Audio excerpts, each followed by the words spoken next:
Începea să se lumineze de ziua când Gabriel Luna ajunse în fața catedralei. Pe străzile strâmte ale Toledoului încă mai era noapte. Înfiorarea albastră a răsăritului, care abia reușea să se strecoare printre strășinile acoperișurilor, invada în deplină libertate piațeta primăriei, scoțând din umbră fațada grosolană a palatului arhiepiscopal și cele două turnuri acoperite cu ardezie neagră ale clădirii principale, o construcție întunecată din epoca lui Carlos al V-lea. Gabriel se plimbă timp îndelungat prin piațeta pustie, își ridicase până la ochi gulerul pelerinei, în care tușa înnăbușit cu tresăriri dureroase. Fără să se oprească din mers pentru a se mai apăra de frig, privea marea poarta catedralei, denumită Poarta Iertării, singura fațadă a bisericii care păstrează un aer monumental. Își aminti de alte catedrale faimoase, izolate, în locuri anume alese, expunând privirilor toate laturile, pline de orgoliul frumuseților, și le compară cu cea din Toledo, biserica mamă spaniolă, înnecată de valul de edificii mărunte îngrămădite în jur, ce par să se prăbușească peste flancurile sale, lipindu-se de ea, ascunzând privirii frumusețile sale exterioare și lăsând să se vadă doar cele din spațiul îngust al străduțelor care o asaltează. Gabriel, care cunoștea măreția ei interioară, se gândea la edificiile înșelătoare ale Orientului, sordide și sărăcăcioase pe din afară, pline de alabastru și lucrări delicate pe dinăuntru. Nu degeaba trăiseră la Toledo timp de secole evrei și mauri. Aversiunea lor față de somptozitatea exterioară se pare că inspirase și construcția catedralei, înnecată de grupurile de locuințe ce se îmbrâncesc și se îngrămădesc în jurul ei, ca și cum i-ar căuta umbra. Piațeta primăriei era singurul locșor care permitea monumentului să-și mai arate măreția.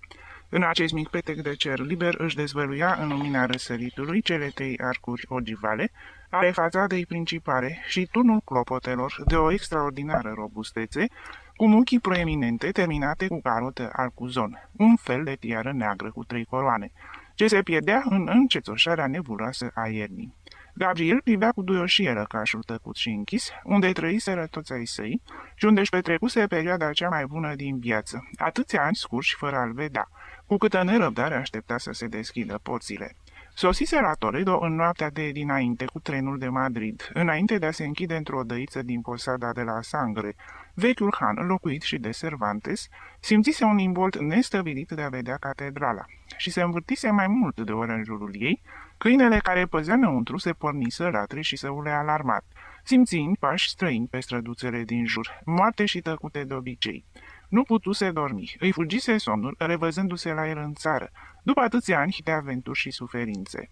Încă de cu noapte ieșise din han pentru a pândi aproape de catedrală, momentul în care se vor deschide porțile edificiului.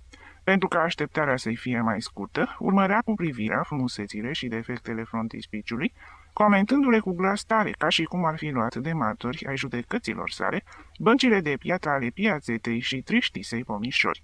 Un grilaj cu urne din secolul al XVIII-lea se întindea dinaintea frontispiciului, delimitând un spațiu cu largi lespezi în care se desfășurau pe vremuri fastoasele recepții ale corpului de canonici, iar groata admira, în zilele de sărbătoare mai importante, uriașii confecționați din carton.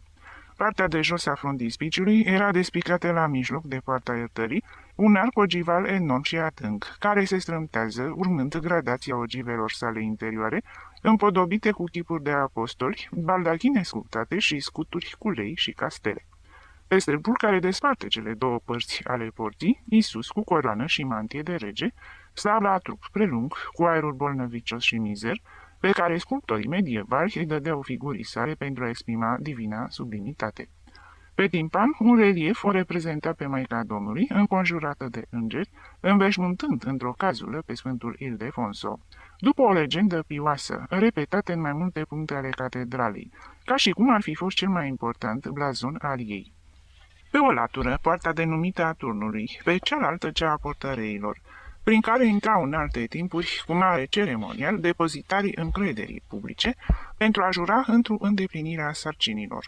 Ambele cu statui de piatră la pervazuri și cu șiraguri de figurine și embleme, ce urcau între muchii până la partea superioară a ogivei. Deasupra acestor trei porți, de un gotic exuberant, se înălța al doilea corp, cu arhitectură greco-romană și construcție aproape modernă, provocându-i lui Gabriel Luna o crispare similară cu cea produsă de un sunet puternic și discordant, care ar întrerupe desfășurarea unei simfonii.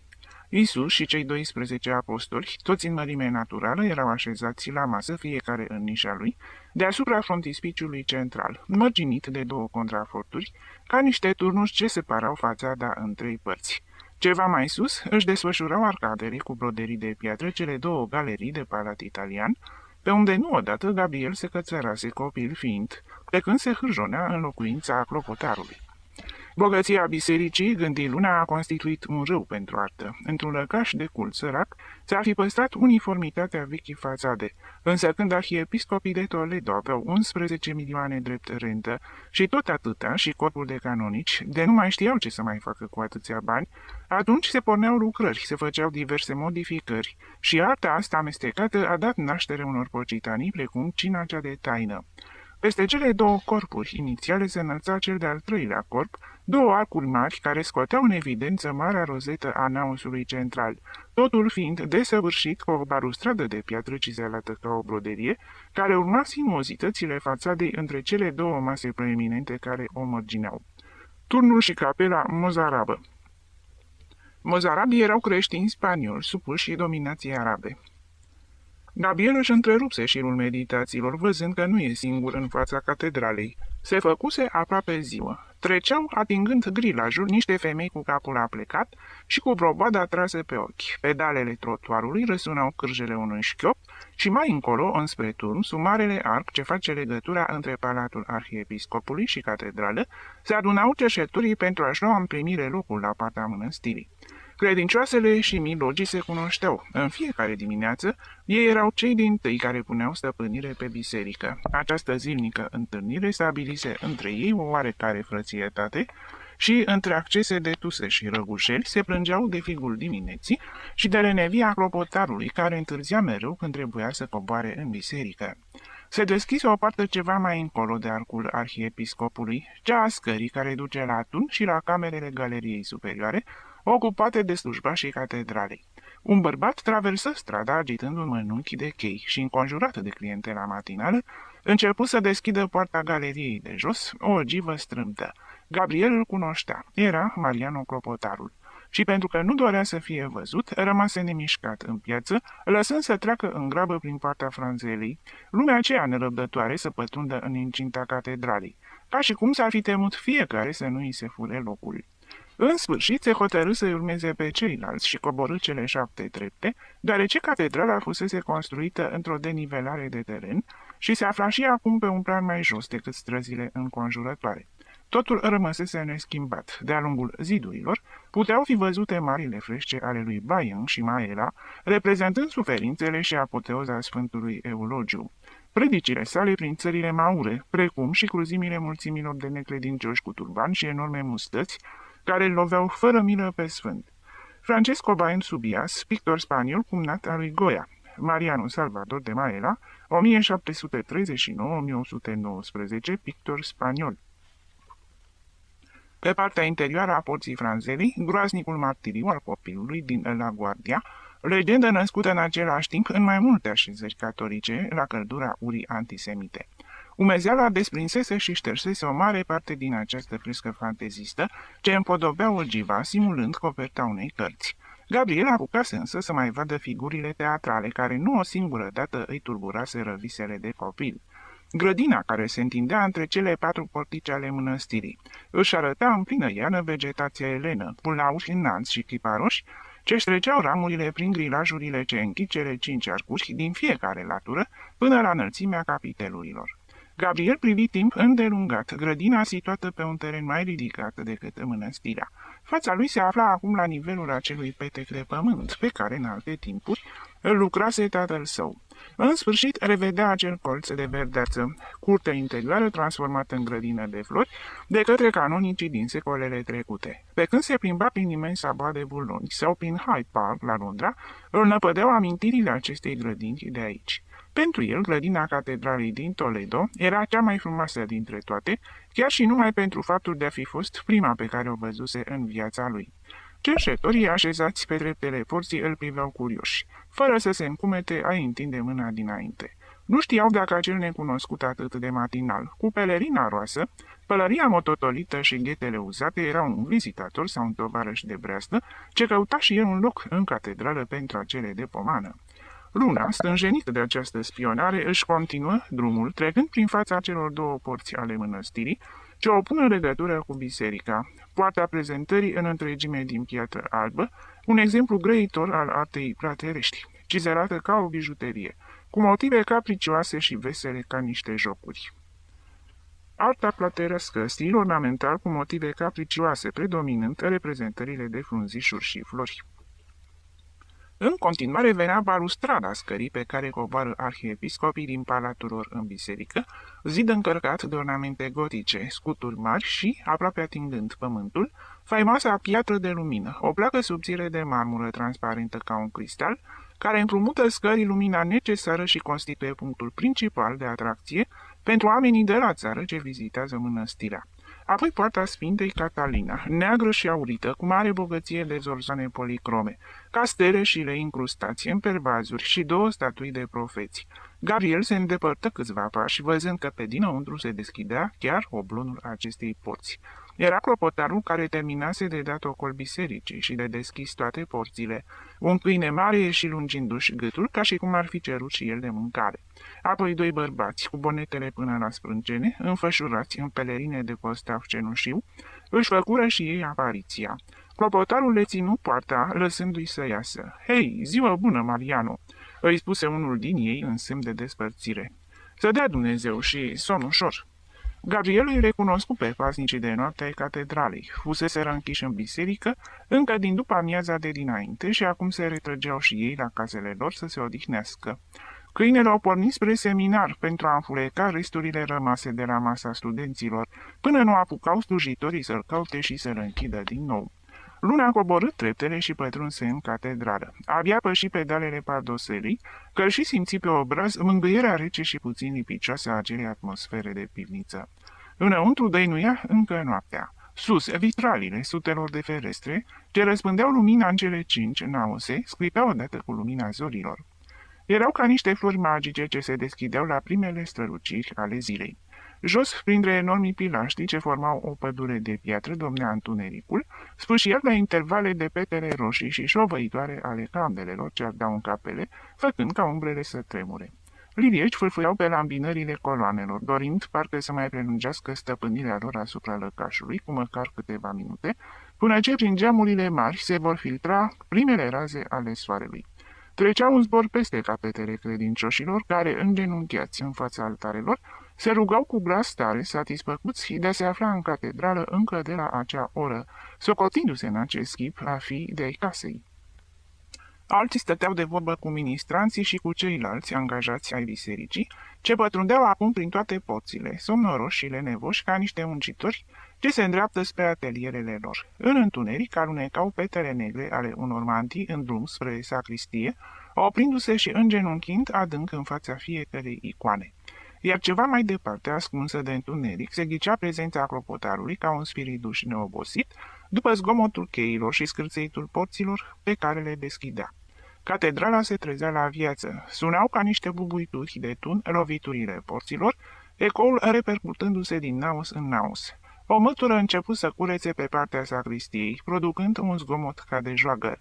Biserica vibra de loviturile băieților de la cor, care scuturau praful de pe scaunele faimosului stal al capelei.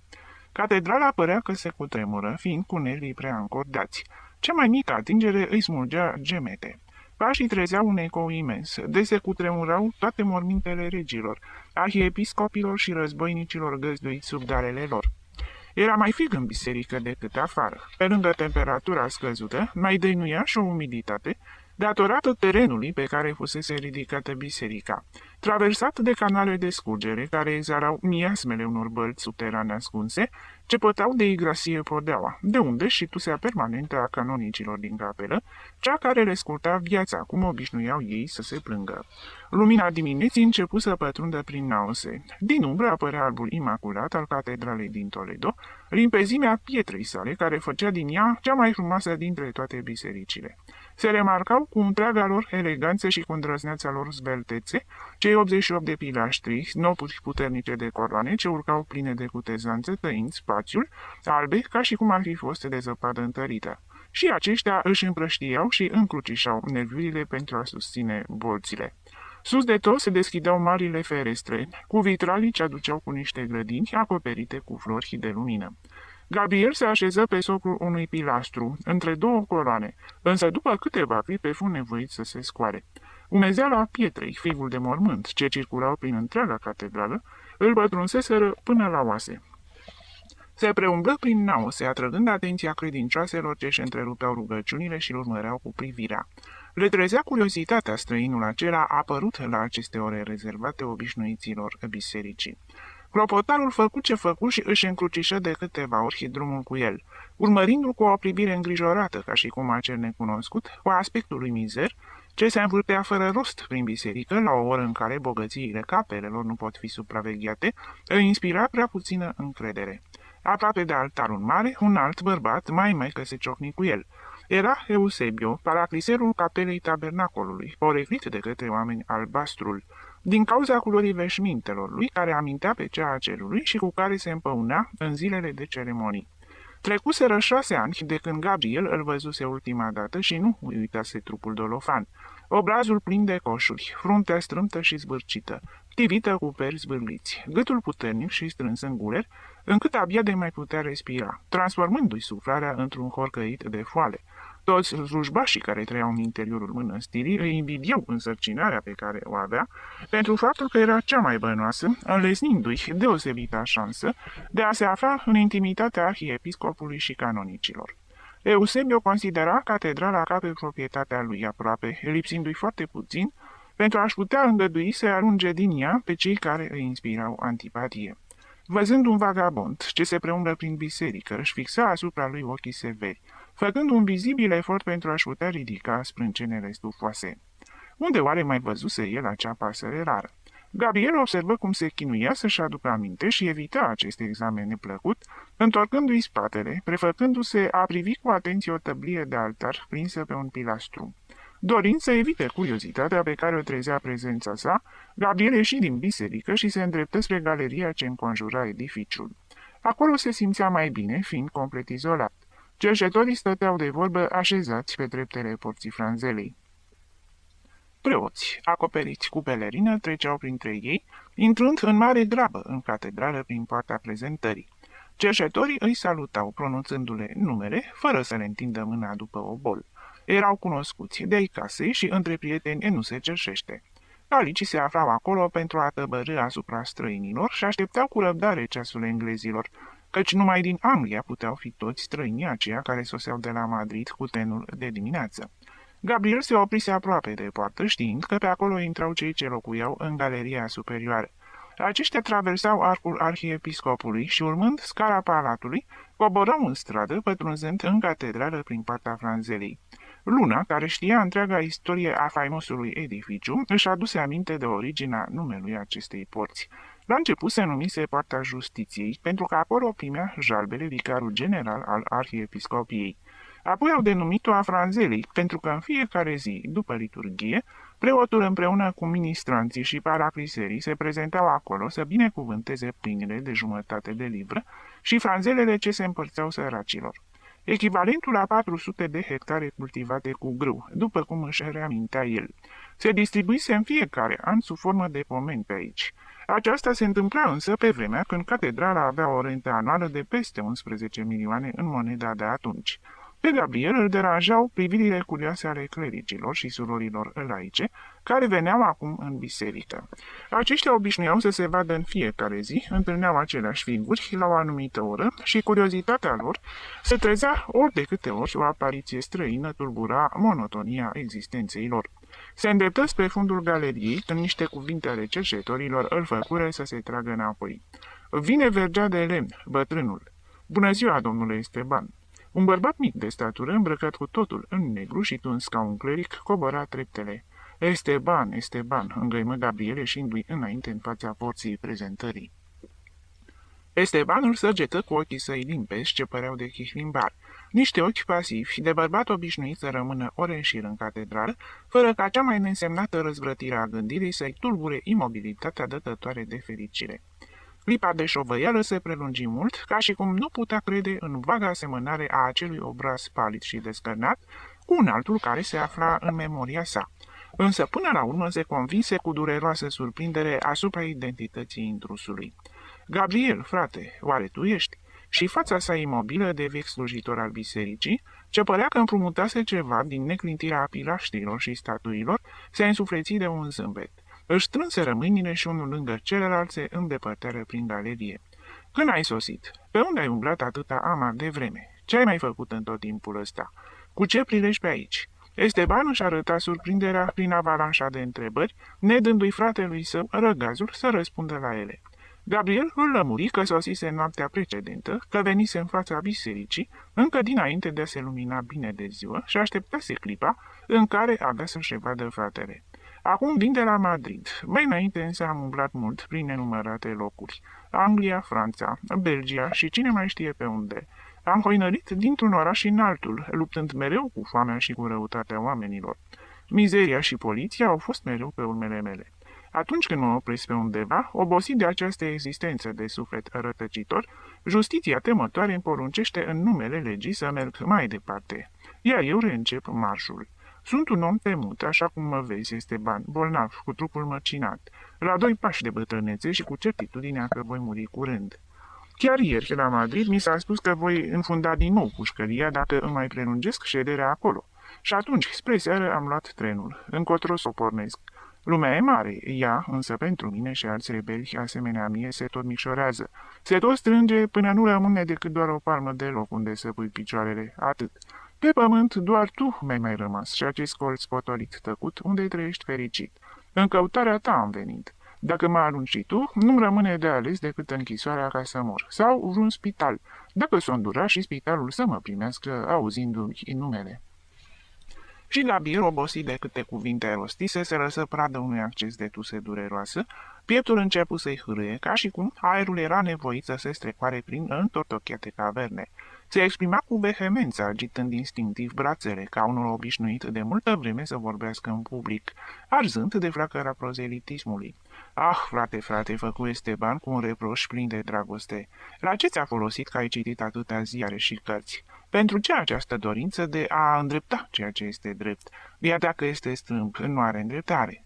De ți-ai fi urmat liniștit drumul, ai fi fost beneficiarul unei rente din partea catedralei. Și cine știe dacă nu te-ai fi aflat în cor, printre canonici, spre onoarea și sprijinul familiei. Întotdeauna ai fost nechibzuit, cu toate că erai cel mai isteț și mai vioi dintre noi toți. Blestema harul care te duce la asemenea suferințe. Cât de mult m-am chinuit și eu, frate, aflând despre isprăvile tale. Cât amărăciune de la ultima ta trecere pe aici. Te credeam mulțumit și chiar fericit, la tipografia aceea din Barcelona, unde corectai cărți și aveai un salariu ce reprezenta o avere, comparat cu ceea ce câștigăm noi aici. Mă cuprindeau fiori când citeam atât de des numele tău prin ziare și aflam grei cuvântul la tot felul de mitinguri, unde se cerea împărțirea tuturor bunurilor, moartea religiei și a familiei și câte și mai câte alte nerozii. Luna a spus asta, Luna a făcut aia și eu aici ascundeam față de lume că acel Luna erai tu. Presimțind că atâtea nebunii se vor sfârși rău, cu siguranță. Apoi a venit chestia aia cu bombele. Nu am avut niciun amestec în asta, spuse Gabriel cu glas întristat. Eu sunt doar un teoretician. Detest acțiunea ca fiind prematură și ineficientă. Știu, Gabriel, întotdeauna te-am socotit nevinovat. Tu, atât de bun, atât de drăguț, care de mic ne uimeai pe toți cu bunătatea ta, tu care erai aproape un sfânt, așa cum spunea biata noastră mamă, tu să ucizi, și încă într-un mod atât de laș, prin intermediul unor mașini infernale, Iisuse. Și Esteban tăcu, îngrozit de amintirea atentatelor în care îl implicaseră și pe fratele lui.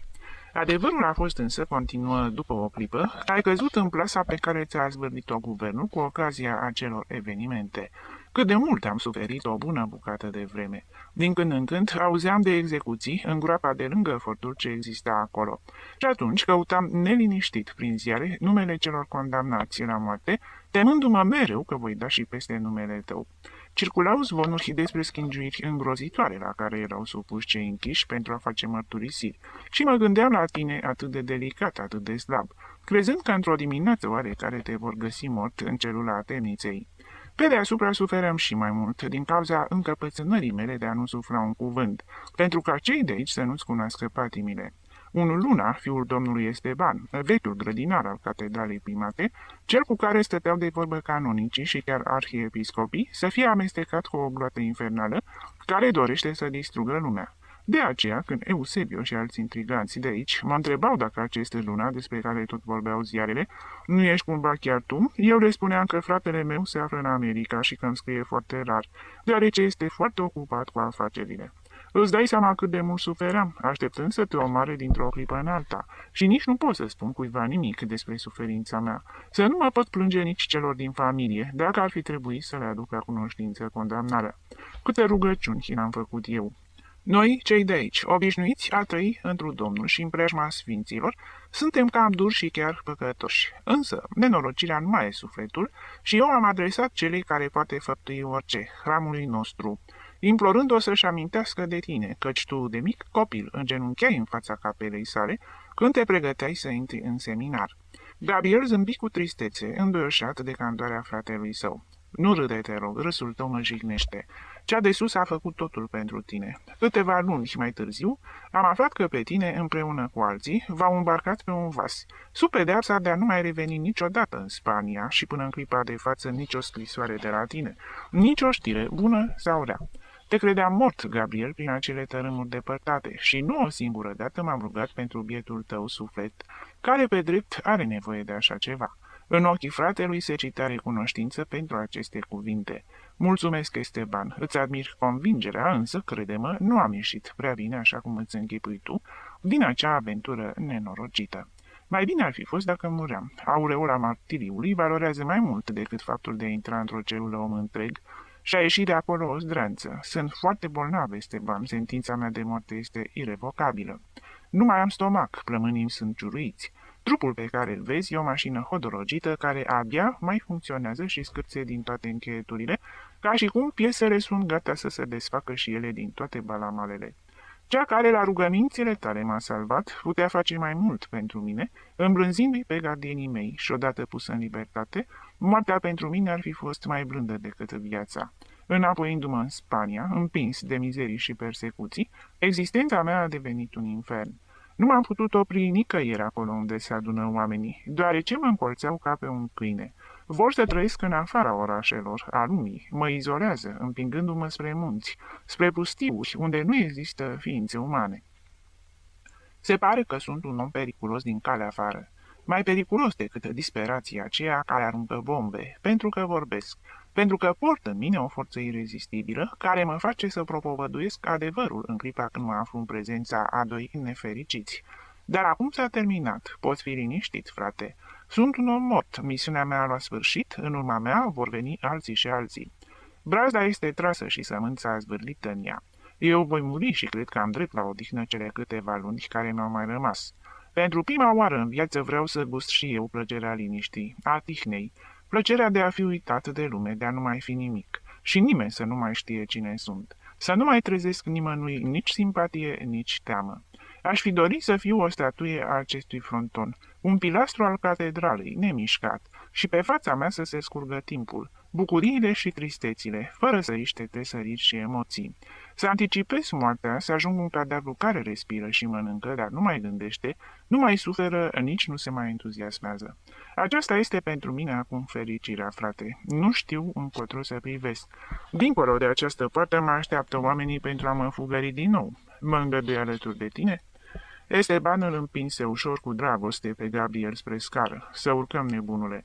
N-ai să mori. Eu te voi îngriji de acum încolo. Ai nevoie de liniște și dragoste. Catedrala te va vindeca. Aici îți vei însănătoși mintea bolnavă ca a lui Don Quixote. Ți-aduce aminte când erai copil? Ne citeai la așezător povestea lui? Înfumuratule, ce-ți pasă ție că lumea asta este mai bine sau mai prost orânduită? Așa am găsit-o și așa va fi întotdeauna. Hai, urcă, să mergem sus." Și împingându-l pe vagabond cu un gest drăgăstos, ieșiră din galerie, printre cercetorii care urmăriseră cu priviri curioase întrevederea, fără a fi putut auzi niciun cuvânt. Traversară strada, pătrunzând pe scara turnului. Treptele erau de cărămidă roșie, uzată, iar pereții, vopsiți în alb, erau scrijeliți în toate echipurile, cu desene grotești și complicate inscripții, făcute de oamenii care urcau la turn, atrași de faima clopotului mare. Gabriel sui cu greutate, gâfâind, oprindu-se la fiecare treaptă. Mă simt foarte bolnav, Esteban, foarte bolnav. Plămânii nu mai funcționează cum trebuie. Apoi parcă vinovat că uitase se grăbi să întrebe. Și Pepa, nevasta ta, ce mai face? Presupun că se simte bine. Fruntea slujbașului catedralei se întunecă și ochii se încețoșară, gata să verse lacrimi. A murit, spuse el cu un laconism dureros. Gabriel se opri, agățându-se de balustradă, imobilizat de surpriză. Apoi, după o scurtă tăcere, adăugă din dorința de a-și consola fratele. Însă nepoata mea, Sagrario, o fi devenit o frumusețe. Ultima dată când am văzut-o părea o regină cu moțului blond și obrajii trandafilii, cu pufușor auriu, ca o caisă. S-a măritat cu cadetul sau stă încă la tine. Esteban făcu un gest și mai îndurerat și se uită la fratele lui cu o privire și mai mohorâtă. A murit și ea, spuse cu asprime în glas. Cum? Și Sagrario a murit, exclamă Gabriel cu uluire. Pentru mine este ca și moartă. Frate, întreabă-mă despre orice, dar nu mai pomeni de ea. Gabriel înțelese că trezise o mare suferință cu întrebările lui și nu mai spuse nimic, relundu-și mersul. În timpul absenței sale, în viața fratelui său, se petrecuse ceva grav. O întâmplare din aceea care distrug familia și separă pentru totdeauna pe cei care supraviețuiesc. Au traversat veranda acoperită a arcului arhiepiscopului și au pătruns în galeria superioară denumită Las Claverias. Claverias, locuințele și birourile celor care au sarcina de a aduna și păstra veniturile unei catedrale. 4 portice egale în lungime cu cele ale galeriei inferioare, însă lipsite de orice decorațiuni și cu un aspect mizer. Podeaua era din cărămizi vechi și sparte. Pe cele 4 laturi care dădeau spre grădină, exista o balustradă între coloanele turtite ce susțineau tavanul din bârne vechi, o lucrare provizorie din urmă cu 3 secole, care rămăsese pentru totdeauna în această stare. De-a lungul pereților văruiți se înșirau porțile lipsite de simetrie și ferestrele camerelor ce erau ocupate de slujitorii catedralei și transmise funcția și locuința din tată în fiu. Galeria cu porticele sale joase dădea impresia unei răspândii a 4 străzi cu numai un rând de case fiecare. În față se află o colonată turtită, peste a cărei balustradă își arătau coroanele ascutite chiparoșii din grădină. Deasupra acoperișului galeriei se vedeau ferestrele celui de-al doilea rând de camere, căci aproape toate claveriile aveau 2 etaje. Locatarii formau o populație ce trăia deasupra catedralei la nivelul acoperișurilor și odată cu sosirea nopții și închiderea scării turnului rămânea izolată de restul orașului. Tribul semi-ecleziastic procrea și murea în inima Toledoului, fără a coborî pe străzile sale, fidel, prin tradiționalul instinct, acelui munte de piatră albă sculptată, ale cărui arcade îi serveau drept refugiu.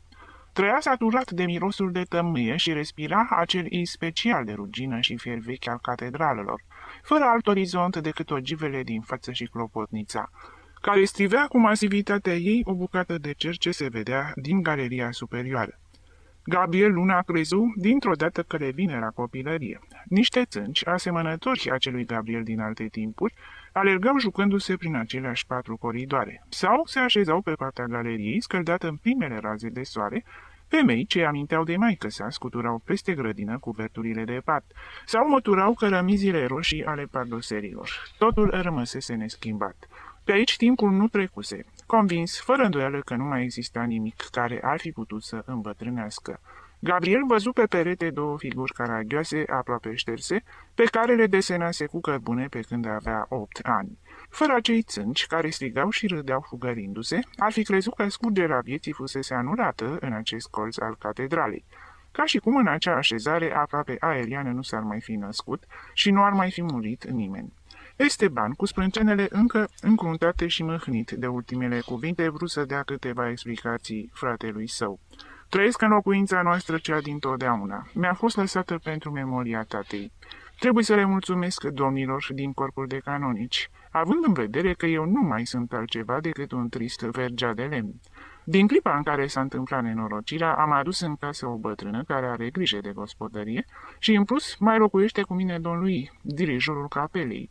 Îl vei cunoaște, un preot tânăr, om de seamă, dar în acest mediu este ignorat, un suflet ales, pe care cei de aici, din catedrală, îl socot cam aiurit, deși trăiește ca un înger. Au intrat în casa familiei Luna, una din cele mai frumoase locuințe din Claverii. Lângă ușe, două rânduri de ghivece cu flori prinse în zid lăsau să atârne rămurelele verzi ale plantelor. Înăuntru, în camera de primire, Gabriel găsi totul neschimbat, ca pe vremea părinților lui. Pereții albi, care cu timpul luaseră o nuanță mai întunecată, erau împodobiți cu gravuri vechi de sfinți. Băncile din lemn de mahon, lucind din cauza frecatului permanent, aveau un aer plin de prospețime, care contrasta cu formele ce aminteau stilul începutului de secol, și scaunele păreau gata să se desfunde. Printr-o ușă întredeschisă se vedea bucătăria spre care se îndreptă fratele său pentru a da dispoziții unei bătrâne cu aspect timid. Într-un colț al sălii stătea învelită în husă o mașină de cusut. Luna o văzuse lucrând la ea, pe nepoată sa când trecuse ultima oară pe la catedrală. Doar atâta amintire lăsase micuța după acea catastrofă, ce trezea în sufletul tatălui ei o durere sumbră. Pe o fereastră a sălii, Gabriel văzu curtea interioară, care făcea acea locuință mai atrăgătoare decât toate celelalte din Claverii. Un spațiu prin care se vedea cerul liber, odăile de la etaj, susținute de 4 rânduri de coloane subțiri de piatră, ce ofereau curții aspectul unei mici mănăstiri. Esteban se înapoie lângă fratele său. Spune-mi ce-ți face plăcere să mănânci de prânz. La bucătărie e totul pregătit. Îndrăznește, puiule, cere ceva de ale gurii. Cu toate că sunt sărac, vreau să te salvezi și să nu-ți mai văd chipul acesta de mort înviat. Gabriel zâmbi cu tristețe. Sunt în zadar sforțările tale. Cu stomacul meu s-a sfârșit. Este de ajuns puțin lapte și pentru asta îți foarte mulțumesc. Esteban dădu dispoziții bătrânei să coboare în oraș în căutarea laptelui. În clipa când să se așeze alături de fratele său, se deschise ușa care dădea spre galerie și apăru capul unui tânăr. Bună ziua, unchiule! Avea un profil turtit, amintind capul unui câine. Ochii trădau viclenie și mai sus de urechi îi atârnau niște zuluși lucioși lipiți de țeastă. Treci, destrăbăratule, treci, spuse Esteban. Și adăugă, adresându-se fratelui său. Știi cine-i puștul, nu? Păi este fiul bietului nostru, frate, Dumnezeu să-l aibă în pază. Trăiește în camerele de sus ale galeriei împreună cu mama sa, care spală rufele domnilor canonici de la cor și plisează unele stihare, pe care este o plăcere să le vezi. Thomas, tinere, salută-l pe acest domn. Este unchiul tău Gabriel, care abia a sosit din America, de la Paris, și nici eu nu mai știu de pe unde. De pe meleaguri foarte îndepărtate în orice caz. Tânărul îl salută pe Gabriel puțin intimidat de fața tristă și bolnavă a acelei rude, despre care o auzise pe maică sa vorbind de atâtea ori ca despre o ființă misterioasă. Uită-te la el, continuă Esteban, adresându-se fratelui său și arătându-l pe băiat. Este capul răutăților din catedrală. Domnul canonic Epitrop nu o singură dată l-ar fi azvârlit în stradă, dacă nu ar fi luat în considerație memoria tatălui său și a bunicului său, a numelui pe care îl poartă, căci toată lumea știe că cei din familia Luna sunt cei mai vechi din catedrală, la fel de vechi ca și pietrele zidurilor sale. Nu-i trece prin cap o nesăbuință pe care să nu o ducă la îndeplinire. În plină sacristie hulește ca un necredincios în spatele domnilor clerici. Să nu spui că nu-i așa, ticălosule. Și îl amenință cu un gest care voia să fie și sever și îngăduitor, ca și cum în adâncul gândurilor lui îi făcea o oarecare plăcere obrăsnicia nepotului. Acesta primi o jana cu strâmbături care îi schimonoseau mușchii feței de o mobilitate de maimuță, fără măcar să coboare ochii ce aveau o privire și o imobilitate insolentă. Este o adevărată rușine, continuă unchiul, să te piepteni ca golanii Madridului care vin la Toledo în zilele marilor sărbători. În epoca de gloria catedralei te-ai fi tuns ca în palmă. Însă cum în zilele noastre de hulire a bunurilor moștenite, de libertinaj și nenorociri, sfânta noastră biserică este extrem de săracă, iar mizeria strică buna dispoziție a domnilor, de la corpul de canonici, de nu se mai pot ocupa de toate mărunțișurile, totul decade mereu, încât inspiră milă. Câte de lăsare, Gabriel, dacă ai vedea, Catedrala seamănă cu un birou dintre acelea de la Madrid, unde lumea se duce doar să-și încaseze banii și pleacă imediat. Catedrala este frumoasă ca întotdeauna, însă nu mai dăinuie măreția cultului. Același lucru susține și dirijorul capelei, indignându-se când vede că la marile sărbători în cor nu iau loc decât vreo jumătate de duzină de cântăreți. Tinerii care trăiesc în claverii nu mai nutresc dragoste pentru prima noastră catedrală și se plâng de micimea salariilor, fără să țină seama prin ce vremuri trecem. Dacă treaba continuă așa, nu m-aș mira să-l văd pe acest șmecher și pe alții, tot atât de potlogari ca el jucând pe bani în transept. Dumnezeu să mă ierte. Și naivul Esteban schiță un gest enervat, indignându-se parcă de propriile cuvinte. Apoi continuă. Acest domnișor pe care îl vezi aici nu este mulțumit cu situația pe care o are, cu toate că, deși lipsit cu totul de vrednicie, ocupă postul pe care tatăl său nu l-a putut obține până la 30 de ani. Vrea să fie toreador și într-o duminică chiar a cutezat să apară la o luptă cu tăureni în piața din Toledo. Mama lui a venit la mine, despletită ca o magdalenă, să-mi povestească totul.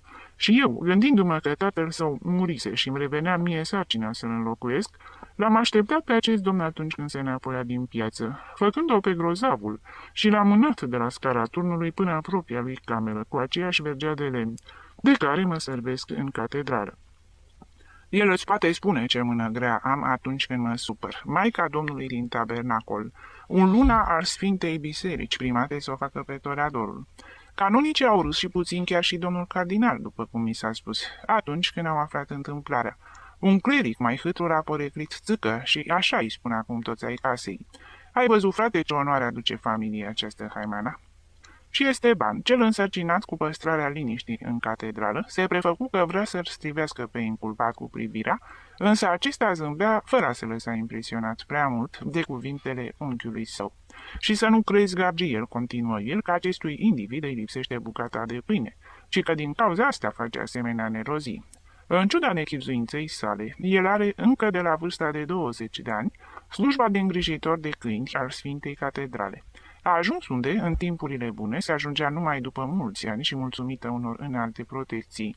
Capătă zilnic câte 6 reali și cum umblă slobot prin biserică, poate arăta străinilor vizitatori tot ce are ea mai interesant. Cu bacșișurile grase pe care le primește o duce mai bine decât mine. Vizitatorii de peste granița ai catedralii, oameni afurisiți care ne privesc ca pe niște maimuțe rare și găsesc în tot ce e al nostru câte ceva curios și demn de râs, se opresc întotdeauna la el. Englezoicele îl ispitesc întrebându-l dacă a fost toreador.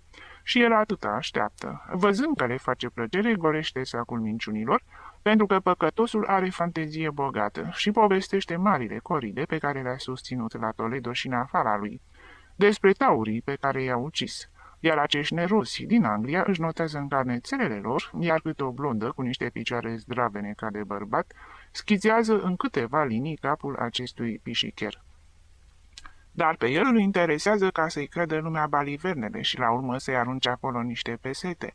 Puțin îi pasă că acești eretici se întorc la ei acasă și, exagerând, povestesc că la catedrala din Toledo, în biserica primată a Spaniei, salariații sunt toreadori și ajută la desfășurarea ceremoniilor de cult între o coridă și alta.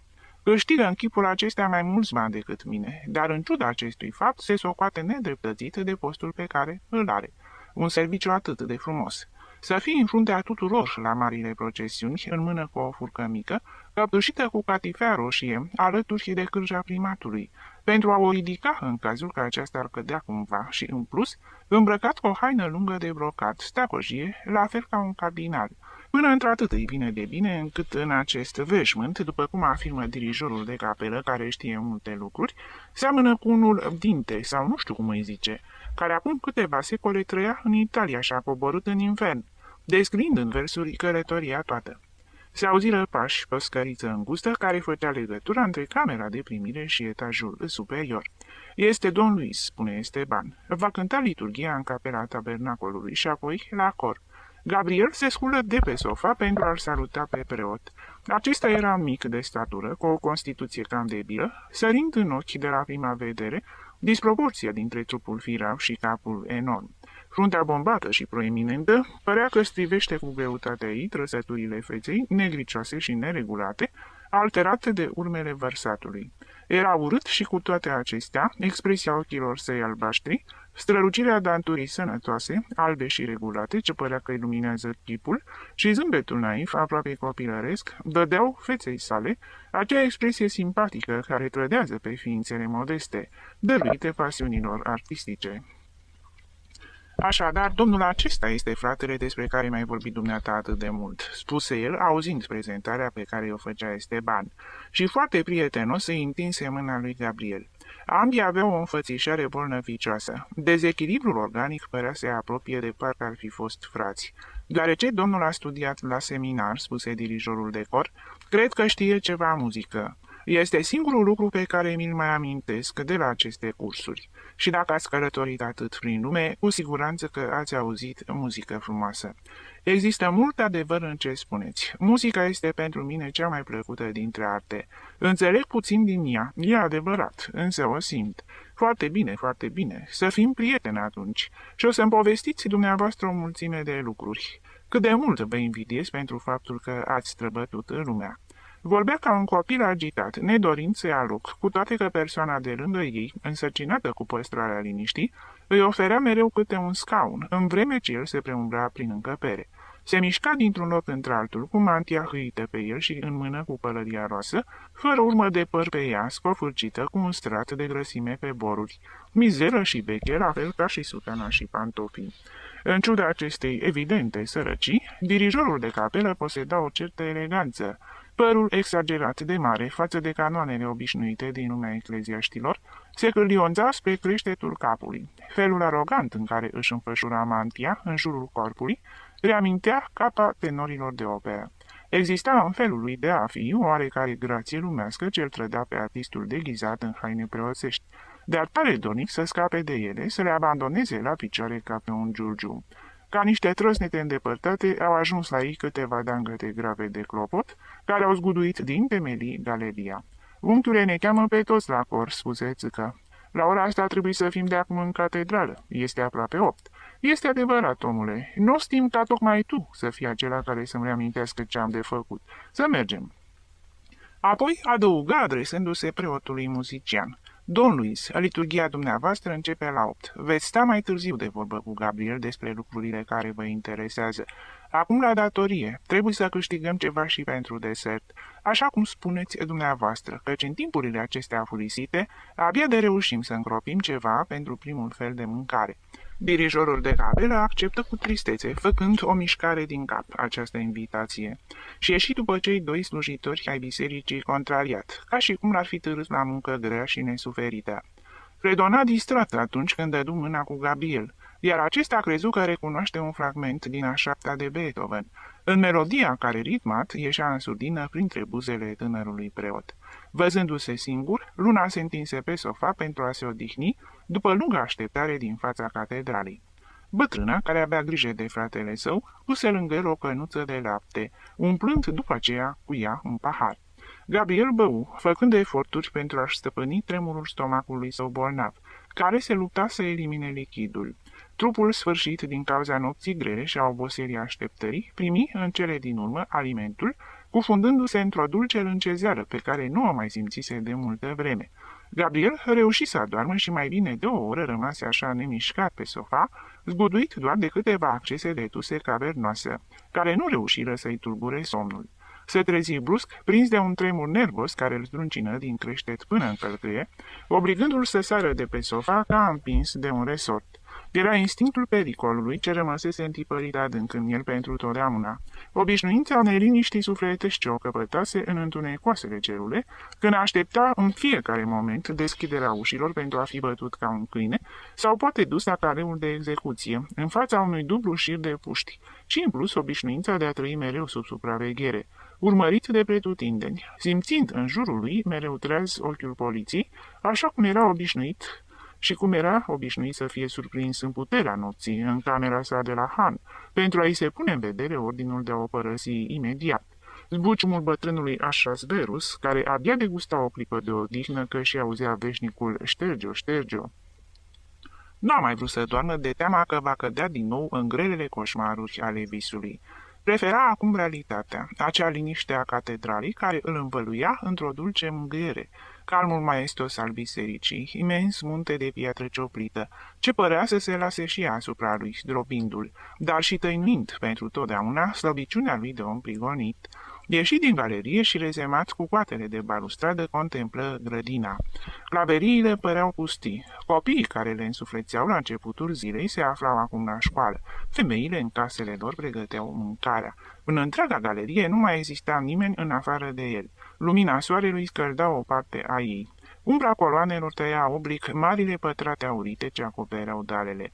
O tăcere măreață, liniștea catedralei pătrundea în sufletul acestui agitator ca un dulce narcotic.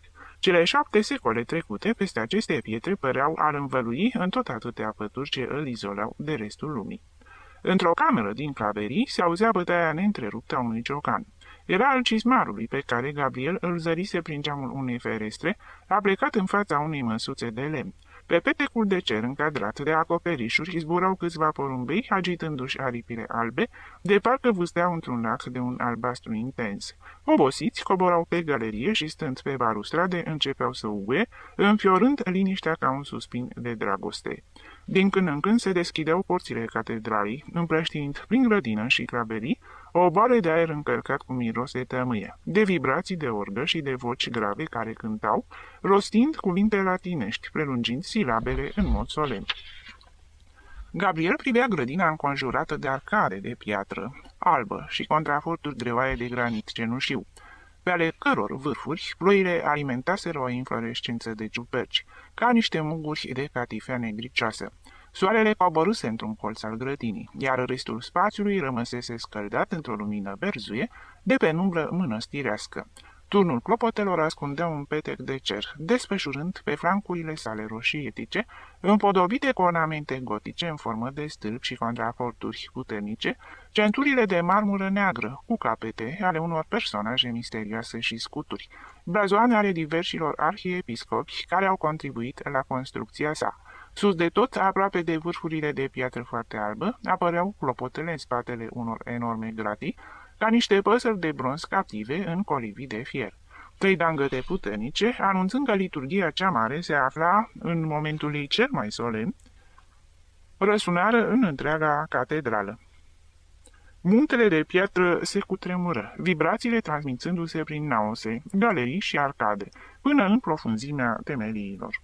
Apoi se lăsă din nou o liniște ce părea mai impunătoare, mai profundă, după geamătul de mai înainte al bronzului. Se auzi iarăși uguitul porumbeilor și jos în grădină, piuitul câtorva păsări, parcă însuflețite de raza de soare ce dădea acum viață pe numbrei verzui. Gabriel se simți înduioșat. Punea stăpânire pe el dulcea beție a liniștii, a calmului absolut, fericirea de a nu mai exista. Dincolo de acele ziduri se afla lumea, însă ea nu-l mai vedea, nu-l mai simțea. Se oprea respectuoasă și plictisită în fața acelui monument al trecutului, frumos mormânt în interiorul căruia nimic nu mai stârnea curiozitate. Cine putea bănui că el se afla acolo? Acel masiv de 7 veacuri, ridicat de niște puteri politice dispărute acum și de o credință ce intrase în agonie, va fi ultimul său refugiu. În plină epocă de decădere a credinței, biserica îi va servi drept loc de azil, la fel ca și marilor criminali din Evul Mediu, care de la înălțimea galeriilor își bătuseră joc de justiția oprită în fața porților catedralei, la fel ca și cerșetorii. Acolo va lăsa să se consume în liniște și calm ruina lentă a trupului său bolnav. Acolo va muri cu plăcuta senzație și satisfacție de a fi dispărut pentru lume cu mult timp înainte. În sfârșit își realiza dorința de a-și termina zilele într-un colț al somnolentei catedrale spaniole, singura speranță pe care o mai nutrea pe vremea când bătea pe jos drumurile Europei, ascunzându-se permanent de agenții poliției sau de jandarmi, și își petrecea nopțile în câte o groapă făcută ghem cu genunchii la bărbie, crezând că acolo va muri de frig. Să se agațe de catedrală, așa cum un naufragiat se agață de un rest de corabie, gata să se înnece. Aceasta-i fusese speranța și era acum pe cale să-și o realizeze. Biserica îl lua sub ocrotirea ei ca o maică bătrână și severă care nu zâmbește, dar își deschide brațele. În sfârșit, murmură Gabriel. Și zâmbi gândindu-se la acea lume de persecuții și suferințe pe care o părăsise.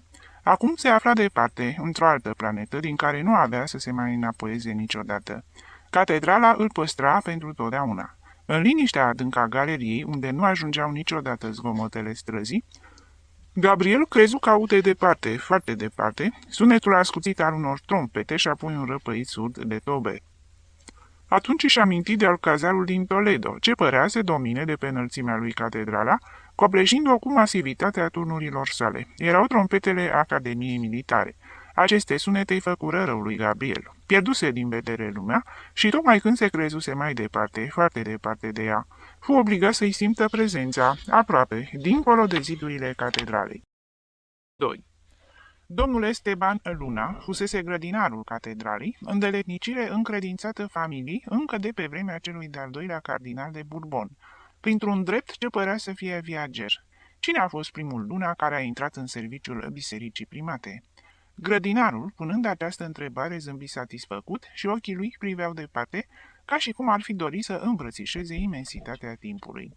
Toți acești Luna erau la fel de vechi ca și temelia bisericii. Generațiile, una după alta, s-au născut în galeria superioară și când celebrul Cisneros încă nu construise claveriile, cei din familia Luna trăiau în casele din împrejurimi, ca și cum n-ar fi putut supraviețui, fără umbra bisericii primate măcar. Lor le aparținea catedrala mai mult decât oricui, se perindau canonici, clerici, beneficiari ai unor rente și arhiepiscopi. Toți aceștia ocupau postul o vreme, apoi mureau și veneau alții și le luau locul. Era o permanentă defilare de fețe noi, de seniori veniți din toate colțurile Spanii, pentru a lua loc în strana corului și a răposa după o vreme, lăsând postul vacant altor venetici. Dar cei din familia Luna rămâneau mereu la post, ca și cum vechea familie ar fi fost un pilastru în plus la cei mulți care susțineau edificiul. S-ar putea ca într-o bună zi arhiepiscopul să se numească Don Bernardo, în anul următor Don Gaspar, iar în celălalt Don Fernando. Părea însă imposibil și de necrezut ca această catedrală să fi putut dăinui, fără ca în serviciul ei să nu existe vreun Luna în grădină, în sacristie sau ca purtător de cruce la procesiuni, tradiție menținută timp de secole. Grădinarul vorbea cu mândrie despre neamul său, despre nobila și nefericita sa rudă, conetabilul domn Alvaro, înmormântat ca un rege în capela din spatele altarului mare, despre papa Benedict al XIII-lea, mândru și încăpățânat ca toți cei din familia sa, despre don Pedro de Luna, al cincelea cu acest nume la scaunul arhiepiscopal din Toledo și despre alte rude numai puțin ilustre. Toți făceau parte din același trunchi, spunea cu orgoliu. Cu toții am venit la cucerirea Toledoului, împreună cu bunul rege Alfonso al VI-lea. Numai că unii din familia Luna au căpătat gustul de a ucide mauri. Au fost seniori și au cucerit castele. Alții, bunicii mei, au rămas în serviciul catedralei. Domnul Esteban, cu satisfacția unui duce care își înșiră toți mari înaintași, mergea până la rădăcina arborelui Luna, până ce începea să șovăie și se pierdea în plin secol al XV-lea. Tatăl său îl cunoscuse pe don Francisco al III-lea Lorenzana, principe fastos și risipitor al bisericii, care cheltuia marile rente ale arhiepiscopiei, construind palate și editând cărți, ca un mare senior al renașterii. Îl cunoscuse de asemenea pe cel din tâi cardinal de Bourbon, don Luis al II-lea, și istorisea viața plină de evenimente ale acestui infante. Fiind frate cu regele Carlos al III-lea, biserica îl făcuse cardinal la vârsta de 9 ani, conform obiceiului ei de a onora copiii oamenilor ilustri fără drept de primogenitură. Însă pe acest cum se cade senior, ce era zugrăvit în sala de rugăciuni, purtând perucă albă, buze vopsite și ochi albaștri, îl atrăgeau mai mult plăcerile lumești decât măreția bisericii. Astfel că părăsi arhiepiscopatul pentru a se căsători cu o femeie de origine modestă și se certă pentru totdeauna cu monarhul care îl trimise în surghiuni. Și bătrânul Luna, trecând de la un străbunic la altul de-a lungul veacurilor, și-l amintea pe arhiducele Alberto, care renunțase la mitra toledană pentru a primi postul de guvernator al țărilor de jos, și pe magnificul cardinal Tavera, protectorul artelor. Toți fuseseră niște principii minunați, care priviseră cu afecțiune familia Luna, recunoscând seculara ei adeziune la biserica primată. Epoca de tinerețe a domnului Esteban fusese destul de zbuciumată. Erau anii războiului pentru independență. Francezii ocupaseră Toledo și pătrundeau în catedrală ca niște păgâni, târând sabia cu ei în plină liturghie pentru a-i scodi prin toate colțurile. Odoarele bisericii erau ascunse bine. Canonicii și clericii beneficiari, care pe vremea aceea se numeau distribuitori de tainuri, trăiau împrăștiați prin întreaga peninsulă. Unii dintre ei se refugiaseră în cetățile rămase încă în mâinile spaniolilor. Alții se aflau ascunși prin târgușoare neștiute, rugându-se ca regele dorit să revină cât mai curând. Corul inspira milă, fiind susținut de puținele voci ale celor timizi și comozi, care, lipiți de scaunul lor și neputând trăi departe de el, recunoscuseră pe regele uzurpator.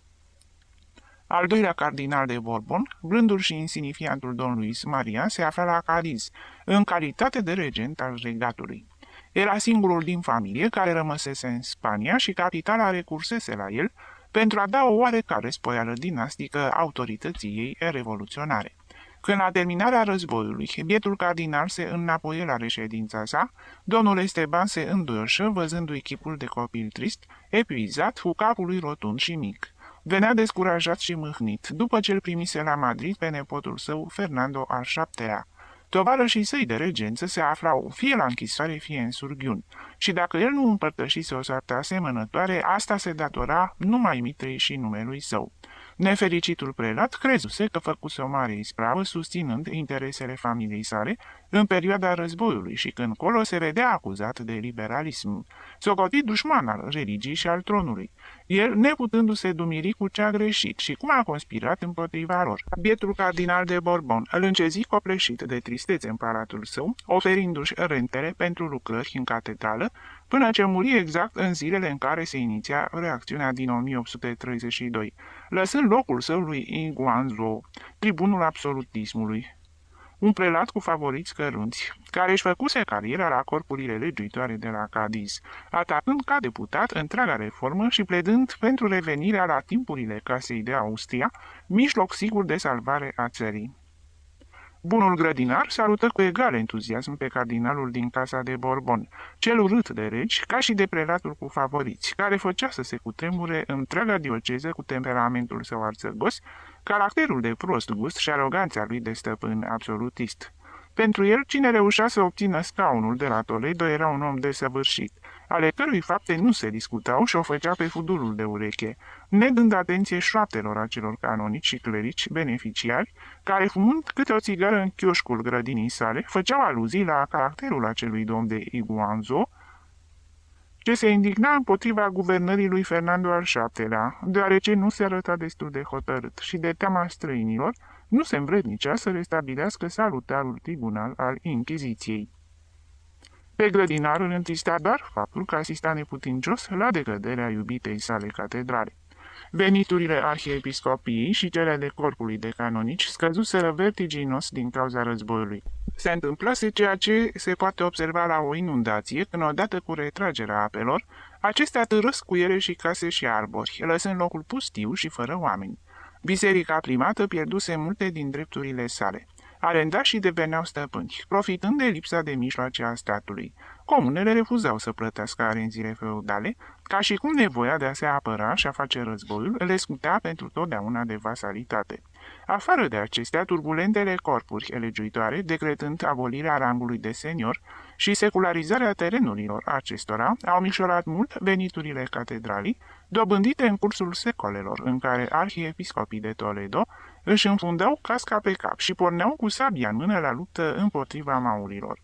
Chiar și așa, bisericii primate îi rămânea o avere considerabilă și își menținea rangul, ca și cum nimic nu s-ar fi întâmplat. Domnul Esteban însă, din fundul grădinii sale, adulmecă pericolul, aflând de la canonici despre conspirațiile liberale și plutoanele de execuție, despre spânzurători și surghiunurile la care era nevoit să recurgă bunul rege Don Fernando pentru a opri îndrăzneala funeștilor dușmani ai monarhiei și bisericii. Au gustat dulceața puterii, spunea, și vor reveni, fără îndoială că vor reveni. Doar să li se îngăduie. În perioada războiului au mușcat din noi pentru prima oară, răpind catedralei mai mult de jumătate din ceea ce îi aparținea. Și acum vor să ne fure și restul. Dacă cumva vor reuși să pună mâna pe frânele puterii. Grădinarul se indigna numai gândindu-se că s-ar putea întâmpla una ca asta. Vai! și doar atâția domni arhiepiscopi din Toledo s-au războit cu maurii, cucerind așezări, asaltând castele și hotărnicind islazuri, ce treceau apoi în proprietatea catedralei. Și pentru a nu cădea în mâinile murdare ale dușmanilor, atâția credincioși, regine, seniori și simpli particulari, lăsaseră moștenire în clipa morții tot ce aveau mai de valoare bisericii primate, din dorința de a-și salva sufletul. Ce se va întâmpla cu cele 600 de persoane mari și mici, clerici și mireni, demnitari și simpli slujbași care trăiesc din veniturile catedralei? Și asta numesc ei libertate, să fure ce nu le aparține, lăsând în mizerie nenumărate familii ce se hrănesc din oala cea mare a corpului de canonici. Când presentimentele negre ale grădinarului începură să se adeverească și Mendizabal decretă punerea în vânzare a bunurilor suplimentare, domnul Esteban crezu că piele de supărare. Cardinalul Inguanzo procedă și mai radical. Fiind încolțit într-un ungher al palatului său de către liberali, așa cum pățise și predecesorul său cu absolutiștii, luă hotărârea să moară mai degrabă decât să fie martor la atâtea atentate împotriva averii bisericii. Domnul Luna, care fiind doar un simplu grădinar, nu putea să limite pe cardinal, a continuat să trăiască. Însă zilnic avea câte un nou motiv de supărare, aflând că în schimbul unor sume derizorii, câțiva oameni fără blazon, din aceia care nu lipsesc de la liturghie, obțineau azi o casă, mâine un parc mai mic, iar în altă zi un islaz, toate bunuri aparținând primatei ce figurau acum ca așa zise bunuri naționale. Hoți. Domnul Esteban îi stârnea indignarea această lentă licitație care sfârșia în bucăți averea catedralei, ca și spectacolul polițiștilor care intrau în locuința sa din claverii și ridicau mobilele familiei, care fiecare în parte păstrau amintirea vreunui strămoș. Au existat clipe când se gândea că ar fi mai bine să părăsească grădina și să se îndrepte către cel mai vrednic conducător militar, sau să pornească spre provinciile din nord în căutarea lealilor ce apăreau cu drepturile lui Carlos al V-lea și doreau revenirea la vechile timpuri. Pe vremea aceea avea 40 de ani, se simțea sprinten și puternic și cu toate că era înzestrat cu o fire pașnică și nu pusese niciodată mâna pe o pușcă, îl încuraja exemplul câtorva studenți timizi și pioși, ce fugiseră din seminar și, după cum se spunea, luptau în Catalonia, în spatele pelerinei roșii a lui Don Ramon Cabrera. Însă grădinarul, cu 3 ani mai înainte, pentru a nu rămâne singur în locuința destul de mare din Claverii, se căsătorise cu fiica Paracliserului și acum avea deja un fiu. În afară de asta îi venea și greu să se desparte de biserică. Era un fel de element de susținere în arhitectura muntelui de piatră. Se mișca și vorbea ca un om, însă avea certitudinea că edificiul se va prăbuși în clipa când avea să părăsească el grădina. Catedrala ar fi pierdut ceva important dacă nu-i rămânea niciunul din familia Luna în miezul ei, după atâtea secole de serviciu credincios, iar pe de altă parte pe el îl speria gândul de a trăi în afara ei. Cum să plece nunți cu arma în mână și să împuște oameni, când pentru el anii se scurseseră unul după altul, fără să apuce să calce alt pământ profan, decât bucata de străduță cuprinsă între scara claveriilor și poarta Franzelei. Continua așadar să-și îngrijească grădina, cu melancolica satisfacție de a se socoti ferit de tulburările revoluționare, la adăpostul acelui colos de piatră ce impunea respect, chiar și numai cu venerabila sa vechime. Puteau știrbi averea catedralei, însă erau neputincioși împotriva credinței acelora care trăiau ogrotiți de ea. Grădina, insensibilă și surdă la furtunile revoluționare ce se abăteau asupra bisericii, continua să-și etaleze printre arcade frumusețea sa tristă. Laurii creșteau drepți, ajungând până la balustradele galeriei superioare. Chiparoșii își agitau coroanele ca și cum ar fi dorit să escaladeze acoperișurile, plantele agățătoare se încălceau în grilajul galeriei, formând perdele îmbelșugate de verdeață și iedera tapisa chioșcul central, ce avea deasupra o calotă de ardezie neagră și o cruce de fier ruginită. În interiorul acestuia, la terminarea rugăciunii de după amiază, clericii citeau, la lumina verzuie ce se filtra prin frunziș, ziarele tapelei cardiste sau comentau entuziasmați isprăvile lui Cabrera, în timp ce sus, indiferente la preocupările omenești, zburau capricios și grăbit rândunicile, scoțând țipete ascuțite, ca și cum ar fi zgâriat cu ciocul cristalul cerului. Domnul Esteban asista tăcut în picioare la acest club de seară, club ce trezea bănuierile celor de la Miliția Națională din Toledo. Războiul luă sfârșit și ultimele iluzii ale grădinarului se risipiră. Ei se prăbușiră într-un mutism disperat. El nu dorea să știe nimic din tot ce se întâmpla în afara catedralei. Dumnezeu îi părăsise pe cei buni. Trădătorii și nemernicii formau majoritatea. Singurul lucru care îl mai consola era trăinicia edificiului, care avea mai multe secole de viață în spinare și mai putea să-i sfideze pe dușmani încă multe altele. Unica lui dorință era să rămână grădinar, să moară în galeria superioară, la fel ca și strămoșii lui, și să lase în urma lui alții Luna, care să perpetueze serviciile familiei în catedrală. Fiul său mai mare, Thomas, avea 12 ani și l-ajuta la îngrijirea grădinii. La distanță doar de câțiva ani avea un altul, Esteban, care abia de știa să umble, dar și începuse să îngenuncheze în fața icoanelor din încăpere, plângând ca maică sa să-l ducă jos în biserică să vadă și el sfinții. Sărăcia își croia drum tot mai mult în catedrală, se reducea numărul de canonici și distribuitori de tainuri. Odată cu moartea angajaților, posturile rămase vacante erau desfințate, erau concediați dulgherii, zidarii, geamgii, care înainte trăiau în catedrala primată ca lucrători permanenți, muncind pentru întreținerea curentă. Acum, dacă din când în când se simțea nevoia unei reparații mai serioase, erau aduși muncitori zilieri din afara bisericii. În claverii, multe încăperi rămăseseră pustii, o liniște de cimitir domnea acolo, unde mai înainte se înghesuia o întreagă populație. Guvernul de la Madrid, și era demn de văzut cu ce expresie de dispreț, sublinia grădinarul aceste cuvinte, ducea tratative cu Sfântul Scaun pentru a pune la punct ceva ce se numea concordat. Se limita numărul de canonici, ca și cum catedrala primată ar fi fost o biserică oarecare. Acum toți erau plătiți de guvern ca niște bieți funcționărași, iar pentru cheltuielile de întreținere și cult ale celei mai faimoase dintre catedralele spaniole, care pe vremuri, când încasa dișma, nu mai știa unde să depoziteze atâtea avuții, se arunca acum 1200 de pesete lunar. 1200 de pesete, Thomas, îi spunea el fiului său, un băiețandru cu minte pe care nu-l interesa nimic în afară de grădină. 1200 de pesete, când eu am cunoscut vremea când catedrala avea un venit de mai bine de 6 milioane. De ce toate astea? Ne așteaptă timpuri grele și dacă eu eram altfel croit, v-aș fi hărăzit unei meserii, oricare ar fi fost ea, în afara zidurilor primatei.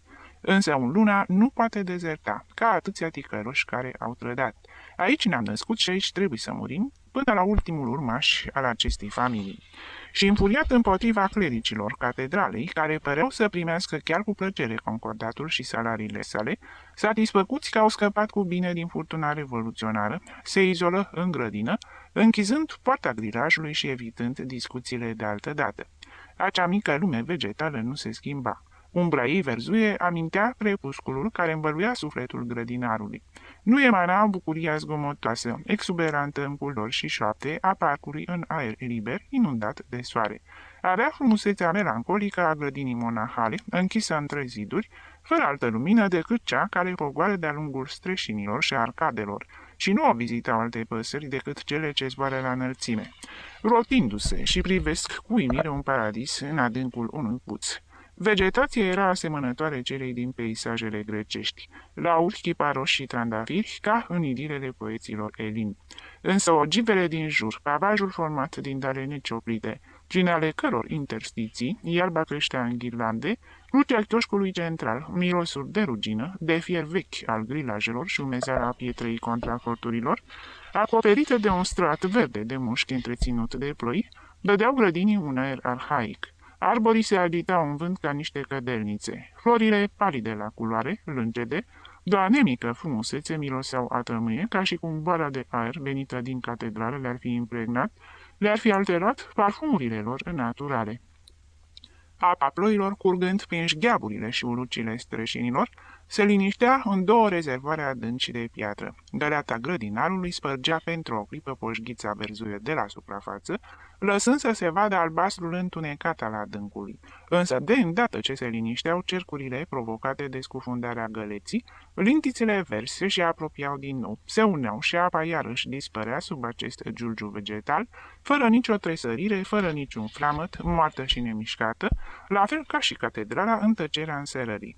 La sărbătorile de la mijlocul lui august, credincioșii veneau cu ulcioare în grădină și domnul Esteban îngăduia să și le umple cu apa din cele două cisterne.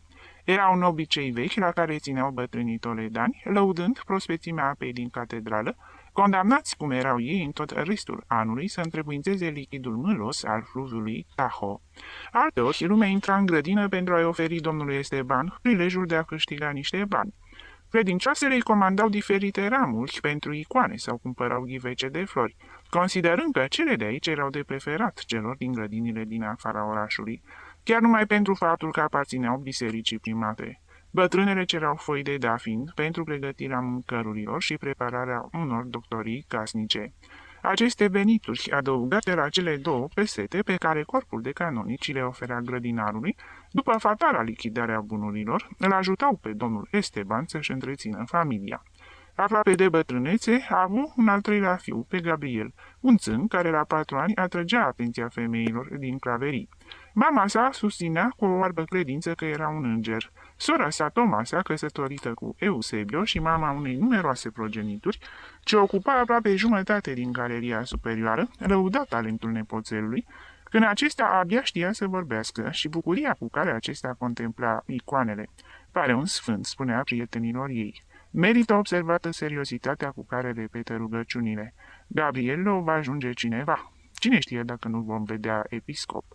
Corul de dezmierdări și de laude îl copleși pe copil încă din primii ani ai vieții, învăluindu-l ca un nor de tămâie. Toată familia îl răsfăța. Domnul Esteban, care venera modelul roman de părinte și iubea copiii, însă față de ei se arăta sever, pentru a face din ei oameni cinstiți, dar în fața amicuțului vlăstar renunța la severitatea lui. Simțea că întinerește și zburdea împreună cu el, pretându-se cu zâmbetul pe față la toate capriciile sale. Maică s-a lăsat treburile casei pentru a nu stânjeni pe Gabriel, iar frații cu toții erau atenți la tot ce spunea. Cel mare, Thomas, băietan liniștit, care îl înlocuise pe tatăl său la îngrijitul grădinii și umbla desculț în plină iarnă prin răzoare și pe darele grosolane ale pavajului, aducea deseori mănunchiuri de plante mirositoare pentru ca frățiorul său să se joace cu ele.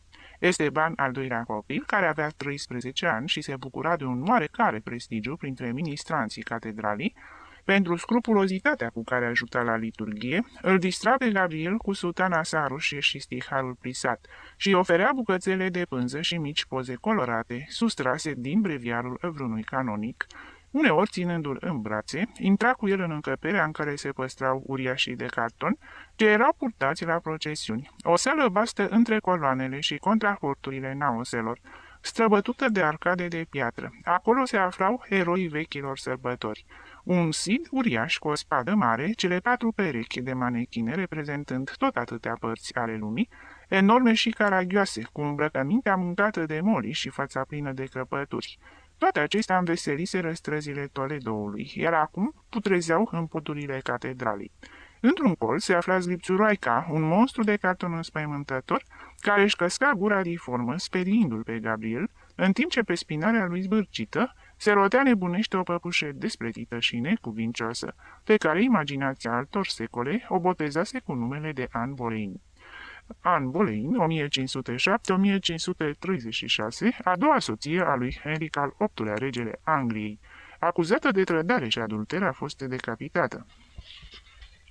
Când Gabriel începu să meargă la școală, îi uimi pe toți cu progresele sale. Droaia de copii ai galeriei superioare, care îi producea atât de multe supărări lui Don Antolin, sacerdot însărcinat cu supravegherea și păstrarea ordinii în sânul acestui trib stabilit sub acoperișurile catedralei, îl admira pe micuțul Gabriel ca pe o minune. Încă nu știa să umble și putea să citească curent. La vârsta de 7 ani începu să învețe latina, reușind să o stăpânească uimitor de repede, ca și cum în viața lui nu vorbise altă limbă. La 10 ani purta dispute cu clericii care frecventau grădina și cărora le făcea plăcere să-l contrazică și să-l pună în dificultate. Domnul Esteban, din ce în ce mai încovoiat și slăbit, zâmbea satisfăcut în fața ultimului său vlăstar. Va fi gloria familiei. Se numea Luna și putea aspira la orice, fără teamă, căci în rândurile ei în trecut se numărau și papi. Canonicii l-au dus pe copil la sacristie, înainte de a-l trece pe la cor, pentru a-i pune întrebări asupra pregătirii sale. Un cleric din birourile arhiepiscopiei îl prezentă cardinalului, care, după ce îl ascultă, îi oferi un pumn de migdale și își exprimă speranța că va obține o bursă pentru el, ca să poată urma în mod gratuit studiile la seminar. Familia Luna, împreună cu rudele lor mai mult sau mai puțin apropiate, formau cea mai mare parte din populația Galeriei Superioare și toți se bucurară de această perspectivă. Ce altceva putea ajunge Gabriel decât sacerdot? Pentru lumea aceea lipită încă de la naștere de catedrală, precum excrescențele pietrei și care îi considera pe arhiepiscopii de Toledo, drept ființele cele mai puternice din lume după papă, singurul loc demn pentru un băiat înzestrat era biserica. Gabriel plecă la seminar și toți simțiră că de acum claveriile rămăseseră pustii. Odată cu plecarea studentului, în casa familiei Luna luară sfârșit șezătorile, la care clopotarul, paracliserul, țârcovnicii și alți angajați ascultau vocea cristalină, pronunția îngrijită a lui Gabriel, care le citea uneori viețile sfinților, alteori ziarele ce soseau de la Madrid și în unele nopți, dintr-un volum, cu coperți de pergament și ortografie veche, povestea lui Don Quixote, exemplar venerabil ce rămăsese în familie trecând din generație în generație. În seminar, Gabriel a dus existența obișnuită a studentului harnic, triumfuri în controverse teologice, premii obținute cu grămada, onoarea de a fi prezentat tovarășilor săi de studiu drept model. Din când în când, vreun canonic din cei care predau la seminar își făcea drum până la grădina unde lucra taică-su. Tânărul merge foarte bine, Esteban. Este primul între toți și, în plus, tăcut, conștiincios. Va fi mângâierea bătrânețelor tale. Grădinarul din ce în ce mai obosit și copleșit de vârstă dădea din cap. El va reuși să-și vadă fiul cu școala încheiată doar din înaltul cerului. Dacă bunul Dumnezeu îl va chema acolo, va muri înaintea afirmării lui depline. Însă nu se întrista de acest fapt. Rămânea familia care să se bucure de reușită. Umanistică, teologie, drept canonic, pe toate le învingea cu o ușurință extraordinară acel tinerel ce își uimea profesorii. În seminar îl comparau cu acei părinți ai bisericii, care atrăseseră atenția prin precocitatea lor. Se afla la sfârșitul studiilor și cu toții îi urau ca eminența sa să-i ofere o catedră la seminar, mai înainte de a oficia liturghia. Dorința sa de cunoaștere nu avea margini. Biblioteca de la seminar părea a fi proprietatea lui personală. Unele după amieze și le petrecea în catedrală pentru a-și perfecta studiile de muzică religioasă, stând de vorbă cu maestrul de la capelă și organistul. În aulă îi lăsau uluiți pe profesori și elevi prin ardoarea și convingerea cu care își ținea prelegerile. Îl cheama Amvonul, s-auzea vorbindu-se în grădina catedralei. Are pasiunea apostolilor. Poate va fi un sfânt Bernard sau un Bossuet. Cine știe unde va ajunge băiatul acesta? Pe Gabriel îl pasiona mai mult studiul istoriei catedralei și al principiilor ecleziaști care au condus-o. În el clocotea dragostea vehementă a familiei Luna pentru imensitatea aceea de piatră, un fel de maică eternă, însă nu o admira orbește așa cum făceau toți cei ai lui. Dorea să știe de ce și cum, să verifice în cărți informațiile vagi auzite de la tatăl său, care aveau un aer mai mult de legendă decât de eveniment istoric. Primul lucru ce atrăsese atenția era cronologia episcopilor de Toledo, un șir de oameni faimoși, sfinți, războinici, scriitori, principi, tuturor adăugându-li se o cifră numelui lor, la fel ca regilor unei dinastii. În anumite epoci, ei fuseseră adevărații monarhi ai Spaniei. Regii toți, în curțile lor, nu erau altceva decât niște figuri decorative care erau preamăriți sau detronați după cerințele clipei. Națiunea era o republică teocratică, iar adevăratul conducător, arhiepiscopul din Toledo. Gabriel grupa după însușiri pe cei din marea listă a prelaților faimoși. În primul rând intrau sfinții, propagatorii epocii eroice a creștinismului, episcopii săraci, la fel ca diocezanii lor, desculți, fugari, victime ale persecuției romane, care până la urmă își ofereau capul călăului, în dorința arzătoare de a da un nou prestigiu doctrinei, prin gestul acesta al sacrificiului. Eugenia, Melancio, Pelagio, Patruno, nume care străluciseră în trecut și care abia de acum sparg cețurile legendei. Apoi veneau arhiepiscopii epocii gotice, prelații monarhi care își exercitaseră autoritatea asupra regilor cuceritori cu acea putere spirituală care sfârșește până la urmă prin a domina barbaria învingătorului. Miracolul trebuia să-i întovărășească pe acești prelați pentru a-i putea intimida pe ereticii ariani, dușmanilor. Aici e vorba de doctrina preotului Arie, care nega originea divină a lui Hristos, contravenind celei catolice. Minunea cerească se afla la ordinele lor pentru a înspăimânta pe grosolanii oameni ai războiului și a-i supune. Arhiepiscopul Montano, acuzat că trăiește cu femeia care îl îngrijește, indignat de clevetiri, pune cărbune aprinși între odăjdile sale sfinte, în timp ce oficează liturghia și nu ia foc, demonstrând prin această minune puritatea vieții sale. Sfântul Ildefonso, nemulțumit doar cu scrierea unor cărți împotriva ereticilor, face să îi se arate Sfânta Leocadia, lăsând între degetele lui o bucată de mantie și se bucură de onoarea ca însăși Maica Preacurată să coboare din cer pentru a-i lăsa în mână o cazulă. Sigiberto, câțiva ani mai târziu, are îndrăzneala să îmbrace această cazulă și este destituit, excomunicat și surghiunit pentru temeritatea lui. Singurele cărți ce apăreau în epoca aceea erau scrise de prelații din Toledo. Ei compilează legile, ei miruiesc cu uleiul sfânt capul monarhilor, ei improvizează rege pe Vamba, conspiră împotriva vieții lui Egica, iar sinodurile reunite în Bazilica Sfintei Leocadia sunt adunări politice, în care mitra se află deasupra tronului și coroana regelui la picioarele prelatului. Vamba, rege vizigot al Spaniei, a domnit între 672-680. Egica, rege al vizigoților din Spania, a domnit între 687-701. Urmează invazia sarazină și se reia seria întreruptă a arhiepiscopilor persecutați. Aceștia nu se mai tem pentru viața lor, așa cum se întâmpla în timpul intransigenței romane. Musulmanii nu mai dau ocazie martirajului și respectă credința celor învinși. Toate bisericile din Toledo continuă să rămână în posesia creștinilor mozarabi, cu excepția catedralei, care se transformă în moschee principală. Episcopii catolici sunt respectați de mauri, la fel și rabinii evrei, însă biserica este săracă, iar nesfârșitele războaie dintre sarazini și creștini, împreună cu represaliile ce servesc drept răspuns cruzimilor comise de reconquistă, creează greutăți în vieții de cult. Reconquistă lupta populației spaniole creștine din peninsulă pentru izgonirea maurilor. Gabriel, ajungând aici, visa citind nume obscure ca Sixila, Elipando și Vistremiro. Pe acesta, Sfântul Eulogio îl denumea toță a Spiritului Sfânt și lumină a Spaniei, însă istoria nu spunea nimic despre faptele sale. Pe Sfântul Eulogio, maurii îl martirizează și îl omoară la Cordoba din cauza excesivului său zel religios. Benito, francez de origine, care îi succede la scaun, pentru a nu fi mai prejos decât antecesorii săi, face ca Maica Domnului să-i coboare o altă cazulă într-o biserică din țara sa, mai înainte de a veni la Toledo.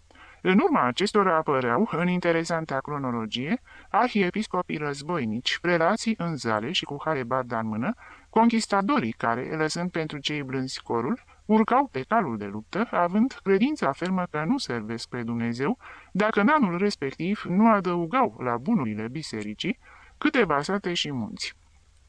În secolul al XI-lea, aceștia au ajuns împreună cu Alfonso al VI-lea la cucerirea Toledoului. Primii dintre ei erau francezi, călugări ai faimoasei mănăstiri din Cluny, trimiși la mănăstirea din Sahagún de către abatele Hugo. De atunci a început să se întrebuințeze termenul de don, ca titlu de noblețe, senior. Față de toleranța pioasă a episcopilor de dinainte, practicată în relațiile lor cu arabii și evrei, în cadrul largii libertăți de cult mozarab, începea acum intransigența feroce a creștinului cuceritor. Arhiepiscopul Don Bernardo, abia văzându-se pe scaunul din Toledo, profită de lipsa lui Alfonso al VI-lea pentru a-și călca angajamentele. Moscheea cea mare continua să rămână în puterea maurilor, printr-un pact solemn al regelui, tolerant în materie religioasă ca toți monarhii reconchistei. Arhiepiscopul pune stăpânire pe voința reginei, o face complice la planurile lui și într-o noapte, urmați de clerici și de muncitori, sparg ușile moscheii. O curăță, o purifică și dimineața la răsăritul soarelui, când sarazinii vin să-și facă rugăciunile, o găsesc transformată în catedrală catolică. Învinși, încrezătorii în cuvântul dat, mai înainte de învingători, scandalizați, protestează și dacă nu se răscoală, este mulțumită intervenției lui Ulema Abu Walid, care era convins că regele își va respecta angajamentele. După 3 zile, Alfonso al VI-lea sosește la Toledo, de undeva din fundul Castilii, hotărâ să-l ucidă pe arhiepiscop și chiar pe propria sa soție, pentru înfăptuirea acestor silnicii, care au făcut să se pună la îndoială cuvântul lui de cavaler. Furia sa este însă atât de mare, încât arabii înșiși sunt speriați. Abu Walid iese în întâmpinarea regelui pentru a-l ruga să accepte situația, deoarece cei prejudiciați socot faptul consumat. În numele învinșilor, Abu Walid întărește credința sarazinilor că regele nu și-a încălcat cuvântul și adaugă apoi că dobândirea sau pierderea unui edificiu nu constituie un motiv atât de grav pentru a se tulbura pacea. Gabriel, citind toate acestea, lăuda prudența și toleranța bunului Maul Abu Walid. Însă admira și mai mult cu entuziasm de seminarist pe acei prelați trufași, intransigenți și bătăioși, care ne socoteau legi, încălcau înțelegeri pentru o mai mare laudă lui Dumnezeu. Arhiepiscopul Don Martin este general, luptă împotriva maurilor din Andaluzia, cucerește comune și îl însoțește pe Alfonso al VIII-lea în bătălia de la Alarcos. Faimosul prelat Don Rodrigo, scrie cronica Spaniei, umplând-o cu minciuni pentru mai marea prosperitate a bisericii și participă la istorie, petrecându-și timpul mai mult pe calul de război decât pe scaunul din cor. În bătălia din Las Navas, de exemplu aruncându-se în punctul cel mai fierbinte al încleștării, pentru care motiv regele, după victorie, îi dă în stăpânire 20 de sate, precum și comuna Talavera de la Reina. Apoi, în lipsa monarhului, belicosul arhiepiscop izgonește pe Mauri din Quesada și din Cazorla și pune stăpânire pe vaste teritorii ce devin senioria sa. Don Sancho, fiul lui Don Jaime de Aragon și frate cu regina Castilii, consideră mai important pentru el titlul militar decât mitra din Toledo, și văzând că maurii avansează, iese în întâmpinarea lor pe câmpia din Martos, se azvârle în bătălie unde era lupta mai grea și cade omorât de mauri, care îi taie mâinile și îi înfig capul într-o suliță.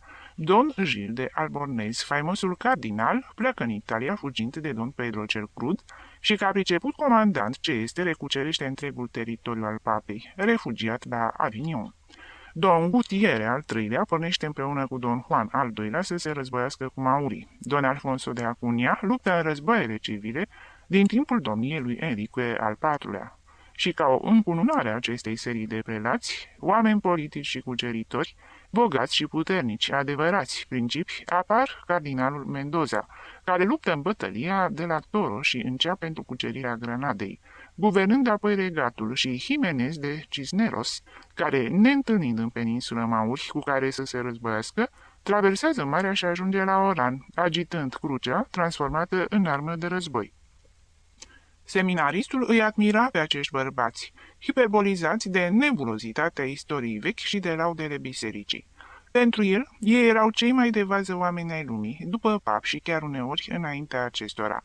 Se mira de ce spaniolii erau acum atât de orbi și nu ofereau conducerea țării arhiepiscopilor din Toledo, care, în secolele trecute, realizaseră atâtea fapte eroice. Măreția și dezvoltarea patriei erau intim legate de istoria lor. Dinastia lor valora aproape tot atât cât una regală și nu o singură dată, aceștia fuseseră salvați de sfaturile și energia prelaților. În spatele acestor vulturi se aflau păsările de o gradă. După prelații cu coifi de fier și zale, defilau prelații bogați și fastoși, care nu mai participau la lupte, ci la dispute, judecându-se cu târgurile, brezlele și diversi particulari, pentru a păstra averea imensă adunată de predecesorii lor. Cei mai generoși, cum a fost Avera, înălțau palate și ofereau protecție lui El Greco, lui Berruguete și altor artiști, creând la Toledo o renaștere, ecou al celei din Italia. Cei mai zgârciți ca Aquiloga reduceau cheltuielile fastoasei biserici pentru a se transforma în bancheri, dând cu împrumut bani regilor, oferind milioane de ducați monarhilor, pe ale căror domenii imense nu apunea niciodată soarele, dar care se vedeau obligați să cerșească dacă galeoanele întârziau să sosească din America. Catedrala era opera principiilor ei ecleziastici. Fiecare a pus în ea ceva ce dezvăluia o parte din caracterul lor. Cei mai aspri și războinici armătura, muntele de piatră și pădurea de lemn care formau scheletul ei. Cei mai culți, înălțați la scaun într-o epocă de rafinament, grilajele forjate, lucrate meticulos, frontispiciile cu dantelării de piatră, picturile, odoarele care transformau în tezaur sacristia. Gestația giganticei construcții durase aproape 3 secole. Se asemuia cu cea a animalelor uriașe din epoca preistorică, dormind ani îndelungați în pântecele materne mai înainte de a ieși la lumină. Când pilaștrii și zidurile ieșiră din sol, arta gotică se mai afla încă la prima ei epocă. În cele 2 secole și jumătate cât a durat construcția, arhitectura făcuse mari progrese. Gabriel urmărea cu privirea această transformare lentă, vizitând catedrala, confruntându-se cu caracteristicile evoluției ei. Grandiosul edificiu era un uriaș încălțat cu pantofi grosolani și capul acoperit cu panașe strălucitoare. Bazele pilaștilor erau necioplite, fără vreun ornament oarecare. Snopul de coloane creștea cu o rigidă modestie, marcând începutul arcurilor cu capiteluri simple, în care stilul gotic încă nu poseda exuberantul frunziș din perioada de înflorire. Însă la bolți, acolo unde catedrala se afla la capătul gestației sale, sau mai exact 2 secole după începerea lucrării, la ferestrele mari cu ogive multicolore se dezvăluia splendoarea unei arte în perioada sa de culme. În cele 2 extremități ale transeptului, Gabriel întâlnea dovada marilor progrese realizate în decursul sutelor de ani, cât avusese nevoie catedrala pentru a se înălța deasupra solului. Ușa orologiului, denumită și a zilei de lucru, cu sculpturile sale stupide de hieratică rigiditate și cu timpanul acoperit cu scene compacte din creație, contrasta cu ușa de la cealaltă extremitate, cea a leilor sau, cu alt nume, cea a bucuriei, construită cu 200 de ani și mai târziu, învietoare și maestoasă în același timp, asemănătoare cu intrarea unui palat, scoțând în evidență îndrăsnirile plastice ale renașterii, care se luptă să capete găzduire printre severitățile arhitecturii gotice. O sirenă goală fixată de ușă prin coada ei încorăcită servește de ciocănel.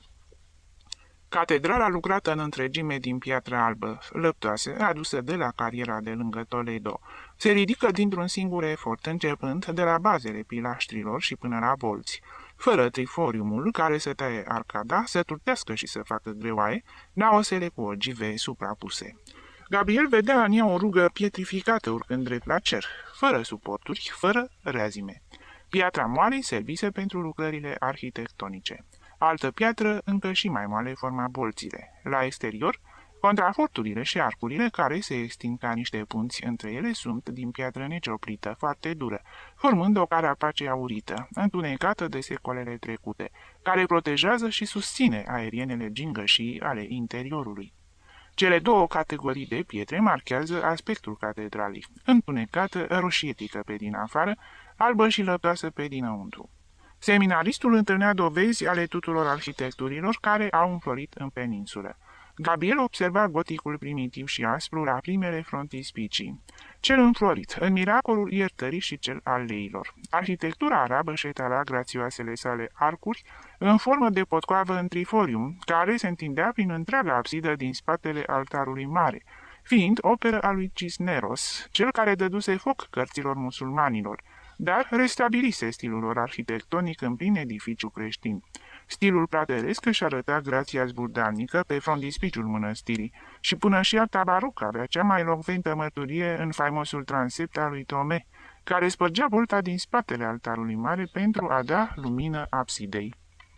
În după amiezile fără slujbe, Gabriel părăsea seminarul, oinărea prin catedrală până la ora închiderii porților. Îi plăcea să se plimbe prin naose, prin spatele altarului mare, locul cel mai întunecos și liniștit al edificiului. Acolo dormea o mare parte a istoriei Spaniei. În spatele ușii închise a capelei regilor, păzită de 2 heralzi de piatră, cu mâinile la șolduri, se aflau monarhii Castilii, în mormintele lor străjuite de statui în armură de aur, cu sabie la brâu. Se oprea în fața capelei lui Santiago, privind prin grilajele celor 3 arcuri ogivale. În fund, sfântul legendar, îmbrăcat ca un peregrin, cu paroșul ridicat, strivea cu calul mulțime de mauri. Scoici mari și scuturi roșii cu o lună de argint împodobeau zidurile albe urcând până la voltă. Această capelă era în grija tatălui său, grădinarul, care o privea ca pe un fel de proprietate. Aparținea neamului Luna și chiar dacă cineva lua în bătaie de joc această înrudire, acolo se aflau înmormântați Don Alvaro și soția sa, ilustrii săi strămoși, în morminte impozante.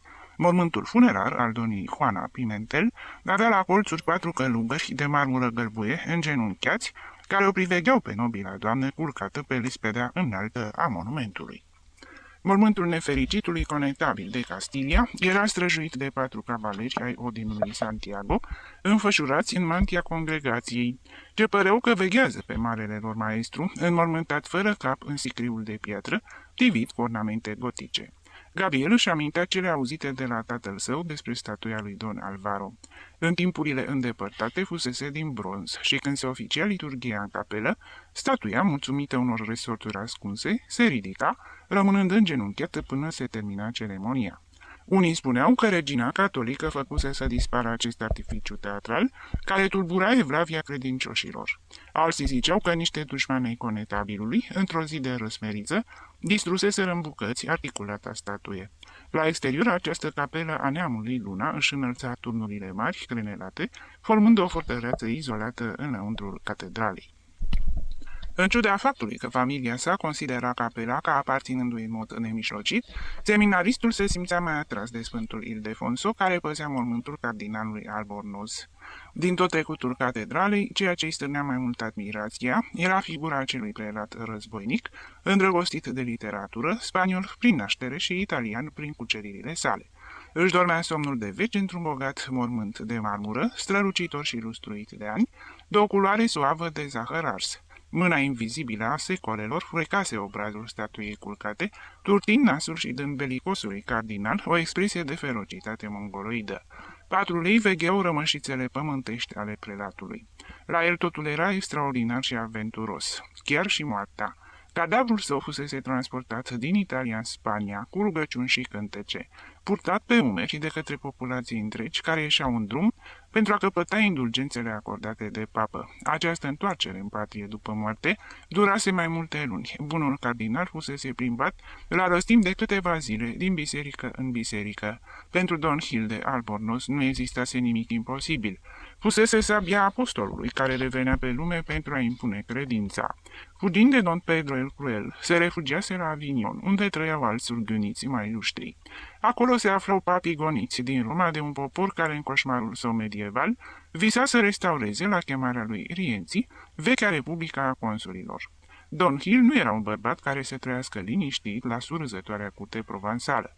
Purta zale sub pelerină ca un demn arhiepiscop din Toledo și în lipsă de mauri dorea să omoare eretici. Plecă în Italia ca prinț al bisericii. Armata sa era formată din aventurierii Europei și bandiții din țară. A omorât dușmani, a incendiat câmpii, a pătruns în orașe pentru a jefui în numele suveranului său pontif și după puțin timp, surghiuniții din Avignon își puteau ocupa din nou tronul de la Roma. Cardinalul spaniol, după aceste campanii care restituiau jumătate din Italia papalității, se trezi bogat ca un rege și înființă la Bologna faimosul colegiu spaniol. Papa, cunoscând jafurile sale, dori să-i ceară socoteală și trufașul Don Gil prezentă un car încărcat cu chei și zăvoare. Sunt, îi spuse cu fermitate, ale orașelor și castelelor pe care le-am câștigat pentru papalitate. Acestea sunt socotelile mele. Seminaristul simțea în fața cardinalului Albornoz acea atracție irezistibilă pe care un războinic o exercita asupra celui slab, cu atât mai mult cu cât toate acele calități apăruseră la un servitor al bisericii. De ce nu reînvie asemenea bărbați în această epocă de impietate? Gabriel, în peregrinările sale prin catedrală, admira grilajul altarului mare, minunată operă a lui Villar Pando, cu frunzișul de aur vechi și barele de fier întunecat, cu pete de cositor. Petele acestea îi făceau pe cerșetori și pe ghizii templului să afirme că grilajul era de fapt de argint, numai că domnii canonici, pentru a evita să fie furată de soldații lui Napoleon, îl vopsiseră în negru. În spatele său strălucea iconostasul altarului mare, majestoasă făurire de un auriu suav și vechi. O lume întreagă de figuri, reprezentând sub mici baldachine ajurate diverse scene din drama patimilor. Între iconostas și grilaj, aurul părea să țâșnească, alunecând pe pereții albi, marcând cu linii orbitoare îmbinările pietrelor construcției. Sub ogive ascuțite se aflau mormintele celor mai vechi regi ai Castiliei și cel al marelui cardinal Mendoza. În finisajul broderiilor ornamentale, o orchestră tăcută de îngeri gotici, înveșmântați în rigida cazură și cu aripi strânse, cântau din lăute, teorbe și flaute. În partea cealaltă a pilaștrilor se amestecau printre chipurile episcopilor statuile personajelor istorice și legendare. Într-o parte, bunul ulema Abu Walid, imortalizat într-un templu creștin, pentru spiritul său tolerant, pe partea opusă, misteriosul păstor din Las Navas, care indicase creștinilor drumul spre victorie, dispărând apoi ca un trimis divin. Un chip de țăran mizer, cu fața turtită, acoperit cu o glugă grosolană, pe ambele laturi ale grilajului, ca mărturie a trecutului de glorie, cele două amvoane bogate, în marmură și bronz cizelat. Gabriela zbârea o privire corului, admirând stranele minunate ocupate de canonici, și se gândea că într-o zi se va așeza și el acolo, spre marea mândrie a familiei sale. Înhoinăreala lui prin biserică se oprea în fața enormului chip al Sfântului Cristobal. O friscă pe cât de proastă, pe atât de impunătoare. Un călugăr ce ocupa întreaga fața zidului, de la soclu până la cornișe, și care, prin mărimea lui, părea singurul locuitor demn al catedralei. Cadeții veneau după amiezile să-l contemple, constituind pentru ei lucrul cel mai notabil din biserica primată, Colos, cu cărnuri stacojii, care cu un copilaș pe umăr înaintea cu picioarele șubrezite, sprijinindu-se de un băț ce aducea amătură. Veselul tineret al școlii militare se amuza măsurându-l cu sabia și apoi calculând câte săbii în înălțime atingea prea fericitul Colos. Constituia aplicația nemijlocită a calculelor matematice cu care erau plictisiți la Academie. Ucenicul de preot se mânie în fața acestei dezvolturi nepăsătoare pe care o afișau acești elevi în ale războiului.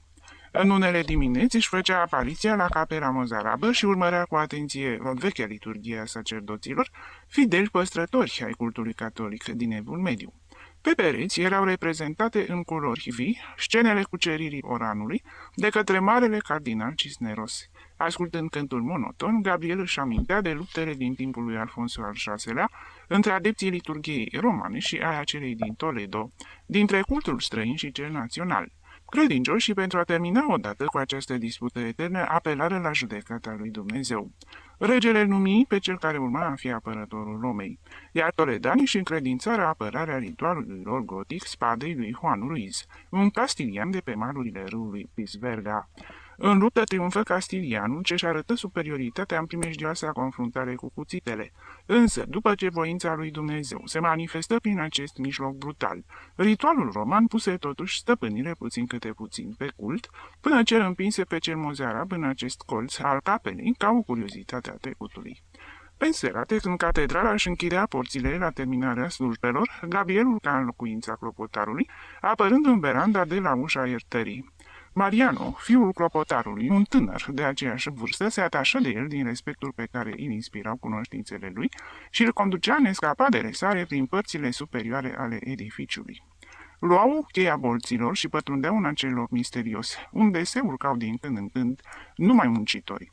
Văzută de sus, catedrala era urâtă și banală. La începuturile ei, bolțile de piatră fuseseră lăsate în stare aproape brută, fără alt finisaj decât o balustră de filigranată. Însă ploile au mâncat bolțile și acum acestea erau amenințate cu distrugerea. Corpul de canonici, pentru a apăra catedrala, făcuse un acoperiș din olane cenușii, dând bisericii primate un aspect de magazie sau de hădughie imensă, cu sumedenie de apartamente. Rămurelele de ananas de lângă contraforturi păreau rușinate când se iveau peste acest acoperiș grosolan. Arcadele clădirii se scufundau și dispăreau printre construcțiile dependințelor, cu aspect urât, lipite de catedrală. Turnulețele scărilor se ascundeau după acea spinare de olane grosolane. Cei doi tineri, aflându-se apoi pe acoperișul verzui și alunecos din cauza ploilor, urmăreau marginile superioare ale edificiului. Picioarele lor se împiedicau în plantele sălbatice pe care natura fecundă le făcuse să crească în locurile de îmbinare ale pietrelor construcției. La apropierea lor, stoluri de păsări zburau, îmbulzindu-se din aceste păduri în miniatură. Reliefurile sculptate serveau de refugiu copiilor. Fiecare cavitate a pietrei constituia un mic lac unde se aduna apa ploilor și păsările veneau să-și astâmpere seta. Uneori, pe vârful unui contrafort, poposea vreo pasăre neagră și urâtă, care în nemișcarea ei părea un element arhitectonic neprevăzut. Vreun corp care își netezea cu ciocul aripile rămânea ore întregi la soare. Lumea îl vedea de jos de mărimea unei muște. Bolțile îi stârneau lui Gabriel o senzație de uimire. Nimeni nu putea ghici existența acelei lumi, acolo, în zona cea mai înaltă a edificiului. Când, ani mai târziu, Gabriel văzut din galeria unui teatru dispozitivele pentru manevrarea decorurilor, își aminti de bolțile catedralei. Cei doi umblau prin pădurea de stâlpi, mâncați de carii ce susțineau acoperișul, pe poteci înguste, peste cupolele bolților care umflau podeaua ca niște tumori albe și prăfoase. Când și când se căsca o gaură adâncă prin care se vedea interiorul catedralii și hăul le dădea amețeli. Întâlneau ambrazuri verticale, strâmte guri de puț, pe fundul cărora treceam niște oameni cât furnicile. Prin aceste găuri coborau corzile marilor candelabre și lanțul aurit care susține un Hristos răstignit peste grilajul altarului mare. În penumbră, sub arcadele enorme, se vedeau roți dințate și ruginite, manivele și odgoane, amintind niște instrumente de tortură uitate acolo. Formau mașinăria ascunsă a marilor reprezentații religioase. Cu aceste mecanisme se înălța de săptămâna patimilor grandiosul baldachin din altarul mare. Razele soarelui prefirate printre stâlpi scoteau în evidență atomia acelui praf, care în straturi seculare se depusese peste bolți. Ca niște evantaie de tiul se mișcau la radierea vântului pânzele de păianjeni formate acolo în decurs de ani îndelungați. Pașii intrușilor stârneau prin unghierele întunecoase din spatele unor grinzi părăsite, panica șoarecilor care o luau înnebuniți la goană. În colțurile mai sumbre fâlfâiau din aripi păsările negre, care pătrundeau noaptea în biserică prin găurile bolții. Ochii huhurezilor străluceau ca niște puncte fosforescente. Lilieci speriați de lumină zburau cu stângăcie, atingând ușor cu aripile lor fețele celor doi tineri. Fiul clopotarului, examinând găinații îmbrăștiați prin praf, enumeră păsările refugiate pe piscul muntelui de piatră. Ăsta e de bufniță, celălalt de huhurez, acela de colo de corp, și vorbea cu respect despre un oarecare cuib de vulturi pe care tatăl său, când fusese tânăr, îl văzuse în acel loc, ființe feroce care voiau să-i scoată ochii și îl obligau pe bunul clopotar să ceară pușca paznicului de noapte, ori de câte ori trebuia să viziteze bolțile. Lui Gabriel îi făcea plăcere, pentru liniștea și impunătoarea ei singurătate, acea lume stranie găzduită în vârful catedralei. Era o pădure de grinzi, populată de ființe lugubre ce trăiau uitate în interiorul cutiei craniene a edificiului. Domnul avea o casă pentru credincioși și un pod imens pentru animalele sale. Sălbatica singurătatea înălțimilor contrasta cu bogăția capelei octogonale, pline de relicve depozitate în vaze și sipeturi mici de email și fildeș, cu grandoarea tezaurului, unde se îngrămădiseră perle și smaragde cu atâta generozitate, de parcă ar fi fost simple pietricele, cu eleganța garderobei sacerdotale, încărcate de țesături ale căror broderii reproduceau toate nuanțele picturii. Gabriel avea 18 ani când își pierdu tatăl. Bătrânul grădinar murise în păcat, văzând că întreaga sa familie se afla în serviciul catedralii și că sănătoasa tradiția neamului Luna nu se întrerupsese. Thomas, băiatul cel mare, rămânea cu grija grădinii. Esteban, după mulți ani de serviciu ca ministrant și ajutor de paracliser, era însărcinat acum cu păstrarea liniștii în catedrală și obținuse vergeaua de lemn și cei 7 reali zilnic, ținta tuturor ambițiilor sale. În privința mezinului, domnul Esteban avea convingerea că zămislise un viitor părinte al bisericii, căruia îi era rezervat un loc în cer la dreapta Domnului. 3. Veni vremea Revoluției din septembrie. În catedrală și în seminar se produse mare agitație, comentându-se din zori până seara știrile sosite de la Madrid. Spania tradițională și sănătoasă, cea a marilor amintiri istorice, se afla pe drumul prăbușirii. Adunarea constituantă deveni un vulcan, o gură a infernului, pentru sultanele negre ce formau cerc în fața evenimentelor ce se desfășurau. Pentru fiecare satisfacție ce le provoca un discurs al lui Manterola, plăteau cu chinuri imense, citind cuvintele revoluționarilor, care dădeau lovituri puternice trecutului. Lumea clericală își întoarse privirea spre Don Carlos, care începuse războiul în provinciile din nord. Regele munților din țara Bașcilor ar fi pus totul la punct, în clipa în care ar fi coborât pe câmpiile Castiliei. Însă anii treceau, Don Amedeo venea și pleca, și între timp se proclamă Republica. Amedeo de Savoia, duce de Aosta și rege al Spaniei, 1870-1873.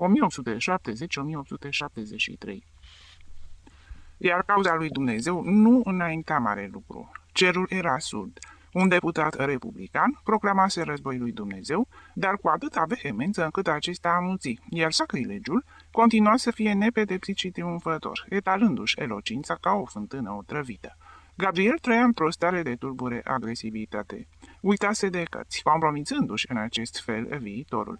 Nu se mai gândea că el ar fi putut oficia cândva liturghia. Ce importanță mai avea pentru el cariera aleasă când vedea cum biserica se află în pericol, gata de a se destrăma întreaga poezie sonorentă a veacurilor ce îl învăluise încă din leagăn, ca un nor parfumat de tămâie veche și de trandafiri ofiliți.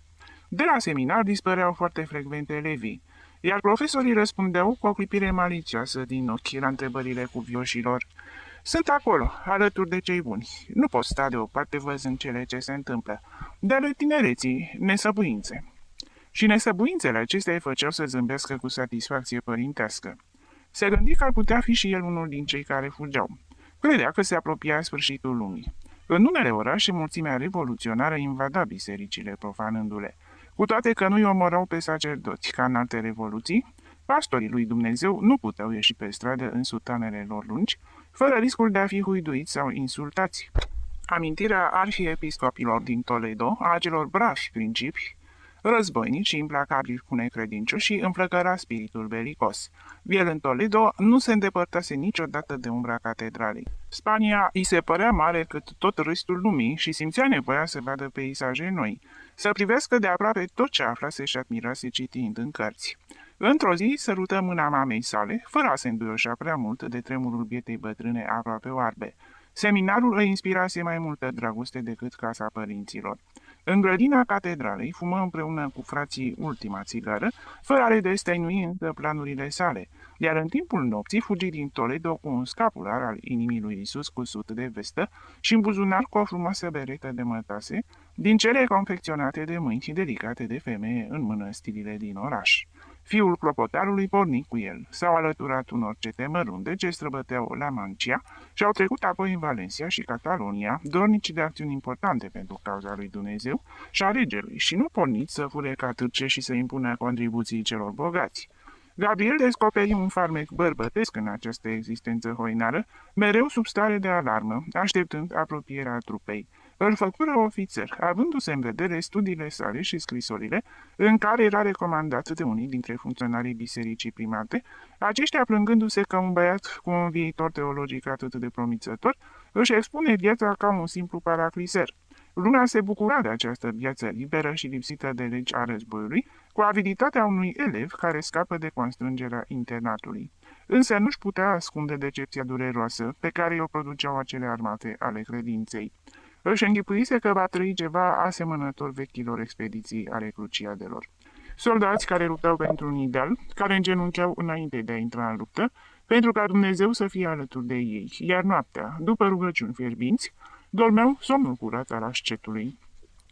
Și când colo se întâlnea cu turme înarmate, nesupuse păstorului, incapabile de acel fanatism care te duce orbește la moarte, bucuroase ca războiul să se prelungească cât mai mult, pentru a se putea menține viața aceasta de huzur ambulant, pe socoteala țării, viață pe care ei o socoteau cea mai prielnică.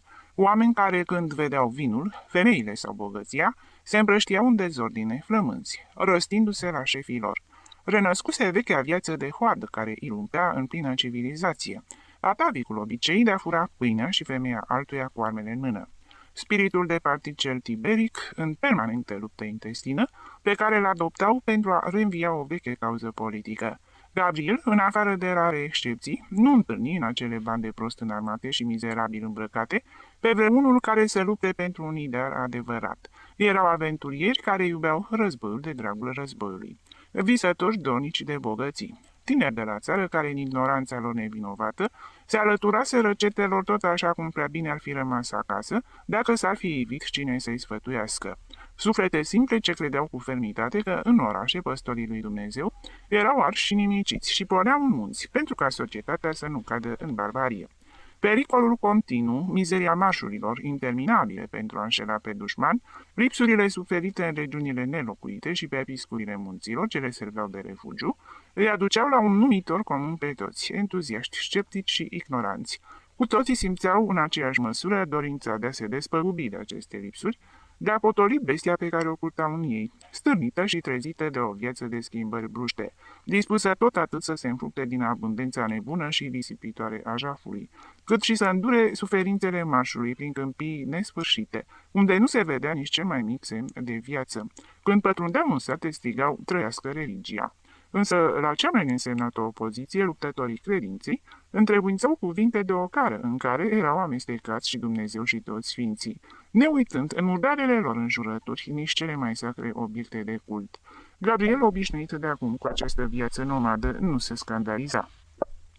Vechile scrupule de seminariste dispăreau sufocate sub poșghița de omarhoarde pe care războiul o întărea. Donia Blanca, cumnata regelui, trecu prin fața lui ca un personaj pitoresc. În romantismul ei de principesă viguroasă, dorea să imite eroinele din Vendée și, urcată pe un cal micuț, cu revolverul la centură și bereta albă peste părul despletit, se instală în fruntea celor triburi înarmate ce reînnoiau în centrul peninsulei viața și luptele din timpuri uitate de istorie. Faldurile rochii negre și largi a eroinei, ce fâlfâiau în bătaia vântului, serveau drept drapel batalioanelor de zoafi, trupe de aventurieri francezi, germani și italieni, rămășițe ale tuturor războaielor de pe glob, care găseau că este mai plăcut să urmeze o femeie dornică de notorietate decât să se angajeze în regiunea străină din Algeria.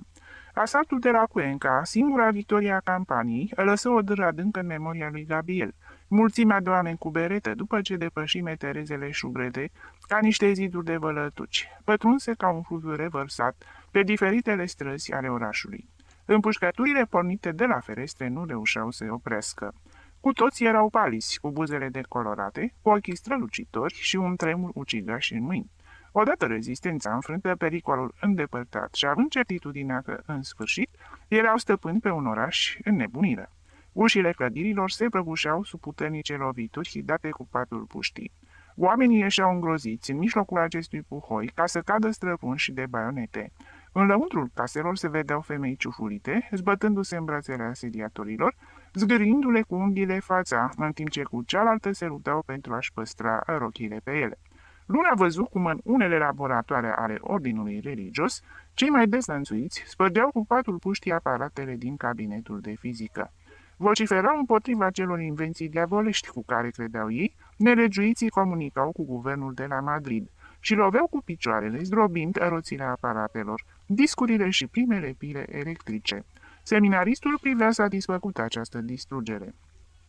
Și el ura, însă cu o ură adaptată în seminar, științele pozitive și materialiste, care la finalul tuturor deducțiilor lor ajungeau în mod fatal la negarea lui Dumnezeu. Acei fii ai munților, în sfânta lor ignoranță, făceau fără să știe un lucru foarte important. Vai, dacă întreaga națiune i-ar fi imitat! În alte vremuri nu existau instrumentele științei și Spania era mai fericită. Pentru a trăi cu sfințenie era îndeajuns înțelepciunea sacerdoților și ignoranța populară, care împreună pot oferi o tihnă fericită. Ce e nevoie de mai mult? În felul acesta s-a menținut țara pe vremea celor mai glorioase secole ale istoriei sale. Războiul o sfârșit. Bandele urmărite trecură din centrul țării în Catalonia și, în sfârșit, împinse spre frontieră, fuseseră nevoite să predea armele vameșilor francezi. Mulți dintre ei beneficiară apoi de grațiere, fericiți de a se înapoia la casele lor. Mariano Clopotarul reveni și el. Nu dorea să trăiască pe pământ străin. Afară de aceasta îi murise mama și nu era greu să-i se predea turnul catedralei, dacă invoca meritele familiei, cei 3 ani ai săi de campanie pentru religie și o rană cauzată de un glonte la un picior. Aproape că se putea compara cu martirii creștinismului. Gabriel alese emigrația, era ofițer și nu putea jura credință dinastiei uzurpatoare. Își enunță convingerile cu aroganța căpătată în acea caricatură de armată, ce ducea la extrem metehnele vechiului militarism și în care zdrență roșii cu sabia la centură își transmiteau ordinele, adresându-se mereu unul altuia cu domnule ofițer. Adevăratul motiv însă pentru care Luna nu reveni la Toledo era dorința lui de a urma cursul evenimentelor, de a vedea tărâmuri noi și de a-și mai schimba obiceiurile. A reveni la catedrală însemna să rămână acolo pentru totdeauna, să renunțe la viață. Și el, care în timpul războiului gustase din plăcerile lumești, nu dorea să renunțe prea repede la ele. Încă nu era major ca vârstă. Mai avea timp destul pentru a-și termina studiile. Sacerdoțiul își constituia o izolare sigură și nu mai atrăgea reîntoarcerea. Pe deasupra îi murise mama, iar scrisorile fraților săi nu-i comunicau alte schimbări în viața somnolentă a galeriei superioare, decât că grădinarul se căsătorise și că Esteban era în tratative cu o tânără din Claverii, deoarece părea contrar bunelor tradiții să te unești cu oameni din afara catedralei. Luna a trăit mai mult de un an în cantonamentele emigranților. Educația sa clasică și simpatia pe care o inspira acestora, tinerețea sa îi deschiseseră un oarecare drum. Cu abații francezi vorbea latinește, lucru ce le făcea plăcere, deoarece aflau noutăți despre război de la acel tânăr teolog și în același timp îl învățau limba țării. Acești amici ecleziaști îi recomandau persoane din înalta burghezie, fideli bisericii, dornici să învețe limba spaniolă și cărora le preda lecții. În clipele de mari lipsuri, îl salvă prietenia sa cu o contesă bătrână și legitimistă, care îl invită să petreacă câteva zile în castelul său, prezentându-l pe seminaristul belicos la teratele sale cu oameni gravi și pioși, de parcă ar fi fost un cruciat reîntors din Palestina. Dorința cea mai arzătoare a lui Gabriel era de a se duce la Paris. Viața în Franța îi schimbase radical ideile. Trăia sentimentul că nimerise pe o planetă nouă. Cu orizontul limitat de viața monotonă a seminarului și de existența nomadă de care abusese parte în acel război sălbatic și fără de glorie, îl uimeau progresele materiale, rafinamentele civilizației, cultura și bunăstarea oamenilor de pe pământul francez. Își amintea acum cu rușine de ignoranța sa spaniolă, acea aroganță castiliană, întreținută de lecturi înșelătoare, care îl făceau să creadă că Spania era prima țară din lume, poporul cel mai valoros și mai nobil, iar restul națiunilor, în cea mai mare parte a lor, un fel de turme sărmane create de Dumnezeu, pentru a fi victime ale ereziei și menite să fie înfrânte de fiecare dată când încercau să se măsoare cu țara sa privilegiată, care se hrănește prost și bea puțin, însă are cei mai importanți sfinți și cei mai mari capitani ai creștinătății. Cartierul Saint-Sulpice, cu străzile sale liniștite și pașnice, asemănătoare celor spaniole, cu surorile laice, înveșmântate în văluri negre, care treceau frecând zidurile seminarului, atrase de sunetul clopotelor, a fost pentru seminaristul spaniol ceea ce fusese drumul Damascului pentru apostol. Catolicismul francez, cult, rațional și respectos cu progresele umane, îl uimi pe Gabriel. Trufașa sa devoțiune spaniolă era obișnuită să disprețuiască științele profane. În lume nu exista decât o singură învățătură adevărată, teologia. Celelalte științe erau niște jocuri, bune cel mult pentru a întreține eterna copilărie a umanității. A cunoaște pe Dumnezeu și a măsura măreția puterii sale era singurul lucru serios, căruia îi se puteau dedica oamenii. Mașinile, descoperirile științelor pozitive, tot ce nu avea legătură cu divinitatea și cu viața de dincolo, erau niște mofturi bune doar pentru a-i zăpăci pe oameni și a-i lăsa fără credință. Și vechiul seminarist, care disprețuia progresul uman, încă din copilărie, ca pe o minciună ridicolă, rămase încremenit de uimire văzând cu ce solemnitate vorbea despre el spiritul francez. Făcând corectura atâtor cărți, Gabriel observa respectul profund pe care acea știință disprețuită îl inspira bunilor abați francezi, posesori ai unei culturi superioare, canonicilor situați mai în sud. Gabriel simți în fața noilor cunoștințe aceeași puternică curiozitate, care de mic copil îl obligase să-și încovoie spinarea în fața volumelor legate în pergament ale bibliotecii seminarului. Dorea să cunoască parfumul misterios al științei atât de detestate, care îi tulbura pe sacerdoți și îi făcea să-l renege acum în mod indirect partea din credința a 19 secole. Dorise să știe pentru ce cărțile sfinte se străduiau și se chinuiau să explice pe epoci geologice creația pe care Dumnezeu o făcuse în 6 zile. Pe vremea aceea, Gabriel părăsia ambianța liniștită a librăriei religioase. Faima sa de umanist ajunsese până la un editor vecin cu Sorbona, care publica lucrări clasice, și Luna, fără a se îndepărta de malul stâng al Senei, sări drept în cartierul latin pentru a corecta șpalturi în latină și greacă. Câștiga 12 franci pe zi, mult peste ceea ce câștigau canonicii din Toledo, care în alte vremuri lui îi se păreau a fi mari duci. Locuia într-un mic hotel studențesc, aproape de școala de medicină, și discuțiile vehemente din timpul nopții, prin fumul pipelor, cu tovarășii de pensiune, îl instruiau tot atât de bine, ca și cărțile detestate științe. Studenții care îi împrumutau cărți sau îi indicau autorii pe care trebuia să-i caute în orele libere, în biblioteca de pe muntele Saint-Geneviève, râdeau ca niște păgâni, în fața exaltatelor sale afirmații de vechi seminarist. Timp de 2 ani, tânărul Luna nu a făcut altceva decât să citească. Din când în când își permitea să însoțească pe prietenii săi în vreo escapadă, supunându-se vieții vesele și libertine a cartierului. Își toci coatele mânecilor pe mesele berăriilor. Mimia lui Murger trecut deseori prin fața lui, mai puțin melancolică decât în opera poetului, și fostul seminarist a avut parte și el de idile, în câte o după amiază de duminică, în pădurile din apropierea Parisului. Însă Gabriel nu era un temperament înclinat spre plăceri.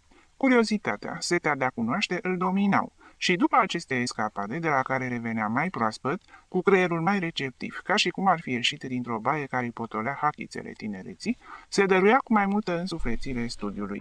Istoria, adevărata istorie, a cărei limpezime rece contrasta cu încălcitul hățiș de minuni ale cronicilor sumare citite în copilărie, doborâ o mare parte din credințele sale. Catolicismul nu mai era acum pentru el religia unică. Istoria umanității nu o mai împărțea în două perioade, înainte și după apariția în Iudea a unor oameni obscuri care, împrăștiindu-se prin lume, au predicat o morală cosmopolită, scoasă din maximile popoarelor orientale și din învățăturile filozofiei grecești. Religiile au devenit pentru el invenții umane, supuse legilor existenței ca oricare organism, cu copilăria lor generoasă, capabilă de sacrificii oarbe, cu o maturitate dominatoare, în care vechile idealuri se transformă în autoritatea puterii, și cu bătrânețea lor iremediabilă, o agonie lentă ce îl face pe bolnav, care își ghicește apropiatul sfârșit să se agațe de viață cu spaima disperării. Vechea credință încerca să renască în Luna, stăruind să azbârle departe noile convingeri care îl stăpâneau. Însă lecturile zilei următoare erau suficiente pentru a șterge aceste reminiscențe, care în timpul nopții îi tulburau gândurile. Creștinismul nu mai era pentru Gabriel decât una din multiplele manifestări ale gândirii umane, doritoare să-și explice prezența omului pe pământ și a înspăimântătorului mister al posibilei existențe de după moarte. Aceste două probleme preocupaseră ființa umană din clipa în care, ieșită din barbaria preistorică, posedând o casă care să o pună la adăpost de fiare, o îmbrăcăminte care să o apere de frig și cu un pământ fertil, care să-i asigure hrana, putuse să-și dezvolte cel mai târzie din facultățile sale gândirea. Credința în catolicism, ca religie unică, dispăru complet. Pierzându-și credința în dogmă, își pierdu, ca o consecință logică, și încrederea în monarhia care îl îmboldise să lupte în munți. Aprecia acum istoria țării sale în mod limpede, fără prejudecăți naționale. Istoricii străini îi arătau soarta tristă a Spaniei din perioada critică a dezvoltării sale, după ce ieșise tânără și viguroasă din fecunda perioadă a Evului Mediu. Și asta din cauza fanatismului sacerdoților și închizitorilor, a nebuniei unor regi care, lipsiți de mijloace, doreau să reînvie monarhia cezarilor, istovind țara în această încercare dementă. Popoarele care au rupt cu pontificatul, întorcând pentru totdeauna spatele Romei, erau mai prospere și fericite decât Spania, care dormita ca o cerșetoare la partea bisericii. Gabriel, în perioada aceasta a evoluției sale intelectuale, își descoperi un idol și în multe după amieze părăsea munca pentru a merge să-l audieze timp de o oră în Collège de France. Era Ernest Renan. Luna îl admira atât pentru talentul său, cât și pentru trecutul său. Marele bărbat trecuse și el prin seminar și păstra un oarecare aspect clerical, ca și cum suferise adânc tiparul ecleziastic. Era un rebel. Ciocanele pentru doborârea templului se făuresc înăuntrul templului. Gabriel rămânea uimit, văzând cum savantul adâncea originele intelectuale ale poporului evreu, care serveau drept bază creștinismului, cum demonta piesă cu piesă, marcând diversele proveniențe, religia în fața căreia umanitatea rămăsese îngenunchiată 19 secole. Seminaristul spaniol se revoltă împotriva vechii sale credințe, cu întreaga dăruire a unui temperament aprins, și el putu să crede în toate scornelile acelea. Considerându-le esența înțelepciunii umane, creștinismul avusese un rol pozitiv într-o perioadă a copilăriei umanității. Stăpânise viața oamenilor în perioada Evului Mediu, că nu se putea face un pas în afara religii, iar pe pământul pustit de lupte nu există altă speranță decât cerul și niciun alt adăpost pentru gândire decât catedrala la oraș și mănăstirea la țară. Bârgiurile, întrunirile pentru a trata afaceri sau pentru plăceri, așa cum spunea profesorul său, deveniseră sărbători religioase, spectacolele ajunseseră taine, iar călătoriile, peregrinările și războaiele cruciade. Apoi viața separase lucrurile. religia de o parte, omenescul de cealaltă parte. Arta așeza natura deasupra idealului. Oamenii se gândeau mai mult la pământ decât la cer. Rațiunea evolua. Fiecare avans al ei însemna un pas înapoi pentru credință și sosea clipa, în sfârșit, în care clar văzătorii, cei pe care îi îngrijora viitorul, începeau să gândească la cum va fi noua credință care va înlocui religia agonizantă. Lumea nu șovăia, știința. Singură știința va ocupa golul lăsat de religia moartă pentru totdeauna. Influențat de elenismul profesorului său, pe care îl înțelegea ușor, obișnuind fiind cu studierea zilnică a autorilor greci, visa la umanitatea viitorului, care ar putea fi o Atenă imensă, o democrație artistică și înțeleaptă, guvernată de mari gânditori, fără alte lupte decât cele ale ideilor și fără alte ambiții decât cele menite a șlefui inteligența pentru îndeletniciri pașnice, dăruindu-se plăcerilor spiritului și cultului rațiunii. Într-o oarecare măsură îl tulbura astronomia, consacrându-se cu entuziasm aproape copilăresc studiului, atras de minunatul ei farmec de acel infinit, prin care, în alte vremuri, abundau legiunile de îngeri și servea de drum pecioarei în popasurile sale și acum era populat cu mii și milioane de lumi. Și cu cât instrumentele inventate de om erau mai puternice, cu atât numărul lor creștea. Distanțele se măreau spre imensitate ce producea amețeli. Corpurile se atrăgeau între ele, învârtindu-se prin spațiu cu o viteză de mii și de milioane de leghe pe minut și întreg acest nor de lumi se mișca fără să treacă de 2 ori prin același loc al acestei imensități tăcute. Unde se afla în acest infinit Dumnezeu care făcuse în 6 zile pământul, care se supăra pentru greșeala a 2 ființe nevinovate, scoase din țărână și prefăcute în carne prin suflul divin și scase din neant soarele și atâtea milioane de lumi, fără alt scop decât să lumineze această planetă a noastră, tristă moleculă de praf a imensității. Dumnezeul lui Gabriel, pierzând forma pe care o dăduse religia, își pierdea toate atributele. Căpătând proporții uriașe, pentru a crea acest infinit, confundându-se cu el, devenea atât de subtil, atât de impalpabil, pentru gândire încât era o nălucire. Panteismul, așa cum spunea Schopenhauer, înseamnă a-l concedia pe Dumnezeu ca inutil. Studenții, prietenii lui Gabriel, îi puseră în mâini cărțile lui Darwin, Buchner și Haeckel și misterul creației naturale, ce ne liniștise gândirea sa după îndepărtarea omnipotenței divine, se dezvăluind odată în fața ochilor săi. Văzu cum a apăruse viața pe acest glob ce se rostogolea de sute de milioane de ani în spațiu, suferind cataclisme și transformări. Îmbătrânind, scoarța se răcea, apărea viața animală ca o consecință a mediului favorabil, adaptându-se condițiilor, începând cu forme timide și microscopice de existență, cu mușchi ce abia creșteau pe pietre, cu animalul care abia configurează elementele unui organism rudimentar. Și cu acest prolog al creației naturale începea viața, evoluând în decurs de milioane și milioane de ani, întreruptă uneori de cataclismele pământului convulsionat de ultimele crize de creștere, dar urmând calea tot înainte, cu tenacitatea oarbă ce însuflețește natura. Se contura un lanț nesfârșit de evoluții, de forme avortate și de organisme triumfătoare prin selecție, până se ajungea la om, care, printr-un efort suprem al materiei ascunse în craniul său, iese din animalitate, se despoie de învelișul animal al strămoșilor săi, pe care îi face sclavii lui și domnește peste planetă. Din vechile sale idealuri, lui Gabriel nu mai rămânea nimic. Conștiința lui fusese un câmp viran, peste care suflase o vijerie. Ultima credință, cea din urmă, care încă se mai menținuse în picioare ca un monolit, în mijlocul unor ruini, explicând originea creației, se prăbuși. Luna se despărți de Dumnezeu ca de o nărucire care se interpune între om și natură.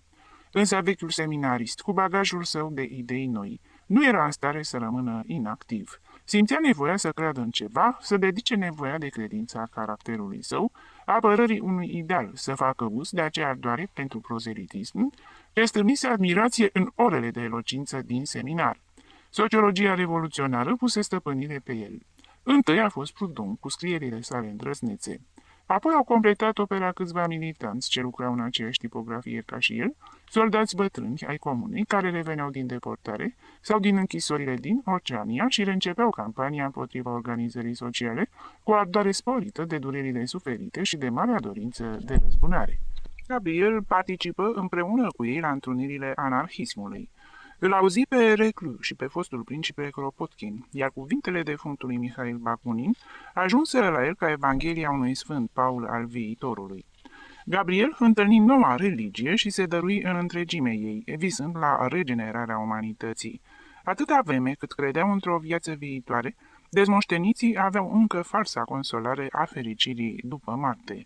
Însă religia era minciună și neexistând altă viață decât cea prezentă, Luna se indigna împotriva injustiției sociale, care condamna la mizerie multe milioane de ființe pentru fericirea câtorva mii de privilegiați.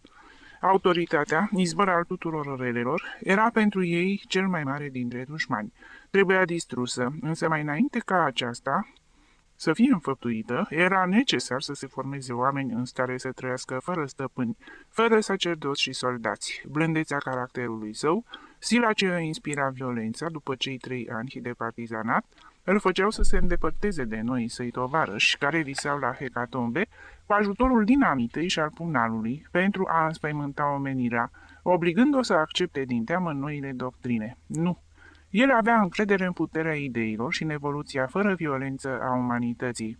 Va trebui să se mulțumească, așa cum au făcut și primii apostoli ai creștinismului, cu încrederea în viitor, fără a-și putea vedea realizate imediat ideile, cu ochii ațintiți la munca de zi cu zi, fără a se gândi la anii și secolele ce vor trece, până se vor putea ivi fructele. Dorința fierbinte de a predica noua convingere îl făcu să părăsească Parisul după 5 ani. Simțea nevoia să vadă lumea, să studieze prin observații proprii suferințele omenirii și să-și dea seama de forțele de care dispuneau cei sărmani pentru marea lor transformare. Afară de aceasta se vedea săcăit de vigilența poliției franceze din cauza legăturilor sale intime cu studenții ruși din cartierul latin, tineri cu privire rece și păr lung și lins, ce cutezeau să introducă la Paris ideile răzbunătoare ale nihilismului. La Londra cunoscu o tânără englezoaică bolnavă care, împinsă ca și el de ardoarea propagandei revoluționare, umbla din zor și până seara prin împrejurimile atelierelor, împărțind broșuri și foi tipărite, pe care le ascundea într-o cutie de pălării, atârnată mereu de braț. După puțin timp, Lucie deveni tovarășa permanentă a lui Gabriel. S-au iubit fără excese, cu o pasiune lucidă și liniștită, izvorâtă mai mult din comunitatea de idealuri, decât din instinctiva apropiere dintre sexe. O dragoste de revoluționari, cu gândirea dominată de revoltă împotriva tot ce există, fără a mai lăsa loc pentru alte entuziasme. Luna și tovarășa sa au trecut prin Olanda și Belgia și s-au instalat în Germania, călătorind mereu în grupuri de tovarăși, dedicându-se diverselor munci, cu acea ușurință de adaptare a revoluționarilor universali, care fără bani colindă lumea, suferind privațiuni și întâlnind mereu în clipe de nevoie, o mână frățească care să-i ridice și să-i ajute să pornească din nou la drum. După ce au dus asemenea viață vreme de 8 ani, prietena lui Gabriel muri de ftizie, se afla în Italia. Luna, văzându-se singur, își dădu seama pentru prima oară de gingașul sprijin pe care îl oferise tovarășa sa de viață. Uită de entuziasmele sale revoluționare pentru a o plânge pe Lucie, lamentându-se pentru golul pe care îl lăsa în existența sa. Nu o iubise în felul în care iubesc ceilalți bărbați, însă fusese tovarășa lui, sora lui. Se potriveau în gusturi și afecțiuni. Mizeria în comun îi contopise într-o singură ființă. Afară de aceasta, Gabriel se simțea îmbătrânit înainte de vreme din cauza acelei existențe pline de risc, cu emoții puternice și aspre privațiuni. În mai multe locuri din Europa îl arestaseră, bănuit de a fi complice cu teroriștii. Poliția îl bătuse de nenumărate ori. Era tot mai greu să călătorească pe continent, căci fotografia sa figura împreună cu cea a multor tovarăși la centrele polițienești ale principalelor națiuni. Era un câine vagabond și periculos, ce sfârșea prin a fi alungat cu lovituri de picior din toate părțile. Gabriel nu putea trăi singur. Era obișnuit să vadă alături de el 2 ochi albaștri, să audă un glas mângâietor cu inflexiuni de pasăre, care îl însuflețea în clipele grele și nu putea suporta singurătatea pe pământ străin după moartea lui Lucie. Se trezi în el o dragoste nebună pentru pământul natal.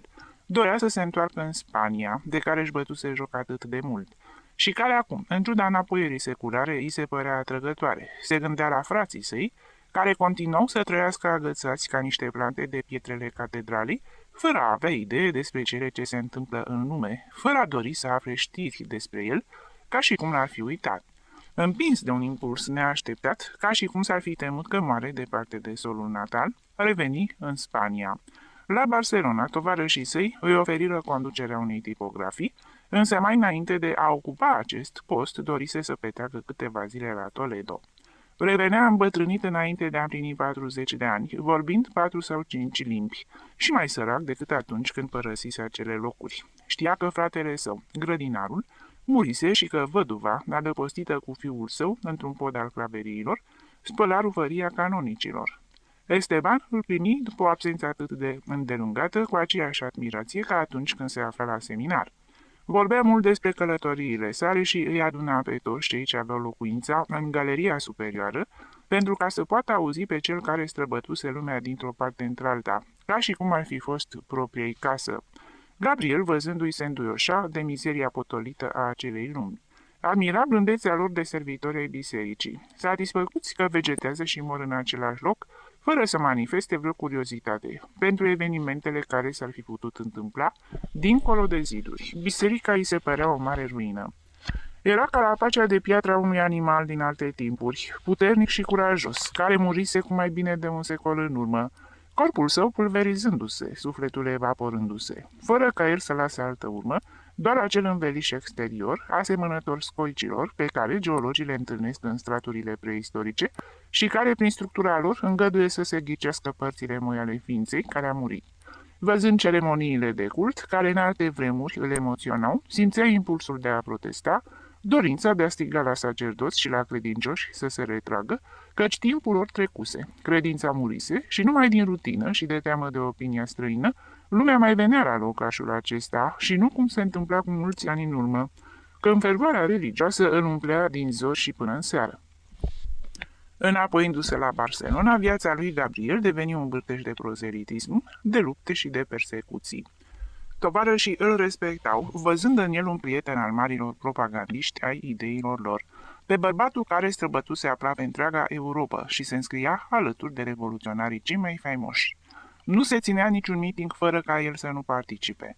Acea erocință naturală, care produsese uimire când începuse să se inițieze în seminar, se împrăștia ca un gaz îmbătător la reuniunile revoluționare, înflăcărând mulțimea zdrențuită, flămândă și nenorocită, care simțea fiori de emoție în fața societății viitoare descrisă de apostol.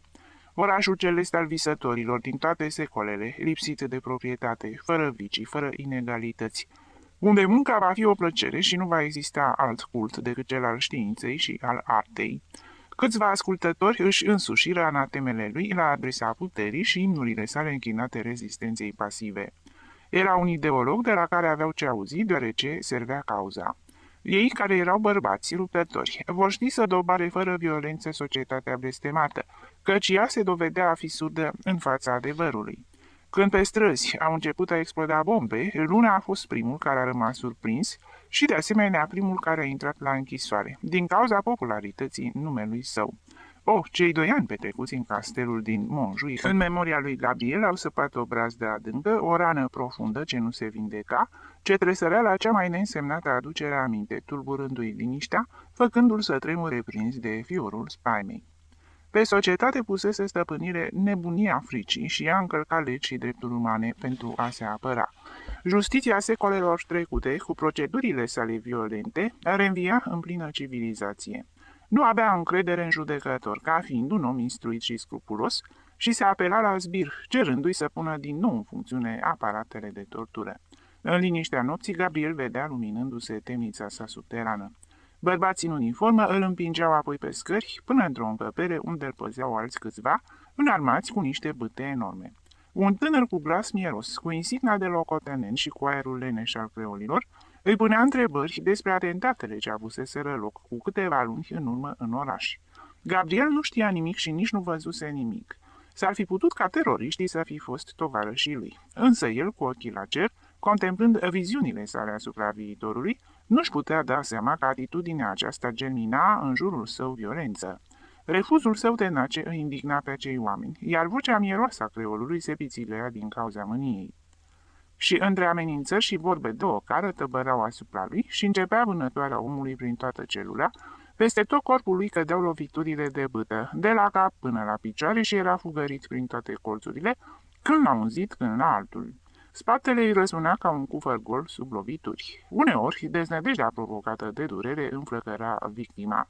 Mielușelul devenea fiară și mai înainte de a cădea pe jos, copleșit de numărul călăilor, și scâncind ca un copil, se azvârlea asupra lor, zgărindu-i și căutând să-i muște. Gabriel păstra un nasture din uniforma creolului, care, într-una din acele accese de revoltă, îi rămăsese între degete. Apoi, schinciuitorii, obosiți de inutilitatea violențeilor, l-au lăsat uitat în temniță. Îi aruncau o pâine și niște bucăți de batou uscat. Setea, o sete infernală, îi sfâșia măruntaiele, îi strângea gâtul și făcea să-i ardă gura. La început cerea apă cu glas îndurerat pe sub ușe, apoi nu a mai vrut să se roage, cunoscând de mai înainte răspunsul. Era un supliciu calculat, îi ofereau apă câtă dorea dacă denunța numele celor vinovați, spunând ceea ce nu știa. Foamea lupta cu el împreună cu setea, însă temându-se de aceasta mai mult, a zvârlea într-un colț alimentele care conțineau sare ca și cum ar fi fost o travă. Trăia delirul naufragiaților, strânși în clește de amintirea apei în mijlocul valurilor amare. În coșmarurile sale vedea pâraie de ape limpezi, fluvii imense, și căutând puțuri cu care să-și răcorească, alingea pereții umezi, simțind o oarecare alinare în contactul cu varul cu care fusese răspoiți. Lipsurile și izolarea îi tulburară mintea, făcându-l să încerce delicii oribile. De multe ori, Gabriel se surprindea în patru labe în mijlocul celului, mârâind și lătrând în fața ușii fără să știe de ce. Schingiuitorii săi păreau că îl uitaseră, aveau alți arestații de care să se ocupe. Temnicerii dădură apă și apoi trecură luni întregi, fără ca cineva să intre în celula sa. În unele nopți auzea îndepărtate și vaci tânguiri și plânsete în hohote, ce străbăteau zidurile groase ale celulelor din apropiere. Într-o dimineață fu trezit de niște bubuituri, cu toate că o rază de soare se strecura prin ferăstruică. Auzindu-i vorbind pe gardienii de pe coridor, se lămuria asupra misterului. Câțiva arestați fuseseră împușcați. Luna contemplă eventualitatea morții ca pe o mântuire. A renunțat cu plăcere la acea viață sumbră, din adâncul unui puț de piatră, măcinat de starea precară a sănătății și de bestialitatea oamenilor. Stomacul său chinuit de privațiuni a refuzat zile în șir, cu oribile grețuri, să primească bucata de pâine uscată și tainul din cratiță. Această nemișcare îndelungată, lipsa de aer și hrana proastă îl făcură să cadă într-o anemie de moarte. Tușea continuu, simțind o apăsare deosebită în piept. Cunoștințele pe care le căpătase despre corpul omenesc, în dorința lui de a studia totul, nu-i permiteau să se înșele. Va muri la fel ca biata Lucin. După 1 an și jumătate de carceră, apăru în fața Consiliului de Război, amestecat într-o turmă nenorocită de bărbați îmbătrâniți, de femei și chiar de adolescenți slăbiți și zdruncinați cu toții de închisoare, cu piele albă și veștedă ca o hârtie jegoasă, și cu acel strabism al ochilor pe care îl produce izolarea. Gabriel dorea să moară. Ajungând la numele Luna, după câteva lungi liste de acuzați, procurorul o opri o clipă pentru a-i azvârli o privire feroce. Acuzatul făcea parte dintre teoreticieni. Din declarațiile martorilor, el părea să nu fi jucat niciun rol direct în actele teroriste pe care le-a respins în cuvântările sale. Însă nu trebuia uitat că era unul din principalii propagandiști ai anarhismului și că pronunțase discursuri în toate mediile muncitorești, frecventate de autorii atentatelor. Un capitan bătrân se aplecă către urechea unui alt membru al Consiliului și Gabriel reuși să-i audă cuvintele. Pe acești domnișori ce țin discursuri trebuie să-i închidem ca să se învețe minte și să nu mai vorbească despre Tolstoi, despre Ibsen și despre toți acești domni străini care îi învață cum să zvârle bombe. Gabriel petrecu multe luni izolat în celulă. Mulțumită unor cuvinte auzite la gardieni, afla amănunte contradictorii privind soarta sa. Se și vedea condus împreună cu toți tovarășii săi de nenorocire în închisorile din Africa, după cum îi se prezicea și imediata eliberare sau eventualitatea execuției în masă. Ieși după 2 ani din tristul castel, doar pentru a fi îmbarcat împreună cu tovarășii săi și condamnați la emigrație forțată. Gabriel ajunsese o umbră de om. Slăbiciunea îl făcea să umble șovăitor, să tremure ca un copilaș. Însă, uitându-și starea mizerabilă, îi se făcea milă de alți tovarăși, mai bolnavi decât el, cu vizibile cicatrice, rezultate ale torturilor suferite. Cei mai violenți dintre tovarășii săi vorbeau în clipa debarcărilor în Anglia de răzbunări viitoare împotriva călăilor, în timp ce Gabriel cerea iertare pentru ei, socotindu-i instrumente oarbe, ale unei societăți aflate într-o clipă de teroare. Clima Londrei accentuă boala lui Gabriel și după 2 ani fu nevoit să revină pe continent, în ciuda faptului că Anglia era singurul loc unde putea trăi liniștit și neștiut de nimeni. Avea parte de o soartă nemiloasă, mereu fugar printre națiunile Europei, a zbârlit dintr-o parte într-alta de vigilența polițienească, arestat sau expulzat pentru cea mai neînsemnată bănuială. Boala și dorința de odihnă îl făcură să se înapoieze în Spania. Cu trecerea timpului își făcuse loc în această țară oarecare toleranță față de emigranți. În Spania totul se uită, bolnav și lipsit de o meserie cu care să-și câștige existența, în imposibilitate de a cere de lucru tipografiilor, deoarece numele său purta o oarecare aureolă care înspăimânta pe patroni, Gabriel căzu în mizerie, ajutoarele primite de la tovarăși nefiind suficiente. Parcurse peninsula de la o extremitate la alta, cerșind printre ei săi și ascunzându-se de poliție. Curajul îl părăsi. Era învins, nu mai putea prelungi lupta. Singurul lucru ce îi rămânea era să moară, însă moartea milostivă răspundea greu la chemarea lui. Se gândi la fratele său, singura legătură sufletească ce mai rămânea în lume. Își aminti de acea familie liniștită din Claverii, zărită la ultima sa trecere pe la catedrală și porni în căutarea ei ca o ultimă speranță. Revenind la Toledo, găsi acea familie fericită dizolvată și prin colțul acela liniștit și de neclintit, trecuse nenorocirea, însă catedrala, nepăsătoare la vicisitudinile omenești, se afla acolo ca întotdeauna și de ea se agăța acum, ascunzându-se în măruntaiele ei pentru a muri liniștit, fără altă dorință arzătoare decât aceea de a fi uitat, de a dispare cât mai repede, gustând amara fericire a mâhnirii, lăsând la poartă ca un animal ce se despoie de piele, revolta care îi atrăsese ura societății. Dorința lui era să nu mai gândească, să nu mai vorbească, să se adapteze acelei lumi moarte. Va fi una din statuile vii care populau acea galerie superioară, un automat în plus. Va imita pe acei copii care aveau în ființa lor ceva din asperitățile pietrei necioplite a contraforturilor. Va inspira ca pe un balsam odihnitor aerul ruginit al gratilor, care împrăștiau prin catedrală parfumul vetust al secolelor. 4. În fiecare dimineață, când ieșea pe coridoarele galeriei, puțin după răsăritul soarelui, prima persoană pe care o întâlnea Gabriel era Don Antolin, zis Vergea de Argint. Acest sacerdot îți exercita autoritatea ca și cum ar fi fost guvernatorul catedralei, deoarece servitorii laici se aflau la ordinele lui și tot sub controlul lui se făceau toate treburile de mică importanță. Jos în edificiu, el îi veghea pe paracliseri și pe ministranți, pentru ca clericii beneficiari și canonicii să nu aibă motive să se plângă de neglijențe în serviciu. Sus în galerie urmărea cu băgare de seamă să domnească ordinea și sănătoasele obiceiuri ale familiilor să se mențină intacte, el fiind considerat, mulțumită cardinalului arhiepiscop, un fel de primar al acelei mici așezări. Ocupa cea mai bună locuință din Claverii. La marile sărbători mergea în fruntea corpului de canonici, îmbrăcat în odăjdii și cu un baston de argint înalt cât el, ce făcea să vibreze darele cu loviturile sale, iar în timpul liturghiei principale și a rugăciunilor de după amiază, ponea în inspecție prin naose pentru a împiedica eventuale încălcări ale liniștii din partea credincioșilor sau lipsuri mai grave ale slujbașilor. Iarna, la ora 8 seara și vara la ora 9, încuia poarta de la scara ce ducea la galeria superioară, își băga cheia în buzunar și astfel toți locatarii de aici rămâneau izolați de oraș. Dacă din când în când cineva se simțea bolnav în timpul nopții, era necesar ca Don Antolin să fie trezit, iar acesta, introducându-și mâna în buzunarele adânci ale sutanii, binevoia să restabilească cu cheia sa legătura cu restul lumii. Avea aproape 60 de ani, era mic și uscățiv, vârstă care de-abia de îi încărunțise puțin părul, tuns cât se poate de scurt. Avea fruntea lată și pătrată, fără cea mai neînsemnată cută, ca o placă de os cu două muchii în părți, ce ieșeau în evidență de sub boneta de mătase pe care o întrebuința iarna. Trăsăturile feței alungite, fără o zbârcitură, fără niciun fior care să trădeze emoție. Maxilarul strâmt și ascuțit, ca un fier de lance și ochii tot atât de inexpresivi și nemișcați ca și obrazul, însă cu o fixitate rece care tulbura. Gabriel îl cunoscuse încă din copilărie. Era, după expresia sa, un simplu soldat al bisericii, care cu trecerea anilor și a serviciului prestat ajunsese sergent pentru a nu mai putea avansa peste acest grad.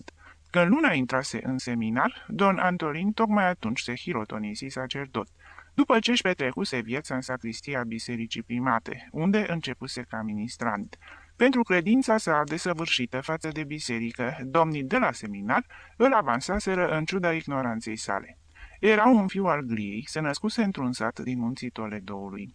Biserica primată era pentru el a doua casă a lui Dumnezeu, după Biserica Sfântului Petru din Roma, iar științele ecleziastice reprezentau un snop de raze ale divinei înțelepciuni celor beau, și pe care le privea cu respectul profund al ignorantului. Poseda sfânta și solida incultură atât de apreciată de biserică în secolele trecute, și Gabriel era sigur că dacă don Antolin s-ar fi născut în epoca de gloria catolicismului, ar fi ajuns un sfânt, în cazul că s-ar fi dedicat vieții spirituale sau ar fi jucat un rol important în Inchiziție, dacă intervenea în religia militantă. Sosit în lume într-o epocă neprielnică, când credința mai obosise și biserica nu se putea impune prin violență, bunul don Antolin rămăsese într-un post de administrație măruntă a catedralei, ajutându-l pe canonicul Epitrop la fixarea și împărțirea pesetelor pe care statul le dădea primatei, meditând îndelung la fiecare punct de centime cheltuit și sforțându-se ca sfânta casă, așa cum fac familiile ruinate, să mențină o fațadă exterioară frumoasă pentru a-și ascunde mizeria. De mai multe ori îi se promisese un post de confesor într-o mănăstire de călugărițe, însă el făcea parte dintre devotații catedralii, dintre cei mari îndrăgostiți ai singurătății. Îl făcea să se simtă mândru în încrederea pe care domnul arhiepiscop o avea în el, prietenia sinceră cu care vorbeau canonicii și clericii beneficiari și consfătuirile sale administrative cu epitropul și vistiernicul. Din această cauză nu putea evita un anume aer de superioritate disprețuitoare, mai ales când era îmbrăcat în odăjdii și cu verdeaua de argint în mână, și se apropiau de el pentru a sta de vorbă preoții din Târgușoare în trecere de la primată. Vicile sale erau pur ecleziastice, economisea în secret cu acea zgârcenie rece și acaparatoare a oamenilor bisericii din toate timpurile. Tichia slinoasă o avea de la vreun canonic, care o aruncase fiind uzată. Sutana de un negru verzui, precum și pantofii, fuseseră mai înainte ale vreunui cleric beneficiar. În claverii se vorbea în șoaptă despre banii pe care don Antolin îi avea ascunși, de economiile pe care le împrumuta cu camătă, dar sumele nu treceau niciodată de 2 sau 3 duros, acordate servitorilor bisericii, încovoiați de mizerie și pe care îi recupera cu dobândă, când la fiecare început de lună, canonicul Epitrop făcea plățile. La el, zgârcenia și camăta conviețuiau în cea mai perfectă onestitate pentru interesele bisericii. Urmărea cu înverșunare ca în sacristie să nu cumva să se facă vreo ciupeală oricât de mică și preda socotelile corpului de canonici cu o minuțiozitate ce îl dezgusta și pe Epitrop. Fiecare cu ale sale. Biserica era săracă și ar fi fost un păcat demn de infern de a o priva chiar și de un singur bănuț. El, ca bun servitor, era de asemenea sărac și nu credea că greșește scoțând un oarecare beneficiu din banii pe care îi putuse aduna cu mare eforturi și dureroase privațiuni, cu toată mizeria de care era încercat. Împreună cu el locuia nepoata sa, Marichita, fată urâtă cu trăsăturile bărbătești, rumenă, sosită din munți pentru a-și îngriji unchiul, despre a cărui bogăție și putere împrimată vorbeau în satul ei rude și prieteni. În claverii, ea teroriza toate femeile, abuzând de autoritatea absolută a lui don Antolin. Cele mai timide dintre ele formau în jurul ei o curte servilă pentru a-și atrage protecția, făcându-i curățenie în case sau pregătindu-i mâncare, în timp ce Marichita, îmbrăcată în călugăriță și pieptănată îngrijit, singurul lux ce permitea unchiul ei ieșea în biserică, în speranța că va apare vreun cadet sau își vor îndrepta privirea spre ea străinii care mergeau la turn sau la sala giganților. Fixa priviri tandre asupra tuturor bărbaților. Ea, atât de aspră și autoritară cu femeile, le zâmbea tuturor holteilor ce trăiau în claverii. Țică era un mare prieten al ei, îl căuta când unchiul ei lipsa, râzând de glumele lui de ucenic toreador. Gabriel, cu aspectul său bolnăvicios, mereu pe gânduri și beneficiind de faima obscură a marilor sale călătorii prin lume, nu îi inspira nici cea mai mică atracție. Până și cu bătrânul Esteban stătea de vorbă, deoarece îi stârnea interesul faptul că era bărbat și încă văduv. Așa cum se exprima îngrijitorul de câini, Pantalonii o înnebuneau pe sărmana fată în casa aceea în care cea mai mare parte a bărbaților purtau fuste. Don Antolin îl cunoscuse pe Gabriel încă de când era copil și îl tutuia. În preotul ignorant trăia încă amintirea vremurilor sale de glorie la seminar și, văzându-l acum sărac și bolnav, refugiat în catedrală și admis parcă din milă, familiaritatea sa plină de superioritate nu era lipsită de o oarecare admirație. Gabriel, de partea sa, se temea de Don Antolin, cunoscând fanatismul său intolerant. De aceea se limita doar în a-l asculta, având grijă ca în convorbirile lor să nu scape vreun cuvânt care să-i dezvăluie trecutul. Ar fi fost primul care să ceară gonirea lui din catedrală și el dorea să trăiască în ea neștiut și în liniște. Cei doi oameni se întâlneau în fiecare dimineață în biserică, punându-și aceeași întrebare. Cum o duci cu sănătatea? Gabriel se arăta optimist. Știa că suferința lui nu avea remediu. Însă viața aceasta liniștită, lipsită de emoții și grija permanentă a fratelui său, care îl hrănea aproape cu forța în tot cursul zilei, ca pe o pasăre, pusese o proptea sănătății sale șubrezite. Cursul bolii era acum mai lent, moartea se izbea de obstacole. Mă simt mai bine, Don Antolin, și ziua de ieri cum a decurs. Don Antolin își introduse mâinile murdare și osoase în profunzimile sutanii, scoțând 3 chitanțiere groase, unul roșu, altul verde și al treilea alb. Le răspăi și consultă foile detașate. Mângâia cu respect deosebit carnetele, ca și cum ar fi fost mai importante pentru cult decât marile cărți din cor. Slabă, zi Gabriel, ne aflăm în plină iarnă și oamenii călătoresc puțin. Sezonul cel mare este primăvara când, așa cum se spune, pătrund englezii prin Gibraltar. Se duc la bâlciul din Sevilla și apoi trec pe aici pentru a arunca o privire asupra catedralei. Afară de aceasta, lumea de la Madrid iese pe vreme frumoasă și cu toate că în silă, dezleagă baierile fungii pentru a vedea uriașii și clopotul cel mare. E o plăcere atunci să vinzi bilete. A existat o zi, Gabriel, când am adunat 80 de duros. Mi-aduc aminte că lucrul acesta s-a întâmplat la ultima sărbătoare a Joiei Verzi. Marichita a fost nevoită să-mi cârpească buzunarele sutanei, căci plezneau de greutatea atâtor pesete. A fost o binecuvântare. Și privea cu tristețe chitanțierele, ca și cum s-ar fi plâns că trec zilele iernii, fără a detașa decât o foaie două. Sarcina aceasta de a elibera bilete de intrare pentru a vedea tezaurul și curiozitățile catedralii pusese stăpânire pe toată gândirea sa. Reprezenta salvarea bisericii, procedeul modern pentru a o duce înainte, și el se simțea mândru de a îndeplini această funcție, ce îl transforma în organul cel mai important din viața edificiului. Vezi aceste bilete verzi, îi spuse lui Gabriel. Păi sunt cele mai scumpe, fiecare costă 2 pesete. Cu ele se poate vedea ce e mai important. Tezaurul, capela Maicii Domnului, sala octogonală cu moaștele sale unice în lume. Cele din alte catedrale sunt niște fleacuri, dacă se compară cu ale noastre. Minciuni. Multe din ele născocite din invidia pe care o inspiră biserica noastră primată.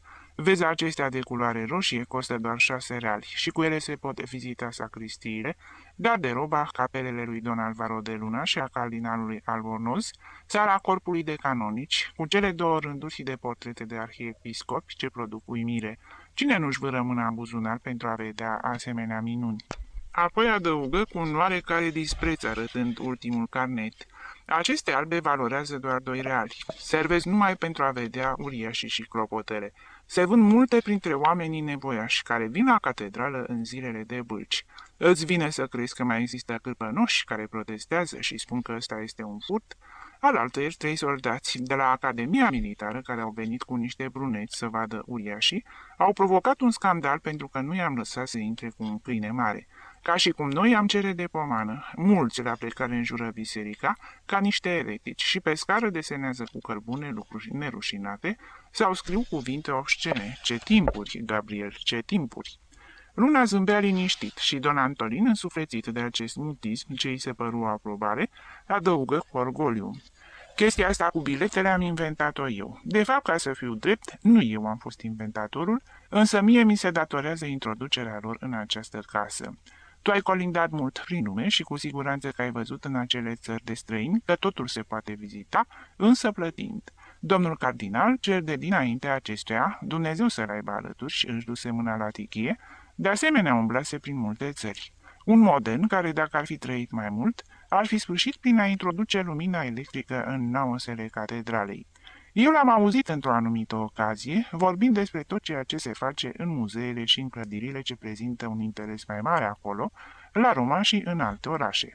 Este permisă intrarea la orice oră, însă cu plată, o înlesnire mare pentru public, care în acest fel nu mai are nevoie de recomandație pentru a putea vizita.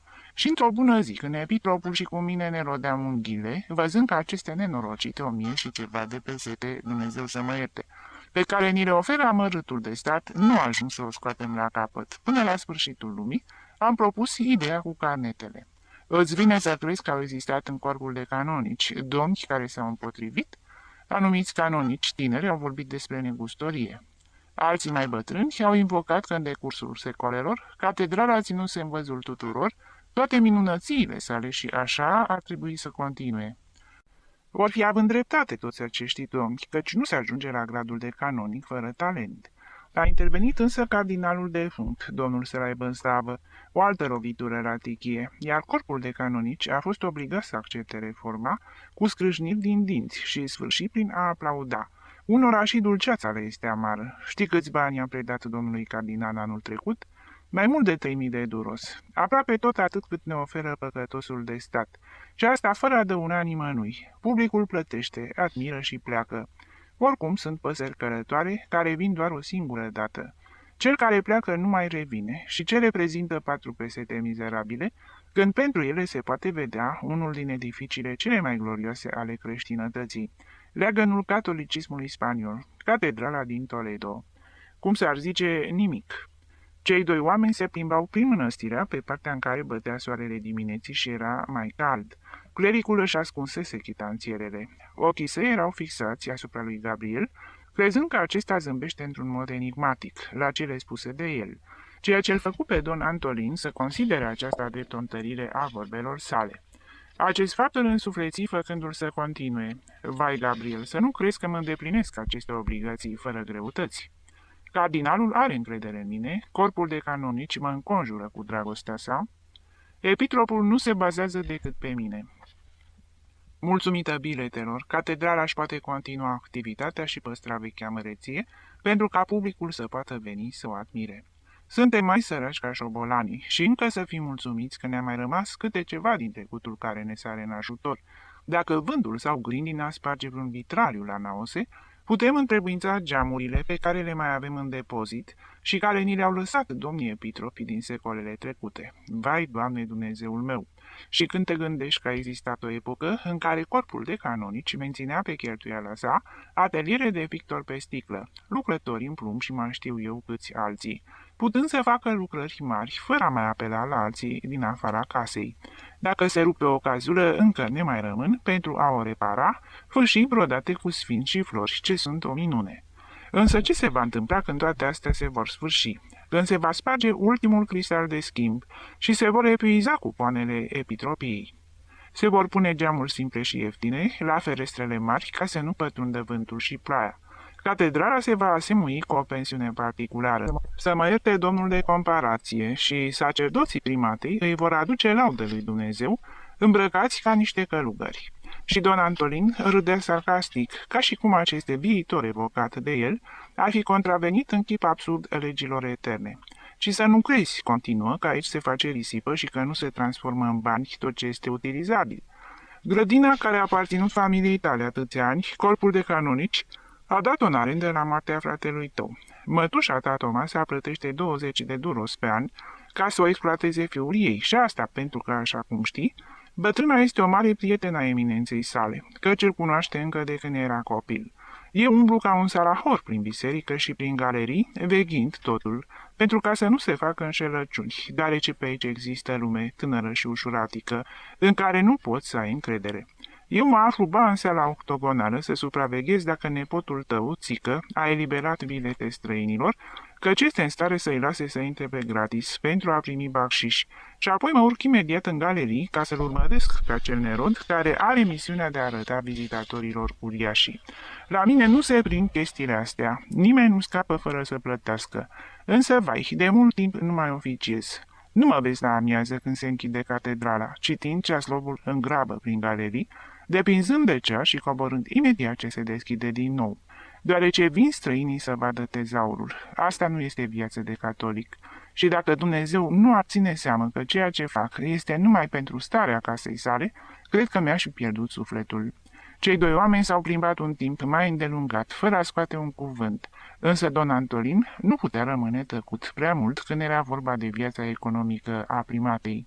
Și când te gândești, Gabriel, continuă, ce am fost în alte timpuri și unde ne aflăm acum. Tu și majoritatea celor care trăiesc aici nu vă puteți închipui cât de bogată a fost casa aceasta. Avea veniturile unui rege și uneori și mai mari.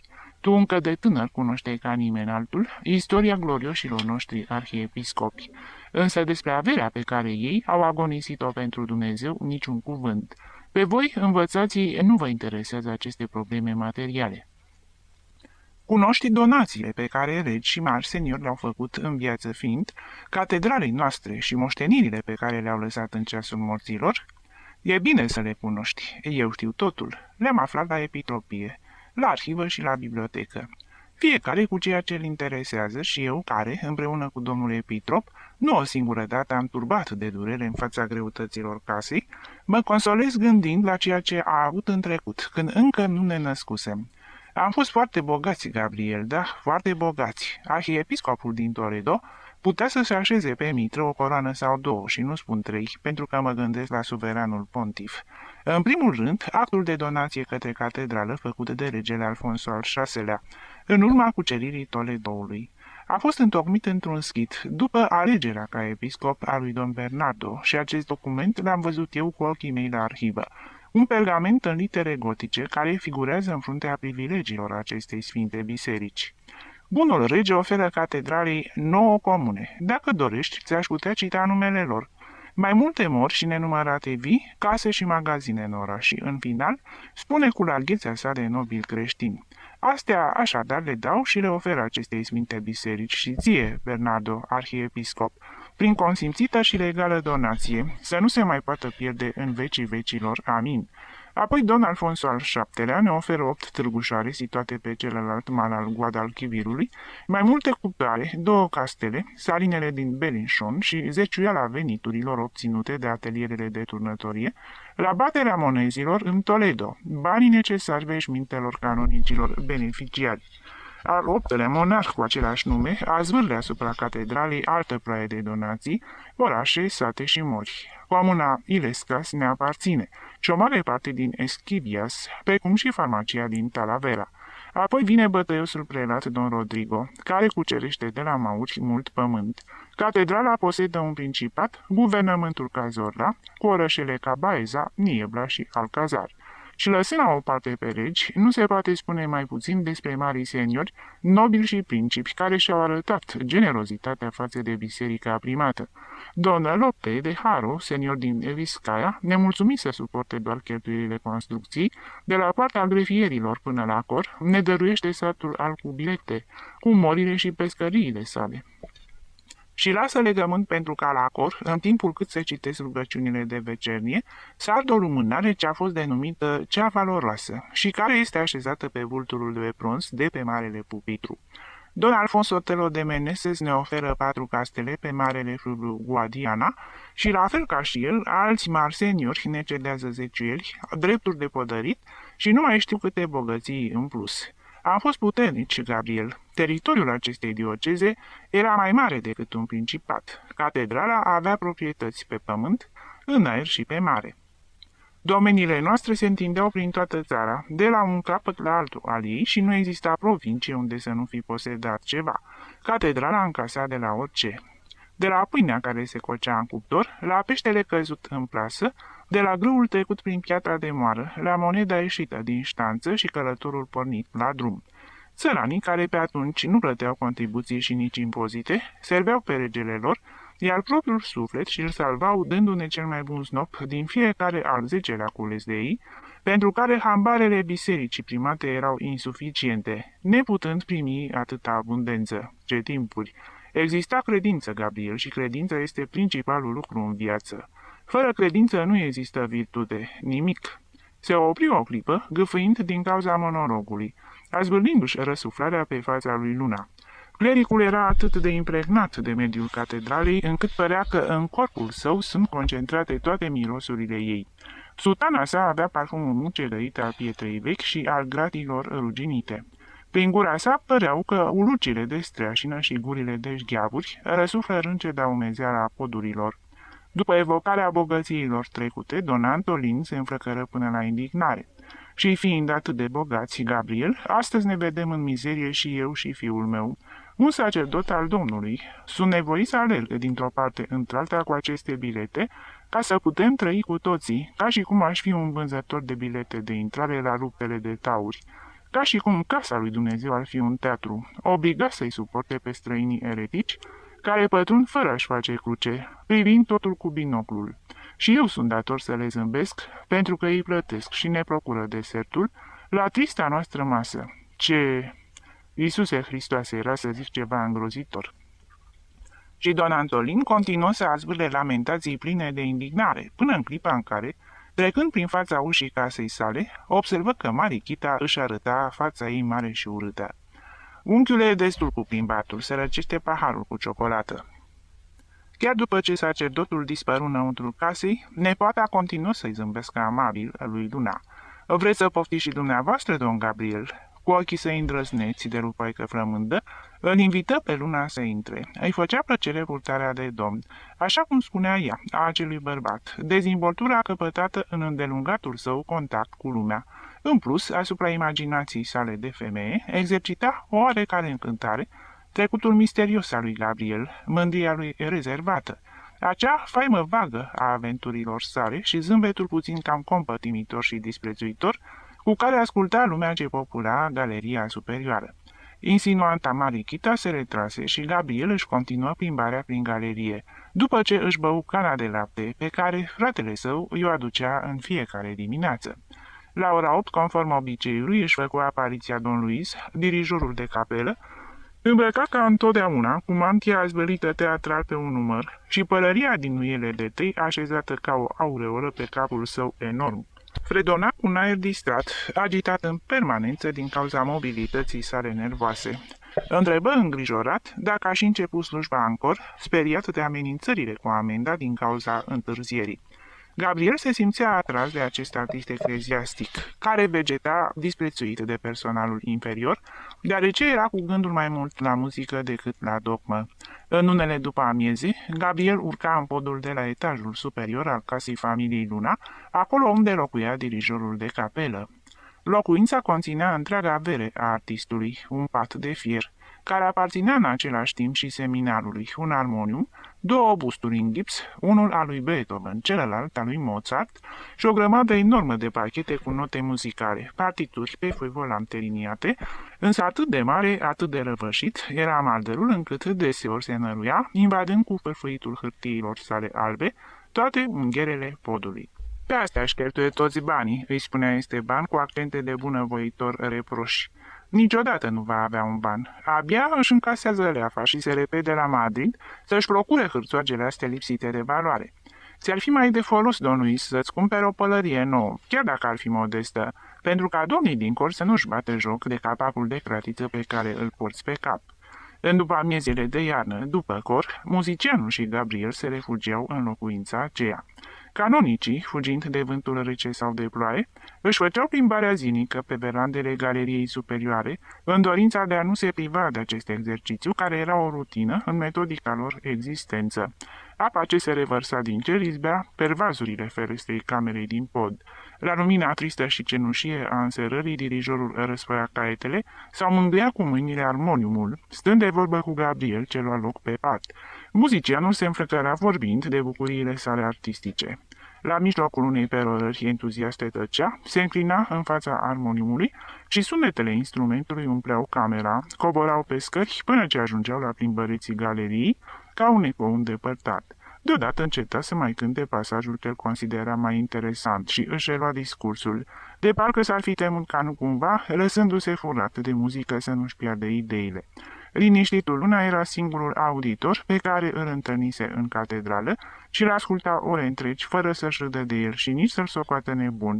Din contra, prin scurtele sale întreruperi și întrebări, dovedea plăcerea și interesul cu care îl asculta. Finalul discuțiilor din toate după-amiezile era același.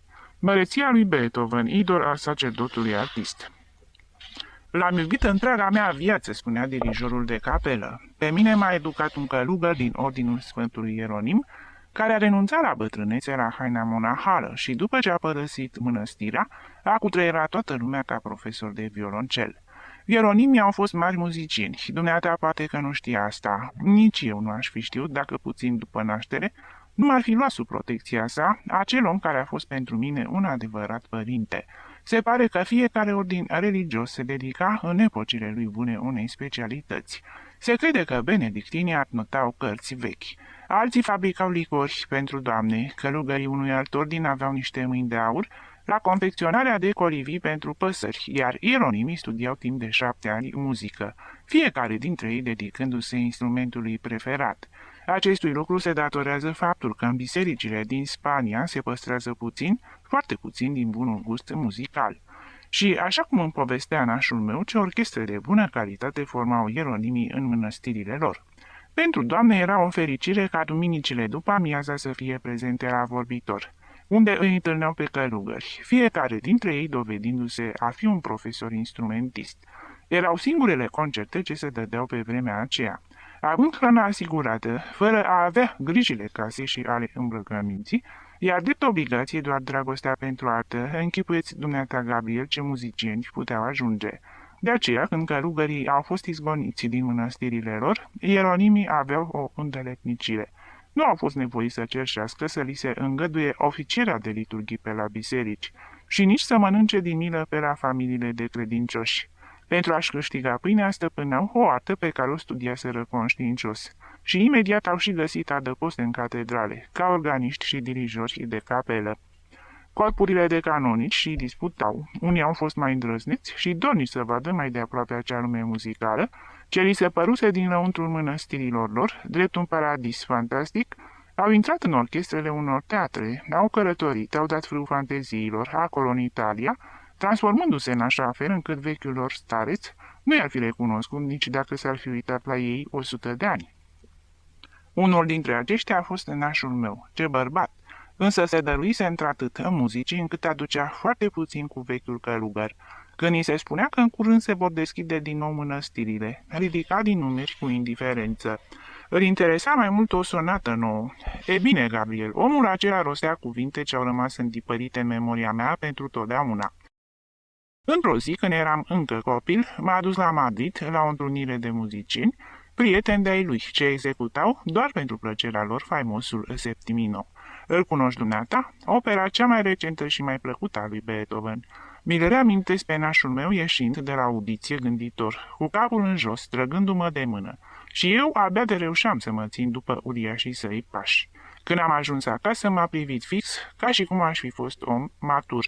Ascultă, Luis, mi-a spus, și să-ți aduci bine aminte de asta.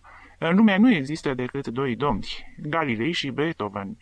Muzicianul privi cu dragoste bustul de gips, care, de pe o măsuță din colț, contempla odăița cu o încruntătură de leu și cu ochi neprietenoși. Nu-l cunosc pe Galilei, continuă don Luis. Știu că a fost un învățat, un geniu al științei. Eu nu sunt altceva decât un muzician și înțeleg puțin din chestiile astea. Pe Beethoven însă l-ador și cred că nașul meu era de-a dreptul intimidat. Este un zeu, este omul cel mai extraordinar pe care l-a produs omenirea. Nu e și dumneata de aceeași părere, Gabriel? Vibra de entuziasm. Se ridică în picioare și începu să parcurgă încăperea dintr-o parte într-alta, călcând peste hârtiile împrăștiate pe jos. Ah, ce multe invidiez pe dumneata, Gabriel, că ai hoinărit prin lume și ai auzit lucruri interesante și frumoase. Noaptea trecută nu am putut dormi, gândindu-mă la tot ce mi-ai povestit despre viața pe care ai dus-o la Paris. Acele după amiezi de duminică atât de frumoase, alergând după ce ai prânzit, că la concertele lui Lamoureux, când la cele ale lui Colon, înălțându-te sufletește până la sublim.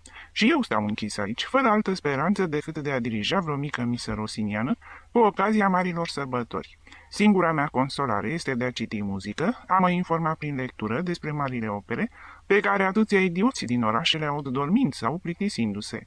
Acolo, în grămada aceea, posed cele 9 simfonii ale omului, nenumăratele sale sonate, misa și împreună cu el, pe Haydn, pe Mozart, pe Mendelssohn, într-un cuvânt pe toți marii compozitori. Îl am chiar și pe Wagner. Pe toți îi citesc, câmbin ei la armonium, tot ce e posibil și totuși, e ca și cum unui orb, ei descrie cu lux de amănunte un tablou și culorile sale. Înmormântat în această mănăstire, știu la fel ca și orbul că există în lume lucruri frumoase, însă numai din auzite. Dirijorul de capelă păstra din anul precedent o amintire fericită și vorbea despre ea cu entuziasm. Din dispoziția cardinalului episcop fusese trimis la Madrid să facă parte dintr-o comisie la un concurs pentru organiști. A fost pentru mine marea stagiune, Gabriel, cea mai bună din viața mea. Într-o seară l-am cunoscut pe Wagner, pe adevăratul Wagner. M-am îmbrăcat într-un costum împrumutat de la un prieten al meu violonist, care cântă uneori de sărbători la Toledo, și m-am dus și am ascultat în paradisul de la Teatrul Real, Valkyria. În altă seară am asistat la un concert, însă seara cea mai mare pentru mine a fost aceea când am ascultat Sinfonia a noua a acestui geniu urât la înfățișare, a acestui surd care ne aude din acel colț pe noi, acum. Și dintr-o săritură muzicianul se apropie de bust și îl sărută cu sfială, așa cum un copil își mângâie tatăl încruntat și impunător. Dumneata cunoști Sinfonia noua, nu-i așa, Gabriel? Și ce ai simțit când ai ascultat-o? Mie cu muzica mi se întâmplă lucruri deosebite. Închid ochii și văd peisaje necunoscute, fețe străine. Și este de notat că de câte ori aud aceleași opere, viziuni identice se repetă.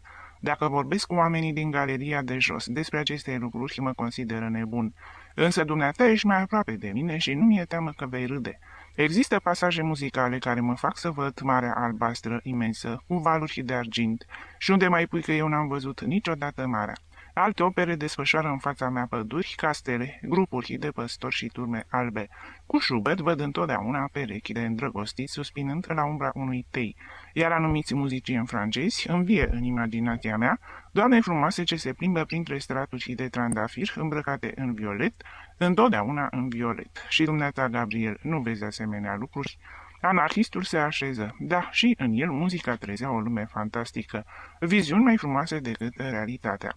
Eu, continuă muzicianul, îmi aduc bine aminte ceea ce mi-evocă Sinfonia a noua. Și văd doar dacă fredonesc câteva pasaje. Oh, acel scherzo atât de grațios, cu originalele sale tremolouri de timpan și acel adagio. Ce-mi spui dumneata despre el? Cunoști ceva mai plăcut, mai pasionant și de o atât de divină seninătate? Ființele umane nu vor ajunge niciodată să vorbească în acest mod, oricât de mari progrese vor face ele. Toți îndrăgostiții din lume luați împreună nu vor găsi inflexiuni și de tandrețe asemănătoare acelor instrumente ce par a se alinta. Auzindu-l, mă gândeam la toate aceste plafoane pictate cu frește și care cuprind scene mitologice. Vedeam goliciuni, trupuri împlinite cu mlădioase curbe, ceva asemănător lui Apollo și Venus, învăluite de o grămadă de nori ce păreau trandafirii, la lumina de aur a răsăritului. Capelane, nu mai vorbi, spuse Gabriel. Ce spui nu prea este creștinesc, însă este artistic, spuse cu simplitate de muzician. Eu mă ocup puțin de religie, cred în tot ce m-au învățat și nu-mi bat capul să cercetez mai mult. Mă preocupă numai muzica, despre care cineva a spus că va fi religia viitorului, manifestarea cea mai pură a idealului.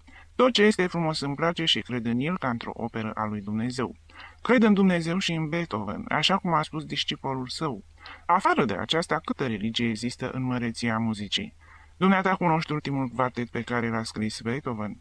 Simțea că moare și pe marginea partiturii el a scris această întrebare înspăimântătoare. Trebuie? Și mai jos adaugă, da, trebuie, trebuie. Era necesar să moară, chiar fiind un geniu, să părăsească viața când mai avea în cap încă atâtea desăvârșiri, să plătească tributul perpetuării specii umane, care nu ține seama de măreția lui de semizeu.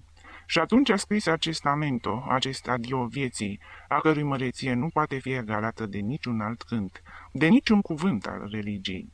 Muzicianul se așeză în fața armoniumului și, timp îndelungat, execută ultimul lamento al geniului, în care operă se simțea regretul dureros al acestuia, la traversarea pragului vieții, însă nu unul disperat și temător de frica necunoscutului, ci cel cuprins într-o melancolie bărbătească, dominată de gândul că se afundă în umbra eternă, cu încrederea că neantul în zadar va încerca să roadă măreția lui. Aceste după amieze de comuniune artistică în acel ungher al catedralei adormite îi apropia pe acei doi oameni tot mai mult. Muzicianul vorbea, răspăia partiturile sau cânta din armonium. Revoluționarul îl asculta liniștit, fără să-l întrerupă pe prietenul său, decât cu tusea ce hârâia din pieptul său bolnav. Erau după amieze de dulce tristețe în care cei doi oameni se contopeau, unul visând o evadare din carcera de piatra catedralei pentru a vedea lumea, celălalt, revenind de la viață, rănit și descurajat, mulțumit cu o tihnă tristă în frumoasa ruină și păstrând cu o prudentă tăcere secretul trecutului său. Pentru ei, arta strălucea ca o rază de soare în ambianța cenușie și monotonă a catedralei. Când se întâlneau diminețile prin galerie, dialogul dintre cei doi prieteni părea să fie același. După amiază, da, spunea în mod misterios dirijorul de capelă, am niște partituri recente, vom savura o noutate ce o voi primi astăzi. Afară de asta, aseară am scris și eu ceva. Și anarhistul răspundea afirmativ, mulțumit că poate umple singurătatea acelui paria al artei, care vedea în el pe un micul auditor și îl răspățea pentru a-l păstra. În timpul când se oficiau slujbele religioase, Gabriel se plimba prin galerie. Toți oamenii se aflau în catedrală, cu excepția pantofarului, care arăta vizitatorilor uriașii. Obosit de vorbăria femeilor ce ieșeau la ușile din claverii, Gabriel urca la locuința clopotarului, vechiul său tovarăș de arme, sau cobora în grădină pe monumentala poarta Craiului, atunci când se afla deschisă, sau prin arcul arhiepiscopului, traversând strada.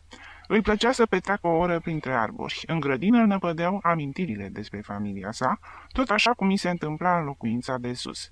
Obosit în timpul plimbărilor sale de faptul de a da numai de ziduri de piatră ce îi reaminteau carcera, simțea nevoia unei vegetații, de mișcarea ei mângâiată de vânt, creându-și în acest fel iluzia că trăiește liber în plină câmpie.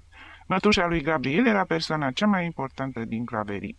Cuvântul ei valora tot atât de mult ca cel al lui Don Antolin. Acestuia îi era teamă de ea, înclinându-se în fața puternicei protecții, pe care cu toții o bănuiau în spatele bietei femei. Pe vremea când tatăl ei, bunic, după mamă a lui Gabriel, era paracliser al catedralei, funcția de ministrant o exercita un băiețel, nepot de cleric, căruia îi suportase cheltuielile pe tot cursul seminarului. Ministrantul de acum jumătate de secol era în prezent principe al bisericii și cardinal arhiepiscop al Toledoului. Acesta și bătrâna Tomasa se cunoscuseră de mici copii când se certau în galeria superioară pentru stăpânirea unei mici stampe sau jucau feste cerșetorilor care ocupau poarta Franzelei.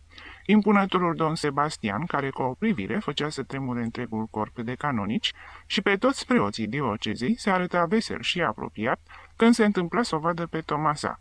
Era singura amintire vie ce rămăsese din copilăria sa petrecută în catedrală. Bătrâna îi săruta inelul cu mult respect, însă, în continuare îi vorbea ca unei persoane din familie, lipsindu-i puțin pentru a-l tutui. Cardinalul, înconjurat tot timpul de teamă și de lingușire, avea nevoie din când în când de prietenia sinceră și nepăsătoare a grădinăresii. Așa cum afirma lumea catedralii, doamna Tomasa era singura care putea să-i spună eminenței sale adevărurile de la obraz. Și locuitorii din claverii își simțeau măgulit orgoliul lor de paria când îl vedeau pe principele ecleziastic târându-și sutana de un roșu aprins pe trotuarele de piatră pentru a se așeza în chioșc și a sta de vorbă cu bătrâna mai mult de o oră, în care timp obișnuiții casei rămâneau respectos în picioare la ușa grilajului. Pe Tomasa această onoare nu o făcea să-și piardă capul. Pentru ea, principele ecleziastic nu era decât un tovarăș de copilărie care avusese o șansă în viață. Cel mult era Don Sebastian, fără a mai adăuga alt titlu sau formule de respect. Însă familia ei știa să profite de această prietenie, în special ginerele, membru al ordinului călugăresc Amandula, așa cum spunea bătrâna, și care făcea bani până și din pânzele de păianjeni ale bisericii. O furnică nesățioasă care, profitând de prietenia dintre cardinal și soacră sa, continua să obțină noi privilegii, fără ca sacerdoții și paraclisei să îndrăznească cel mai mic cuvânt de protest împotriva lui, văzându-l că se bucură de o atare protecție. Lui Gabriel îi făcea deosebită plăcere prietenia cu mătușa sa. Era singura femeie născută în mănăstire ce dădea impresia că se eliberase de influența adormitoare a catedralei. Iubea catedrala ca pe casa ei strămoșească, însă sfinții capelei nu păreau să impună un prea mare respect și nici mărimile ecleziastice care l-au loc în cor. Râdea cu veselia unei bătrâneți sănătoase și nepăsătoare. Cei 60 de ani ai ei, așa cum afirma ea, erau curați de orice ofensă adusă semenului. Limbajul ei era puțin cam nerespectos, ca femeie ce văzuse multe și nu crede în mărețiile omenești și nici în virtuți neîntinate. Fondul caracterului ei era toleranța, compasiunea pentru toate defectele umane, însă se indigna împotriva celor care căutau să le ascundă. Toți sunt oameni, Gabriel, îi spunea nepotului, vorbind despre domnii de la catedrală. Don Sebastian și el tot o mie. Toți sunt păcătoși și au pentru multe de răspuns în fața lui Dumnezeu. Nu pot fi altfel și eu îi iert, însă ne poate crede-mă. De multe ori îmi vine să râd când văd lumea îngenunchiată în fața lor. Dacă i-ai cunoaște cum îi cunosc eu. Dar în fine, cu toții trebuie să trăim și nenorocirea nu este să ai defecte, ci să le ascunzi, să joci teatru, așa cum face nerușinatul de ginele meu, care acolo unde îl vezi, n-a milă cât un castel, se lovește cu pumnii în piept, se rută dușumeaua, ca femeile evlavioase, îmi dorește moartea, crezând că ascund ceva în lăduiul meu, și scoate tot ce poate din cutia milelor, fură lumânările și face diverse șmecherii, la încasarea taxelor pentru liturghii, și dacă nu aș fi fost eu aici, cu siguranță că ar fi umblat handra pe străzi, fără nicio treabă, și mă gândesc la fiica mea, mereu bolnavă și la vieții nepoți. Când Gabriel cobora în grădină să o vadă, ea primea cu același salut. Noroc, Stafie, astăzi arăți mai bine, încep să prinzi puțină carne. Se pare că fratele tău te va scoate la liman cu atâta grijă cât îți poartă. Apoi continua să facă comparație între bătrânețea ei sănătoasă și viguroasă și acea tinerețe ruinată ce se apăra cu tenacitate de moarte. În fața ta mă ai pe mine cu cei 60 de ani ai mei. Nu am suferit de nicio boală în tot cursul vieții.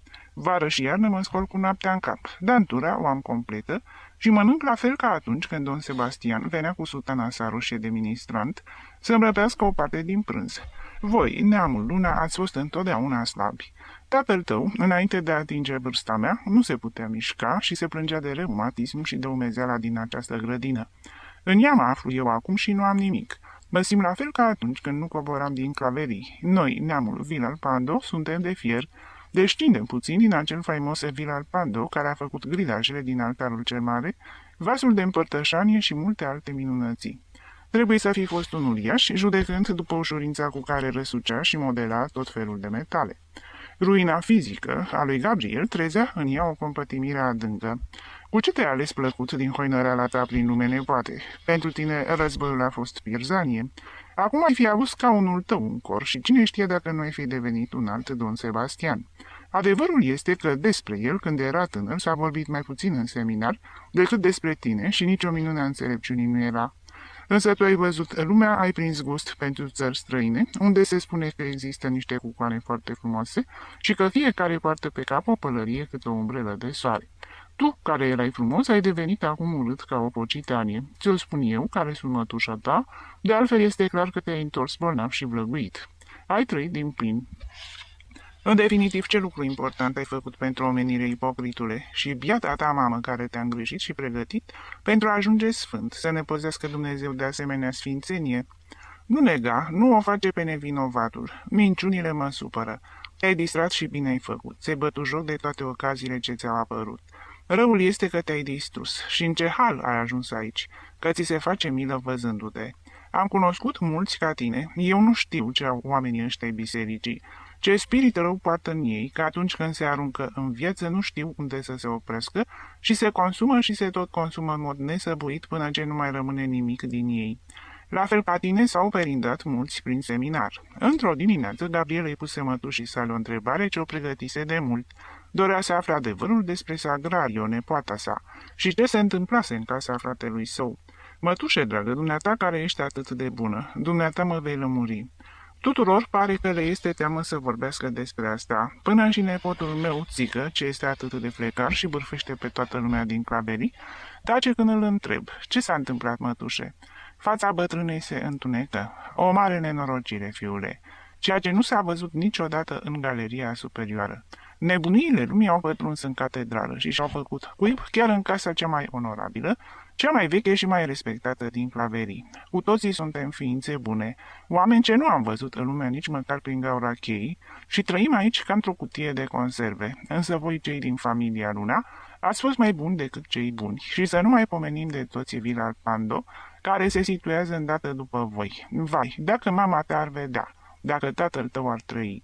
Eu învinovățesc mai mult pe fratele tău pentru bunătatea lui, pentru simplitatea lui, pentru această blestemată manie pe care o au toți părinții, care nu țin seama de pericol, în speranța de a-și aranja cât mai bine fiicele. Însă cum au decurs lucrurile, mătușe? Ce s-a întâmplat între nepoata mea și cadetul acela? Ce se întâmplă frecvent în lume, dar aici nu avusese loc niciodată. De 1000 de ori l-am dojenit pe fratele tău. Fii atent, Esteban. Acest domnișor nu este pentru fata ta. Foarte simpatic, foarte de viață, purtând uniforma Academiei Militare ca nimeni altul și conducând grupul cel mai înrăit de cadeți în nesăbuințele lor, prin întreg orașul. Afară de aceasta, fiul al unei familii de vază, nobili bogați care niciodată nu-l lăsau să umble prin Toledo cu buzunarele goale.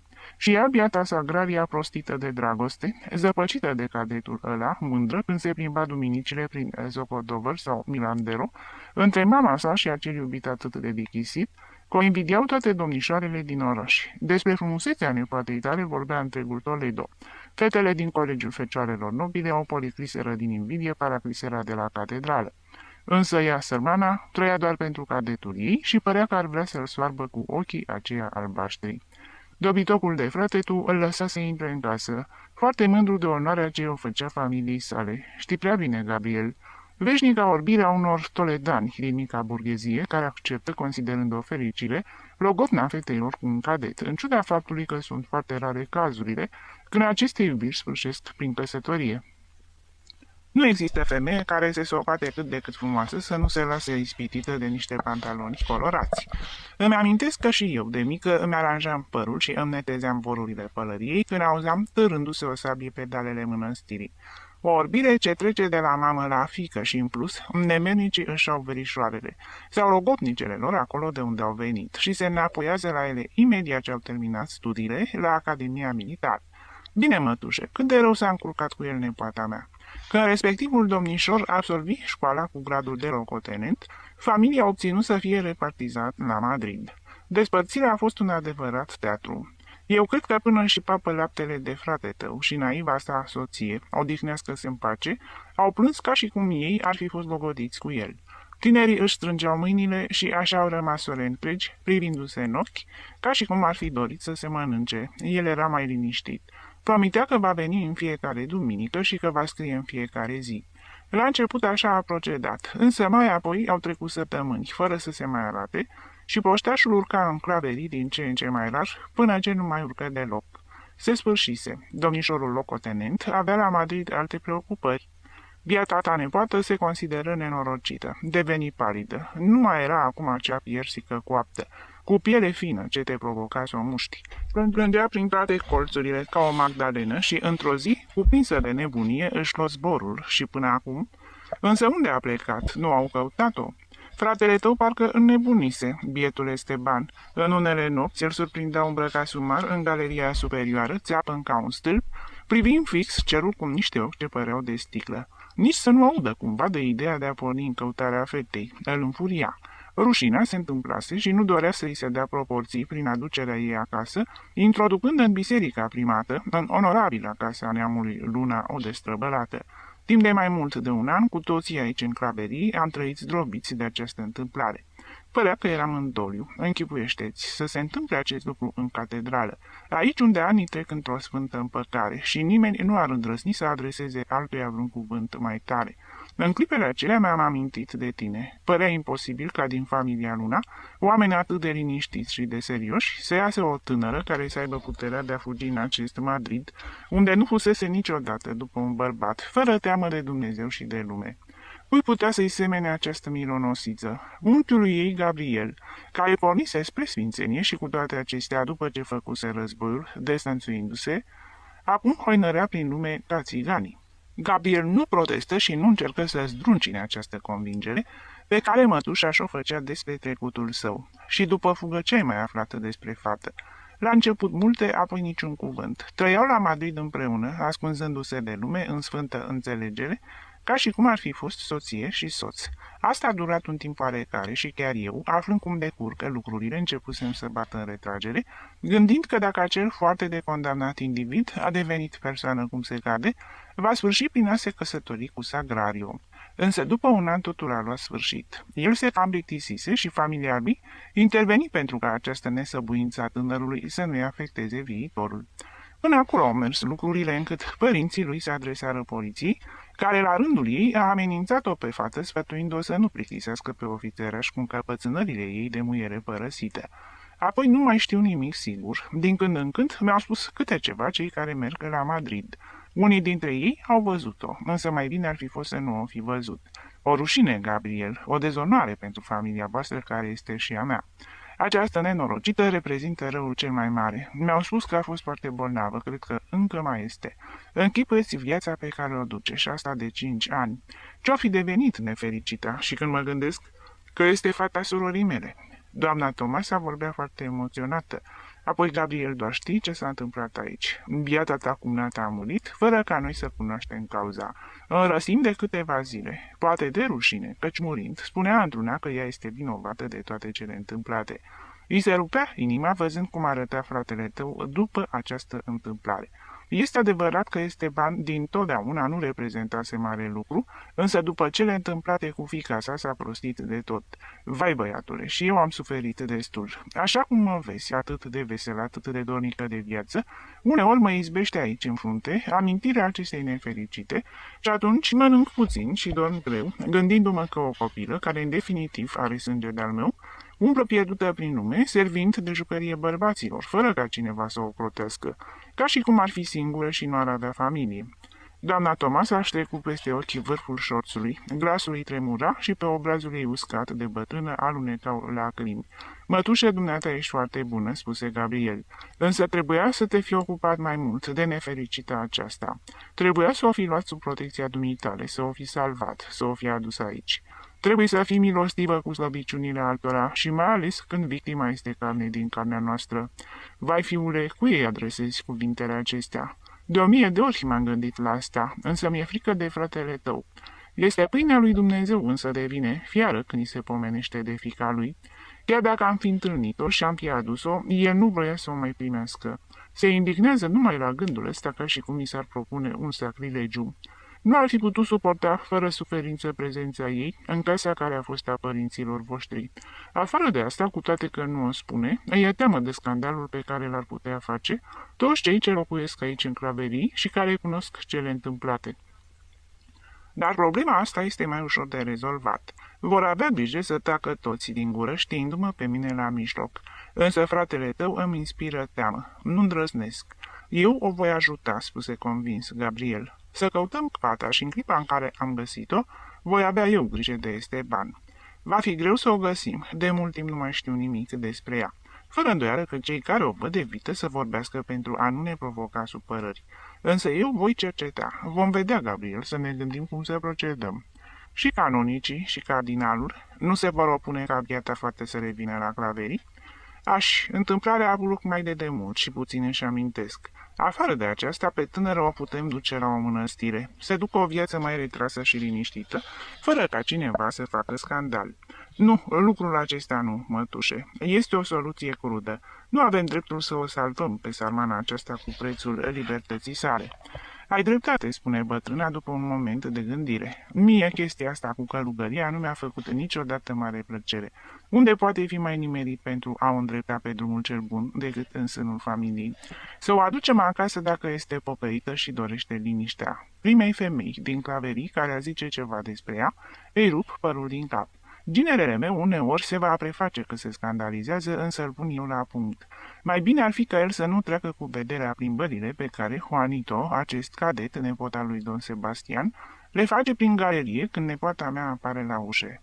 Smintitul nu visează altceva decât să se înrudească cu cardinalul și fiica sa să fie generăleasă. Ar fi bine să-și amintească de biata Sagrario. În ce privește pe Don Sebastian, fii liniștit, Gabriel. Nu va spune nimic dacă reușim să aducem fata. Și, în definitiv, de ce ar spune? Trebuie să avem milă de aproapele nostru și ei trebuie să aibă mai mult ca oricine. Pentru că, în definitiv, crede-mă, Gabriel, suntem oameni și nimic altceva decât oameni. 5. Oamenii din biserica primată întâmpinau cu o încăpățânată tăcere orice aluzie, oricât de mică ar fi fost ea, la adresa arhiepiscopului în funcție. Era un obicei tradițional în Claverii. Gabriel își amintea că observase același lucru în copilărie.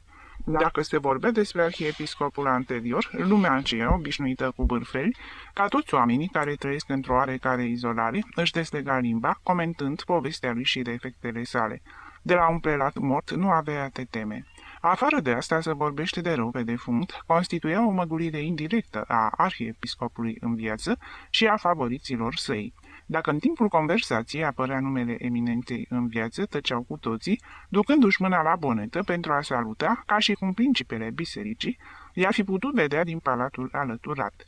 Gabriel, auzindu-i pe prietenii săi din galeria superioară, își aminti de judecata funerară a egiptenilor.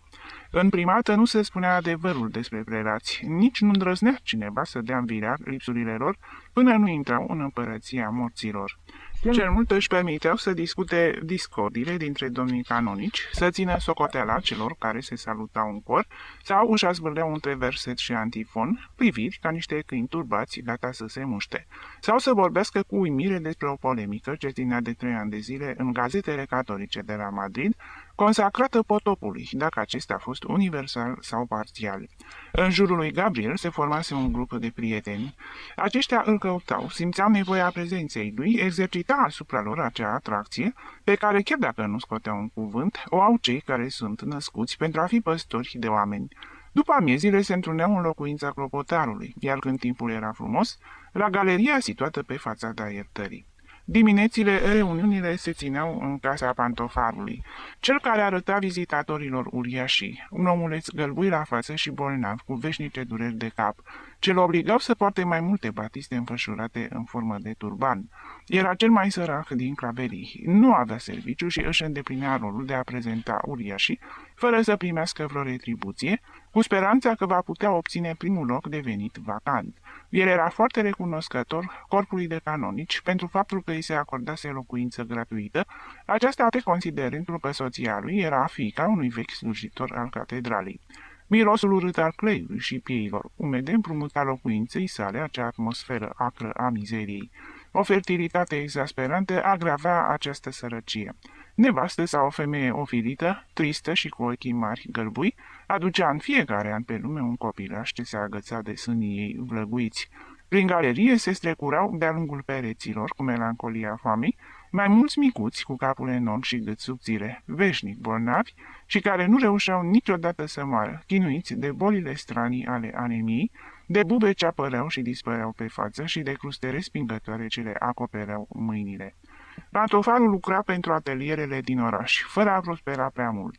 De la primele raze ale soarelui, bătăile ciocanului său răsunau în liniștea galeriei. Acest semnal de muncă profană îi atrăgea pe toți cei lipsiți de ocupație în camera mizeră și rău mirositoare. Mariano, țâcă și un țârcovnic, care și el trăia în mănăstire, erau cei pe care Gabriel îi întâlnea mai frecvent așezați pe scămnașele descleiate ale pantofarului, atât de joase că se putea atinge cu mâinile dușumeaua de cărămizi roșii și prăfuite. Deseori clopotarul alerga la turn pentru a trage clopotele, iar locul său gol îl ocupa un bătrân suflător la orgă sau oamenii din sacristie, care urcau sus, atrași de cele ce se vorbea la această reuniune, a personalului inferior al primatei. Se întâlneau pentru a-l auzi pe Gabriel. De fapt, revoluționarul nu dorea să vorbească, ci să asculte distrat bârfelile despre viața oamenilor bisericii. Prietenii lui însă doreau să știe lucruri din acele țări pe care el le străbătuse, cu acea curiozitate a ființelor izolate de lume. Auzindu-l descriind frumusețea Parisului și măreția Londrei, deschideau ochii ca niște copii care ascultă o poveste. Pantofarul, cu capul plecat, fără a renunța la treaba lui, urmărea cu atenție relatarea atâtor minunății. Când Gabriel încetă de povestit, cu toții căzură de acord că acele orașe erau mai frumoase decât Madridul.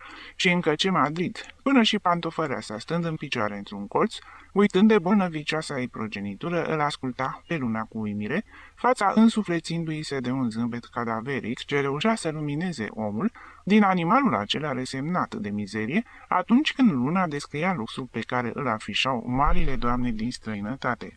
Toți robii catedralei simțeau tulburându-li se spiritele încremenite și insensibile ca pietra zidurilor, în fața acestor evocări ale unei lumi îndepărtate pe care nu o vor vedea niciodată. Splendorile civilizației moderne îi mișcau mai puternic decât frumusețile cerului, descrise în predici. În ambianța apră și prăfuită a sărăcăcioasei încăperi, vedeau cu ochii imaginației, perindându-se orașe fantastice, și întrebau cu naivitate despre alimentele și obiceiurile oamenilor de prin părțile acelea, ca și cum credeau că sunt ființe de cu totul altă specie.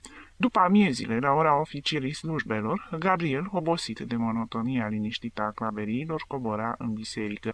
Fratele său, cu mantie de lână, guler plisat, alb și vergea lungă, ca un polițai de pe vremuri, se afla de santinelă pe transeptul bisericii, pentru a împiedica pe curioși să treacă între cor și altarul mare. Lumina după amiezii, filtrându-se prin ferestrele largi, desfășura pe pardul sapete mari în diverse ape. Sacerdoții, călcând pe acest covor de lumină, apăreau verzi sau roșii, după culoarea vitralilor. În cor cântau canonicii, pentru ei înșiși, în trista singurătate a bisericii. Răsunau ca niște explozii loviturile portițelor când se închideau după ce lăsau să treacă un cleric întârziat. De sus, orga corului fonfăia din când în când, intercalându-se în cântul monoton, însă suna cu lenevie, ca leșinată din pură obligație, și părea că se tânguie de efortul său în penumbra singuratică. Gabriel continua să dea ocol catedralei de unul singur, deoarece nepotul său, îngrijitorul de câini, nu venise cu el și renunțase la conversația cu ministranții sau cu băiatul de curse, care își avea loc fix la ușa secretariatului corpului de canonici. Pe luna îl amuzau vorbele de ocare ale lui Țică, siguranța și nepăsarea cu care umbla prin edificiu, ca și cum faptul de se fi născut aici îl scutea de orice sentiment de respect față de acesta. Când pătrundea un câine în naos, evenimentul îl entuziasma. Unchiule, îi spunea lui Luna, te rog, urmărește-mă și să vezi ce fac eu acum. Trăgând de pulpanele vestei, înainta spre câine cu un mers legănat și salturi de toreador. Animalul, cunoscându-l de mai înainte, căuta să scape prin ușa cea mai apropiată, însă Țică îi tăia drumul, îl fugărea prin naos, îl gonea din capelă în capelă, până ce, înghesuindu-l într-un colț, putea să-i dea câteva lovituri de picior. Schelălăitul jalnic deranja corul și Țică râdea, în timp ce de dincolo de împrejmuire, bunul Esteban făcea un gest de amenințare cu vergeaua lui de lemn. Unchiul ei spuse într-o după-amiază păcătosul îngrijitor de câini. Dumneata care pretinzi că știi bine catedrala. Mă prind că nu ai văzut și lucrurile ei vesele. Clipea din ochi și întovărășa acest semn cu gesturi obscene pentru a arăta că respectivele lucruri erau mai mult decât vesele. Pe mine, continuă el, mă interesează glumele ce și le permiteau cei vechi. Nu există niciuna care să-mi scape. Stai puțin, unchiule, dacă vrei să te distrezi. Dumneata, la fel ca toți cei care cred că știu totul despre catedrală, cu siguranță că ai trecut de multe ori pe lângă aceste lucruri, fără să le observi însă. Și Țică, continuându-și plimbarea pe partea exterioară a corului, îl conduse pe Gabriel până în fața porții iertării. Sub mărețul medalion, care servește de sprijin în muntelui Tabor, operă a lui Berughete, se deschide firida în formă de cupolă a Fecioarei Stelei. Te rog, unchiule, privește bine această imagine. Există în întreaga lume vreuna asemănătoare? Este o damă, o femeie tânără, care îl nebuni bărbații dacă ar clipi doar din ochi. Pentru Gabriel, lucrul acesta nu prezenta o descoperire. Încă de mic copil cunoștea imaginea acelei femei frumoase și senzuale, cu zâmbet lumesc, corpul aplecat, șoldul proeminent și în ochi o expresie de veselie zburdalnică, ca și cum ar porni la dans. Copilul în brațele sale râdea și el și întindea mâna spre mantia frumoasă, ca și cum ar fi dorit să-i descopere pieptul. Imaginea pictată, poleită cu aur, are o mantie albastră punctată cu stele de aur, fapt care îi dă și denumirea de Fecioara Stelei. Dumneata, unchiule, care ai citit atât de mult, poate nu știi povestea acestei capele, mult mai veche decât catedrala. Aici, negustorii de lână, dărăcitorii și tesătorii din Toledo își aveau patroana lor înainte de a se construi biserica și ei au cedat acest teren, numai cu condiția că vor fi stăpânii absoluți ai capelei și că vor face în ea tot ce vor pofti, precum și din orice bucată de pământ a catedralei, până la pilaștrii ei cei mai apropiați. Ce încurcături a dat nașterea aceasta în zilele în care se făceau slujbe pentru fecioară, ei nu țineau seama că în cor se aflau canonicii și cu nerușinate cântece tulburau predicile.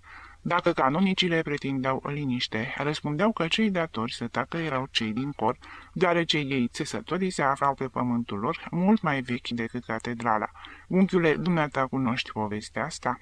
Da, acum îmi amintesc. Arhiepiscopul Valero Losa le intentă proces la începutul secolului al XVIII-lea. Privește mormântul lui de lângă altar.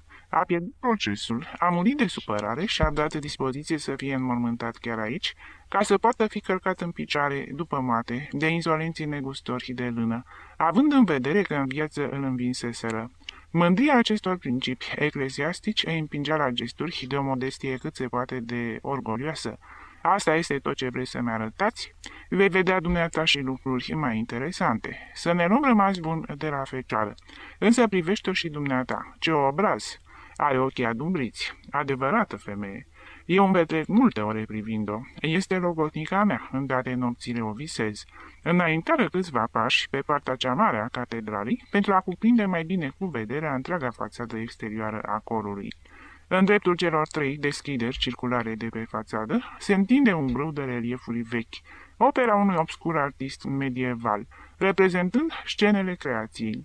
Gabriel recunoștea sculpturile acestea grosolane, contemporane cu cele de pe partea orologiului și cu primele lucrări ale catedralei. Privește, te rog. În primele medalioane, Adam și Eva umblă goi ca niște viermi. Domnul însă îi gonește din paradis. Pentru a porni pe pământ, sunt nevoiți să se îmbrace și privește ce fac până se văd în haine. Uită-te la medalionul al 5-lea, la mâna dreaptă. Ce bună dispoziție trebuie să fie avut meșterul care le-a făcut. Gabriel privi pentru prima oară cu atenție acele reliefuri uitate. Era naturalismul simplu al evului mediu. Încrederea cu care artiștii reprezentau concepțiile lor profane în epoca aceea de idealitate. Dorința de a perpetua triumful cărnii în oricare colț neștiut al monumentelor mistice, pentru a dovedi că viața nu murise. Eva era prăbușită printre arbori, cu îmbrăcămintea în dezordine, iar Adam, cu un gest de nebunie senzuală, îi prindea brațele pentru a o domina și își lipea gura de pieptul ei cu atâta abilitate, încât s-ar putea crede foarte bine că sărută sau mușcă. Țică se simțea mândru văzând expresia de surpriză pe care o observa pe fața unchiului său. Ești, ce zici? Lucrul acesta l-am descoperit, tot învârtindu-mă prin biserică. Domnii canonici cântă în fiecare zi de cealaltă parte a acestui perete, fără a bănui că peste capetele lor există asemenea scene vesele. Și vitralile, unchiule, privește bine. La început te orbesc atâtea culori, figurile se amestecă, plumbul taie picturile și nu se poate ghici nimic. Însă eu mi-am pierdut după amieze întregi studiindu-le și le știu pe din afară. Sunt istorii, fapte din epoca lor pe care sticlarii le-au pictat acolo și ale căror gânduri ascunse s-au pierdut fără ca vreun creștin să le rețină. Și arătă ferestrele din al doilea naos, prin care lumina înserării se filtra cu un ton de zahăr ars. Privește dumneata acolo, continuă îngrijitorul de câini. Un domn cu capă roșie și spadă se urcă pe o scară de frânghie. La fereastră îl așteaptă o călugăriță. Are o scenă din Don Juan Tenorio. Dramă în versuri a poetului spaniol José Zorrilla y del Moral, 1817-1893. Mai încolo, 2 ființe stau în pat și niște oameni strigă la ușe. Familia care îi surprinde și în celălalt vitraliu, fii bun și privește cu atenție. Bărbați în pielea goală și femei de proastă reputație, fără altă îmbrăcăminte pe ele decât șuvița de păr. Lucruri, în fine, de pe timpurile când lumea era lipsită de rușine. Gabriel zâmbea în fața neroziilor pe care capriciile artei vechi îi le inspira îngrijitorului de câini. Apoi în corp, unchiule, de asemenea, există ceva interesant de văzut. Să mergem acolo, slujba e pe sfârșite și canonicii pleacă. Luna simțea ori de câte ori intra în cor că admirația îl copleșea. Acele rânduri de scaune înalte, operă a lui Felipe de Borgonia și Berruguete, îl extaziau cu bogăția lor de marmură, jasp și aur, statui și medalioane. Spiritul lui Michelangelo reînvia în catedrala toledană. Îngrijitorul de câini examina rândul de scaune joase, iscodind în reliefurile lor gotice descoperirile datorate curiozității sale bolnăvicioase. Aceste dintâi rânduri de scaune scunde, unde se așezau clericii de categorie inferioară, erau anterioare cu jumătate de secol celor înalte. Însă în acești 50 de ani, arta a făcut un salt mare de la goticul rigid și aspru, la suavitățile și bunul gust al renașterii. Scaunele au fost cizelate de maestrul Rodrigo, în epoca în care Spania creștină, zguduită de entuziasm, asista la ultimele eforturi ale regilor catolici pentru a completa reconquista. Pe spătare și pe lemnăria frizelor, 54 de sculpturi reproduceau principalele momente ale cuceririi Granadei.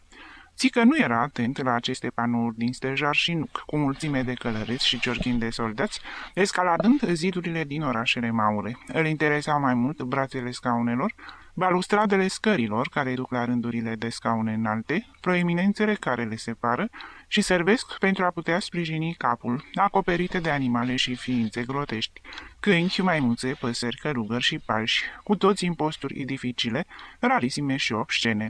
Porci și broaște, în monstruoase împreunări, maimuțe cu gesturi de șuchiate, se răsuceau grotesc. Era o lume de caricaturi ale desfrâului, de gesturi în care apărea pasiunea carnală cu grimasa animalității. Fii atent aici, unchiule, este lucrul cel mai nostim și vrednic de luat în seamă. Și țică îi arătă lui Gabriel figurina durdulie a unui călugăr cu urechi enorme de măgar predicând.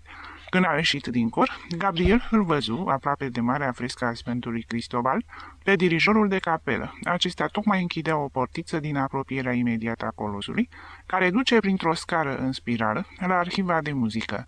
Artistul purta sub braț o carte mare cu coperți prăfuite și pe care i-o arăta lui Gabriel. O duc sus, dumneata vei putea auzi ceva frumos, merită oboseala.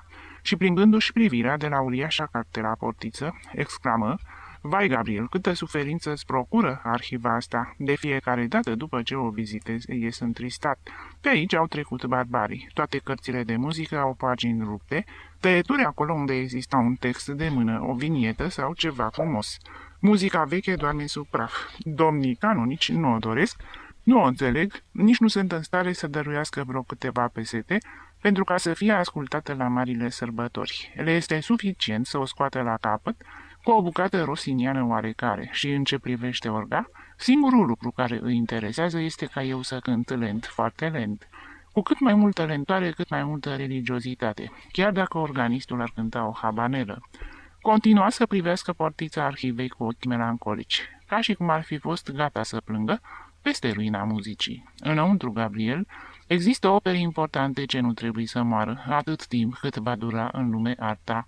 Noi, în muzica profană, nu suntem mare lucru, însă te rog să mă crezi dumneata că Spania a reprezentat ceva în ceea ce privește autorii religioși.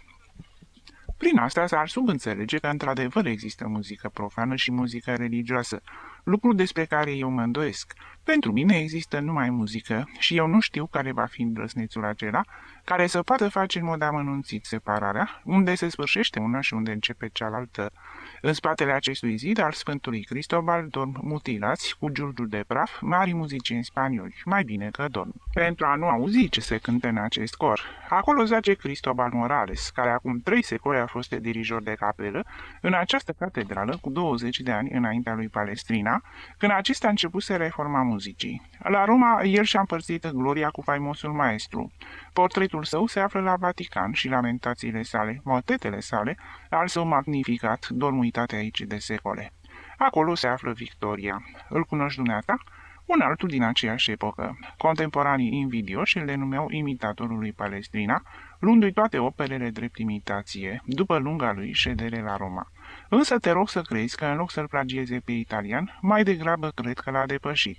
Tot aici se află Rivera, un maestru toledan de care nimeni nu-și mai aduce aminte și care are la arhivă un volum întreg de liturghii, și Romero de Avila, cel care a studiat cel mai bine cântul mozarab, și Ramos de Pareja, un muzician cu nimic mai prejos de cei din secolul al XV-lea, care a scris în Bologna de Musica Tractatus și a distrus vechiul sistem al lui Guido d'Arezzo, descoperind natura sunetelor, și călugărul Urenia, care adaugă nota si la scară, și Javier Garcia, care în secolul trecut reforma muzica, îndrumând-o spre Italia. Dumnezeu să-l ierte!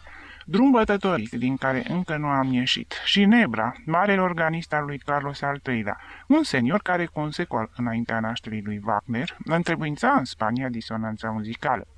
La scrierea requiemului pentru funeraliile Donii Barbara de Braganța, presimțind uimirea instrumentiștilor și a cântăreților în fața muzicii sale revoluționare, notase la marginea particelelor: se atrage atenția că acest rol nu este greșit. Litania sa a fost atât de celebră că era interzis să fie copiată sub pedeapsa excomunicării. Însă treabă inutilă, deoarece astăzi ar fi excomunicat doar acela care și-ar aminti de ea.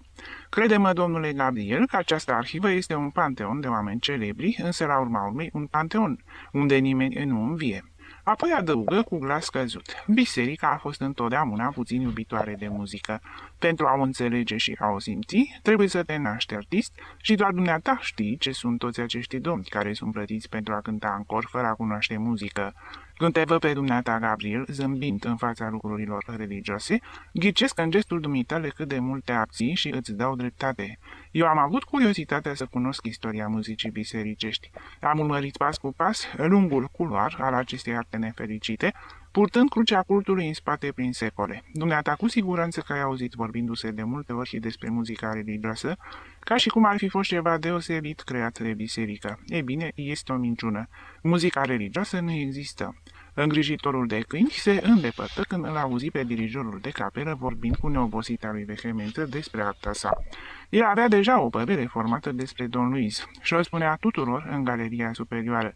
Era un țâgnit, care știa să cânte din armonium doar tristeți, fără ca să-i treacă prin cap să mai înveselească și pe vieții oamenii din claverii, cu niște cântece mai săltărețe, așa cum îi cerea nepoata Vergelei de argint. Sacerdotul și Gabriel s-au plimbat vorbind prin naosele cufundate în liniște. Nu se observau alte persoane decât un grup de oameni ai casei, ce stăteau la ușa sacristiei și două femei îngenunchiate în fața grilajului altarului mare, rugându-se cu glas tare. Catedrala începea să fie cuprinsă de întunericul scurtelor după amieze ale iernii. Primii lilieci coborau de pe bolți, zburând în boltije prin pădurea de coloane. Muzica ecleziastică, spuse artistul, este o adevărată anarhie. În biserică totul este anarhie. Te rog, crede-mă că despre unitatea cultului catolic pe întreg pământul se pot spune multe. Creștinismul, formându-se ca religie, nu a inventat nici măcar o melopee oricât de rea. A preluat de la evrei cântecele lor și modul lor de a le cânta. O muzică primitivă și barbară, chiar dacă am auzit-o acum, ne-ar spredeli auzul.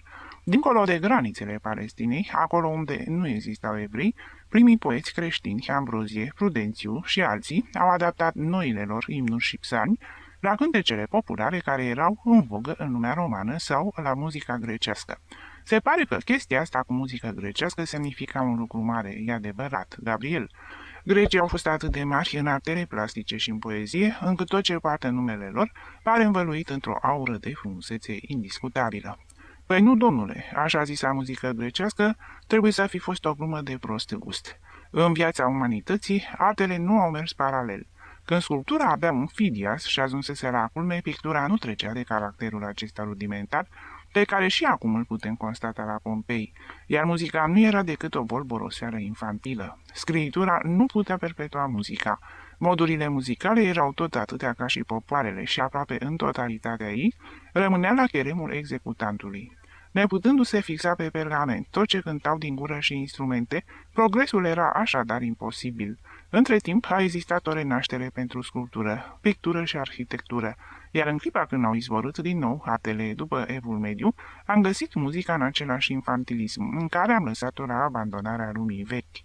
Gabriel aproba cu mișcări din cap cuvintele dirijorului de capelă. Aceasta a fost muzica creștină primitivă, continuă Don Luis, transmițându-se după ureche, cântecele religioase se desfigurau și alterau. În fiecare biserică se cânta într-un anumit mod. Muzica religioasă era o galimatie. Muzicienii tindeau spre unitate rigidă la hieratism și Sfântul Grigore publică în secolul al VI-lea Antifonarul, o compilație din toate melodiile liturgice, purificându-le după criteriul său. A fost un amestec a două elemente, cel grecesc, însă oriental și înflorit, ceva asemănător cu malaguenia actuală, și cel roman, grav și aspru. Notele se exprimau prin litere, se perpetuau tonurile frigian, lidian, etc. și labirintul muzicii grecești continua, cu toate că foarte schimbat, cu fiorituri, suspine și aspirări. Compilația s-a pierdut și cei care vor să revină la tot ce este vechi deplâng pierderea foarte mult, considerând-o a fi cea mai bună. Judecând după fragmentele ce au rămas, dacă s-ar executa acum o asemenea muzică, nu am găsit nimic religios în ea. Așa cum se înțelege astăzi religiozitatea în artă, căci ar fi un cânt asemănător cu cel al maurilor, sau al chinezilor, sau al unor greci schismatici, care încă mai persistă în liturghiile antice, Arpa era instrumentul de bază până ce a apărut organ în secolul X, un instrument grosolan și barbar, la care trebuia să se cânte cu lovituri de pumn și să se dea aer cu burdufuri umflate. Guido D'Arezzo a făcut un aranjament muzical asupra bazei compilației, un aranjament și nimic mai mult, și asta a fost suficient pentru ca benedictinului să îi se atribuie invenția pentagramei. A continuat să întrebuințeze literele lui Boetius și ale Sfântului Grigore drept note și l-a pus doar pe 2 linii cu 3 culori deosebite. Confuzia anarhică continua. Pentru a învăța stâlcit muzică, pe vremea aceea erau necesari 12 ani și 2 cântăreți din orașe diferite nu reușeau să înțeleagă în același fel partitura. Sfântul Bernard, uscat ca și trupul său, găsea absurd acest cânt, considerându-l prea puțin grav. Era un om refractar artei. Dorea biserici austere, fără ornamente arhitectonice, iar muzica lentă îi se părea a fi mai bună. El a fost părintele cântecului monoton, cel care a afirmat că muzica este cu atât mai religioasă cu cât este mai lentă. Însă în secolul al XIII-lea creștinii au găsit acest cânt plicticos. Catedralele erau un loc de distracție, constituiau teatrul, centrul de viață din acea epocă. La biserică se mergea pentru a te ruga puțin lui Dumnezeu și apoi a te distra, uitând de războaie, de violențe și de jignirile venite din exterior. Din nou, muzica populară pătrunse în biserică și în catedrale se intonau cântecele la modă, care erau mai întotdeauna obscene. Poporul lua parte la muzica religioasă, cântând în diferite feluri, fiecare cum credea că e mai bine, constituind de altfel primele încercări ale cântului polifonic sau de voci concertante. Religia pe vremea aceea era veselă, populară, democratică, așa cum mai spune dumneata Gabriel. Inchiziția nu ființa încă și ca atare nici bănuiel de erezie care să-ți amărască sufletul cu fanatismul și cu teama nu existau. Instrumentele muzicale, grosolane, de suflat sau cu corzi, care distrau pe meșteșugari în orașe și pe plugari la săceriși, au pătruns în biserică și orga a fost acompaniată de violine, trompete, cimpaie, flaute, ghitare și teorbe. Cântul liturgic era monoton în aproape întreaga Europa, însă credincioșii îl disprețuiau ca fiind de neînțeles și îl alternau cu diverse cântece. La marile sărbători se intonau imnuri religioase, adaptându-le melodiilor populare care erau la vogă. Cântecul omului înarmat, brunețică, dă-mi un sărut. Nu știu ce fierbe în mine, suferă pentru mine, Doamnă. Nenorocit să fie cel care v-a căsătorit și altele de același stil. Și Roma, vei întreba dumneata, și biserica, ce spunea în fața unei asemenea dezordini? Biserica a trăit lipsită de criteriul artistic. Nu l-a avut niciodată. Nu a putut crea o arhitectură cu adevărat, așa cum au făcut alte religii, nici o pictură și nici o sculptură care să fie o opera sa, și cu atât mai puțin o muzică. A trebuit să înceapă marea mișcare muzicală în lumea profană cu italianul Monteverdi, cu francezul Rameau și germanii Sebastian Bach și Handel. Ce epocă grandioasă, prietene Gabriel, ce personalități muzicale îi urmează. Gluck, Haydn, Mozart, Méhul, Boieldieu și cel mai important, bunul nostru prieten Beethoven. Dirijorul de capelă tăcu câteva clipe, ca și cum numele idolului său i-ar fi impus o tăcere religioasă. Apoi continuă. Întreaga această avalanșă de artă trecu prin biserică și ea, conform obiceiului ei, își apropia tot ce era mai pe gustul său. Cultul catolic din fiecare țară reținu muzica cea mai potrivită tradițiilor sale. În Spania eram saturați din timpurile lui Palestrina de genul italian, iar muzica germană și cea franceză nu ajunsese la noi. La început am fost fughiși și contrapunctiști și după Stabat Mater de Rossini, ne-am giftuit cu o asemenea melodie teatrală încât nu ne-a mai rămas pofta de a gusta un nou fel. Muzica religioasă în Spania a mers paralel cu opera italiană, lucru pe care îl ignoră acești domni canonici care s-ar indigna dacă într-o liturghie li s-ar cânta ceva din Beethoven, considerându-l profan, dar în schimb ascultă cu admirație mistică fragmente rodate timp de ani prin teatrele din Italia și cântul monoton. Vei întreba dumneata, cântul monoton își are cuibul său în această primată. Aici s-a conservat și s-a purificat timp de secole. Ceea ce a fost mai bun a fost preluat de Toledo și din libretele acestei catedrale au ieșit coralele tuturor bisericilor din Spania și din America, sărman cânt monoton.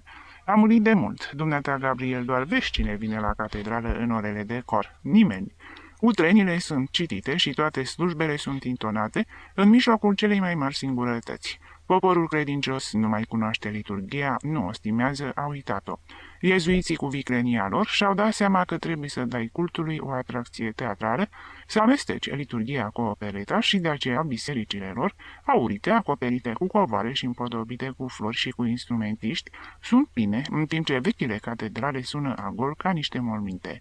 Ei nu au proclamat cu glas puternic nevoia unei reforme, însă au pus-o în practică abolind cântul în latină, care nu este pe placul vulgului, substituindu-l cu tot felul de romanțe și cu versuri dulcege. Pentru masa credincioasă care crede fără a cerceta, aparențele sunt cele care fac ca religiile să se deosebească între ele. Și nu era necesar să se ardă atâta lume pe ruguri și nici ca jumătate de Europa să se ia de păr în faimosul război de 30 de ani.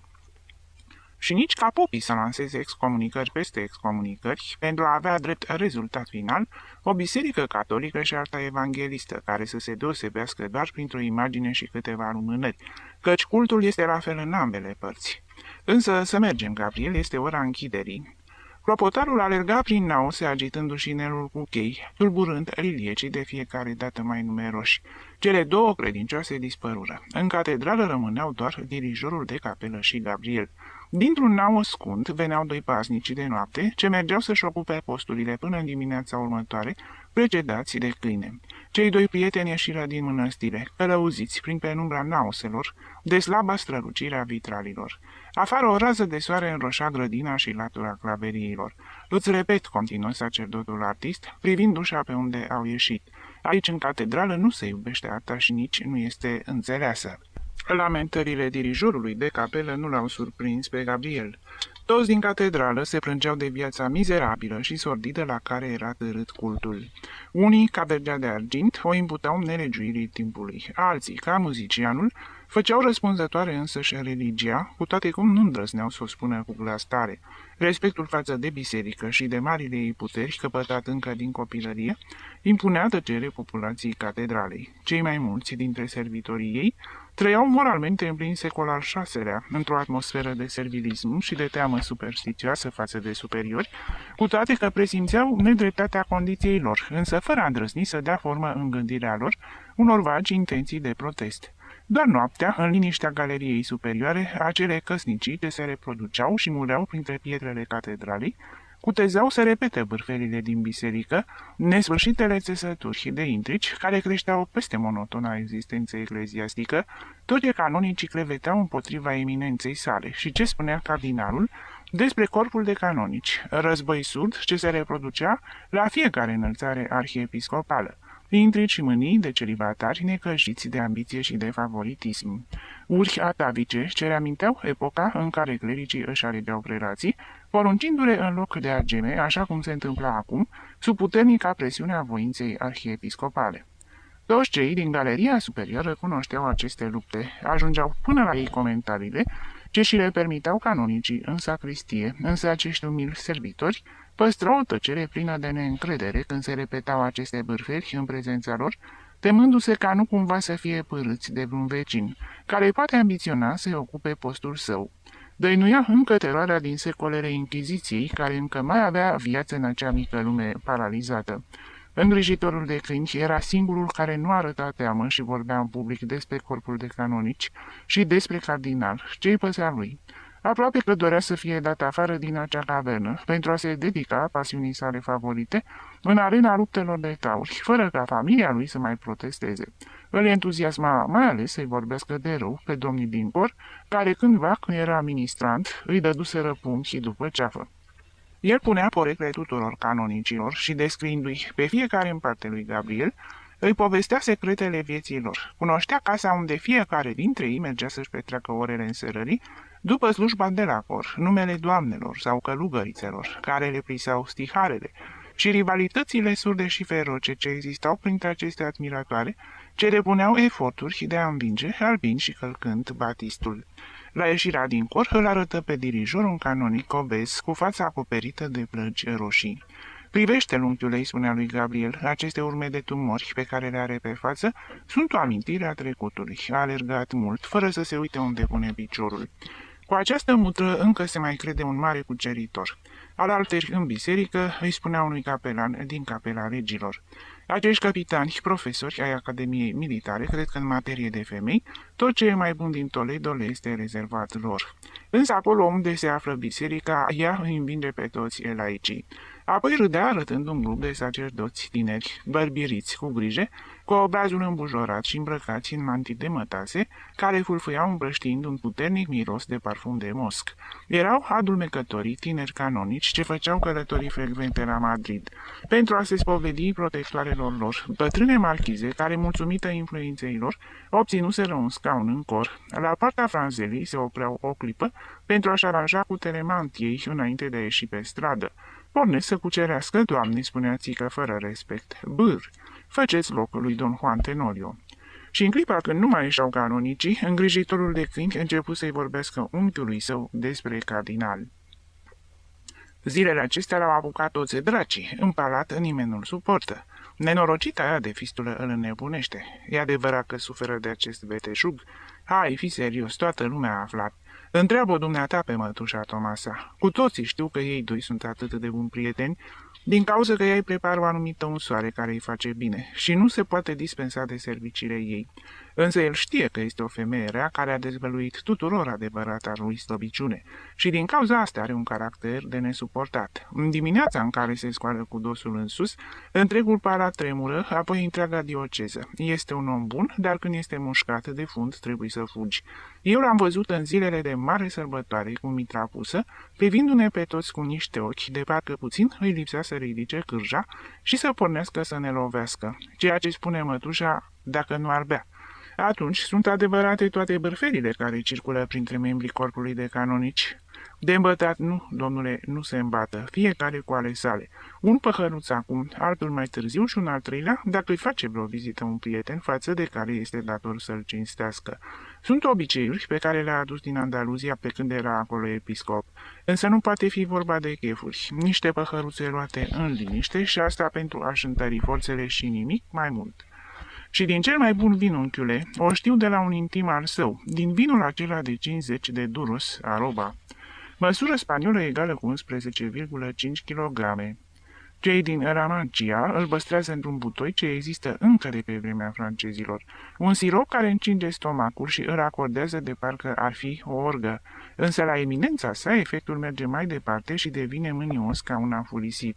Ceea ce spune mătușa Tomasa, medicii îl repară și el își ia sarcina să se îmbolnăvească din nou cu acest vinișor al desfătării. Țică, în toiul cinismului său mucarit, arăta o oarecare dragoste pentru prelat. Să nu crezi, dumneata, unchiule, că este un oarecare. Lăsând deoparte caracterul său rău, se arată totuși un adevărat bărbat. Îl vezi, dumneata, cu căpșorul lui alb și îmbujorat ca un copil de țâță, care pare și mai mic când te uiți la corpul lui enorm. Dar totul în el este bine ordonat și știe ce trebuie să facă. La Madrid a ținut multe discursuri și presa tipărită s-a ocupat de el de parcă ar fi fost Guerra. José Eduardo Guerra, 1862-1941, unul din cei mai mari toreadori spanioli. Învățătura lui găsește soluția la orice problemă. Îi se vorbește de mizeria ce există în lume, apoi de soluția imediat. Pâine pentru săraci, milă din partea celor bogați și multă învățătură creștină pentru toți. În acest fel, oamenii nu se vor mai război, sub pretextul că tu ai mai mult decât mine și în lume va exista mai multă egalitate și decență, lucruri de care se simte cel mai mult lipsa. Ce spui, unchiule? Îți vine să râzi? Păi să știi, mie îmi place soluția eminenței sale, în special cea a pâinii, căci despre afulisitul de catehism nu duce în lipsă de vreme ce îl învățăm de mici copii. Îngrijitorul de câini arăta din ce în ce mai mult entuziasm, vorbind despre principele său. Și cum arată ca bărbat, de o frumusețe arogantă. Nimic ipocrit în el când ține capul plecat. Se cunoaște pe figura lui că în tinerețe a fost soldat. Mătușa Tomasa își aduce aminte că l-a văzut în mănăstire, purtând coif cu coamă de cal, epolețe de sergent și sabie, care stârnea mare zgomot. Nu se sperie de nimic, nici nu se scandalizează și nici nu o face pe miratul. Anul trecut ne-am pomenit aici cu o fetișcană portugheză care îi nebunise pe cadeți cu ciorapii ei de mătase și cu pălăriile sale enorme. Dumneata îl cunoști pe Juanito și știi că este fiul al unui nepot al eminenței sale care a murit acum câtva timp. E bine, tânărul se plimba prin cartierul Zocodover la braț cu portugheza, pentru a face necaz colegilor săi de la Academia Militară. Într-o zi, tânăra se prezentă la palat și slujitorimea, văzând-o atât de luxoasă, o lăsă să treacă crezând că era o doamnă venită de la Madrid. Eminența sa o primi cu un zâmbet paten, ascultând-o fără a clipi. Chestia asta mi-a povestit-o în paș ce era de față. Păsărica venise să se plângă cardinalului de nepotul său, cadetul, pe care ea îl distrase 2 zile fără ca el să-i fi dat un bănuț. Eminența sa zâmbi cu modestie. Doamnă, biserica este săracă, însă nu vreau ca din cauza acestui descreierat să sufere bunul renume al familiei. Ia asta și fă-ți treburile, și îi întinse 2 duros. Portugheza, însuflețită de primirea bună, dorise să țipe, crezând că îl va înspăimânta pe Don Sebastian cu scandalul. Însă merita văzut eminența sa când îl apucară furile. Băiatule, cheamă poliția, strigă la pași, și figura lui părea atât de hotărâtă, încât portugheza speriată pleca atât de repede că a uitat pe birou cele 2 monezi de argint. Gabriel râdea ascultând povestea. Un adevărat bărbat, te rog, crede-mă, unchiule. Eu îl iubesc pentru că ține într-o singură mână întregul corp de canonici. Nu se aseamănă cu cel dinainte. Un papă lapte care știa doar să se roage și tremura în fața ultimului canonic. Să îndrăznească cineva să-l amenințe pe acesta. Are cutezanță să intre într-o după-amiază în cor și să facă curățenie cu lovituri de cârje. Sunt mai mult de 2 luni de când nu mai coboară în catedrală și nici canonicii nu-l văd. Ultima oară când o comisie formată dintre aceștia au mers la palat, slujitoria a fost cuprinsă de panică. Veniseră să-i propună nu știu ce reformă și ei începură spunându-i: Senior, corpul de canonici opinează. Don Sebastian, mânios foc, îi întrerupse. Corpul de canonici nu poate opina nimic, corpul de canonici nu are bun simț. Și le întoarse spatele lăsându-i stană de piatră. Apoi, țipând și lovind cu pumnii în mobile, spuse că va face tot posibilul ca toate posturile vacante din catedrală să fie ocupate de clericii cei mai slab pregătiți, să intre în corpul de canonici numai preoții bețivani, șarlatanii, etc. Doresc să strivesc acest corp de canonici, țipa. Doresc să-l pângăresc. În felul acesta va învăța să mă bârfească mai puțin. Doresc să-l acopăr, da, domnule, să-l acopăr de... Și îți închipui dumneata, unchiule, cu ce vrea eminența sa să-i acopere pe canonici, bietul. Are dreptate. Ce interesează pe cei din cor dacă Don Sebastian trăiește așa sau altfel și are aceste legături sau altele? Oare el nu îi lasă pe toți să facă ce vor? Le spune oare vreun cuvânt despre vizitele lor scandaloase? În ciuda faptului că întregul Toledo le cunoaște. Și canonicii ce spun despre cardinal? Vorbesc că Juanito nu este nepotul său, fiul fratelui care a murit. Deci nepot de fratele eminenței sale, ci propriul său fiu, pe care l-a avut de la o oarecare doamnă atunci când a fost episcop în Andaluzia. Lucrul acesta însă nu pare să ridite prea mult pe Don Sebastian. Altceva îl înfurie de ei se umflă fistura și îl înnebunește. Că vorbesc despre Doña Visitación. Și cine este această doamnă? Asta e bună. Cum dumneata nu o cunoști încă pe Doña Visitación, când în catedrală și în afara ei nu se vorbește de o altă persoană? Păi nepoata eminenței sale, care locuiește cu el în palat. Ea comandă. Don Sebastian, atât de teribil de felul lui, devine un înger atunci când o vede. Turbează, țipă și aproape mușcă, în zilele când blestemata de boală îl supără. Însă apare Doña Visita și îndată se calmează, suferă în tăcere, geme ca un copil și este suficient ca ea să-i spună un cuvințel dulce sau să-l răsfețe puțin, ca eminența sa să se moaie de plăcere. O iubește mult. Însă ea este, întrebă cu mirare Gabriel, sigur că este ceea ce gândești dumneata. Ce altceva poate fi? Frecventa colegiul pentru fete nobile încă de copilă și de-abia venise cardinalul la Toledo că o și scoase și o duse cu el la palat. Și ce dragoste oarbă din partea lui Don Sebastian. Și măcar de-ar merita acest lucru. O cuconiță slăbuță și palidă, ochi mari și păr frumos, asta este tot. Se spune că știa să cânte și chiar la un instrument, la pian, că citește multe lucruri din cele ce se predau la acest colegiu atât de bogat, care darul dumnezeiesc de a-l înnebuni pe eminența sa. La catedrală, ea își face câteodată apariția trecând pe sub arcade, îmbrăcată în soră laică, în rasă de cărugăriță și mantie, întobărășită de o servitoare urâtă. Nu o fi ceea ce crezi tu, tinere. Fugi de aici, întregul corp de canonici te asigură de lucrul acesta, iar canonicii cei mai serioși sunt total de acord în privința asta, până și cei care sunt prieteni și favoriți ai eminenței sale și îi duc mesaje despre cele ce se bârfesc aici împotriva lui, nu neagă prea convinși. Și Don Sebastian se indignează, se înfurie de fiecare dată când o bârfeală din acestea ajunge la urechile lui. Dacă i s-ar spune că în cor s-a organizat un bal, l-ar irita mai puțin decât atunci când știe că se vorbește de rău despre Doña Visita. Îngrijitorul de câini tăcu o clipă ca și cum ar fi avut o reținere în fața gândului care îi trecu prin minte. Această doamnă este foarte bună. Toți din palat o iubesc pentru că le vorbește frumos. De altfel, dacă se folosește de puterea mare ce o are asupra cardinalului, o face numai pentru a evita ca mâniile eminenței sale să cadă asupra lor. De multe ori, în clipele lui de criză puternică, nu s-ar da în lături să zvârle cu pahare și farfurii în capul servitorilor. Atunci, tot personalul să se pună rău cu ea, le face vreo pagubă, fiecare în casa sa, iar pe acela care este om rău, Dumnezeu îl va pedepsi. Se scărpină la tâmplă ca și cum ar fi șovăit din nou. Și ce înseamnă dona vizita pentru cardinal? Adăugă, eu nu am nici cea mai mică îndoială. Posed date precise, unchiule, știu din sursă sigură cum trăiesc. Un servitor i-a văzut de multe ori sărutându-se, adică nu. Ea era aceea care îl săruta și don Sebastian primea cu un zâmbet îngeresc mângâierile ei de pisicuță. Sărmanul este atât de bătrân și țică își termină confidențele cu maimuțăreli obscene. Bârfela împotriva cardinalului, care se putea auzi de la sacristie și până la galerie, îl irita pe fratele lui Gabriel. Esteban, soldat simplu al bisericii, nu putea asculta liniștit atacurile împotriva superiorilor săi. Pentru el toate acestea reprezentau calomnii. Ce se bârfea acum despre don Sebastian, canonicii spuseseră despre toți arhiepiscopii anteriori, ceea ce nu a împiedicat ca după moarte unii dintre ei să fie considerați sfinți. Când îl surprindea pe țică, repetând în claverii bârfelile auzite jos, îl amenința cu întreaga sa autoritate de șef al familiei. Esteban se întrista văzând starea sănătății fratelui său. Lăuda conduita acestuia prudent întotdeauna, acceptând într-o respectuoasă tăcere moravurile catedralii, fără să-i scape vreun cuvânt ce ar putea da în videac trecutul. Îl făcea să se simtă mândru de atmosfera de admirație ce îl înconjura pe fratele său, atenția acelor oameni simpli ai galeriei ce îi ascultau relatări despre călătoriile sale.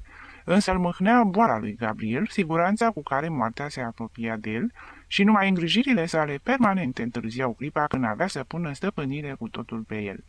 Erau zile când cel însărcinat cu păstrarea liniștei zâmbea satisfăcut, văzându-l pe Gabriel puțin mai colorat la față și auzindu-i mai rar tusea cavernoasă. Băiatule, te simți mai bine, nu-i așa?" spunea bucuros. Da," răspundea Gabriel, însă nu-ți face iluzii, m-am hățat bine." Va veni ea în clipa așteptată. Tu ești acela care o alungi, însă într-o zi va fi mai puternică decât tine." Certitudinea că moartea va sfârși prin a-l învinge era ca o provocare pentru Esteban, făcându-l să-și dubleze îngrijirile. Apela la supraalimentație ca fiind singurul remediu. Și ori de câte ori se apropia de Gabriel, avea ceva de mâncare în mâini. Mănâncă asta, bea tot ce ți-aduc. Și luna lupta cu acel organism truncinat, cu acel stomac atacat de mizerie, cu plămânii ciuruiți și cu inima care nu mai funcționa ca lumea, cu această mașină umană mânată de o viață de suferinți și emoții. Eforturile de îngrijire a bolnavului înrăutățiseră situația economică a lui Esteban. Salariul său modest și micul ajutor oferit de dirijorul de capelă abia de erau suficiente acelei guri, care consuma mai mult decât toți ai casei luați împreună. La sfârșit de lună, Esteban făcea apel la ajutorul lui don Antolin pentru a o putea scoate la capăt, pătrunzând în acest fel în tacma ascultătoare și nenorocită a celor legați de camăta sacerdotului. Alteori, dirijorul de capelă, trăind pentru o clipă cu picioarele pe pământ, îi oferea câteva pesete, renunțând la plăcerea de a achiziționa o nouă partitură. Gabriel ghicea toate privațiunile la care se supunea fratele său și dorea să contribuie la cheltuielile casei. Însă ce muncă putea depune în izolarea sa dinăuntrul catedralei? Râvni un post în serviciul bisericii, care să-i poată aduce la fiecare început de lună câteva pesete din mâinile lui don Antolin pentru a nu a fi atât de împovărător pentru fratele său. Însă toate locurile erau ocupate, numai moartea putea produce goluri, iar flămânzii care așteptau această ocazie erau mulți, invocând drepturi de familie câștigate. Neputința lui de a fi util fratelui și dorința ca sacrificiul acestuia să fie cât mai suportabil constituiau motive de adâncă mâhnire pentru Gabriel, tulburându-i liniștea existenței. Îl întreba pe Esteban ce putea face ca să nu mai stea degeaba, iar acesta îi răspundea cu înfățișarea lui plină de bunătate. Să te îngrijești, nimic altceva decât să te îngrijești. Tu nu ai altă îndatorire decât să-ți aperi sănătatea. În rest, doar mă aflu eu aici. Sosi și săptămâna mare și Gabriel găsi ocazia de a munci câteva zile.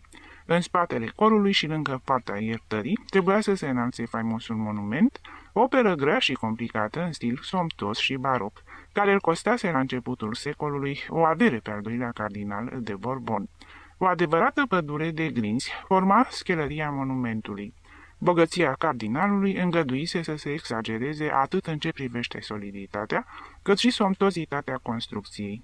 Pentru a ridica Sfântul Catafalc era nevoie de multe zile și de nu puțini muncitori. Gabriel a avut o întrevedere cu don Antolin, cerându-i un loc de muncă la această lucrare.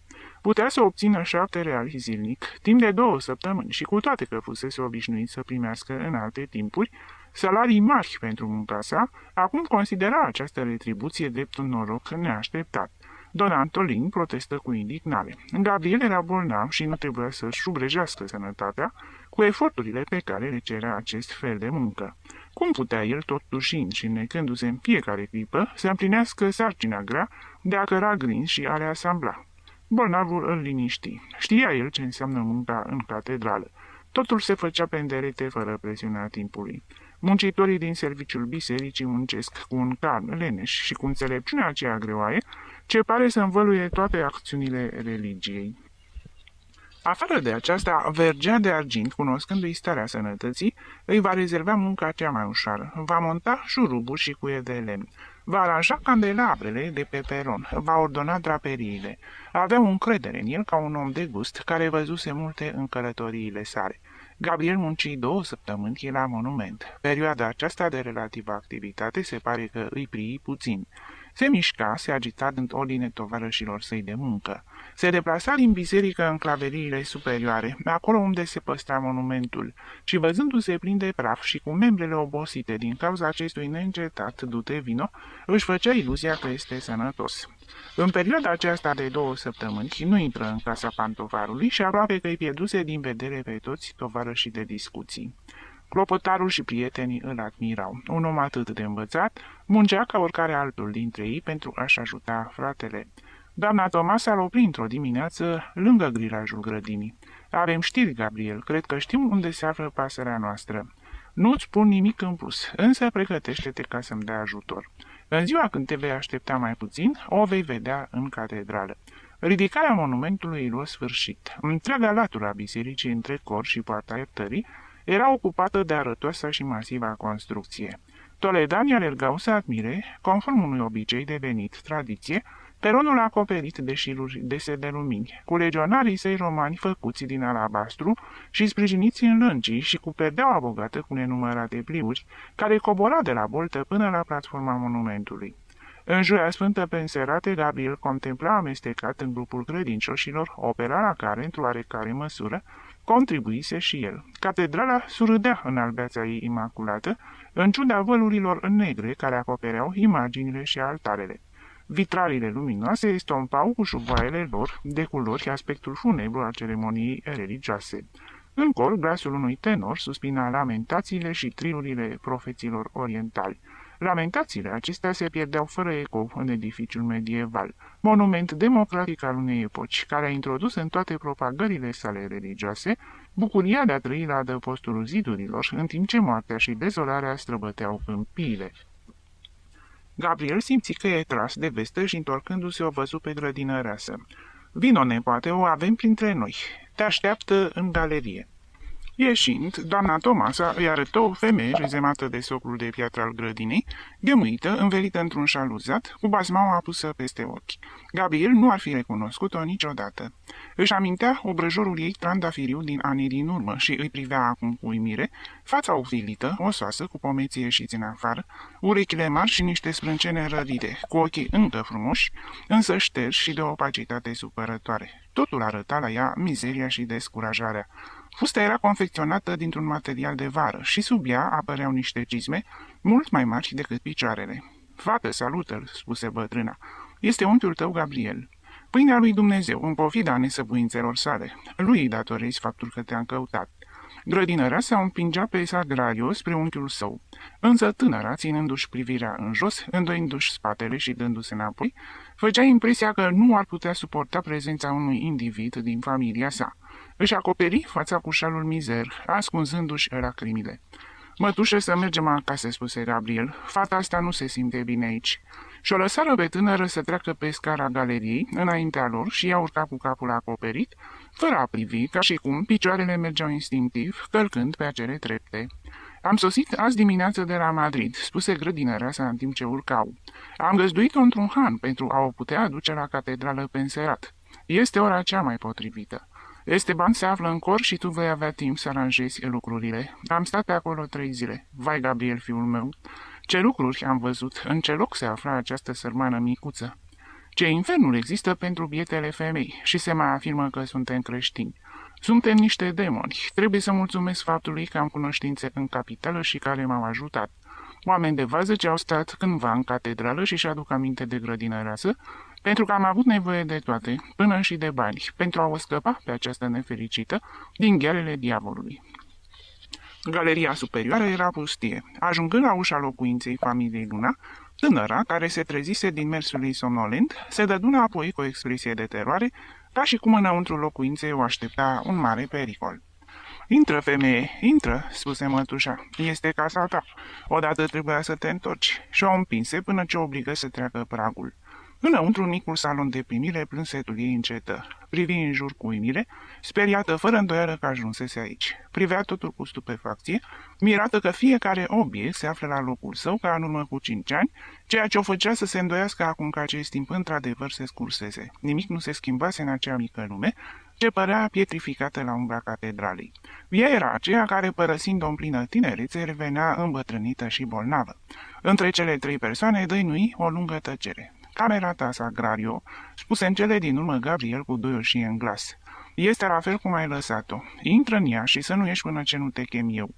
Liniștește-te și nu mai plânge. Ai încredere în mine. Mă cunoști puțin, însă cu siguranță că mătușa ți-a spus cât de mult mă interesez de soarta ta. Tatăl tău va veni și el. Ascunde-te și să taci din gură. Îți repet, să nu ieși până ce nu te chem eu. Rămânând singuri, grădinărea sa și nepotul ei au auzit suspinele înnecate ale tinerii, care, văzându-se în vechea ei odaie, nu se mai putu stăpâni. Apoi s-a auzit zgomotul corpului căzând pe pat și hohotele plânsului încet se domoliră. Sărăcuța de ea, spuse bătrâna, și nici ei nu-i lipsea prea mult ca să izbucnească în lacrimi. E fată bună și se căiește de păcatele sale. De-ar fi căutat-o tatălii, atunci când acel ticălos a părăsit-o, ar fi suferit mai puțină rușine și mizerii. Și sănătatea ei. Eu cred, Gabriel, că se află într-o stare mai rea decât a ta. Bărbații cu cinstea și cu celelalte minciuni ale lor. Cinstit este să ai milă, compasiune față de aproapele tău și să nu faci rău nimănui. Lucrul acesta l-am spus alalteri nerușinatului de ginere al meu, care se indignase văzând că plec la Madrid în căutarea fetei. Mi-a vorbit despre cinstea familiei, că dacă Sagrario s-ar întoarce în catedrală, persoanele decente nu mai puteau trăi aici și el nu va permite ca fiica sa să apară în ușa casei. Și când te gândești că hoțul de el fură în fiecare zi ceara lumânărilor de la icoane și înșală credincioasele luându-le bani pentru liturghii ce nu se țin niciodată. În felul acesta este gras și folositor de atâta cinste. Bătrâna, după o scurtă tăcere, îl privi pe Gabriel cu nehotărâre. Ce zici, ne azbărdim în luptă? Îl chem pe Esteban? Da, cheamă-l, trebuie să fie în catedrală. Și dumneata, îndrăznești să-i parte la întrevedere? Nu, fiule, e treaba voastră. Doar îl cunoști pe Esteban și mă cunoști și pe mine. Eu sau voi porni pe prânz, sau voi sfârși prin a zgâria pentru încăpățânarea sa. Tu singur te vei înțelege mai bine cu el. Pentru asta ți-a dat Dumnezeu talentul pe care l-ai întrebuințat atât de dăunător.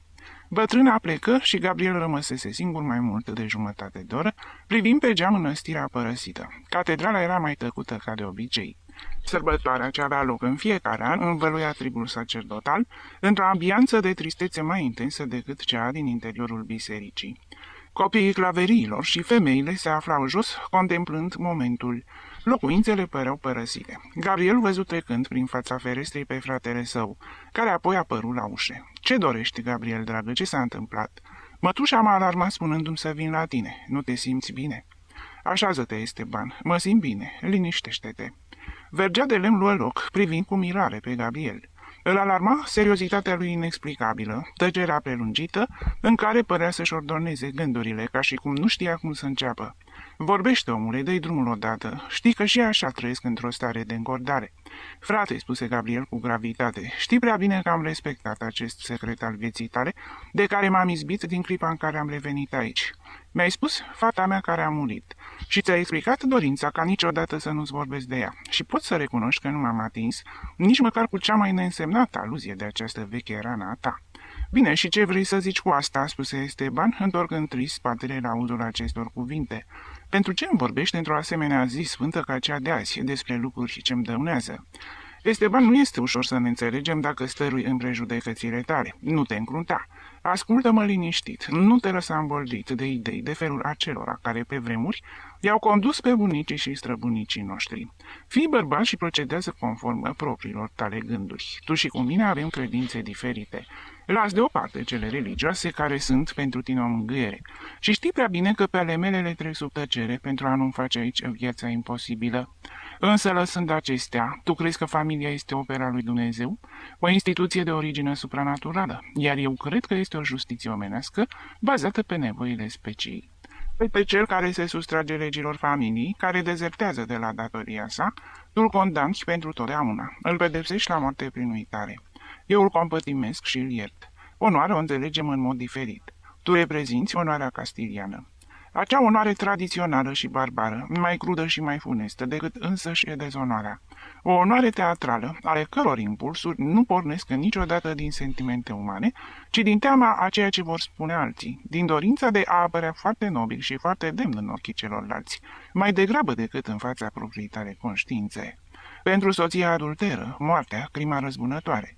Pentru fiica fugită de acasă, disprețul, uitarea. Aceasta este Evanghelia noastră. Eu am alta pentru soția care își uită de datoriile sale, disprețul și uitarea, și pentru bucățica de carne din carnea noastră care fuge, dragostea, sprijinul, cuvinte blânde, până o convingem să revină acasă la noi. Esteban, credințele noastre sunt deosebite, un morman de secole se înalță între noi. Însă ești fratele meu, mă iubești și eu te iubesc, doar știi că îți doresc binele. Că port ca și tine acest nume de familie pe care atât de mult îl stimezi, că mi-am iubit părinții cum numai tu i-ai putut iubi și în numele lor, îți spun că situația aceasta trebuie să ia sfârșit, că nu trebuie să trăiești pietrificat în ceea ce tu denumești demnitate, fără să te tulbure amintirea fiicei tale, care hoinărește prin nume ca o zdreanță. Tu, care ești atât de bun, care m-ai adăpostit în clipa cea mai grea a vieții mele, cum de poți dormi, cum de poți mânca, fără ca existența ta să nu fie amărâtă de gândul fiicei tale pierdute. Ce știi acum despre ea? Nu este permis să moară de foame atât timp cât ea are un tată. Nu este plăcut ca ea să se afle într-un spital în timp ce tu posezi casa în care au trăit părinții tăi. Esteban își contractă fața cu o expresie de tristețe. Sunt zadarnice toate eforturile tale, Gabriel. Nu vei obține nimic. Ți-a refuzat ceva? Oare nu sunt gata la orice sacrificiu pentru fratele meu? Însă nu-mi vorbi de ea. Mi-a produs un mare rău. Mi-a distrus viața. Nu știu cum de nu a murit. Te-ai gândit bine la faptul că familiile neamului Luna au fost timp de secole oglinda catedralei. Respectul însuși al arhiepiscopilor și deodată să te vezi considerat unul dintre ultimii, expus râsetelor tuturor, privit cu compătimire, până chiar de cel mai din urmă ministrant. Cât de mult am suferit! De câte ori nu am plâns de supărare, de unul singur în această încăpere, după ce auzeam ce se bârfea în spatele meu. Și apoi adăugă în șoaptă, ca și cum durerea pusese stăpânire pe vocea lui, acea nefericită martiră care a murit de rușine, biata mea soție, care a plecat din lumea aceasta pentru a nu vedea durerea mea și de a nu suferi disprețul celorlalți. Și tu vei ca eu să uit toate acestea. În plus, Gabriel, eu știu să exprim atât de bine ca și tine tot ceea ce simt. Însă onoarea este onoare. Asta înseamnă că eu trebuie să trăiesc în casa aceasta fără să-mi fie rușine, să dorm noaptea fără teamă de a vedea în întuneric ochii tatălui nostru, care să mă întrebe de ce rămâne o femeie pierdută sub același acoperământ pe care l-a cucerit neamul Luna timp de secole de serviciu, aici în biserica lui Dumnezeu.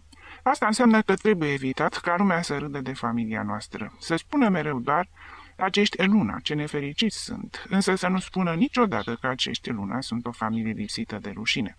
Pentru dragostea noastră, frate dragă, lasă-mă, nu mai vorbi de asta.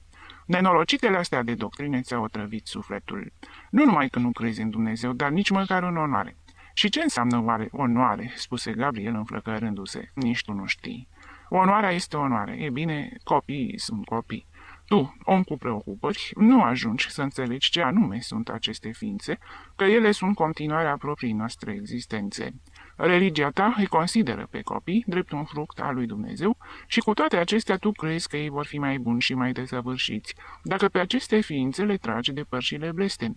Atunci când ele îți provoacă cea mai neînsemnată plăcere, nu este ban, dragostea față de copii și compătimirea față de lipsurile lor trebuie să se afle deasupra tuturor preocupărilor. Această viață veșnică a sufletului, promisiune mincinoasă a tuturor religiilor, este un adevăr doar pentru copii. Sufletul moare odată cu corpul. Nu este altceva decât o manifestare a gândirii noastre și gândirea este o funcție cerebrală. Însă copiii perpetuează ființa noastră de-a lungul generațiilor și a secolelor. Ei sunt aceia care ne fac nemuritori, căci păstrează și transmit ceva din personalitatea noastră, așa cum noi moștenim aceea strămoșilor noștri. Cel care uită ființele care sunt creația sa este mai demn de detestat decât acela care părăsește viața sinucidându-se. Neplăcerile existenței, legile și obiceiurile inventate de oameni, ce sunt față de instinctiva iubire pentru ființele care au purces din noi și care perpetuează varietatea infinită a relațiilor și gândurilor noastre. Urăsc pe mizerabilii care, pentru a nu tulbura pacea burgheză a căsnicii, părăsesc copiii pe care i-au avut din relațiile lor extraconjugale. Paternitatea este cea mai nobilă din funcțiile animale, însă animalele posedă mai mult curaj și mai multă demnitate decât omul pentru a o aduce la îndeplinire. Niciun animal mai evoluat nu-și părăsește sau refuză să-și recunoască puiul. Și sunteți mulți voi, oamenii, care întoarceți spatele copilului, din temere față de ce ar putea spune lumea. Dacă eu, având un copil, m-aș îndrăgosti nebunește de femeia cea mai frumoasă din lume și aceasta mi-ar pretinde să-l uit, mi-aș înneca pasiunea față de ea pentru a nu-l părăsi pe micuț. Dacă copilul meu ar greși față de toate legile omenești și din cauza aceasta ar fi condus la eșafod, eu l-aș întovărăși până acolo, sfidând dezgustul mulțimii, și nu aș nega nicio singură clipă că el este al meu. Suntem legați pentru totdeauna de ființa căreia îi dăm viață. Este un angajament de solidaritate pe care îl contractăm în fața speciei, ostenindu-ne pentru conservarea ei. Cel care rupe lanțuri și fuge este un trădător. Nu mă vei convinge, Gabriel. Strigă cu putere este ban. Nu vreau, nu vreau. Repet, este o trădare ceea ce faci. De vreme ce onoarea apasă atât de mult în tine, această onoare învechită și crudă, care soluționează conflictele vieții vărsând sânge, de ce nu l-ai căutat pe acela care ți-a furat fata? De ce nu le-a omorât? Ca un tată dintr-o piesă de teatru antică. Ești un om pașnic care nu a învățat arta de a ucide și acel individ este un profesionist al armelor. Dacă te-ai fi răzbunat fără vreo regulă anume, apelând la ceea ce crezi tu că e drept, familia lui puternică s-ar fi înverșunat împotriva ta. Nu te-ai răzbunat din instinct de conservare, de teama închisorii și a tuturor pedepselor inventate de societate. Ți-a fost teamă în ciuda indignării tale și teama aceasta o schimbi în cruzime față de ființa cea mai slabă. Mânia ta cade numai asupra fetei. Să fim serioși, Esteban, asta nu este demn de un tată. Verdea de lemn dădea din cap un căpățânare. Nu mă convingi, nu vreau să te aud. Această femeie nu va mai călca pe aici, numai părăsitoare. Atunci să-și urmeze calea. Te-a părăsit la îndemnurile acestui instinct pe care îl poartă în sine toate ființele sănătoase. Instinctul conservării speciei pe care poezia îl înfrumusețează numindu-l dragoste. Dacă te-ar fi părăsit, după primirea binecuvântării unui bărbat în fața unui altar, te-ai fi arătat satisfăcut și ai fi primit-o cu brațele deschise, ori de câte ori ar fi venit să te vadă. Te-a părăsit pentru a fi mințită, pentru a se prăbuși în mizerie și rușine. Și văzând-o nefericită, nu merită oare mila ta? Chiar o milă și mai mare decât dacă ai fi văzut-o fericită. Gândește-te, Esteban, la modul cum biata ta fiică s-a prăbușit. În ce chip ai pregătit-o pentru a se putea apăra de răutatea lumii? Ce arme poseda ea pentru a păstra nevătămată ceea ce tu denumești onoare? Voi, tu și soția ta, i-ați dat drept exemplu respectul pe care îl merită banul și descendența dintr-o familie bună, lăsând să pătrundă în casa voastră pe acel tânăr și ați considerat drept onoare că un domnișor și-a fixat ochii asupra fetei voastre. Biata de ea l-a iubit, văzând în el o concentrare a tuturor perfecțiunilor umane.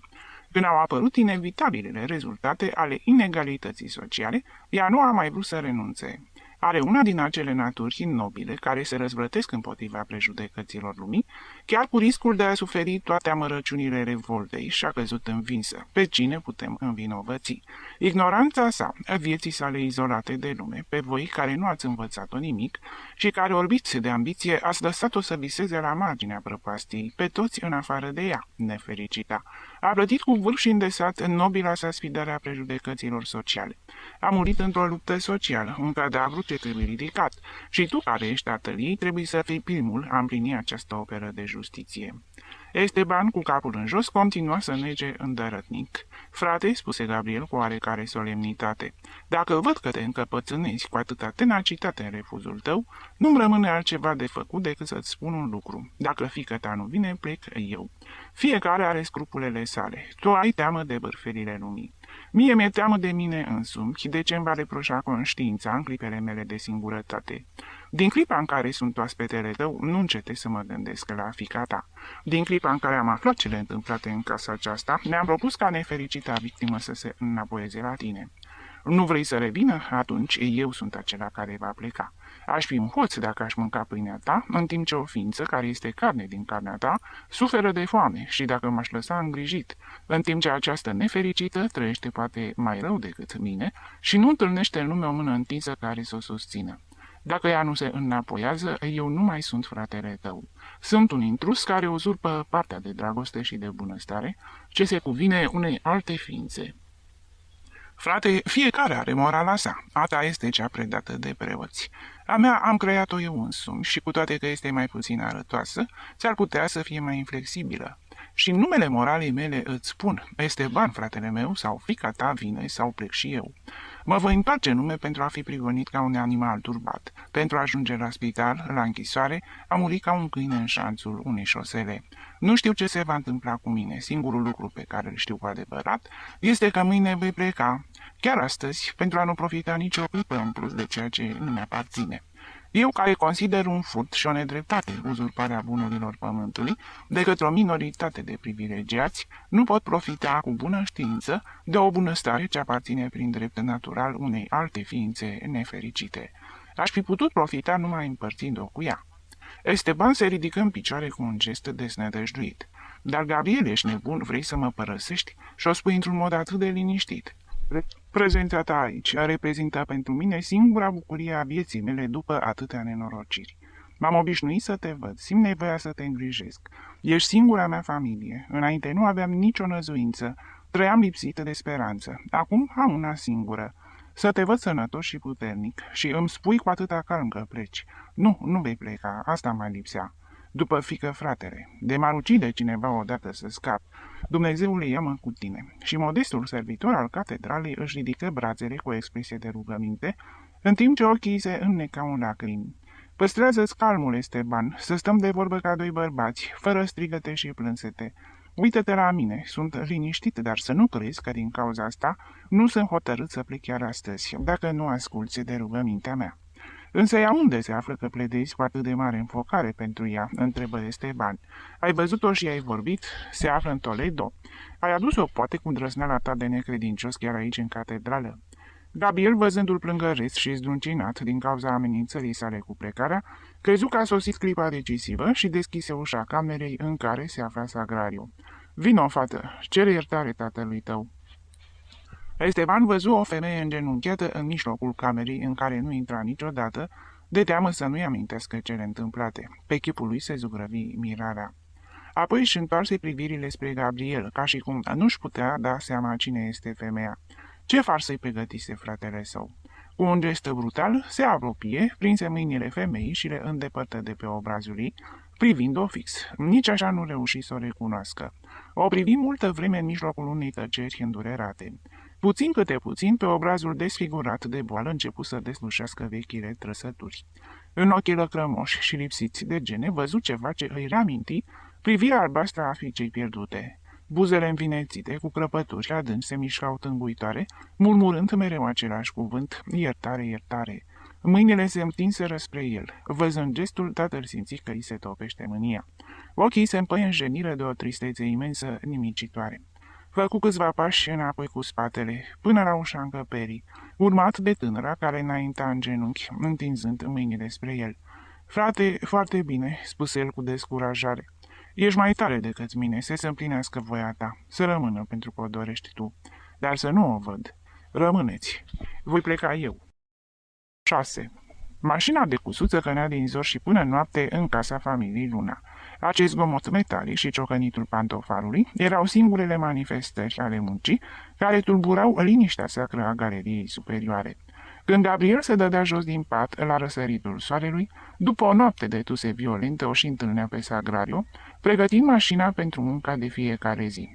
Chiar din ziua următoare întoarcerii sale la catedrală, dăduse la o parte husa mașinii, dedicându-se muncii cu o tenacitate îndrăjită și tăcută, socotind de a putea trece neobservată astfel în claverii, și în felul acesta lumea să ierte trecutul. Bătrâna grădinărea se-i procura de lucru și zgomotul tigheritului se auzea în vechea încăpere, amestecându-se de multe ori cu melodiile armoniului dirijorului de capelă. Esteban trecea prin casă ca o stafie, rămânea în catedrală sau în galeria inferioară cât mai mult timp, urcând în locuința sa doar în cazuri de nevoie. Mânca cu privirea în jos să nu-și vadă fiica așezată la celălalt capăt al mesei, întotdeauna gata să izbucnească în plâns în fața lui. O liniște apăsătoare învăluia familia. Don Luis era singurul care, ca un distrat ce era, nu-și dădea seama de situație și vorbea vesel cu Gabriel despre speranțele și pasiunile sale muzicale. Găsea totul firesc, nu îl surprindea nimic, revenirea lui Sagrario acasă nu-i stârnise nici cea mai mică mirare. Esteban, odată terminată masa, dispărea pentru a nu mai reveni până noaptea. Apoi, după cină, se închidea în camera sa, lăsându-i pe fratele său și pe fiica sa în sala de intrare. Mașina începea să zuruie, Don Luis făcea exerciții la armoniu, până ce bătea ora 9, când Don Antolin încuia scara ce ducea la turn. Agitând mănunchiul de chei și zonăitul acestora, echivala cu vechiul sunet de stingere. Gabriel se indignă împotriva încăpățânării fratelui său. O vei omorî pe fată, ceea ce face nu este demn de un tată. Nu pot, frate, mi-este imposibil să o privesc. Fac și așa destul de mult, numai prin faptul că tolerez în casa noastră asemenea lucruri. Vai, dacă ai ști cât de mult mă rănesc privirile oamenilor din jur. În realitate, emoția provocată în claverii de întoarcerea lui Sagrario fusese mult mai mică decât se așteptase el. Fata era atât de răvășită de boală și de greutăți, se citea atâta oboseală pe chipul ei, încât nicio femeie nu simți vreo ranchiună împotriva ei. Personalitatea energică a mătușii sale Tomasa impunea respect.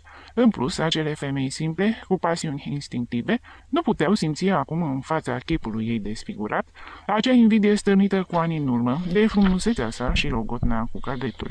Până și Marichita, nepata lui Don Antolin, găsea oarecare satisfacție în amorul ei propriu, protejând cu o toleranță disprețuitoare pe acea nefericită, care altădată atrăgea atenția tuturor bărbaților ce vizitau galeria superioară. Doar curiozitatea tulburase timp de o săptămână calmul din claverii. Încetul cu încetul, femeile renunțară să mai apară la ușa familiei Luna, pentru a o vedea pe Sagrario aplicat asupra mașinii, iar tânăra își continuă viața de tristă corvoadă. Gabriel ieșea puțin din locuință. Petrecea zile întregi alături de fată, dorind ca prin prezența lui să înlocuiască înstrăinarea ostilă a tatălui. Îl durea faptul că ea se vedea în propria sa casă atât de disprețuită și de singură, ca și cum s-ar fi aflat printre străini. Uneori intra să-i vadă mătușa Tomasa, însuflețindu-i cu optimismul ei de bătrână veselă.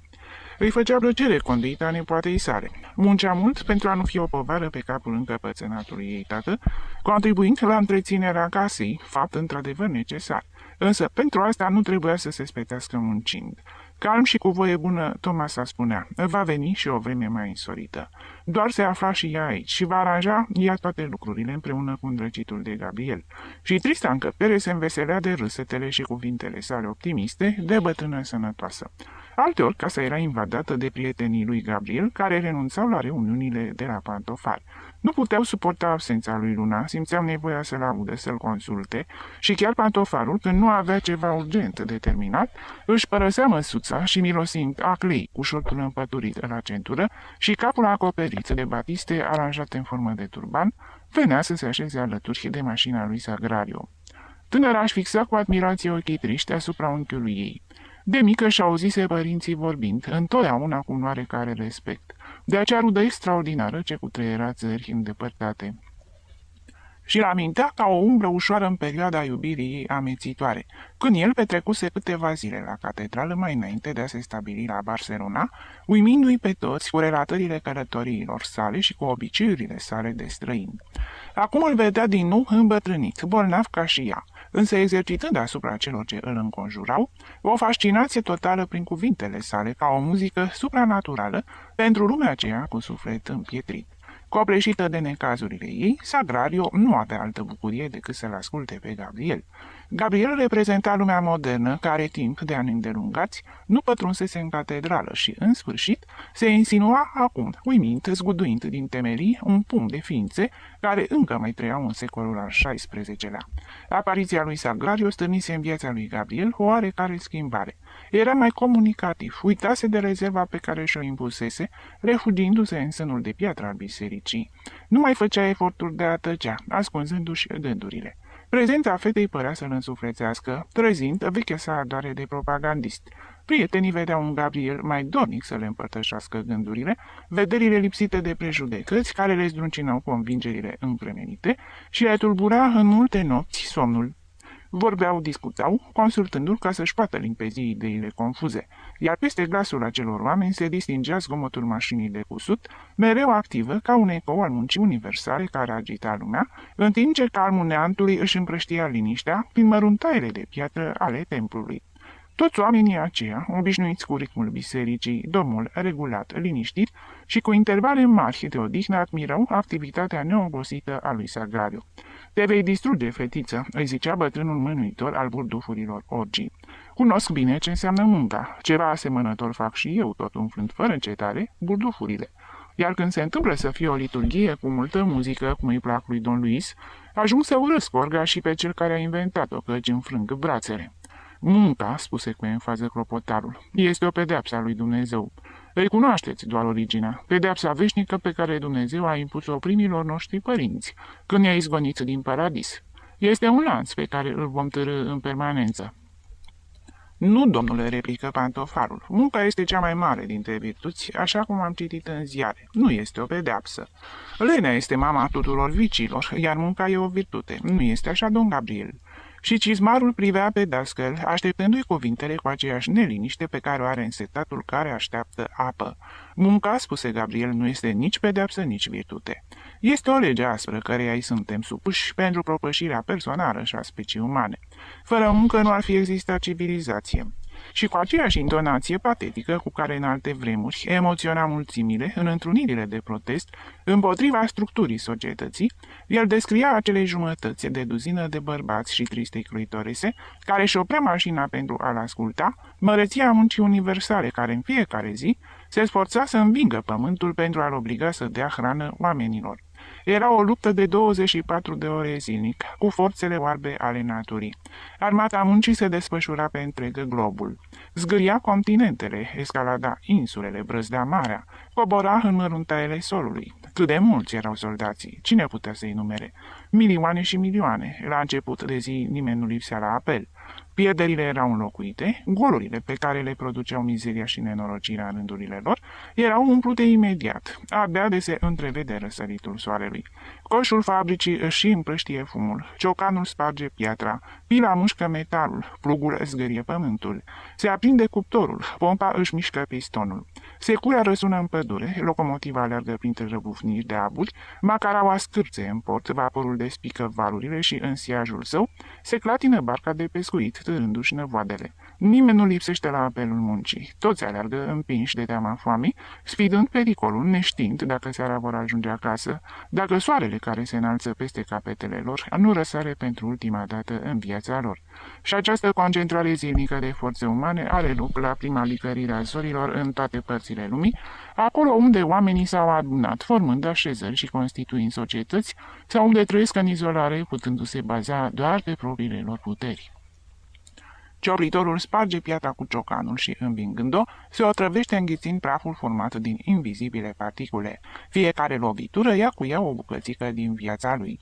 Minerul coboară în infernul timpurilor moderne, fără altă călăuză decât fărâma de lumină a lanternei și smulge din straturile primelor ere relicve ale copilăriei pământului, arborii carbonizați care au făcut umbră monstruoaselor bestii ale preistoriei. Departe de soare și de viață, el desfide moartea, la fel ca și zidarul care, disprețuind amețeala, muncește sprijinindu-se cu picioarele pe niște scânduri fragile, admirat de păsări care se miră de prezența în spațiu a unui animal lipsit de aripi. Muncitorul din fabrică, transformat de un progres pervertit și fatal în sclav al mașinii, trăiește ca o roată de angrenaj, ca un resort de carne, luptându-se din răsputeri cu musculatura de fier a uzinei care nu obosește, abrutizată zilnic de cadența surzitoare a pistoanelor și a roților, pentru a ne oferi nenumăratele produse ale industriei, indispensabile în viața civilizată.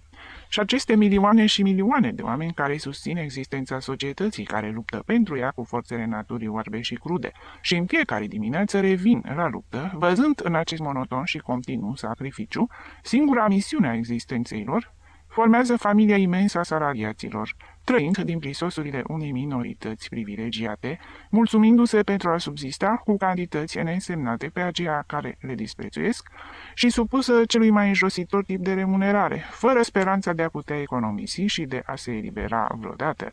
Această minoritate egoistă, spunea Gabriel ajungând aici, este cea care a falsificat adevărul, dorind să convingă majoritatea exploatațiilor cum că munca este o virtute și că singura misiune a omului pe pământ este de a munci până ce piere.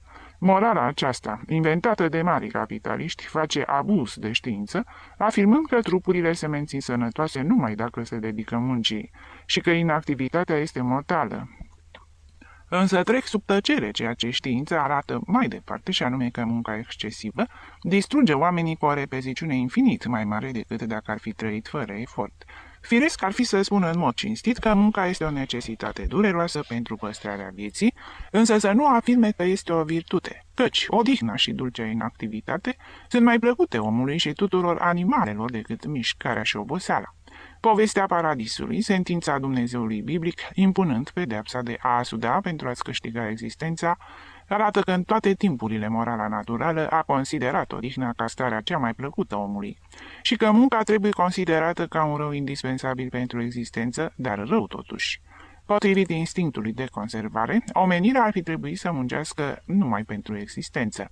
Cum însă imensa majoritatea ei nu muncește doar pentru ea, ci pentru folosul unei minorități de exploatatori, aceasta îi pretinde să lucreze atât cât îi țin puterile, chiar dacă ar pieri printr-un exces de efort, și în felul acesta ea se îmbogățește acaparând surplusul producției. Interesul celor avuți este ca omul să muncească mai mult decât este necesar fiecăruia, să producă mai mult decât consumă. În acest surplus se află bogăția lor și pentru a-l obține au inventat o morală monstruoasă și antiumană, care prin intermediul religiei și chiar al filozofiei preamărește oboseala spunând că munca este cea mai frumoasă dintre virtuți, iar inactivitatea e izvorul tuturor viciilor. Aici trebuie să ne întrebăm, dacă lipsa de ocupație constituie un viciu la săraci, de ce printre bogați ea apare ca un semn de distinție și chiar de noblețe spirituală? Dacă munca este cea mai mare dintre virtuți, de ce se ostenesc capitaliștii să adune bogății pentru a se elibera ei și a-i elibera pe descendenților de practicarea unei asemenea virtuți? Pentru ce această societate, care preamărește munca cu cele mai poetice noțiuni, îl așează pe muncitor în rândul cel mai din urmă? Pentru ce îl primește cu cel mai mare entuziasm pe oricare dintre soldații care a participat la nu știu care bătălie, iar nu pe bătrânul muncitor care și-a petrecut mai mult de 60 de ani, executându-și munca, fără ca cineva să arunce măcar o privire, și nici să-i fie recunoscător pentru atâta virtute. Slujitorii catedralii dădeau din cap în semn de aprobare auzind pe dascălul lor. Îl admirau așa cum oamenii simpli admiră întotdeauna pe cel care coboară până la ei pentru a deveni apostolul noilor idei. Neîncetatul contact cu Gabriel făcea să încolțească în creierii lor pietrificați de ambianța tradițională un mușchi de idei asemănător microscopicilor vegetații cu care ploile iernii acoperau contraforturile de granit ale templului. Trăiseră până atunci împăcați cu viața care îi înconjura, mișcându-se ca niște somnambuli la frontiera șovăielnică ce separă sufletul de instinct, iar nesperata prezența acelui fugar din bătăliile sociale constituia pentru ei o îmbrâncitură ce îi lansa în plină cugetare, mergând pe dibuite, fără altă lumină decât cea a dascălului. Voi, adăuga Gabriel, nu suferiți sclavajul muncii, la fel ca cei care trăiesc în plină exploatare modernă. Biserica nu vă pretinde eforturi mari, serviciul lui Dumnezeu nu vă distruge prin mijlocul oboselii, însă vă omoară de foame. Există o inegalitate monstruoasă între ceea ce câștigă cei ce cântă acolo jos, așezați în cor, și voi care oferiți cultului efortul brațelor voastre. Nu muriți de oboseală, e adevărat. Oricare din muncitorii orașelor ar râde când ar afla cât de puțin obositoare sunt ocupațiile voastre. Însă îl înceziți de mizerie. În această mănăstire se întâlnesc aceiași copii anemici ai cartierelor muncitorești. Văd cu ce vă hrăniți și ce câștigați. Biserica își plătește servitorii la fel ca în epoca de gloria credinței. Ea încă mai crede că se află în timpurile când popoare întregi porneau entuziaste la muncă, în speranța că vor câștiga cerul și înălțau catedrale fără altă recompensă materială decât oala cu tainul zilnic și binecuvântarea episcopului. Și în timp ce voi, ființe din carne, ce simțiți nevoia de a vă hrăni, păcăliți stomacul vostru și cel al femeilor voastre și al copiilor cu cartofi și pâine, jos, chipurile din lemn sunt acoperite cu perle și aur, cu un lux stupid, fără ca nimănui să-i treacă prin minte să vă întrebe pentru ce idolul care nu are necesități trebuie să fie bogat, în timp ce voi nu vă puteți satisface pe ale voastre trăind în mizerie. Ascultătorii se priveau cu uimire, ca și cum aceste cuvinte îi făceau obănuitori. Șovăiau o clipă oarecum speriați și apoi credința propovăduitorului le ilumina chipurile. Este adevărat, spunea clopotarul cu glas amărât. Este adevărat, repeta pantofarul, punând în cuvintele sale toată amărăciunea acelei vieți de mizerie pe care o ducea împreună, cu o familie tot mai mare și fără alt ajutor decât munca lui prea puțin rotnică. Sagrario tăcea, neînțelegând multe din afirmațiile unchiului ei, însă le accepta pe toate prin faptul că veneau de la el, sunându-i în auz ca o muzică plăcută. Faima lui Gabriel se răspândi printre personalul umil al catedralei. Slugile primatei lăudau mult înțelepciunea sa. Clericii erau atenți la el și nu o singură dată, canonicul bibliotecar, plimbându-se prin galeria superioară, după amiezile ploioase, încercase să-l provoace la vorbă pe Luna. Însă fugarul, dintr-un fel de prudență ce îi rămăsese, se arăta față de sultane, așa cum spunea el, de o politețe rece și rezervată, temându-se că l-ar putea expulza dacă și-ar fi dat glas gândurilor. Doar un singur cleric, din aceea pe care îi vedea în galeria superioară, îi inspirase încredere. Era un tinerel cu aspect mizerabil, cu hainele sale preoțești roase. Un preot la una din nenumăratele mănăstiri de călugăriță din Toledo. Avea 7 duros pe lună cu care trebuia să facă față tuturor nevoilor și o mamă bătrână de întreținut, țărancă simplă ce-și luase bucata de pâine de la gură pentru a putea da fiului șansa de a-și face o carieră. Doar vezi, dumneata, Gabriel, spunea tânărul preot, atâta sacrificiu pentru a putea câștiga mai puțin decât câștigă un zilier în satul meu și pentru asta m-au hirotonisit cu atâta fast. Pentru asta am cântat liturghia în mijlocul unei pompe impresionante, ca și cum, logodindu-mă cu biserica, m-aș fi unit cu bogăția? Sărăcia lui îl făcea sclavul lui Don Antolin. În ultima decadă a fiecărei luni, se prezenta aproape zilnic la mănăstire pentru a-l îmblânzi cu rugăminți pe vergea de argint, să-i acorde un împrumut de câteva pesete. O lingușea pe Marichita, care încerca să-l ocolească, în ciuda sutanei lui. Este foarte frumos, spunea bătrâna femeilor din claverii, cu entuziasmul pe care îl inspira orice bărbat. Îmi face plăcere să-l văd alături de domn Gabriel și să-i aud vorbind când ei doi se plimbă prin mănăstire.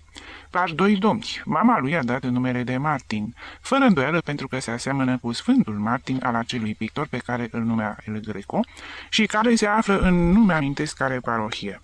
Al măguli pe Don Antolin era o treabă nevoioasă și bietul preot pătimea mult pentru a-l îmblânzi pe avar, care se irita dacă nu înapoia la timp împrumuturile mărunte. În dorința lui arzătoare de a fi autoritar, îi plăcea să aibă la cheremul său pe câte un sacerdot, pe un egal, pentru ca cei din claverii să vadă că nu comanda numai asupra oamenilor mărunți. Don Martin era pentru el o slugă cu sutană, pe care îl obliga să se prezinte dinaintea lui în fiecare după amiază, sub diverse pretexte. Avea satisfacția să-l vadă ore întregi, plimbându-se prin fața casei sale, cu obligația de a-l asculta și a încuvința tot ce spune. Uneori Gabriel simțea compătimire în fața dependenței morale în care trăia bietul tânăr și, părăsindu-și nepoata, ieșea din galerie pentru a se alătura lor.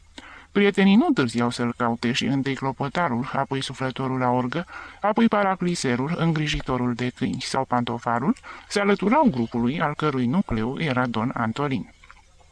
Acestuia îi făcea plăcere să se vadă înconjurat de atâta lume, dorind să creadă că nu Gabriel era acela care o atrăgea, ci autoritatea sa care inspira teamă și respect.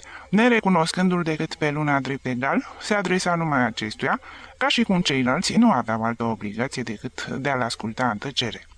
Dacă cineva vorbea, se prefăcea că nu l-aude și continua să-i se adreseze lui Gabriel.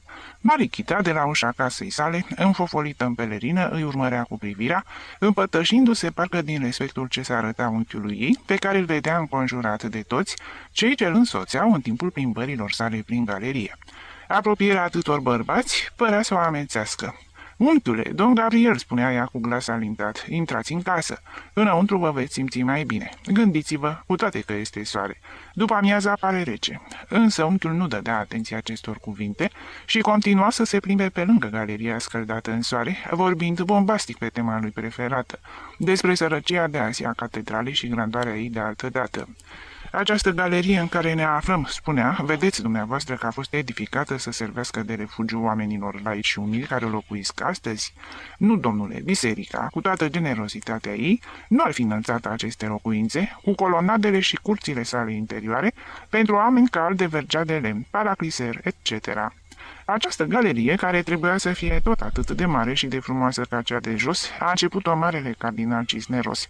Don Antolin își duse mâna la tichie, pentru ca în ea să trăiască supuși regulilor mănăstirești canonicii catedralei. Însă canonicii de atunci posedau bani mulți, erau mari seniori și nu puteau trăi închiși aici. Ei au protestat cu toții. Cardinalul, care umbla cu țâfna în nas, a vrut să-i pună la locul lor și unul dintre ei se duse la Roma să reclame, trimis de tovarășii săi. Cisneros, cum era guvernator al regatului, pusese gardieni în toate porturile țării și canonicul emisar a fost făcut prizonier, tocmai când se îmbarca la Valencia. Finalul a fost că domnii din corpul de canonici, după un mare scandal, au făcut așa cum au crezut ei, trăind în afara primatei, iar claveriile au rămas neterminate, cu acest acoperiș scund și această balustradă, totul într-o stare provizorie. Însă chiar așa cum este această galerie, în ea au trăit regi. Aici a petrecut câteva zile marele monarh Filip al II-lea. Ce timpuri! Posedând palate la dispoziția lor, regii preferau să trăiască în aceste camere pentru a se afla înăuntrul catedralei, aproape de Dumnezeu. Unor asemenea regi, asemenea popoare. De aceea, Spania a fost mai mare ca oricând atunci și eram stăpânii lumii și existau bani și măreție și se trăia fericit pe pământ, cu certitudinea de a ajunge în cer după moarte. Este adevărat, spuse clopotarul, au fost vremurile cele mai bune și pentru ca ele să revină, mulți dintre noi au pornit în munți. O, dacă ar fi triumfat Don Carlos, dacă nu am fi avut trădători. Adevărat, Gabriel, tu care ai făcut războiul la fel ca mine, poți spune dacă am dreptate. Taci, Mariano, spuse Gabriel zâmbind trist. Nu știi ce vorbești. Tu te-ai bătut și ți-ai dat sângele pentru o cauză, pe care până în clipele de față încă nu o cunoști. Ai pornit la război tot atât de ori ca și mine. Nu o făcea pe uimitul și nu încerca să protestezi. Și dacă nu, ia să vedem. Ce urmăreai tu când te băteai pentru Don Carlos? Eu, păi înainte de toate, să-i se dea fiecăruia ce e al său. Coroana aparține familiei sale, apoi să-i o dea. Numai pentru atât, întrebă Luna cu nemulțumire. Ar fi fost prea puțin. Doream și doresc ca nația să aibă un stăpân bun, un senior drept, catolic cinstit, care fără polologii de legi și fără corpuri legiuitoare, să ne guverneze pe toți cu pâinea într-o mână și cu ciomagul într-alta. Ticălosului lovitură de bâtă, celui cinstit să-i spună, dă-mi voie să-ți strâng mâna. Dumneata ești prietenul meu. Un rege care să nu permită ca bogatul să-l lovească pe sărac și să-și bată joc de el și să nu lase pe nimeni care vrea să muncească să moară de foame. Cred că sunt clar. Și lucrul acesta, crezi tu că a existat în altă epocă și că regele tău îl va reintroduce? Secolele care vi se arată ca fiind de măreție și de bunăstare au fost, de fapt, cele mai rele pentru istoria noastră, cauza decadenței spaniole, începutul tuturor relelor noastre. Oprește-te, Gabrielilio, spuse Vergea de Argint. Tu oi fi știind destule. Ai călătorit și citit mai mult decât mine, însă cu asta nu sunt de acord. Cunosc și eu ceva din chestiunea aceasta și nu voi permite să abuzez de ignoranța lui Mariano și a celorlalți. Cum poți să spui că timpurile acelea au fost rele și că ele sunt de vină pentru ce ni se întâmplă nouă acum? Adevăratul vinovat este liberalismul, lipsa de credință a epocii, faptului că demonul a intrat în casele noastre. Spania, atunci când are îndoiri asupra regilor săi și își pierde credința în catolicism, este ca un șchiop care scapă cârjere și se prăbușește la pământ. Lipsiți de tron și de altar nu suntem nimic și dovada o ai în ceea ce ni se întâmplă de cât am avut revoluții. Ne-au luat coloniile, nu mai contăm nimic printre celelalte popoare. Spaniolii, care sunt bărbații cei mai viteși din lume, se văd învinși. Nu există o pesetă în vistierie și toți acești domni ce pălăvrăgesc la Madrid votează noi contribuții și veșnic ne aflăm înglodați în datorii. Când s-a mai întâmplat așa ceva în vremurile trecute? Când? S-au întâmplat lucruri și mai rele, mai rușinoase, spuse Luna. Tu ești nebun, băiatule. Călătoriile astea te-au scrântit. Aproape că îmi vine să cred că în tine a rămas prea puțin suflet de spaniol. Priviți dumneavoastră cum se neagă ceea ce toată lumea știe, ceea ce se învață chiar în școli.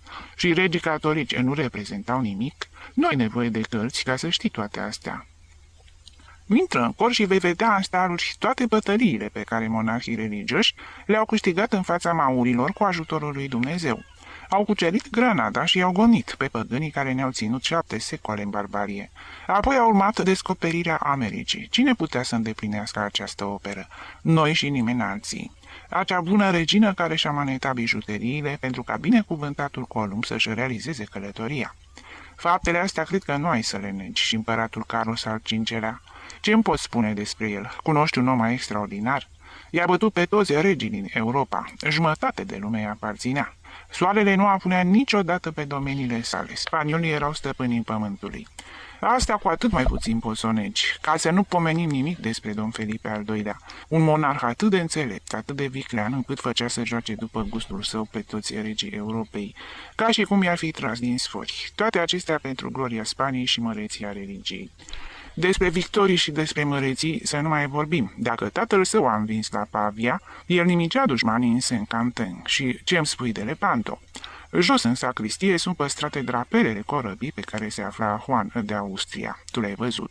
Unul dintre ele purta chipul lui Iisus crucificat. Și cele întâmplate la Lepanto, tot nimic au fost? Haide, Gabriel, trebuie să fii nebun ca să negi asemenea lucruri. Dacă a fost nevoie să fie uciși mauri pentru ca ei să nu ajungă stăpâni în Europa, punând în pericol credința creștină, cine a făcut treaba asta? Spaniolii. Când turci amenințau cu dominarea mărilor, cine le-a ieșit în cale? Spania cu al său Don Juan și pentru a descoperi o lume nouă, colăbioarele Spaniei, și pentru a face ocolul pământului al spaniol Magellan. Și pentru tot ce este mare, noi, mereu noi, în acea epocă de religie și de bunăstare. Și să nu mai vorbim de înțelepciune. Secolele acelea au produs oamenii cei mai faimoși ai Spaniei, mari poeți și eminenți teologi. Nimeni nu a reușit să egaleze mai târziu. Și pentru a demonstra că religia este izvorul tuturor măririlor, cei mai ilustri scriitori purtau haine de sacerdoți. Ghicești ce ai putea să-mi aduci drept argument, că în urma atâtor monarhi glorioși au venit alții mai puțin mari și a început decadența. Și referitor la aceasta știu câte ceva. L-am auzit vorbind pe bibliotecarul catedralei, precum și alte persoane care posedă mari cunoștințe. Chestia asta este de mică importanță și nu înseamnă mai nimic. Sunt semne ale lui Dumnezeu, care pune la încercare popoarele, la fel ca și persoanele, făcându-le să coboare de pe piedestalul lor, pentru a le ridica din nou, dacă vede că ele perseverează pe drumul cel drept. Să nu mai vorbim însă de asta. Dacă a existat decadență, lucrul acesta nu ne interesează. Iubim trecutul glorios, strălucitoarele secole ale regilor catolici, ale lui Don Carlos și ale celor doi Felipe și către ei ne îndreptăm privirea, când vorbim și dorim ca Spania să revină la timpurile sale bune. Păi aceste secole, Don Antolin, spuse Gabriel cu mult calm, sunt cele ale decadenței spaniole. În ele începe ruina noastră, nu mă miră indignarea dumitale. Nu faci altceva decât să repeți ceea ce ai învățat. Există și oameni cu alte studii și pe ei îi supără când se critică ceea ce numesc secolele noastre de aur. De vină este educația ce se dă în această țară. Istoria este o minciună. În loc de a o cunoaște atât de greșit, mai bine ar fi să o ignori. În școli se învață trecutul țării după un criteriu propriu sălbaticului, care apreciază obiectele după strălucire și nu prin valoarea și utilitatea lor.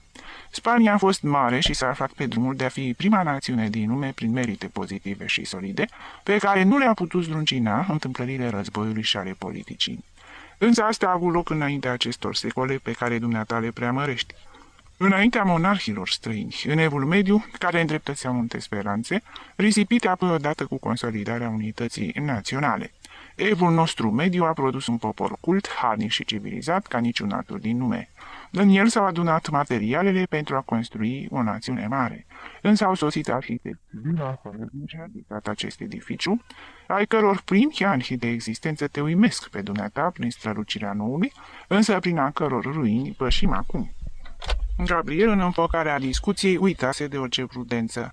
Bergea de argint nu o inspira teamă cu gesturile sale de închizitor incapabil de raționamente. Dorea să-l convingă, simțea ardoarea, impulsul irezistibil din timpurile sale de apostolat și vorbea fără a-și ascunde gândurile, fără a le deghiza din considerație față de cei din jur. Don Antolin îl asculta cu uimire, cu o privire rece fixată asupra lui. Ceilalți îl urmăreau cu atenție, simțind vag extraordinarul acestor idei emise în galeria unei catedrale. Don Martin, preotul călugărițelor, așezat în spatele zgârcitului său protector, trăda în privire aviditatea și simpatia cu care primea cuvintele lui Luna. Acesta descria poporul hispano-roman, peste care trecuse invazia goților, fără ca ea să schimbe cine știe ce mare lucru. Cuceritorul venise dimpotrivă, slăbit de degenerescența latină din epoca de decadență, lipsit de puteri, pervertindu-se în lupte teologice și intrigi dinastice, asemănătoare celor din Bizanț. În Spania, regenerarea nu venea din nord cu hoardele barbare. Dimpotrivă, se anunța din partea meridională odată cu invadatorii arabi. La început erau foarte puțini și cu toate acestea erau suficienți pentru a-l învinge pe Ruderico și corupții săi dregători. Ideea credinței creștine, răsculându-se împotriva invadatorilor, replierea întregului suflet spaniol la stâncile prăpăstioase din Covadonga, pentru a cădea din nou peste cuceritor, erau minciuni. Covadonga, sat din provincia spaniolă Oviedo. Aici, în anul 718, Pelayo a învins armata Maurului Alcama, constituind primul episod din ceea ce se numește Reconquista, recucerirea. Spania de atunci îi primise cu bucurie pe oamenii care veneau din Africa. Așezările se predau fără rezistență. Un escadron de călăreți arabi era suficient pentru ca porțile unui oraș să se deschidă. Ea reprezenta o expediție civilizatoare, mai degrabă decât o cucerire, și un curent neîntrerupt de emigrație se formă în strâmtoare. Prin ea trecea acea cultură tânără și viguroasă, de creștere rapidă și uimitoare, care abia se născuse că și învingea. Orientul pătrundea în Europa nu odată cu monarhii asirieni, prin Grecia, care îi respinsese, văzându-și libertatea în pericol, ci prin extremitatea opusă, prin Spania, sclavă a unor regi teologi și episcopi războinici, care îi primea cu brațele deschise pe invadatori. În 2 ani aceștia au pus stăpânire pe un teritoriu, pentru care apoi a fost nevoie de 7 secole pentru a fi smuls înapoi. Nu era o invazie ce se putea opri cu armele. Era o civilizație ce prindea rădăcini prin toate părțile. Aducea cu ea principiul libertății religioase, ciment trainic al marilor popoare. În orașele dominate de mauri acceptau biserica creștinului și sinagoga evreului. Moscheea nu se temea de bisericile pe care le întâlnea în țară. Le respecta așezându-se între ele, fără invidie și nici dorință de dominare. Din secolul al VIII-lea și până în al XV-lea s-a întemeiat și s-a dezvoltat cea mai înaltă și opulentă civilizație din Europa, Evului Mediu. În timp ce popoarele din nord se decimau în războaie religioase și trăiau într-o barbarie de trib, populația Spaniei se ridica la mai mult de 30 de milioane, conviețuind în ea toate rasele și credințele, cu o nestăvilită pasiune zămistitoare de puternice mișcări sociale, asemănându-se astfel cu cele din America modernă. Trăiau amestecați creștini și musulmani, arabi, curați, sirieni, egipteni, mauri, evrei de tradiție hispanică și evrei din Orient, dând loc încrucișărilor și metisajelor de mozarabi, mudejari, muladii și ebraizanți. Mudejar mahomedan din Spania, muladii creștini spanioli care sub dominația arabă a trecut la islamism. Și acest amestec fecund de popoare și rase accepta toate ideile, obiceiurile și descoperirile cunoscute până atunci pe pământ, toate artele, științele, industriile, invențiile și culturile vechilor civilizații, iar din ciocnirea lor țâșneau noi descoperiri și energii creatoare. Mătasea, bumbacul, cafeaua, hârtia, portocala, rămâia, rodia, zahărul, veneau odată cu ei din Orient, ca și covoarele, brocatul, tiulul, damascurile și praful de pușcă. Au adus de asemenea numerele zecimale, algebra, alchimia, chimia, medicina, cosmologia și poezia rimată. Filozofii greci, la un pas de dispariție prin uitare, au fost salvați și aduși și ei aici de către arabii invadatori.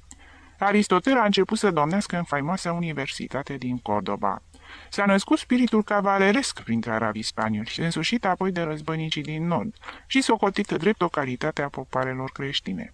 În timp ce în Europa barbara a francilor, a anglo-normandilor și germanilor, poporul trăia în bordee, iar regii și baronii mâncați de paraziți, îmbrăcați în țesătură grosolană, se hrăneau ca oamenii preistorici și se adăposteau în castele de piatră, înnegrite de fumul vetrelor deschise, arabii înălțau fantasticele lor castele și, la fel ca rafinații anticei Rome, se reuneau în stațiuni balneare pentru a sta de vorbă despre problemele științifice sau literare. Dacă vreun călugăr din nord simțea imboldul cunoașterii, venea la universitățile arabe sau la sinagogile evreiești din Spania, iar regii Europei credeau că pot fi vindecați de bolile lor dacă, mulțumită aurului, puteau să-și procure vreun medic hispanic.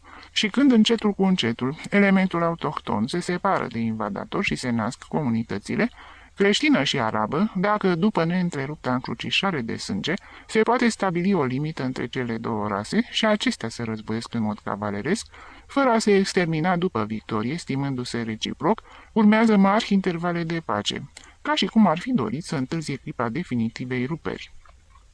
Și se unesc de multe ori pentru acțiuni comune. Domnește un regim tolerant în provinciile creștine, se ivesc corpurile legiuitoare cu mult mai înainte decât în celelalte țări ale Europei, și așezările spaniole se guvernează și își stabilesc singure bugetele de cheltuieli, văzând în monarh doar un șef militar. Municipiile sunt mici republici, cu magistrații aleși, milițiile orășenești realizează idealul armatei democratice, biserica, identificată cu poporul, trăiește în pace cu celelalte religii ale țării. O burghezie inteligentă creează în interior industrii puternice și pe țărmuri construiește prima marină a epocii, iar produsele spaniole sunt cele mai apreciate în toate porturile din Europa. Existau orașe tot atât de populate ca modernele capitale ale lumii, localități întregi erau imense fabrici de țesături, întregul sol al peninsulei era cultivat. Regii catolici au marcat apogeul acestei evoluții naționale, dar și începutul decadenței. Regatul lor a fost mare pentru că s-a prelungit până la el impulsul energiilor încolțite de Evul Mediu. Dar a fost și dezastros, pentru că politica lor a modificat căile Spanii, împingând la fanatism religios și ambiționând un imperiu universal. Fiind cu 2 sau 3 secole înaintea restului Europei, Spania era pentru lumea de atunci, ceea ce este Anglia pentru epoca noastră. Acest roman a fost scris în anul 1903. De ar fi urmat aceeași politică de toleranță religioasă, acceptând amestecul de rase, favorizând munca industrială și agricolă și nu nebunia proiectelor militare, unde s-ar fi aflat acum? Gabriel arunca această întrebare și își întrerupse un moment înflăcărata sa evocarea trecutului. Renașterea, continuă Luna, a fost mai degrabă spaniolă decât italiană. În Italia au renăscut beletristica antichității și arta greco-romană, însă nu întreaga renaștere a fost literară. Renașterea reprezintă trezirea la viața unei societăți noi, cu o cultură agricolă, industrii, armate, cunoștințe științifice, etc. Și toate acestea cine le-a făcut dacă nu Spania? Acea Spanie arabo-evreo-creștină a regilor catolici. De la marele capitan a învățat întreaga lume arta unui război modern. Gonzalo Fernández de Córdoba, 1453-1515, faimos războinic spaniol care și-a câștigat faima în luptele cu maurii. A mai cucerit regatul Napoli fiind numit guvernator. Pedro Navarro a fost un inginer uimitor. Pedro de Navarro, 1460-1528, capitan spaniol, care s-a distins în Italia, Franța și Africa. Trupele spaniole au fost primele care au întrebuințat armele de foc și s-a creat în acest fel corpul de infanterie care a democratizat războiul, gloata în armată devenind mai importantă decât nobilii cavaleri acoperiți de zale. Spania a fost aceea care a descoperit America. Și toate acestea ți se par lucruri neînsemnate?" îl întrerupse don Antolin. Nu ți se pare că apropi tot ce spuneam eu? S-a văzut vreodată în Spania atâta măreție la un loc ca în epoca celor regi, care nu degeaba au fost numiți catolici. Recunosc că a fost o mare perioadă a istoriei noastre, ultima cu adevărat glorioasă, cea din urmă pâlpâire pe care a azvârlit-o înainte de a se stinge unica Spanie, care a mers pe drumul cel bun. Însă, înainte de a muri regii catolici, decadența a și început prin sfârșirea corpului tânăr și robust al Spaniei arabe, creștine și evreiești. Dumneata ai dreptate, don Antolin. Nu degeaba se numeau catolici acei regi. Donia Isabel introduce Inchiziția cu fanatismul ei de femeie. Știința își stinge lampa în moschee și în sinagogă, iar cărțile sunt ascunse în mănăstirea creștină, socotindu-se că sosise clipa când era mai potrivit să te rogi decât să citești. Gândirea spaniolă intră în umbră, tremură de fric și de singurătate și sfârși prin a muri. Ceea ce rămâne din ea se dedică poezii, teatrului, dizertațiilor teologice. Știința este un drum care duce la rug. Apoi vine o nouă calamitate, expulzările evreilor hispanici, atât de contopiți cu spiritul acestei țări, atât de îndrăgostiți de ea, încât chiar astăzi, după 4 secole, deși împrăștiați pe malurile Dunării și ale Bosforului, sunt toți spanioli. Acel popor care dăduse științei evului mediu Maimonides și era susținătorul industriei și comerțului hispanic, plecă în masă din țara noastră. Spania, înșelată de extraordinara sa vitalitate, își deschide arterele pentru a da satisfacție născându-lui fanatism, crezând că va suporta fără pericol această pierdere. Apoi veni ceea ce un scriitor modern numește corpul străin, insinuându-se în viața noastră națională. Casa de Austria, care domnește, iar Spania își pierde pentru totdeauna caracterul său și moare. Gabriel, îl întrerupse sacerdotul, tot ce afirmi sunt niște nerozii. Adevărata Spanie începe cu împăratul și continuă tot atât de glorios cu Filip al II-lea. Aceasta este curata Spanie, care trebuie să ne servească drept exemplu și la care vrem să revenim. Nu curata Spanie, Spania spaniolă, fără amestec din afară, este cea a creștinilor amestecați cu arabi, mauri și evrei, cea a toleranței religioase, cea a dezvoltării industriale și agricole, a municipiilor libere, cea care moare sub regii catolici. Ce urmează după aceasta este Spania teutonică și flamandă, transformată într-o colonie a Germaniei, servind ca un soldat mercenar sub drapele străine, distrugându-se în acțiuni în care nu era cu nimic interesată, vărsându-și sângele și aurul pentru compromisurile așa zisului Sacru Imperiu Roman Germanic. Înțeleg farmecul pe care le exercită împăratul asupra caracterelor conservatoare, adoratoare ale trecutului, mare personalitate acest Don Carlos, curajos în luptă, viclean în politică, vesel și prietenos ca un primar din țara sa. Mare mâncău, mare băutor și obișnuit să cuprindă fetele de mijloc, însă în el nu a trăit sângele spaniol. Zestra mamei sale era pentru el doar o țară bună de exploatat. Spania a fost o sclavă a germanismului, gata de a oferi oricât de mulți bărbați erau ceruți, a-i acorda împrumuturi și a achita tributuri.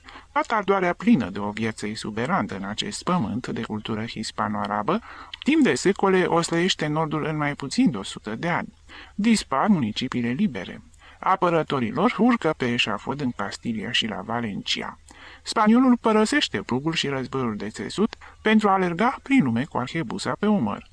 Milițiile orășenești se transformă în regimente de infanterie care se bat în întreaga Europa, fără nicio rațiune anume. Orașele industriale devin sate, bisericile se transformă în mănăstiri. Clericul popular și tolerant se transformă în călugări care copiază din imitație servilă fanatismul germanic. Câmpiile părăginesc din lipsă de brațe de muncă. Săracii visează să devină bogați prin predarea unui oraș dușman și părăsesc munca. Burghezia industrială se transformă în pepinieră de funcționari publici și de magistrați. Lasă baltă comerțul, considerându-l ocupație josnică, potrivită ereticilor, iar armatele de mercenari recrutați în Spania, pe cât de neînvinși și glorioși, pe atât de zdrențăroși, fără altă soldă decât jaful și în continuă revoltă împotriva șefilor, infestează țara noastră cu șleachte compuse din drojdia societății, din care se nasc spadasinul, cerșetorul cu flintă, tâlharul la drumul mare, milogul cu icoana în mână, hidalgoul lihnit de foame și toate personajele pe care mai târziu le va culege romanul picaresc. Gabriel sunt îngrijorat, spuse indignat Vergea de Argint. Poți nega că Don Carlos, care a edificat alcazarul din Toledo, și Don Felipe al II-lea, care a trăit chiar în această galerie, nu au fost doi regi mari? Nu neg, au fost doi bărbați extraordinari, doi mari monarhi, însă au ucis Spania pentru totdeauna. Au fost doi străini și doi germani. Filip al II-lea s-a îmbrăcat într-un fals spaniolism pentru a continua politica teutonică a tatălui său. Această mască ne-a cauzat un mare rău, căci și astăzi există mulți care îl admiră ca pe o imagine pură a spaniolismului. Poți să înnebunești în fața obscurelor mobiluri și idei ce inspiră acea epocă. Mulți catolici visează să-l canonizeze pe Filip al II-lea pentru cruzimea rece cu care îi extermina pe eretici. Acest rege nu avea alt catolicism decât al său. Era moștenitor al imperialismului germanic, eternul flagel al papilor. Împins de aroganță, naviga continuu pe țărmul schismei și al ereziei. Dacă nu a rupt cu pontificatul, a fost deoarece acesta se temea ca nu cumva soldații spanii, care pătrunseseră de 2 ori în Roma, să nu rămână în ea pentru totdeauna, astfel încât consimțea orice îi se impunea. Tatăl și fiul ne-au furat naționalitatea și, travestiți în spanioli, ne-au irosit viața în planurile lor pur personale de a reînvia Imperiul lui Carol cel Mare și de a preface religia catolică după gustul și asemănarea lor. A omorât chiar vechea credință spaniolă, tolerantă și cultă, născută din permanentul contact cu mahomedanismul și mozaismul, acea biserică hispanică, al cărui sacerdot trăia în pace înăuntrul orașelor, împreună cu ulema și cu rabinul și care pedepsea cu severitate pe aceia care, din exces de zel, tulburau cultul celor ce credeau în alt Dumnezeu. Intoleranța religioasă, pe care istoricii străini o consideră un produs spontan al solului spaniol, ne-a fost importată de imperialismul germanic. Călugărul german era acela care sosea cu cucernicia sa brutală și cu nebunia sa teologică, nu temperată ca cea din Spania. Cu intransigența lui, provoca revoluția reformei în țările din nord și, gonit din ele, sosea aici să renoveze pe pământ nou incultura și fanatismul său. Terenul era bine pregătit. Odată cu moartea orașelor libere, acele municipii ce erau republici, a murit și poporul. Sămânța străină a produs într-un timp scurt o pădure imensă. Pădurea Inchiziției și a fanatismului, care încă se mai menține. Tăietorii moderni ai acestei păduri taie și acum, numai că sunt puțini și cad obosiți. Brațele unui om pot prea puțin în fața trunchiurilor de 4 secole. Numai focul poate termina cu această vegetație blestemată. Don Antolin făcu ochii mari. Nu se mai indignă, părea înspăimântat de cuvintele lui Luna. Gabriel, fiul meu, exclamă, ești mai puțin prudent decât credeam eu. Gândește-te unde te afli, fii atent la ceea ce vorbești. Suntem în biserica primată a tuturor spaniolilor. Însă Luna se lăsase furată de această evocare istorică și nu se mai putea opri, împins de ardoarea sa propagandistică. Îl însuflețea vechea febră oratorică și vorbea ca la marile adunări, când nu-și stăvilea șirul vorbelor nici în fața aplauzelor, protestelor, a tălăzuirii mulțimii ce se înfrunta cu poliția. Uimirea sacerdotului nu făcu decât să-l stârnească și mai mult. Filip al II-lea, continuă el, era un străin german până în măduva oaselor. Seriozitatea lui taciturnă, gândirea sa greoaie și pătrunzătoare nu erau spaniole. Erau flamande. Nepăsarea cu care primea loviturile sorții ce ruinau națiunea aparținea unui străin care nu era legat prin niciun sentiment de acest pământ. Prefer să domnesc peste cadavre decât peste eretici, spunea el. Și într-adevăr, cadavrele au apărut, spaniolii condamnați să nu gândească, ci să mintă, ascunzându-și gândurile. Vechile profesiuni au dispărut. În afară de ceea ce oferea biserica, nu exista alt viitor decât acela de a deveni aventurier într-o Americă ce nu servea cu nimic națiunii, căci fusese transformat într-o casă de bani a regelui, sau de a ajunge soldat în Europa pentru a te bate pentru învierea Sfântului Imperiu Germanic. Meșteșugarii dispăreau, înghițiți de armate, orașele se umpleau cu invalizi și veterani, ce ștărau după ei spada uzată, singura dovadă a meritului personal. Brezele se stinseră, dispăru clasa mijlocie. Mai existau doar nobili, mândri de a fi servitorii regilor, și o prostime care cerea pâine și spectacole, la fel ca orice cetățean roman, mulțumindu-se cu supa oferită de mănăstiri și cu arderea pe rug a ereticilor organizată de Inchiziție. Apoi a venit ruina. După monarhii cei mari, fatali pentru Spania, au urmat cei mici. Fanaticul Filip al III-lea, care a dat o lovitură mortală țării expulzând pe mauri. Filip al IV-lea, un degenerat cu slăbiciuni literare, care scria versuri și curta călugărițe. Apoi mizerabilul Carlos al II-lea. Niciodată nu a existat în Spania atâta religiozitate, Don Antolin spunea Luna. Biserica era stăpână peste tot. Tribunalele ecleziastice judecau chiar și pe rege.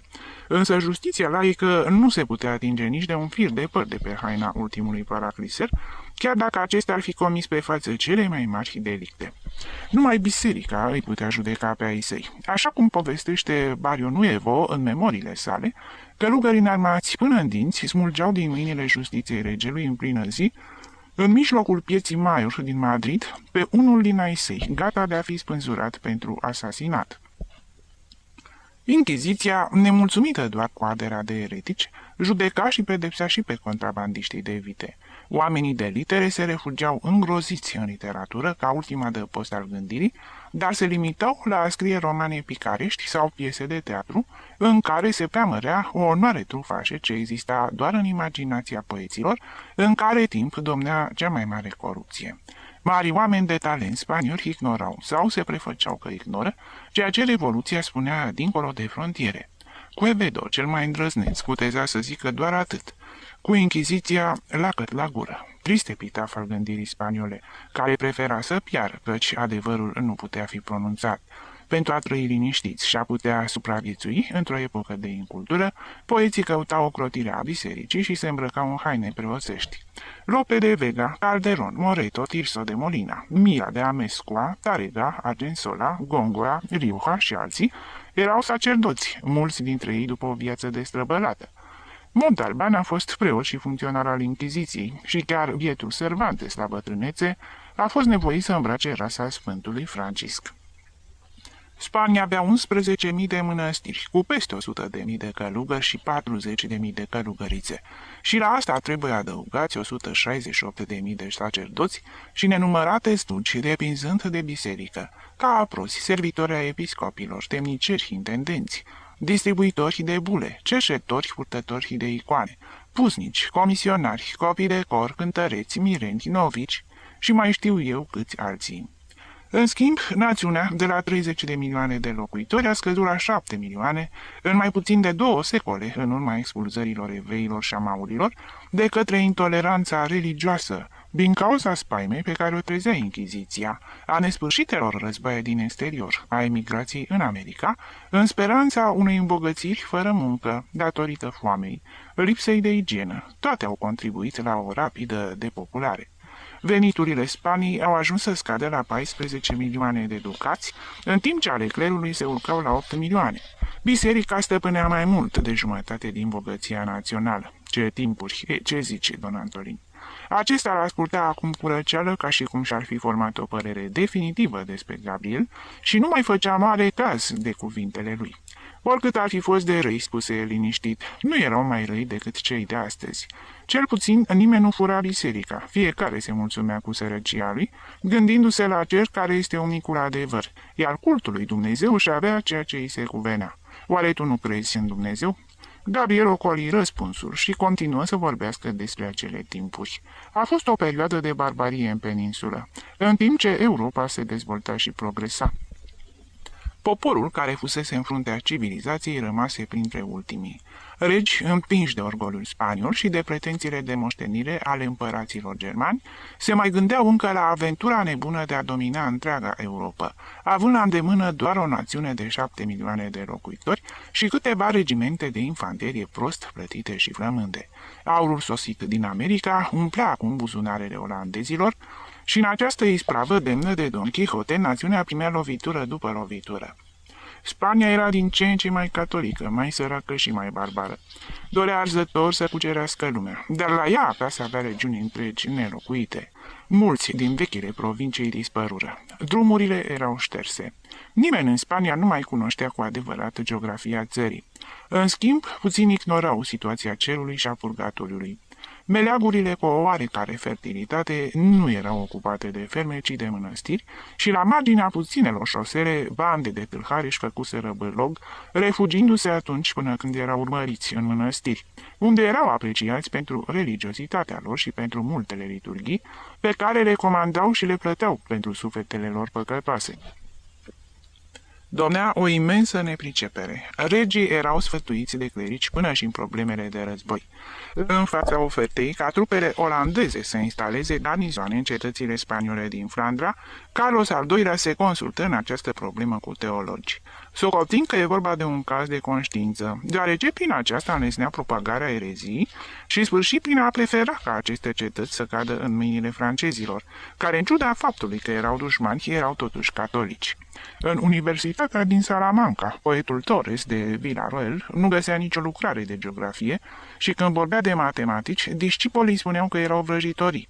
O știință a diavolului ce putea fi înțeleasă numai dacă se făcea uz de un unguient, pe care îl întrebuințau solomonarii. Teologii din capital au respins planul unui canal care ar fi legat fluviile Tajo și Manzanares, spunând că această lucrare este împotriva voinței lui Dumnezeu, deoarece ele sunt separate încă de la începutul lumii cu un anumit scop. Medicii din Madrid îi cereau lui Filip al VI-lea ca gunoaiele să fie lăsate pe străzi, deoarece aerul orașului, fiind foarte pătrunzător, va dăuna foarte mult dacă nu este impregnat de aburii murdăriilor. Și un secol mai târziu, printr-un act public, un teolog faimos din Sevilla a zvârlit tuturor provocarea de a discuta teza: e mai de dorit să greșim mergând cu Sfântul Clement, Sfântul Vasile și Sfântul Augustin, decât să izbutim cu Descartes și Newton. Filip al II-lea amenințase cu pedeapsa cu moartea și confiscarea bunurilor pe acela care va publica cărți străine sau va face să circule manuscrise. Urmașii lui au interzis spaniolilor să scrie despre subiectele politice. Gândirea, neavând posibilitatea de a se manifesta altfel, se dedică artelor și poeziei. Teatrul și pictura atinseră un nivel superior celorlalte popoare.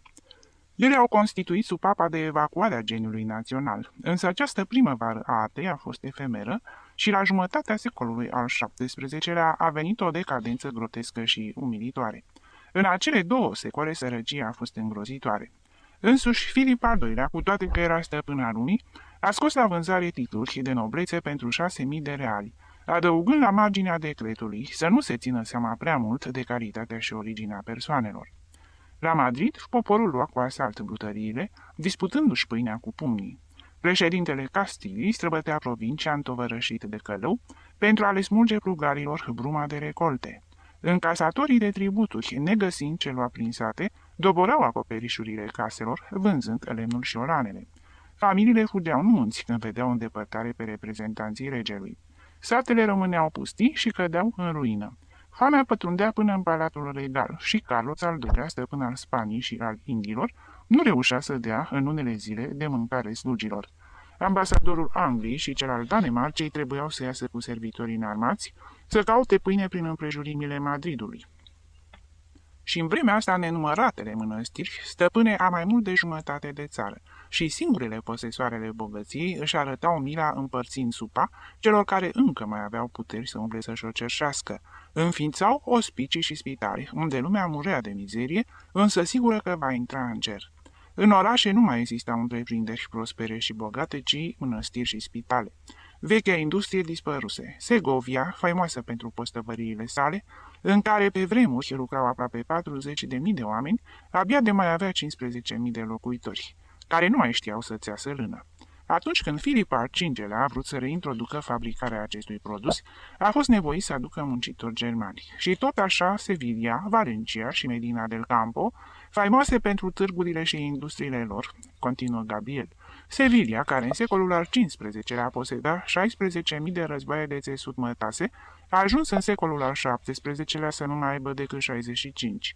Este adevărat că, în schimb, clerul catedralei era compus din 117 canonici și avea 68 de mănăstiri, cu mai mult de 4.000 de călugări și 14.000 de clerici în dioceză. Și Toledo, la finele secolului al XV-lea, întrebuința 50.000 de muncitori la războaiele sale de țesut, mătase și lână, în armurării, pe lângă alți tăbăcari, argintari, fabricanți de mănuși și bijuterii.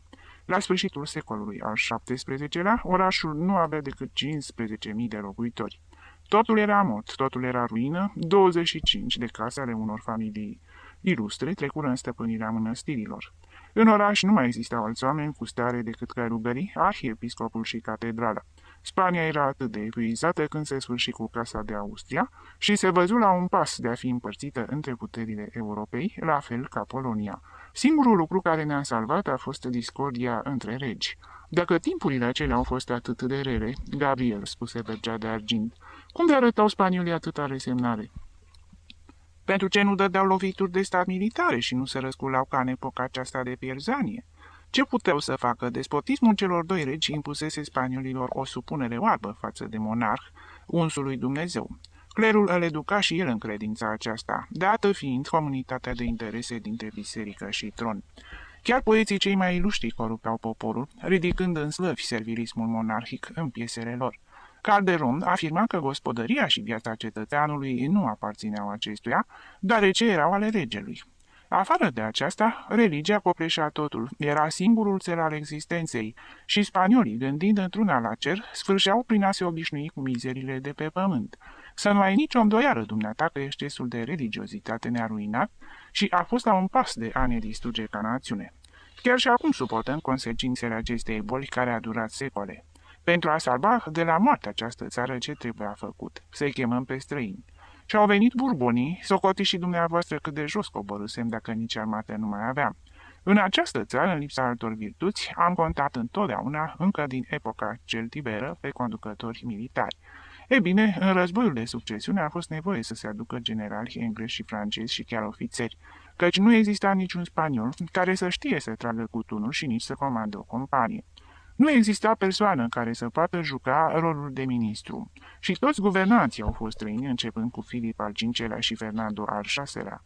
Străini au fost cei care au venit să reînființeze pierdutele industrii, să desțelenească pământurile părăsite, să refacă vechile sisteme de irigație și să organizeze colonii în câmpiile stăpânite de fiare și bandiți.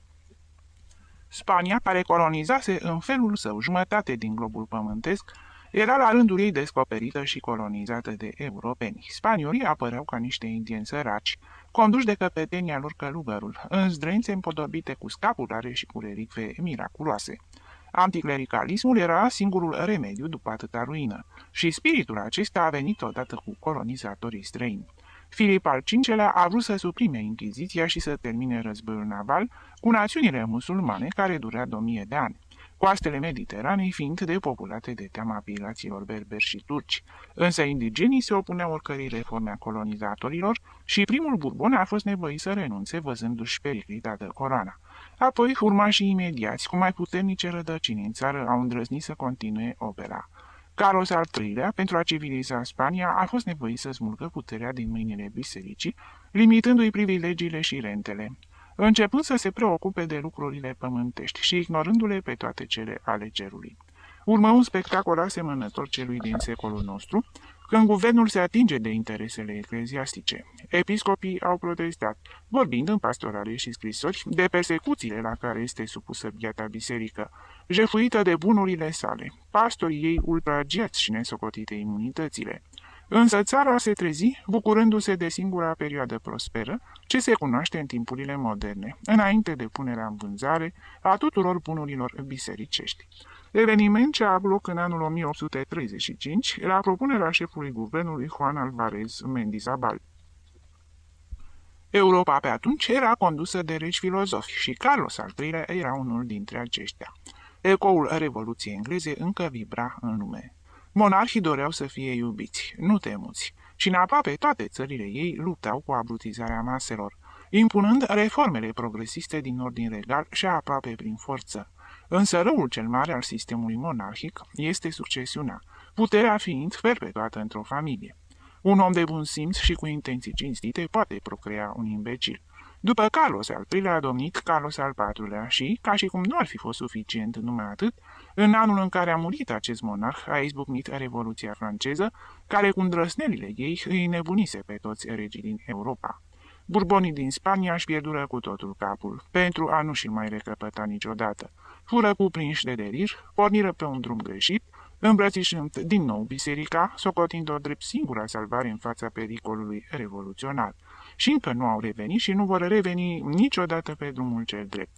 Iezuiți, cărugări și episcopi deveniră din nou consilierii palatului și încă mai sunt și acum, ca în timpurile în care Carlos al II-lea cântărea planurile militare și politice, ajutat de o huntă de teologi. Am avut revoluții mincinoase care au doborât persoanele, nu însă ideile.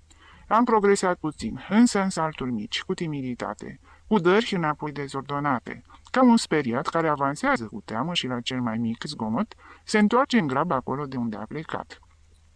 Schimbarea a fost mai mult exterioară decât interioară.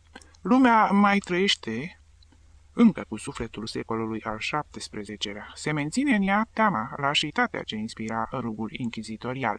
Spaniolii au măduva de sclav, aroganța și energia lor sunt de suprafață. Nu în zadar au trăit 3 secole de robie ecleziastică.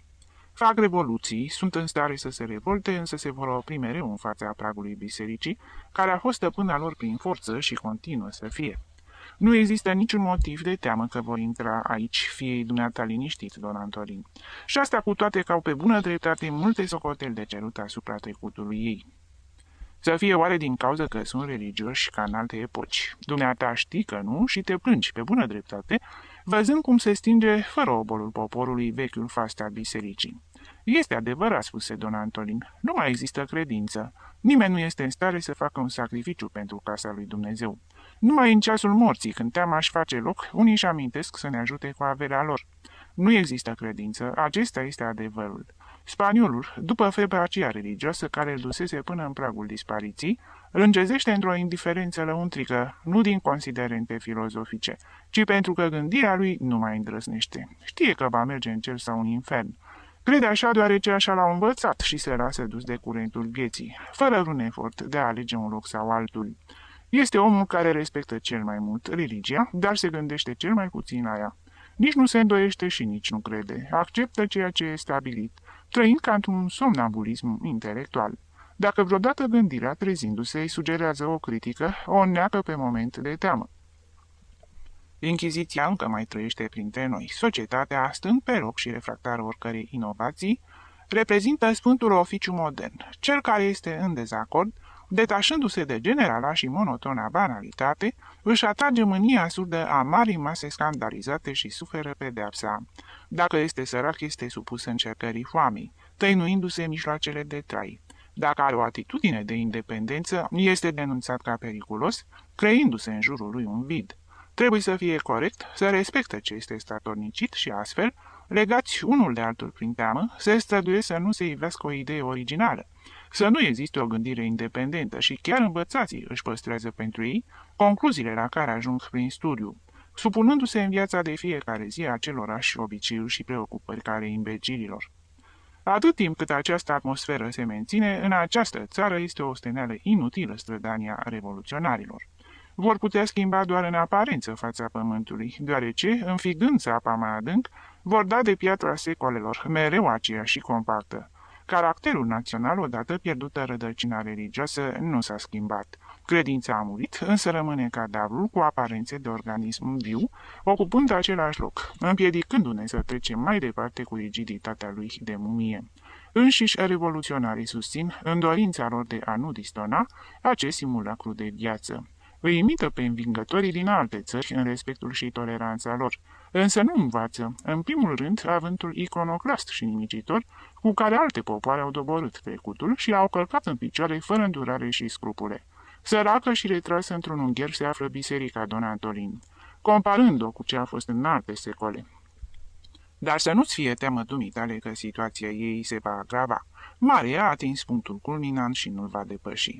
Cât timp în această țară lumea se teme să spună ceea ce gândește, se scandalizează în fața unei idei noi și tremură de ceea ce va spune vecinul, populația își râde de revoluții, oricât de multe ar fi ele, deoarece fluxul nu va crește niciodată atât de mult încât să ajungă până la gură și să poată să vă înnece pe dumneavoastră.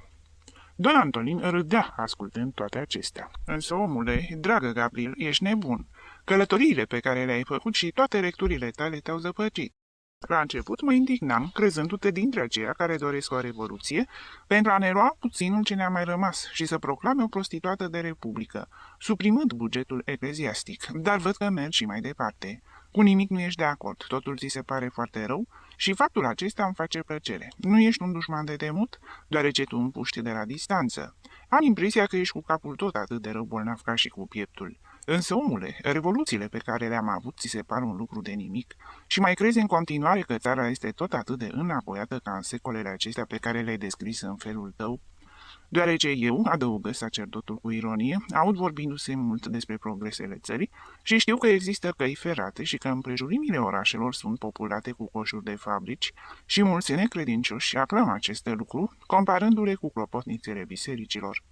Vorbă să fie, exclamă Gabriel cu o expresie de indiferență. Ceva există în aceste realizări. Revoluțiile politice au pus Spania în contact cu Europa. Curentul progresist a prins această țară și o târăște la fel cum sunt târâte și popoarele asiatice și cele din Pacific. Astăzi nimeni nu scapă de el, însă noi am pornit în josul fluviului inerți și lipsiți de puteri. Dacă avansăm este din cauza curentului și nu prin vigoarea noastră, în timp ce alte popoare mai puternice înnoată și tot înnoată, depărtându-se cu fiecare clipă mai mult. Cu ce am contribuit la acest progres? Unde se află viața noastră modernă? Căile ferate, puține și proaste, sunt opera străinilor și proprietatea lor. Prin trășine crește iarba, ceea ce arată că încă se menține sfânta liniște a acelor timpuri cu două roți și galere rapide. Industriile mai importante, metalurgia și mineritul, aparțin și ele străinilor sau spaniolilor care sunt supuși lor, trăind din mila lor protectoare. Industria vegetează la umbra unui protecționism barbar, care scumpește produsul, ocrotindu-i defectele și chiar și așa, găsește cu greu capital. Banul continuă să fie ascuns ca o comară la țară, în fundul unui urcior, sau este obiect de camă tărasate, la fel ca în secolele trecute. Cei mai îndrăzneți se încumetă să-l întrebuințeze pentru cumpărarea de bunuri publice și guvernele continuă risipa, sigure fiind că vor întâlni mereu pe alții, dornici să împrumute și proslăvesc acest credit ca o manifestare a prosperității țării. Există în Spania 2 milioane de hectare de pământ necultivat, 26 de milioane de teren neirigat și numai 1 milion irigat. Menținerea acestui teren neirigat, care reprezintă întreaga noastră agricultură, este o demonstrație perpetuă a fanatismului care are încredere mai mare în rugăciune și în ploaia cerului decât în cunoștințele oamenilor. Fluviile se rostovolesc spre mare pe lângă regiuni încinse, revărsându-se iarna nu pentru a fertiliza, ci pentru a căra tot ce întâlnește în cale viitura. Există piatră pentru biserici și noi mănăstiri, niciodată pentru diguri și mlaștini. Se înalță clopotnițe, dar se taie arborii care atrag ploaia. Și să nu mai argumentezi dumneata, Don Antolin, că biserica este săracă și nu are niciun fel de vină. Săraci sunteți dumneavoastră, cei ai bisericii perimate, cei devotați a religiei tradiționale spaniole, căci și aici există mode și credincioșii urmează ce e mai nou. Însă există și iezuiții, manifestarea cea mai modernă a catolicismului, ultima noutate care înalță palate și biserici în toate părțile, ce atrag de acum banii care înainte mergeau spre catedrale. Însă să revenim la progresul nostru. Mai rele decât seceta, pentru agricultura noastră sunt ignoranța și rutina plugarului. Orice inovație și aplicare științifică el o respinge crezând o rea. Timpurile trecute erau cele bune. În felul acesta cultivau strămoșii mei și așa trebuie să fac și eu. Ignoranța se vede transformată în glorie națională și nu ne putem aștepta pentru moment la remediu. În alte țări, din universități și din școlile superioare ies reformiști, luptând pentru progres. Aici, centrele de învățământ produc un proletariat cu redingotă, doritor să trăiască și el, care asaltează profesiunile și serviciile publice, fără altă dorință, decât aceea de a-și deschide un drum. Se studiază în caz că se studiază timp de câțiva ani, nu pentru a avea cunoștințe, ci pentru a căpăta o diplomă, un petec de hârtie care îți permite să-ți câștigi pâinea. Se învață ceea ce declamă profesorul universitar, fără nicio curiozitate de a merge mai departe. Profesorii sunt în majoritatea lor medici și avocați, care își exercită calm meseria, se duc în fiecare zi o oră la catedră, repetând ca un fonograf ceea ce au spus în anii precedenți, și se înapoiază repede la bolnavi și la procesele lor, fără a se mai interesa ce se mai scrie și ce se spune prin nume. Cultura spaniolă este de mâna a doua, pur formală, tradusă din franceză, și asta pentru neînsemnata minoritate care citește, căci restul așa zișilor intelectuali nu posedă altă bibliotecă decât textele pe care au studiat pe când erau tineri și au cunoștință de progresele gândirii europene. Prin intermediul ziarelor, părinții, în dorința lor, de a asigura cât mai repede un viitor copiilor cu ajutorul unei cariere, îi trimit în centrele de învățământ la o vârstă la care abia de știu să vorbească. Studentul bărbat din alte țări, în toată plenitudinea gândirii lui, nu există aici. Universitățile se umplu cu copii. În institute se văd doar pantaloni scurți. Spaniolul, a primului bărbierit, este deja licențiat și se îndreaptă spre doctorat. Doica va sfârși prin a se așeza alături de profesorul universitar. Și acești copii care primesc botezul științei, la vârsta la care în alte țări se joacă cu sfârdeaza, își întipăresc în minte pentru totdeauna o brumă de cunoștințe din domeniul în care își iau diploma. Devin apoi intelectualii noștri, ce au misiunea să ne conducă și să ne salveze, cei care mâine vor fi legislatori și miniștri. Să fim serioși, omule, e ceva de râs. Gabriel nu râdea, însă Don Antolin și ceilalți îi aclamară cuvintele. Orice critică împotriva timpurilor de față îl bucura pe sacerdot. Ce drac de om, îi spunea lui Gabriel, tu în nebunia ta îi pui pe toți la punct. Țara aceasta este epuizată, Don Antolin. Nimic nu se ține în picioare. Este incalificabil numărul de orașe ce au dispărut de la începutul decadenței noastre. În alte țări se păstrează cu grijă ruinele trecutului ca niște pagini de piatră ale istoriei. Le curăță, se conservă, se consolidează și deschid drumuri pentru ca toți să le poată admira. Aici, pe unde a trecut arta romană, cea bizantină, arabă, mudeșară, gotică și renașterea, toate artele din Europa, bălăriile și tufișurile acoperă ruinele lor la țară ascunzându-le, iar barbaria oamenilor îl remutilează în orașe. În toate clipele se gândește la trecut și cu toate astea se disprețuiește ce a mai rămas din el. Ce țară de vis și ce abandon! Spania nu este o țară, ci un muzeu abandonat și plin de praf, cu vestigii care atrag pe curioșii din Europa. Ochii lui Don Martin, tânărul preot, erau fixați la Gabriel. Păreau că vor să-i vorbească, să exprime entuziasmul cu care îi asculta cuvintele. Ceilalți, tăcuți și cu capul plecat, nici ei nu erau indiferenți în fața acestor adevăruri atât de îndrăznețe în acea ambianță tihnită și râncetă a galeriei. Don Antolin era singurul care râdea, găsind foarte plăcute prin nesăbuința lor ideile lui Gabriel. Începea să se însereze. Soarele dispăruse dincolo de acoperișurile catedralei. Nepoata lui Don Antolin coborâ până la ușa claveriei ca să-i cheme. Venim îndată, fată, spuse preotul. Trebuie să-i dau un răspuns acestui domn. Și adresându-se lui Luna, continuă. Însă, fiul lui Dumnezeu, și nu ar trebui să te numesc așa pentru că ești răzvrătit. Tu găsești totul rău. Biserica spaniolă, râncedă, cum zici tu, a ajuns săracă și faptul acesta ți se pare doar o revoluție lipsită de însemnătate. Ce anume dorești? Și cum vrei să fie viitorul? Spune-ne remediul și să mergem, că frigul a început să ne înțepe. Și râse privindu-l pe Gabriel cu compătimire paternă, ca și cum ar fi fost un biet copil. Remediu, exclamă Luna, fără a da importanță gestului sacerdotului. Eu nu posed niciun remediu. Numai evoluția omenirii îl poate oferi. Toate popoarele de pe pământ au trecut prin aceleași evoluții. Mai întâi au fost conduse de sabie, apoi de credință și acum de știință. Noi am fost guvernați de războinici și de sacerdoți. Însă ne-am oprit la porticul vieții moderne, lipsiți de forță și fără dorința de a întinde mâna științei, care era singura ce ne putea călăuzi, de a ne scoate din situația tristă în care ne aflăm. Științe sunt astăzi agricultura, industriile, artele și meseriile, cultura și bunăstarea popoarelor, chiar și războiul. Și Spania trăiește departe de soarele științei. Cel mult vede un reflex palid, rece și slab, ce sosește din țări străine.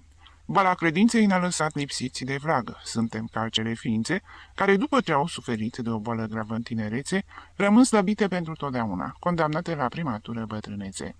Aș, știința, spuse Vergea de Argint, îndreptându-se spre casă. Cunosc lucrul acesta. Este eterna muzica a tuturor dușmanilor religiei. Nu există știință mai bună decât aceea de a iubi pe Dumnezeu și operele sale. Bună seara! Bună să fie, Don Antolin, însă să nu uiți un lucru, dumneata. Încă nu am ieșit de sub credință și sabie. Uneori ne conduce una, alteori ne zorește cealaltă. însă despre știință niciun cuvânt. Ea nu a condus Spania nici măcar 24 de ore. 7. Gabriel, după această după-amiază, evită întâlnirile din galerie pentru a nu mai sta de vorbă cu Vergea de Argint. Îi părea rău de momentul de revoltă. Rămânând singur, se gândise la pericolele la care se expunea, etalându-și ideile fără nicio opreliște. Îl îngrozea faptul că putea fi expulzată din catedrală și obligat să alerge din nou prin lume, la întâmplare. Se dojenea, reproșându-și osteneala pe care o depunea pentru a se lupta cu prejudecățile trecutului. Ce putea obține schimbând felul de gândire a acelor biete ființe? Ce însemna pentru emanciparea umanității luminarea acelor oameni, prinși ca niște moluște, de pietrele trecutului? Catedrala reprezenta pentru Gabriel o tumoare uriașă care umfla epiderma spaniolă ca o cicatrice a unor boli vechi. Nimic nu se putea face aici. Nu era vorba de un mușchi capabil de dezvoltare, ci un absces care aștepta clipa de a fi extirpat sau a se împrăștia prin germeni mortali pe care îi putea în lăuntrul său. Își alesese drept refugiu această ruină și era dator să tacă, să fie prudent, pentru ca să nu îi se reproșeze ingratitudinea. Pe lângă aceasta, fratele său Esteban, rupând mutismul rece, în care se izolase de la sosirea fiicei sale, îl sfătui să fie precaut. Don Antonin îl chemase, relatându-i în felul său conversația cu Gabriel. Are niște idei diavolești, Esteban, îi spusese sacerdotul, pe care și le expune în casa asta sfântă cu un calm desăvârșit, ca și cum s-ar fi aflat într-unul din acele cluburi infernale ce există în țări străine. Unde a stat fratele tău de a învățat asemenea lucruri? Nu am auzit niciodată asemenea erezii și atât de mari. Nu am auzit niciodată. Spune că am uitat tot ce mi-a spus, deoarece l-am cunoscut încă de mic copil, pentru faptul că mi-amintesc că a fost mândria seminarului nostru și mai ales pentru că acum este bolnav și ar fi neomenos să-l oblig să plece din catedrală. Însă nu vreau să se mai repete scandalul, să-și țină gura, să-și păstreze toate monstruozitățile acestea în cap, dacă nu cumva vrea să-și pierdă sufletul.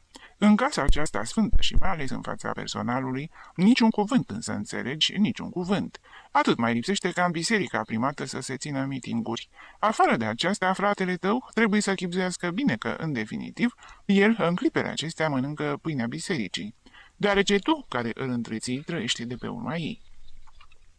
Acest ultim motiv a fost cel care l-a impresionat cel mai mult pe Gabriel, rănindu-l în demnitatea sa. Don Antonin avea dreptate.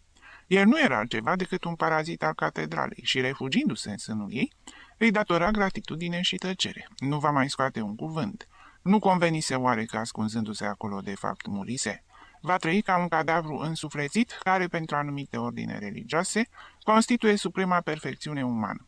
Va gândi în același mod ca și ceilalți, sau și mai bine, nu va gândi deloc. Va vegeta, până la sosirea ultimei sale clipe, la fel ca plantele din grădină sau ca ciupercile de pe contraforturile galeriei. Astfel că a avut grijă să evite orice întâlnire cu prietenii și admiratorii săi din claverii. Nu mai vizită locuința pantofarului și când îi vedea pe tovarășii lui, dând ocol prin galerie, cu intenția de a intra în casa familiei Luna, el o lăsa singură pe Sacrariu și se urca în mansarda dirijorului de capelă. Slujba și catedralei se așezau în jurul mașinii de cusut, așteptând în zadar să coboare învățătorul lor, satisfăcut că măcar se simțeau aproape de el, privindu-i scaunul părăsit, și stăteau de vorbă cu tânăra care se exprima cu naivă admirație despre unchiul ei. Dirijorul de capelă se bucura văzând că Gabriel îl vizita din nou. Era singurul său admirator. Neluat în seamă de o bună bucată de timp, bietul artist suferise amărăciunea singurătății, încercând desnădejdea cu o furie copilărească, ca și cum un public imens i-ar fi întors spatele. Îl răspăța pe Gabriel ca pe o iubită. În ciuda faptului că părea mereu dus pe gânduri, era totuși atent la tusea lui, recomandându-i remedii fanteziste închipuite de el. Îl îngrijora evoluția bolii, tremurând la gândul că moartea ar putea răpi pe singurul său auditor. Îi făcea cunoscută lui Luna toată muzica pe care o studiase în timpul absenței acestuia. Când bolnavul tușea mai intens, înceta să mai cânte din armonium și pornea cu prietenul său lungi conversații, mereu despre veșnica lui preocupare, arta muzicală. Gabriel, îi spuse dirijorul într-o după-amiază, dumneata care ești un observator atât de fin și știi atâtea, nu ți-ai dat seama că Spania este tristă și nu posedă acel sentimentalism plăcut al adevăratei poezii? Nu este melancolică, este tristă, de o tristețe sălbatică și brutală. Ea sau râde, hohote sau plânge răvnind. Nu are zâmbetul plăcut, bucuria inteligentă care îl deosebește pe om de animal. Dacă râde, îi se vede întreaga dantură. Lăuntrul ei este mereu întunecat, o obscuritate de cavernă în care pasiunile se agită ca niște fiare închise într-o cușcă și care caută să fugă. Da, dumneata ai dreptate, Spania este tristă, îi răspunse Luna. Nu mai este îmbrăcată în negru, cu șiragul de mătănii prins de mânerul spadei ca în alte secole, însă lăuntrul ei continuă să fie îndoriat și sufletul îi este întunecat și neomenos. Sărmana a răbdat 3 secole, pătimind chinurile inchizitoriale, fiind nevoită arde sau de a fi arsă pe rug, și nici acum nu a scăpat de spaima acestei vieți de zbucium. Aici nu există bucurie. Nu există. Lucrul acesta se vede mai bine în muzică decât în orice altă manifestare a vieții sale. Germania dansează valsul voluptos și vesel, sau ținând pocalul în mână, intonează Gaudeamus Igitur, imnul studențesc închinat fericirii vieții materiale elipsite de griji. Francezul cântă printre hohotele de râs spontane și dansează sprinten, salutând cu valuri de râs maimuțărilile sale caragioase. Englezul transformă gimnastica în dans, cu satisfacția unui trup sănătos încântat de forța sa. Și toate aceste popoare care simt plăcuta tristețea poeziei, cântă lidul, romanța, balada, lucruri plăcute care mângâie sufletul și vorbesc imaginației. În Spania, dansurile populare păstrează mult din sacerdotal, amintesc rigiditatea hierarhică a dansatorilor sacri sau frenezia unduioasă a preotesei care sfârșește prin a se prăbuși în fața altarului cu ochii rătăciți. Și cântecele sunt foarte frumoase, emanația diverselor civilizații, însă abătute, disperate, melancolice, revelatoare pentru sufletul unui popor bolnav, care nu are nicio distracție mai plăcută decât aceea de a vedea curgând sânge omenesc și a admira tropăit de mârțoage muribunde în arena unui circ. Bucuria spaniolă, veselia andaluză. Dă-mi voie să râd. Într-o noapte, aflându-mă la Madrid, am asistat la o sărbătoare andaluză și spaniolă tipică. Ne-am distrat mult, vin și iarăși vin, și pe măsură ce paharele circulau, privirile erau tot mai încruntate, fețele mai triste, gesturile supărătoare. Ole, trăiască veselia! Și veselia nu apărea de nicăieri. Bărbații își azvârleau priviri feroce, femeile tropăiau și băteau din palme, cu privirea pierdută în gol, ca și cum muzica le-ar fi golit craniul. Dansatoarele se unduiau ca niște șepi, dar țineau gura încleștată, aveau privirea aspră, atitudinea gravă, trufașe, inabordabilă, ca niște băiadere care executau un dans sacru. Din când în când, peste ritmul monoton și somnolent, se auzea un strigăt aspru, bestial ca un urlet, ca țipătul celui care se prăbușește cu mațele străpunse. Și poezia, lugubră ca o temniță, frumoasă uneori, însă atât cât poate fi de frumos cântecul unui deținut după gratii. Și ce ne spune ea? Lovituri de pumnal pentru femeia infidelă, ofensele aduse mamei spălate cu sânge, plângeri împotriva judecătorului care trimite la pușcărie pe tinerii cu moravuri de cavaleri cu capă și spadă, gândul de rămas bun al criminalului care la capelă în zori vede ultimul răsărit de soare. O întreagă poezie respingătoare și morbidă, care îți strânge inima și îți răpește bucuria. Până și imnurile adresate frumuseții femeii conțin sânge și lăudă roșenie. Și aceasta este arta care distrează poporul în clipele sale de exuberanță și va continua să-l înveselească poate timp de secole. Suntem un popor trist, Gabriel. Purtăm tristețea în măduva noastră. Nu știm să cântăm decât amenințând sau plângând. Iar cântecul este cu atât mai frumos, cu cât conține mai multe suspine, dorinți neîmplinite și horcăieli de agonie. Este adevărat, poporul spaniol trebuie neapărat să fie așa. A crezut cu ochii închiși în regi și sacerdoți, singurii reprezentanți ai lui Dumnezeu, și s-a modelat după chipul și asemănarea lor. Veselia lui este la fel ca unui călugăr, o veselie grosolană în care abundă glume murdare, cuvinte de rând și hohote de râs ca niște râgâieli. Romanele noastre picarești sunt povestiri inventate în sala de mese, la ora digestiei, când preoții stau cu surtanele desfăcute, cu mâinile încrucișate pe burtă și cu părbia triplă peste scapular. Râsul acesta izbucnește întotdeauna din aceleași resorturi. Mizeria, păduchii, oala de noapte lăcuită pe care Hidalgoul o păstrează ca singură mobilă, stratagemele foamei pentru a-i răpi tovarășului, bucata de pâine uscată, vicleșugurile întrebuințate pentru a putea obține bani de la cele femei voalate care practicau prostituția și au servit drept model poeților noștri din secolul de aur pentru a ne putea zugrăvi lumea înșelătoare a onoarei. Femeia sclavă, între gratii și gelozii, mai necinstită și mai vicioasă decât cea din zilele noastre, care se bucură de întreaga sa libertate. Tristețea spaniolă este opera regilor săi, a acelor bolnavi sumbri care visau să pună stăpânire pe întreaga lume, în timp ce poporul lor pierea de foame. Văzând că lucrurile nu corespundeau speranțelor lor, deveneau ipohondri și îngrozitori de fanatici, crezând că eșecurile lor sunt pedepse ale lui Dumnezeu și astfel se dăruiau unei devoțiuni crude pentru a îmblânzi divinitatea. Când Filip al II-lea află de naufragiul invincibilei armade, de moartea atâtor mii de oameni, de durerea unei jumătăți a Spanii, rămâne nepăsător. Am trimis-o să lupte cu oamenii, nu cu elementele, și își continuă rugăciunea la Escorial. Tristețea imposibilă și feroce a monarhilor se sprijină pe națiune. Nu degeaba negrul a fost timp de secole culoarea favorită a curții Spaniei. Pădurile întunecate de pe domeniile regale, arborii posomorâți ai iernii, au fost și sunt locul lor preferat de promenadă. Palatele lor de la țară au acoperișuri negre, turnuri turtite cu moriști de vânt și galerii mohorâte, ca și cum ar fi mănăstiri. Gabriel, închis în acea odăiță, fără alt ascultător decât dirijorul de capelă, uita discreția ce și-o impusese pentru a trăi liniștit în catedrală. Putea vorbi fără teamă în prezența artistului și vorbea cu înfocare despre regii spanioli și tristețea pe care au instaurat-o în țară. Melancolia era pedeapsa impusă de natură despoților decadenței occidentale. Când un rege avea o oarecare inclinație artistică, precum Fernando al VI-lea, în loc de a gusta bucuria de a trăi, murea de tristețe ascultând arile pe care le gângurea Farinelli.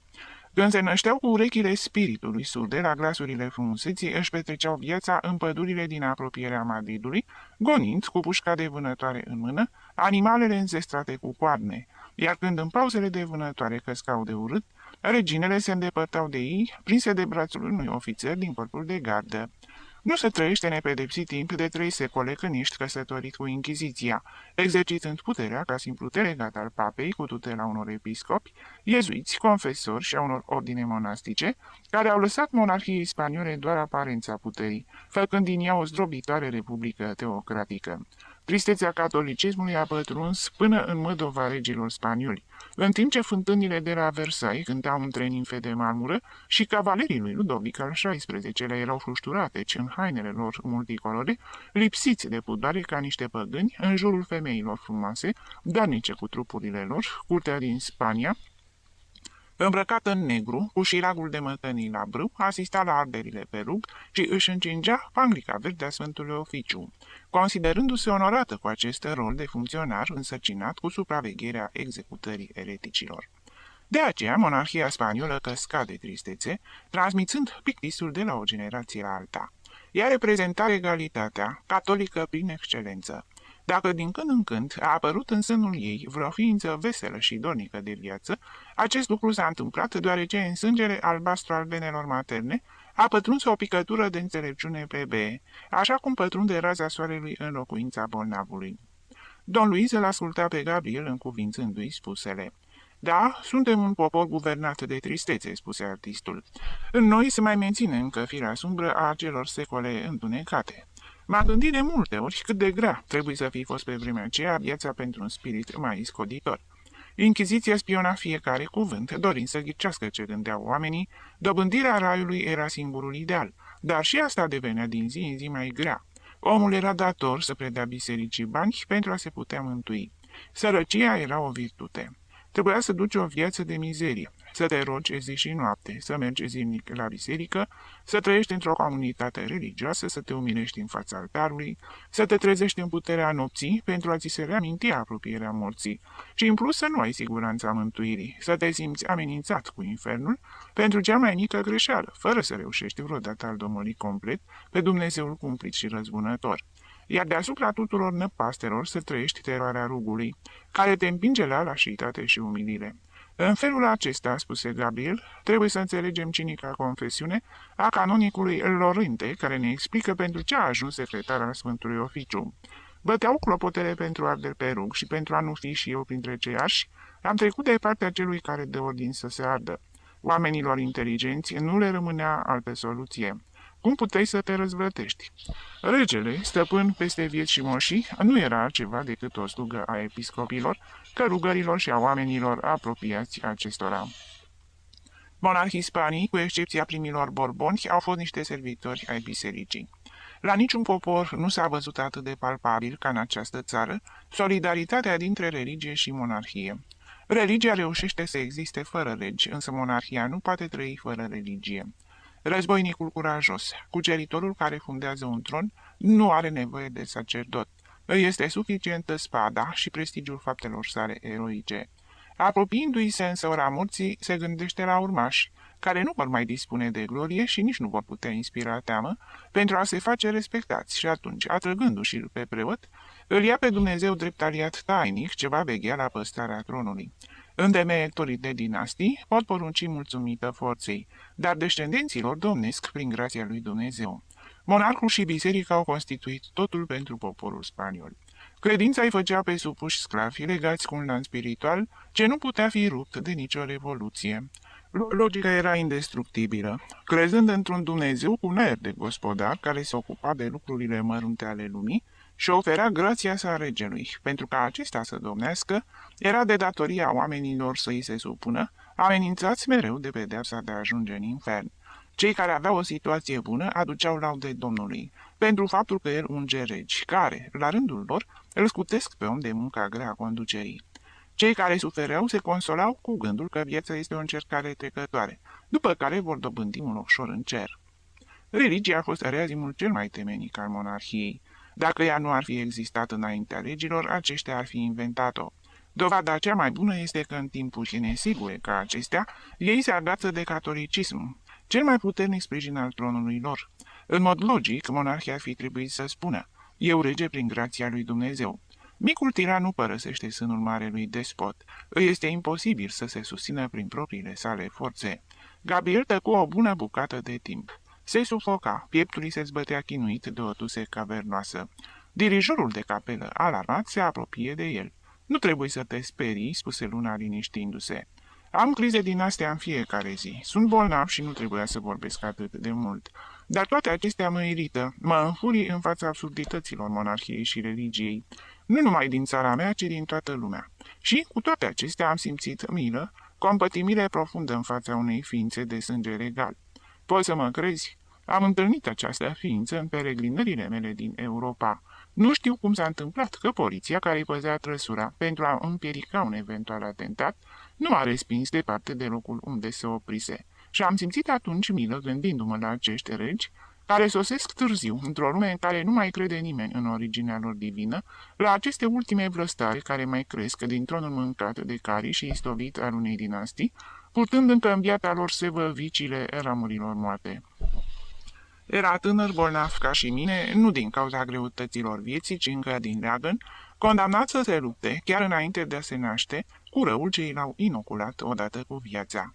Închipuieți, dumneata, domn Luis, că aș fi un om de vază și pentru ca averea să nu ajungă pe mâna străinilor, fac totul pentru a avea urmași. N-ar fi un atentat premeditat la rege împotriva viitorului? Și Gabriel îl descrise pe tânărul bolnav, un biet trup numai piele și os, ținut în viață cu doctorii. Niște ochi gălbui, înconjurați de cearcă nepronunțate, falca de jos atârnând ca la mort, lipsită de vlaga ce o ținea la locul ei. Biet adolescent, pentru ce se născuse? Ce va lăsa în urmă în această trecere a lui prin lume? Pentru ce natura, care de multe ori refuză fertilitatea unor ființe puternice, s-a arătat atât de darnică în cazul unui ofticos muribund? Nu-i servea atât la nimic că avea cai, trăsuri, servitori în uniformă care să-l salute și gură cască, care să-l întâmpine cu urale. Mai bine ar fi fost pentru el să nu fie apărut în lume, să fi rămas în raiul rezervat privilegiaților, care nu ajung să capete ființă niciodată. Pățise ca și scutierul lui Don Quixote, care, când se văzu în sfârșit în belșugul din insula Barataria, bietul de el nu se mai putu bucura. În scurta viață ce-i mai rămăsese de toate bunătățile, deoarece asupra lui veghea un medic cu numele de Sever, care îi poruncise un regim strict, contrar poftelor sale. E plătit cu mii de duros, adăugă Gabriel, în fiecare minut al existenței sale, însă tot aurul nu-i putea oferi nicio picătură de sânge proaspăt care să-i primenească o travă ereditară din vinele sale. E înconjurat de femei frumoase, însă, dacă simte iscându-se în el plăcuta dorință, e nevoit să rămână rece și distant, știindu-se urmărit de privirea vigilentă a mamei sale, care știe că pasiunea poate avea consecințe grave asupra unui trup debil și veștejit, sau i-ar putea fi fatală. și drept final al atâtor privațiuni, al unei abstinențe triste și dureroase, moartea inevitabilă. De ce s-o fi născut biata ființă? Uneori mărirea pe acest pământ e un blestem. Rațiunea de stat este cea mai crudă tortură pentru un bolnav. Îl obligă să zâmbească, să simuleze o sănătate pe care nu o are. A vorbi despre boala regelui este o crimă și curtenii, cei care trăiesc la umbra tronului, consideră un sacrilegiu, o crimă demnă de pedeapsă, cea mai mică aluzie la sănătatea șubredă a monarhului, ca și cum acesta nu ar fi o ființă omenească, pusă ca toți ceilalți sub semnul obștescului sfârșit. Nu mă interesează politica, spuse dirijorul de capelă, și mai puțin regii și republicile. Eu sunt un supus al artei. Nu știu ce se va întâmpla cu monarhiile din țările pe care le-ai vizitat dumneata, însă aici, în Spania, observ că este un lucru mort, tolerată ca atâtea alte vestigii ale trecutului. Însă nu inspiră devotament și nimeni nu pare dispus să se sacrifice pentru ea. Eu cred că și cei care trăiesc în umbra tronului și ale căror interese particulare sunt contopite cu ale sale etalează ardoarea monarhică doar pe buze și nu o au în inimă. Așa este, domn Luis, spuse Gabriel. De aproape un secol, monarhia a murit în Spania. Ultimul rege iubit și popular a fost Fernando al VII-lea. La un asemenea popor, asemenea monarh. Națiunea evoluează emancipându-se de apăsarea tradiției, însă monarhia nu a mai progresat.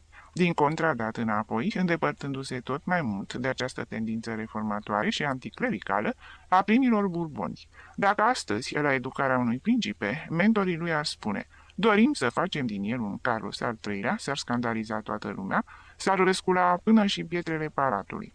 Casa de Austria are înviat, asemenea acestor plante parazite, chiar dacă le smulgi, care reapar după un timp. Dacă se caută exemple în modul de viață al regilor din trecut, sunt reamintiți doar monarhii austrieci. În schimb, uitare desăvârșită pentru primii burboni, care au ucis moralmente Inchiziția, au expulzat pe iezuiți și au favorizat prosperitatea țării. Da, domn Luis, dumneata spune adevărul. Monarhia a murit.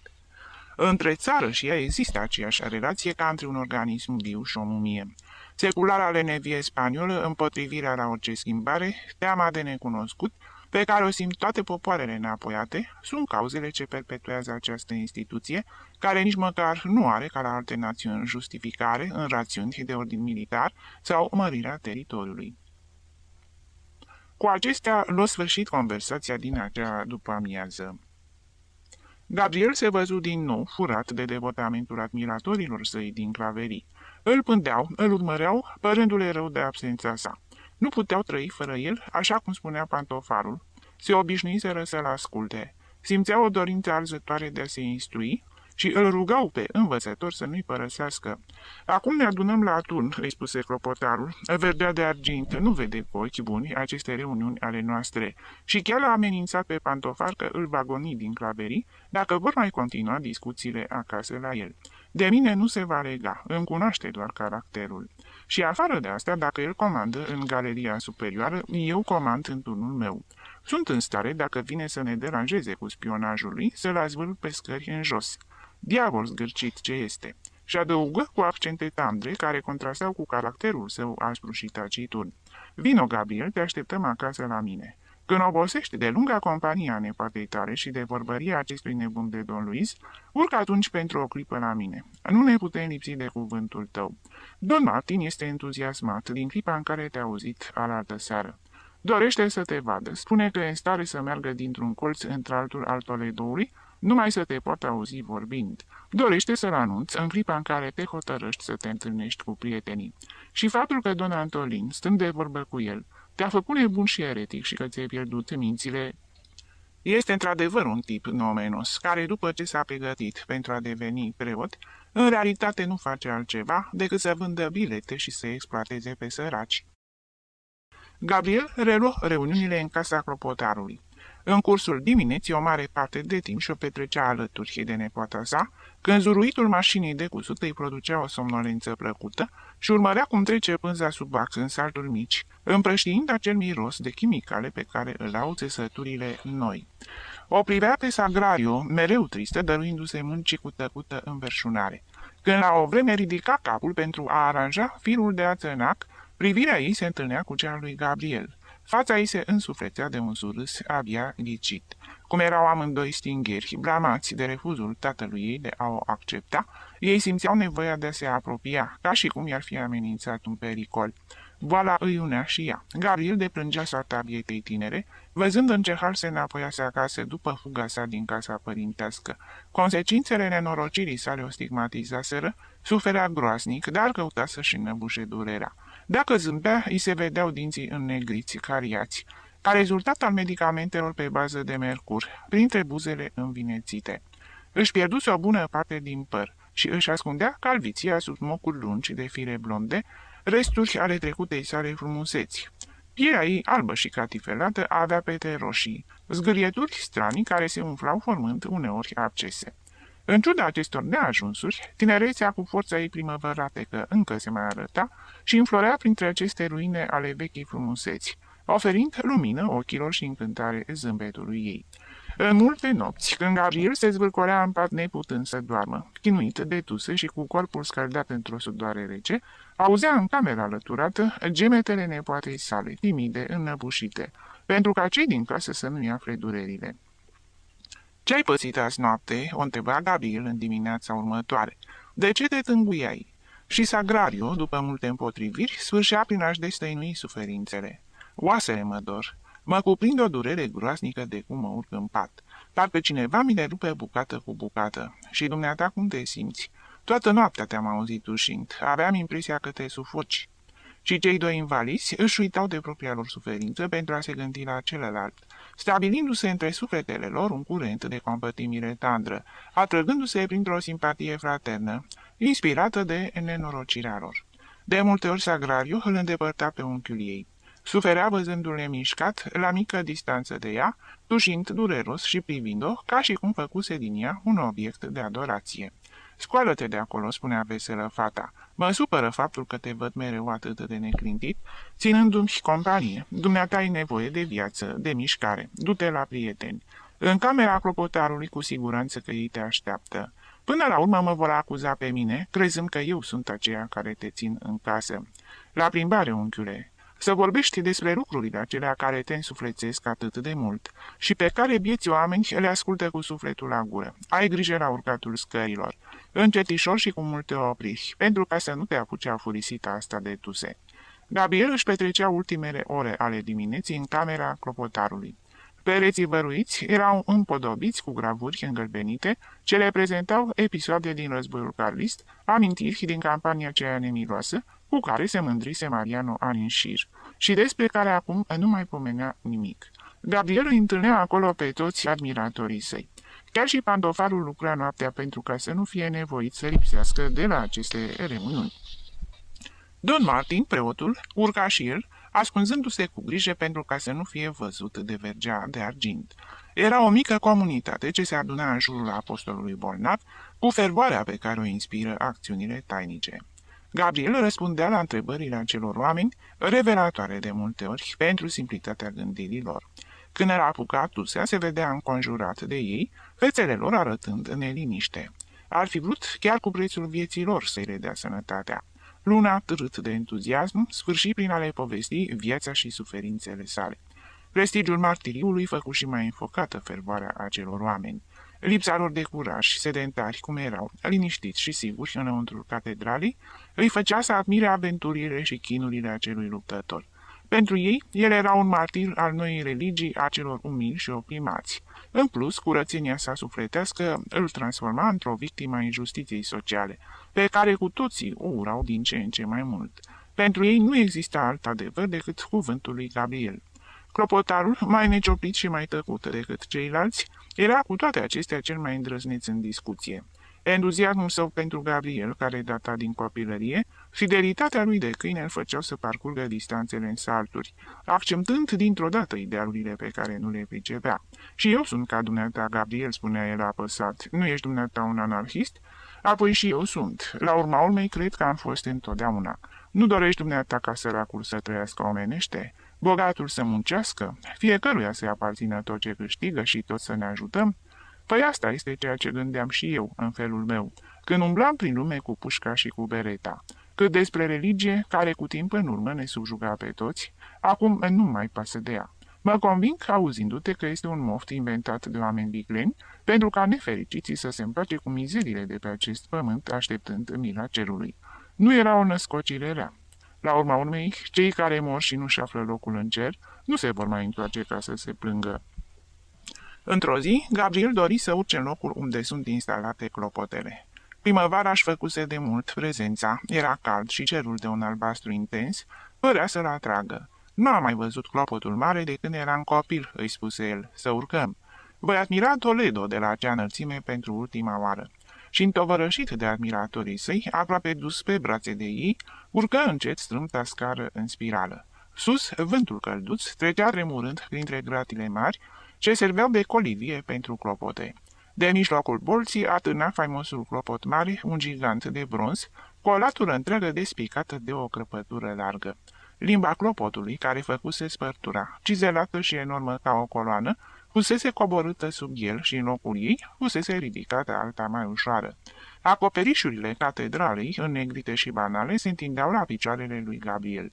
În față, peste o colină, se înălța alcazarul, mai înalt decât biserica, de parcă ar fi perpetua spiritul împăratului care îl construise, acel monarh al catolicismului, campion al credinței, dar care dorise să aibă biserica la picioarele sale.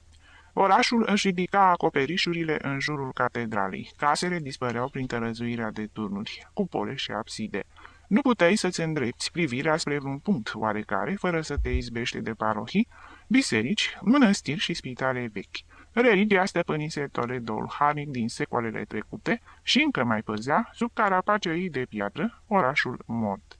Era amiază, clopotarul dispăruse, se auzi scârțâit de lanțuri și scripeți și un tunet surd făcu să se cutremure întregul turn. Vibra metalul și piatra și părea că se zguduie eterul din spațiu. Începuse să bată clopotul mare, asurdindu-i pe toți cei care se aflau aproape de el. Câteva clipe mai târziu, în alcazarul din față răsună o marțială explozie de trompete și tobe. Să mergem, spuse Gabriel. Maria nu ar fi putut să ne prevină pentru a evita surpriza. Și adăugă, zâmbind ironic, nimic nou. Întotdeauna paraziții sunt cei care strălucesc cel mai mult și fac cel mai mare zgomot. Ce fac ei nu folosește la nimic, însă ni-l oferă cu fast. Sosi sărbătoarea Joiei Verzi, fără ca cel mai neînsemnat incident să tulbure viața liniștită din catedrală. Din când în când, în galeria superioară se vorbea despre sănătatea eminenței sale. Neplăcerile mari pe care le avea cu corpul de canonici îl obligau să stea în pat, chiar avusese un atac care produse îngrijorare privind viața sa. E vorba de inimă, afirma Țică, totdeauna bine informat despre treburile de la palat. Donia Vizita plânge ca o magdalenă și îi blestemă pe canonici când îl vede pe don Sebastian, atât de bolnăvior. Vergea de lemn, luând loc la masă împreună cu familia, vorbea despre decadența sărbătorii Joii Verzi, atât de faimoasă în Toledoul din alte vremuri. Nevoia lui aprigă de a se lamenta îl făcu să uite de riguroasa tăcere pe care și-o impusese în prezența fiicei sale. Nu vei cunoaște adevărata noastră sărbătoare, îi spunea lui Gabriel. Din zilele noastre nu au rămas decât aceste covoare faimoase, care se atârnă în exteriorul catedralei. Uriașii nu mai sunt aliniați în fața porții iertării, iar procesiunea nu mai este decât un lucru banal. Dirijorul de capelă se lamentă și el. Și liturghia, domnule Esteban, o bătaie de joc pentru o festivitate atât de solemnă. 4 instrumente aduse din afară și o neînsemnată misă rosiniană, din cele mai slabe, și asta pentru a nu cheltui prea mulți bani. Pentru atâta lucru era suficient să cânt singur, numai la orgă. În ajunul sărbătorii, fanfara Academiei de Infanterie cântă în fața catedralii, după vechiul obicei. Întregul Toledo veni în grabă la această serenadă, care constituia un eveniment în viața monotonă a orașului. Din provincie și din Madrid soseau străini pentru a participa la luptele de tauri din ziua următoare. Mariano Clopotarul îi invită pe prietenii săi să asculte serenada din balconul greco-roman de pe fațada principală. La ora când se stingeau luminile în claverii și don Antolin încuia poarta de intrare de la stradă, Gabriel și prietenii săi se furișau cu mare prudență până în camera Clopotarului. Sagrario venise și ea la insistențele unchiului ei, care aproape că o smulsese de lângă mașina de cusut. Avea nevoie și ea de puțină veselie. Îi făcea bine să mai iasă din când în când printre oameni. Își distrugea viața cu acea muncă înrobitoare. Cu toții au luat loc în balcon. Pantofarul își adusese soția, veșnicul micuț agățată de sânul freșcăit. Țică vorbea cu entuziasm suflătorului în norgă și paracriserului despre corida din ziua următoare, iar Mariano rămăsese în picioare, alături de admiratul său tovarăș, în timp ce nevasta sa, o femeie tot atât de necioplită ca și el, vorbea cu Sagrario. Bărbații se plângeau că nu se află printre ei și Don Martin. Acesta era jos, amestecat în mulțimea care umplea piața, gândindu-se, fără îndoială cu groază, că trebuia să se scoale înainte de răsăritul soarelui pentru a le sluji călugărițelor liturghia. Palatul primăriei era împodobit cu ghirlande de lumânări, care își reflectau lumina peste fațada catedralei, oferind pietrei o strălucire de un roșu incendiar. Printre arbuști se plimbau grupuri de fete în bluze albe cu flori, ca și cum ar fi fost prima apariție a verii. Cadeții le urmau, cu mâna pe mânerul sabii, legănându-și talia sveltă și largii pantaloni turcești. Palatul arhiepiscopal era închis. Pe deasupra strălucirii roșietice a pieții, privirea îmbrățișa o mare porțiune din spațiu, un cer de vară, limpede și profund, înviorat de praful strălucitor al stelelor. Când muzica încetă și lumânările începură să se stingă, slujbașii catedralei se simțiră cuprinși de un fel de inerție și nu aveau chef să-și părăsească scaunele. Se simțeau bine acolo. Noaptea era călduroasă și ei, obișnuiți cu închisoarea și cu liniștea din claverii, încercau, rămânând în balcon, bucuria libertății la oaltă cu întregul Toledo, ce se desfășura la picioarele lor și cu imensitatea spațiului din fața ochilor lor. Sagrario, care nu ieșise din galeria superioară din clipa în care revenise la casa părintească, contempla cerul cu admirație. Ce multe stele, murmură ca și cum ar fi visat. S-au înmulțit în noaptea aceasta, spuse clopotarul. Cerul de vară pare un câmp de stele, unde recolta crește odată cu timpul frumos. Gabriel râdea de naivitatea tovarășilor săi. Toți îl admirau pe Dumnezeu, atât de prevăzător și grijuliu, care făcuse luna pentru a da lumină oamenilor în timpul nopții și stelele pentru ca întunericul să nu fie total. Atunci, întrebă Gabriel, pentru ce nu există în permanență lună, dacă a fost făcută ca să ne lumineze? Se lăsă o lungă tăcere. Cu toții meditau la întrebarea lui Gabriel. Clopotarul, fiind mai intim cu învățătorul, îndrăzni să-l întrebe ceea ce cu toții gândeau. Ce este omul? Ce există dincolo de acel albastru? Piața rămăsese pustie și întunecată. Nu mai exista altă lumină decât strălucirea aștrilor risipiți în spațiu ca un praf de aur. Din imensa boltă părea să descindă o liniște tainică, o maestate copleșitoare care pătrundea în sufletul acelor oameni simpli. Infinitul începea să îmbete cu măreția lui uluitoare. Voi, spuse Gabriel, sunteți orbi în fața acestei imensități. Nu o puteți înțelege. V-au predicat o origine a lumii meschină și rudimentară, cea pe care și-au închipuit-o câțiva evrei, ignoranți într-un colț din Asia, și care, trecută într-o carte, a fost acceptată până în zilele noastre. Acest Dumnezeu, care ne seamănă la chip și pasiuni, este un meșteșugar uriaș care muncește 6 zile și creează tot ce este existent. În prima zi dă la iveală lumina și în a patra soarele și stelele. De unde venea așadar lumina dacă încă nu crease soarele? Oare există deosebire între una și alta? Pare de necrezut că s-au putut accepta asemenea absurdități timp de secole. Ascultătorii dădeau din cap în semn de aprobare. Absurdul li se părea evident, ca întotdeauna când vorbea Gabriel. Dacă vreți să înțelegeți universul, continuă luna, trebuie să vă debarasați de conceptul omenesc al distanței. Omul măsoară totul în comparație cu statura, iar dimensiunile le concepe după puterea privirii sale. Catedrala aceasta ni se pare gigantică, deoarece sub noase noi arătăm ca niște furnici. Și cu toate acestea, catedrala văzută de departe nu este mai mare decât un negân însemnat. Comparată cu bucata de pământ, pe care o numim Spania, este mai puțin decât un fir de nisip și pe Terra apare doar un atom, nimic. Privirea ne face să considerăm înălțimi tot ce ne produce amețeală, tot ce are 30 sau 40 de metri.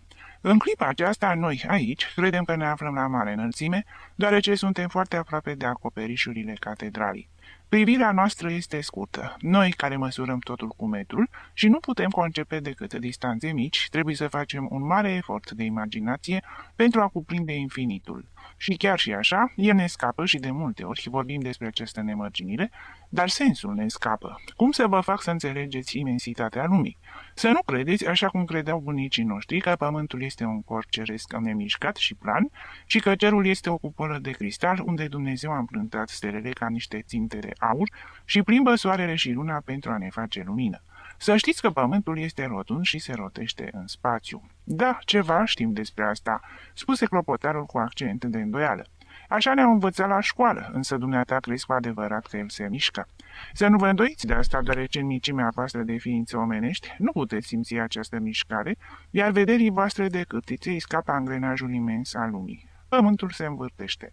Fără să vă clintiți din locul unde vă aflați, în 24 de ore ați dat ocol globului. Fără să ridicăm picioarele de pe sol, alergăm 400 de leghe în fiecare oră, iuțeală ce nu o pot atinge nici trenurile cele mai rapide. Vă uimește? Firește, noi alergăm chiar și mai mult, fără să știm. Planeta noastră nu se învârtește numai în jurul axei sale, ci în același timp execută un ocol în jurul Soarelui cu o viteză de 100.000 de kilometri pe oră. În fiecare secundă alergăm 30.000 de metri. Oamenii nu au inventat niciodată o ghiulea de tun atât de rapidă. Voi parcurgeți această imensitate agățați de un proiectil care alergă vertiginos și induși în eroare de micimea voastră. Credeți că trăiți nemișcați într-o catedrală moartă. Și aceste viteze nu înseamnă nimic comparate cu altele. Soarele, în jurul căruia ne rotim, se prăbușește și se tot prăbușește în gol, ducând cu el lipite de flancurile sale, mulțumită gravitației, Pământul și celelalte planete. Străbate imensitatea târându-ne după el.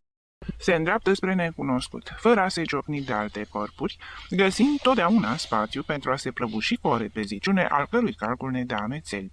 Și asta durează de mii și milioane de secole, fără ca el și Pământul, care îl urmează în fuga lui, să treacă de 2 ori prin același loc. Îl ascultau cu toții pe Gabriel cu gura căscată de uimire. Ochii lor străluceau parcă rătăciți de amețeală. Poți înnebuni, șopti clopotarul. Ce este așadar omul Gabriel? Nimic, așa cum nimic este acest pământ care ni se pare atât de mare și pe care l-am populat cu religii, imperii și înfățișări ale lui Dumnezeu. Vise de furnică, chiar și mai puțin. Însuși soarele, care ni se pare imens comparat cu globul nostru, nu este mai mult decât un atom în imensitate. Ceea ce numiți voi stele sunt alți sori ca al nostru, înconjurați de planete asemănătoare Pământului și din cauza micimilor sunt invizibile. Cât de multe sunt! Omul își perfecționează instrumentele optice și pe măsură ce înaintează în cunoașterea cerului, descoperă tot mai multe. Cele care abia de se putea observa în infinit se apropie de noi odată cu inventarea unor noi lunete, iar în spatele lor, în besna spațiului, se ivesc alte și alte stele. Infinita noastră micime ne face să prețuim colosalele distanțe ce există între ele. Există lumi locuite ca și a noastră. Alte planete au fost locuite și se rotesc solitare în spațiu, așteptând o nouă evoluție a vieții. Multe însă abia se nasc acum. Și totuși, toate aceste lumi nu sunt mai mult decât niște atomi ai fumului luminos al infinitului. Spațiul este populat de cuptoare care ard de milioane, de miliarde de ani și chiar de mai mult, împrăștiind lumină și căldură. Calea lactee nu este altceva decât un nor de aștri, care pentru noi formează o masă, însă păstrează între ei distanța în care s-ar putea mișca 3000 de sori ca al nostru, cu toate planetele lor cu tot, fără a se ciocni.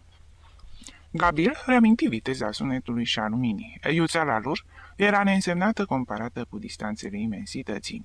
Soarele cel mai apropiat de noi se află atât de departe încât pentru a ajunge un sunet de la noi la el este nevoie de 3 milioane de ani. Aceluiași sunet, pentru a ajunge la steaua polară, i-ar trebui 400.000 de secole. Și biata ființă umană nu știu dacă va putea călători vreodată cu viteza sunetului. Sorii aceștia alergă la fel ca al nostru spre necunoscut, cu iuțeli vertiginoase, însă sunt atât de departe încât trebuie să treacă 3 și 4.000 de ani până ce omenirea să poată constata că s-au deplasat în spațiu pe o distanță nu mai mare decât mărimea unei unghii. Dimensiunile infinitului te zăpăcesc. Soarele este o bășică de gaz incandescent, Pământul o imperceptibilă moleculă de nisip. Raza luminoasă a stelei polare are nevoie de jumătate de secol pentru a ajunge la noi. S-ar putea ca ea să fi dispărut acum 49 de ani și cu toate acestea o vedem încă în spațiu. Și steaua aceasta este una din cele mai apropiate de noi. Și toate aceste nenumărate lumi se nasc, se transformă și mor, la fel ca ființele. În spațiu nu există o odihnă la fel ca pe pământ. Unele stele se sting, altele lucesc slab, altele strălucesc, pline de explozia de viață a tinereții. Planetele moarte se dizolvă prin incendierea propriilor materii pentru a forma lumi noi. Este o înnoire fără oprire, pe perioade de milioane de secole, care pentru existența lor reprezintă doar echivalentul la câteva zeci de ani pentru existența noastră. Și dincolo de aceste distanțe incalculabile, spațiul infinit cu noi vâltori de lumi fără limită și nici opreliști. Gabriel vorbea în mijlocul unei tăceri solemne. Ascultătorii închideau ochii, ca și cum atâta grandoare îi năucise și ar fi simțit amețeala marilor înălțimi. Urmăreau cu gândul vorbele lui Gabriel. Puterea lor redusă de înțelegere dorea un sfârșit acestui infinit. În simplitatea lor își închipuiau că în spatele distanțelor incalculabile exista o boltă de materie solidă de milioane de leghe grosime. Această operă fantastică trebuia să aibă un capăt. Ce există în spatele ei? Dar bariera creată de imaginație se prăbușea imediat și din nou ei zburau prin spațiul infinit, mereu printre alte lumi noi. Gabriel vorbea despre ele și despre viața lor cu absolută siguranță. Analiza spectrală arăta în naștere aceeași compoziție ca a Pământului. Dacă în atomul nostru se ivise viața, în mod obligatoriu aceasta exista și în celelalte corpuri cerești, cu toate că în forme diferite. În unele planete ea s-o fi stins, în altele se afla în perioada de naștere, însă cu siguranță că în acele milioane de lumi a existat sau există viață. Religiile, dorind să explice originea lumii, pălesc și se umilesc în fața imensității. Sunt la fel ca turnul catedralei, care acoperă cu volumul său o mare parte a cerului, ascunzând milioane și milioane de lumi. Și totuși el este insignifiant comparat cu imensitatea pe care o ascunde. Așa sunt religiile. Dau impresia de măreție, deoarece sunt foarte aproape de om, ascunzându-i imensitatea. Când acesta privește pe deasupra lor, cuprinzând cu privirea infinitul, își râde de aroganța lor. Atunci întrebă cu timiditate vechiul suflător, arătând catedrala. Ce semnificație are tot ce ne învață acolo în biserică? Niciuna, răspunse Gabriel. Și ce suntem noi oamenii? Spuse îngrijitorul de câini. Nimic. Și conducătorii, legile și obiceiurile societății, întrebă clopotarul. Nimic, nimic. Sagraio își fixă privirea asupra unchiului ei, cu ochii măriți de contemplarea profundă a cerului. Și Dumnezeu? Întrebă cu glas plăcut. Unde se află Dumnezeu? Gabriel se ridică în picioare. Silueta sa, sprijinită de balustrada galeriei, se contura neagră și puternică peste spațiul înstelat. Dumnezeu suntem noi și tot ce ne înconjoară viața, cu imitoarele ei transformări, mereu murind în aparență și reînnoindu-se la infinit, este această imensitate care ne sperie cu măreția ei și nu încape în gândirea noastră, materia care trăiește însuflețită de forța care rezidă în ea, într-o unitate absolută, fără divorț și nici dualisme. Omul este Dumnezeu, lumea este de asemenea Dumnezeu. Tăcu o clipă pentru a adăuga cu energie.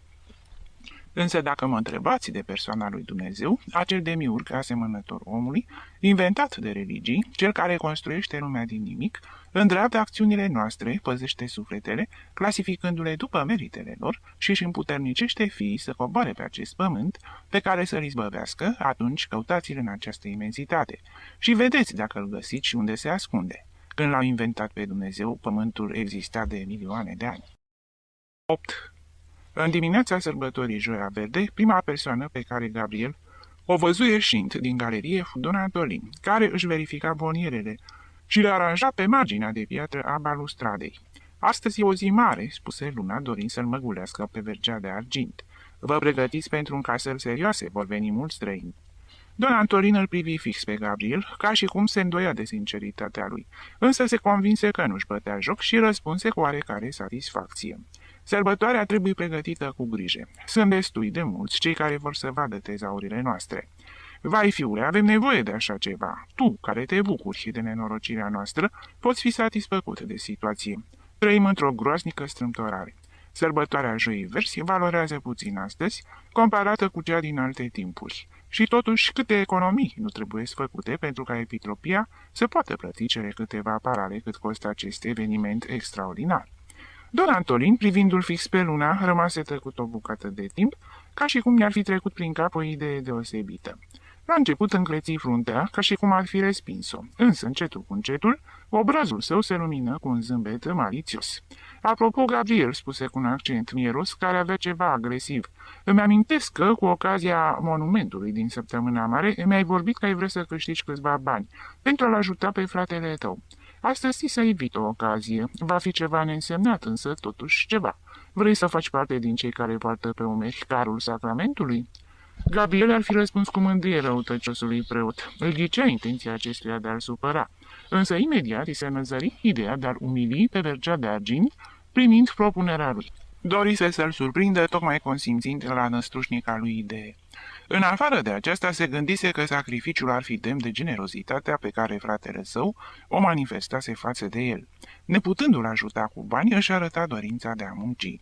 Scrupulele dictate de amorul propriu se risipiră în fața speranței de a putea contribui la nevoile casei cu câteva pesete. Tu cu siguranță că nu vei fi de acord, continuă să spună sacerdotul cu un accent zefenitor. Ești prea important și demnitatea ta va suferi plimbându-l pe domnul pe străzile din Toledo.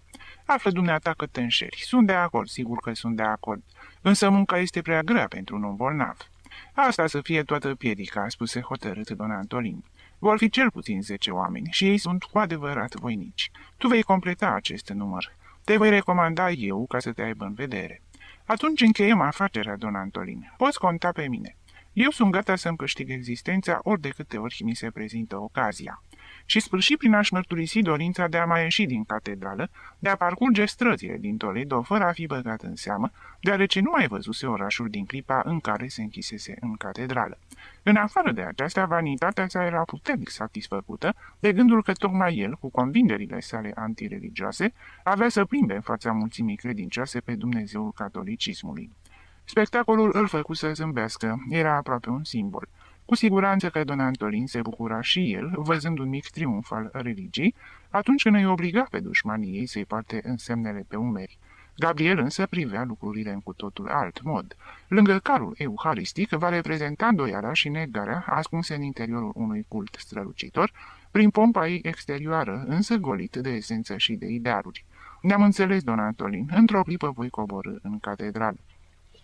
S-au despărțit și Gabriel, după ce-și bău liniștit laptele pe care îl servise nepoata sa, coborâ în catedrală, fără a spune ceva familiei despre corvoada pe care avea de gând să o împlinească.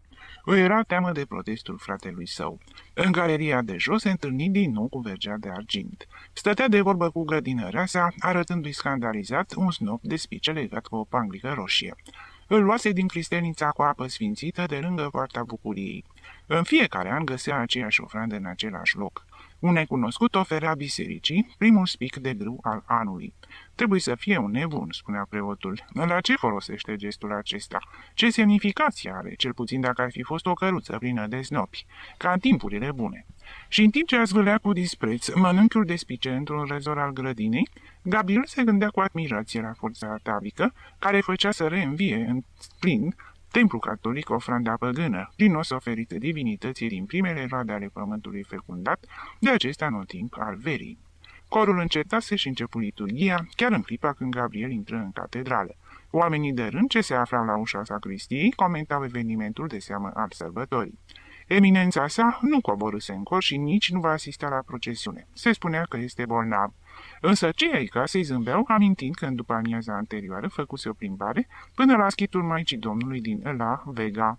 De fapt, el nu dorea să dea ochi cu corul de canonici. Era încă supărat pe ei și își arăta în felul acesta disprețul. Gabriel parcurse naosul. Numărul credincioșilor era mai mare decât în alte zile. Dar chiar și așa, catedrala părea pustie. În transept, între cor și altarul mare, se vedeau îngenunchiate mai multe călugărițe, având în grija lor câteva grupuri de fetițe îmbrăcate în negru, cu funde roșii sau albastre, după colegiul din care făceau parte. Câțiva militari de la Academie, grași și cheli, ascultau liturghia în picioare, sprijinindu-și chipiul pe pieptul tunicii. În această asistență răsfirată, absorbită de muzică, ieșeau în evidență domnișoarele de la Colegiul Fecioarelor Nobile, unele foarte tinere, copile, altele de acum dezvoltate bine. Toate erau îmbrăcate în rochii de mătase neagră, mantilă de dantelă montată peste pieptene și arătoase buchete de trandafiri ca niște aristocrate, dar cu grații de mahala scăpate dintr-un tablou de Goya. Gabriel îl văzu pe nepotul său, țică, îmbrăcat într-o suftană lungă, steacojie, ca un nobil florentin, și lovea cu vergeaua pe lespezi pentru a speria câinii. Stătea de vorbă cu un grup de păstori de la munte, bărbați negricioși, îmbrăcați cu scurte cenușii, opinci și jambiere, femei cu basmale roșii, fuste slinoase și cârpite, care treceau din generație în generație. Coborâseră din munți pentru a vedea sărbătoarea la Toledo și umblau prin naosele catedralei cu uimirea în ochi, speriați de propriilor pași, tremurând de fiecare dată când gemea orga, ca și cum s-ar fi temut că vor fi goniți din acel palat magic, asemănător celor din povești. Femeile arătau cu degetul ferestrele mari și colorate, imensele rozete de pe frontispicii, războinicii auriți de pe ceasul de la poarta darurilor, sevile orgii și rămâneau neclintite cu gura căstrată într-o contemplare stupidă. Îngrijitorul de câini, în odăjile sale roșii, li se părea un principe și, tulburate de respect, nu reușeau să-i priceapă cuvintele. Atunci când țică amenință cu bastonul pe un duleu care se lipea de picioarele stăpânilor săi, oamenii aceia simpli se hotărâră să iasă din biserică, decât să-și abandoneze credinciosul lor tovarăș de viață. Gabriel privi prin grilajul corului. Rândurile de scaune, înalte și cele joase, erau ocupate. Era o zi de mare sărbătoare și nu numai canonicii și clerul, beneficiari, își ocupase locurile rezervate, ci și sacerdoții de la capela regilor și beneficiarii de la capela mozarabă, cele două mici biserici ce duceau o viață aparte, într-o tradițională autonomie, în cadrul catedralei din Toledo. Luna îl văzu în mijlocul corului pe prietenul său, dirijorul de capelă, cu stihar plisat, agitând o mică baghetă. În jurul lui erau grupați vreo duzină de muzicanți și cântăreți, al căror cântec era acoperit de fiecare dată când de sus orga îi acompania. Sacerdotul dirija cu un gest de resemnare, în timp ce muzica se pierdea, slabă și întristată, în pustietatea giganticelor naose. În altarul mare se afla faimosul vas de împărtășanie executat de către Villalpando, reprezentând o biserică gotică sculptată cu măestrie și de o execuție atât de delicată și aeriană, încât la cea mai mică mișcare se clătina, legănându-și cupolele ca niște mănunchiuri de spice, iar lumina lumânărilor îi împrumuta luciri aurii. În catedrală continuau să sosească invitații la procesiune, domni din oraș, îmbrăcați în haine negre, profesori de la Academia Militară în haine de gală, cu toate decorațiile, ofițeri ai gărzii civile, în uniforma care o reamintea pe cea a soldaților de început de secol. Prin naose înaintau cu pași ușori, aproape legănându-se, copii îmbrăcați în îngeri, niște îngeri a la Pompadour, cu veston de brocat, pantofi cu tocă roșu, jabu cu dantelă de mătase, aripioare prinse de omoplați și o miră din pene peste peruca albă.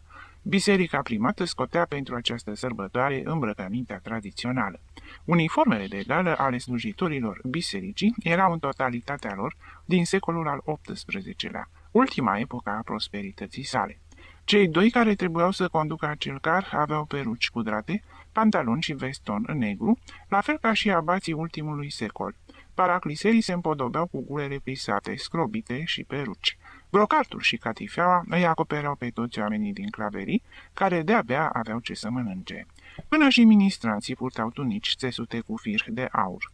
Altarul mare era împodobit cu draperia asemănătoare faimoaselor postavuri ale regilor catolici, cu embleme și scuturi, toate dăruite catedralei de Cisneros.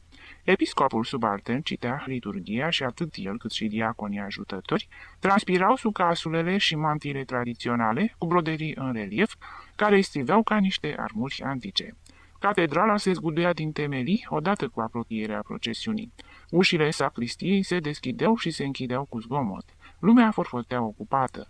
În viața liniștită și monotonă a catedralei, evenimentul anual al unei procesiuni, ce avea să parcurgă mai multe străzi ale orașului, producea revoluții și îngrijorare, de parcă era vorba de o expediție aventuroasă, pe meleaguri îndepărtate. Odată terminată liturghia, orga a început să ofteze în ritmul unui marș dezordonat și zgomotos, asemănător unui dans sălbatic, timp în care procesiunea începea să se organizeze. În afara catedralei băteau clopotele, fanfara Academiei Militare încetase de a mai cânta un paso doble chiar în poarta principală, apoi se auziră ordinele ofițerilor și zgomotul uniform și specific al paturilor de pușcă lovite de caldarâm, atunci când compania de cadeți rămase nemișcată în poziție de drepți.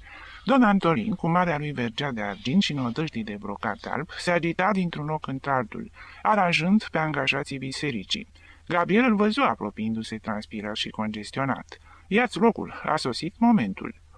Și îl duse la altarul mare, alături de vasul de împărtășanie. Gabriel, împreună cu încă alți 8 oameni, s-au vărât înăuntrul carului, ridicând una din laturile acoperite cu păstaf. Trebuiau să meargă aplecați. Misiunea lor era să împingă acest impresionant car ce luneca pe niște roți ascunse. Afară, cei 2 oficianți, cu peruca albă și haină neagră, erau însărcinați cu oiștea ghidând carul simbolic prin străzile întortocheate. Gabriel fusese pus la mijloc de către tovarășii săi. El avea rolul de a anunța când trebuiau să se oprească și când să înceapă marșul.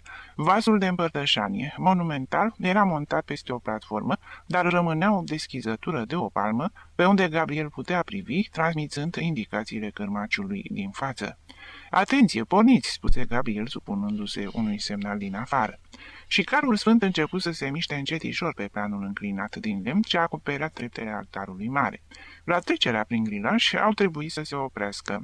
Lumea îngenunchea, iar Don Antolin și vergelele de lemn deschideau drum, permițându-le să înainteze canonicilor, în largile lor odăjdii roșii, episcopului ajutător cu mitră aurită, precum și demnitarilor cu mitre albe din pânză de in, lipsite de orice ornament. Cu toții îngenunchiară în fața vasului de împărtășanie, orga amuții și întovărășiți de răgușala unui trombon intonară un psalm. Tămâia se înălța în norișori albaștri în jurul vasului de împărtășanie, voalând strălucirea aurului. Când psalmul încetă, orga a început din nou să geamă și carul se puse iar în mișcare. Se cutremura în întregul său, de la bază și până la vârf, făcând să sune cu glas de argint clopoții atârnați de ornamentele gotice. Gabriel mergea ținându-se cu mâinile de oglindă a carului, cu privirea fixă la cârmaci, simțind în spate efortul celor care împingeau această mașinărie, asemănătoare carelor idolilor păgâni.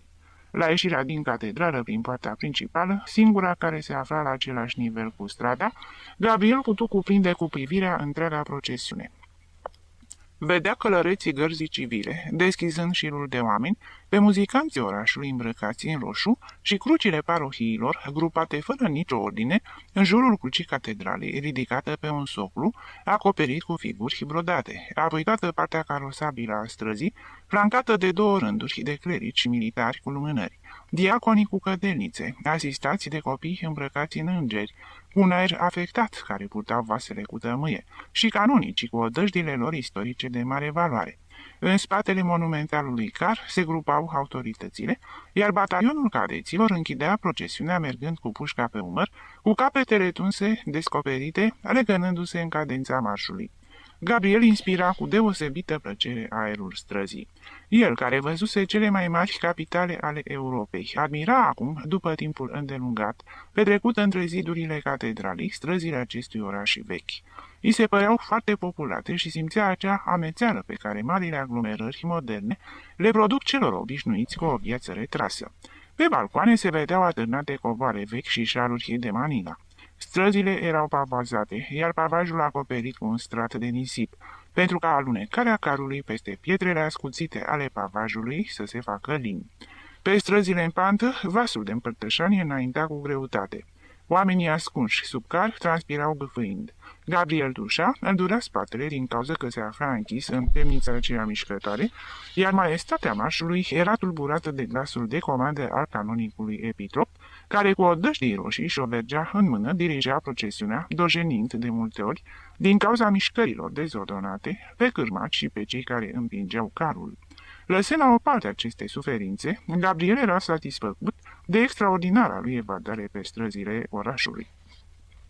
Râdea gândindu-se la ce-ar fi zis mulțimea, îngenunchiată cu venerație, dacă ar fi știut cine este acela care își arăta ochii pe sub vasul de împărtășanie. Acei ofițeri în pantaloni albi și cu plastron roșu, care, cu sabia într-o parte și bicornul pe coapsă, escortau pe Dumnezeu, aveau fără îndoială cunoștință de existența lui. Vreunul o fi auzit vorbindu-se de el și poate păstra numele în memorie ca pe al unui dușman al societății. Și acest ticălos, alungat de toți, refugiat acum într-o scorbură a catedralii, la fel ca păsările călătoare, care se adăpostesc sub bolțile sale, era cel care ghida trecerea lui Dumnezeu pe străzile religiosului oraș. Trecuse de amiază când vasul de împărtășanie reveni în primată. Gabriel, trecând pe lângă partea franzelii, văzu zidurile exterioare împodobite cu faimoasele covoare. Odată terminate cântecele finale, sacerdoții se dezbrăcară în mare grabă de odăștile lor, căutând ușa în mare dezordine, nesalutându-se. Se duceau să ia masa mai târziu decât de obicei. Ziua aceea extraordinară le tulburase existența. Biserica, atât de zgomotoasă și iluminată în tot cursul dimineții, se depopula cu repeziciune, căzând din nou în liniște și în semi-obscuritate. Esteban se indignă văzându-l pe Gabriel ieșind de sub carul alegoric. Te omori, munca asta nu este pentru tine. Ce capriciu te-a îndemnat să comiți o asemenea nesăbuință? Gabriel râdea. Da, era o nesăbuință, însă nu-i părea rău de acest gest. Făcuse o plimbare prin oraș, fără a fi văzut, și totodată îl va putea scuti pe fratele său de cheltuielile de întreținere pe 2 zile. El dorea să muncească, nu să-i fie o povară. Esteban se înduioșă. Sărmane om, oare-ți pretind ceva? Oare am eu altă dorință decât să te văd liniștit și să-ți ameliorezi sănătatea?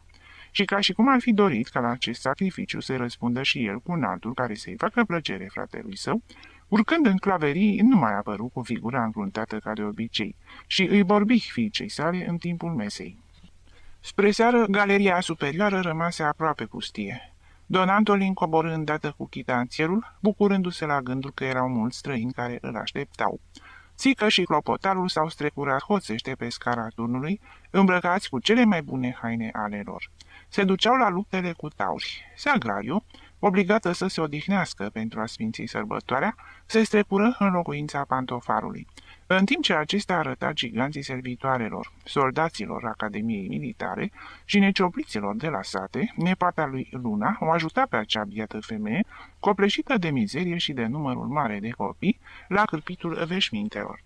Când dirijorul de capelă și Esteban au coborât în cor, Gabriel ieși în galerie. Aici văzu pe un cadet care își plimba mâna pe mânerul sabii, ținându-o aproape orizontal, la fel ca celebra sabie a lui Cid Campeador. Luna îl recunoscu după pantalonii largi și talia de viespe, care îl făcea pe țică să afirme că acest cadet se folosea de corset. Era Juanito, nepotul cardinalului. Acesta se plimba destul de frecvent prin galerie, sperând să aibă ocazia să stea de vorbă cu Leocadia, frumoasa fata paracliserului. De părinți nu avea de ce să-i fie teamă, însă viitorul războinic nutrea un oarecare respect față de bunica Tomasa, care vedea cu ochii răi aceste legături și amenința că va aduce chestia la cunoștința unchiului său cardinalul.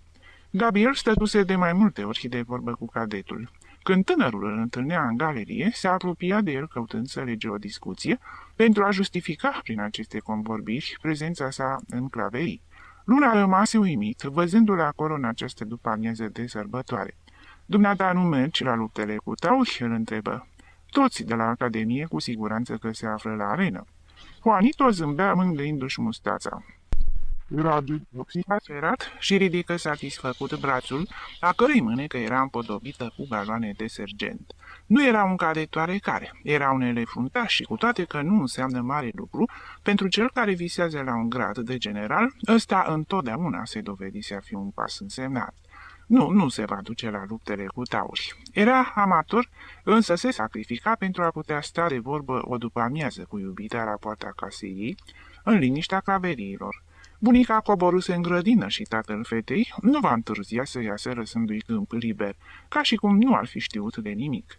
Era o după-amiază însemnată, avea preocupări mai serioase și importante decât cele ale novicilor de la Academie, care își petreceau duminicile prin cafenele sau se plimbau ca niște nerozi. Pentru iubita lui era invidiat de toți de la Alcazar, chiar și de profesori. Și pe când căsătoria, spuse voios Gabriel. Elevul fruntaș răspunse cu o expresie de bărbat serios. Mai întâi avea multe lucruri de rezolvat. Să-l convingă pe unchiul său, ceea ce nu era lucru ușor, și să se afirme în cariera aleasă, căci se născuse sub o zodie norocoasă, până ce va ajunge la un punct pe care îl va considera convenabil. El era sorocit unor fapte mari, o problemă doar de câțiva ani. Eu, prietene Luna, sunt din stofa marilor generali tineri. Este ceva caracteristic familiei. Unchiul meu povestește că, fiind ministrant, avea certitudinea că va ajunge cardinal și chiar a ajuns. Eu voi urca treptele foarte repede. Afară de aceasta, doar știi dumneata că un arhiepiscop de Toledo nu este un om de neluat în seamă. Și în plus, unchiul are legături la palat și dă dispoziții la Ministerul de Război, de parcă ar fi un general. Întrucât el este mai mult militar decât preot. Și drept dovadă, acolo există afișată singura lucrare pe care a scris-o. O rugăciune adresată Maicii Domnului, pentru ca soldații să o recită înainte de a intra în bătălie. Și dumneata, Juanito, simți într-adevăr vocația militară? Mult. Din clipa în care am știut să citesc și am răsfoit cărți, am vrut să fiu egal a celor mari capitani pe care îi vedeam în gravuri. Mândri pe cal, cu sabia în mână, disprețuitori și frumoși. Te rog să crezi că în această carieră nu intră nimeni neavând vocație. În seminare se află mulți tineri închiși împotriva voinței lor, însă militar nu poate fi făcut nimeni prin forță. Cel care vine la academie face acest pas pentru că este pornit dinăuntru lui. Și toți sunt atât de siguri de succes ca dumneata? Toți, spuse zâmbind nepotul cardinalului. Numai că imensa majoritate nu are aceleași posibilități de a face carieră.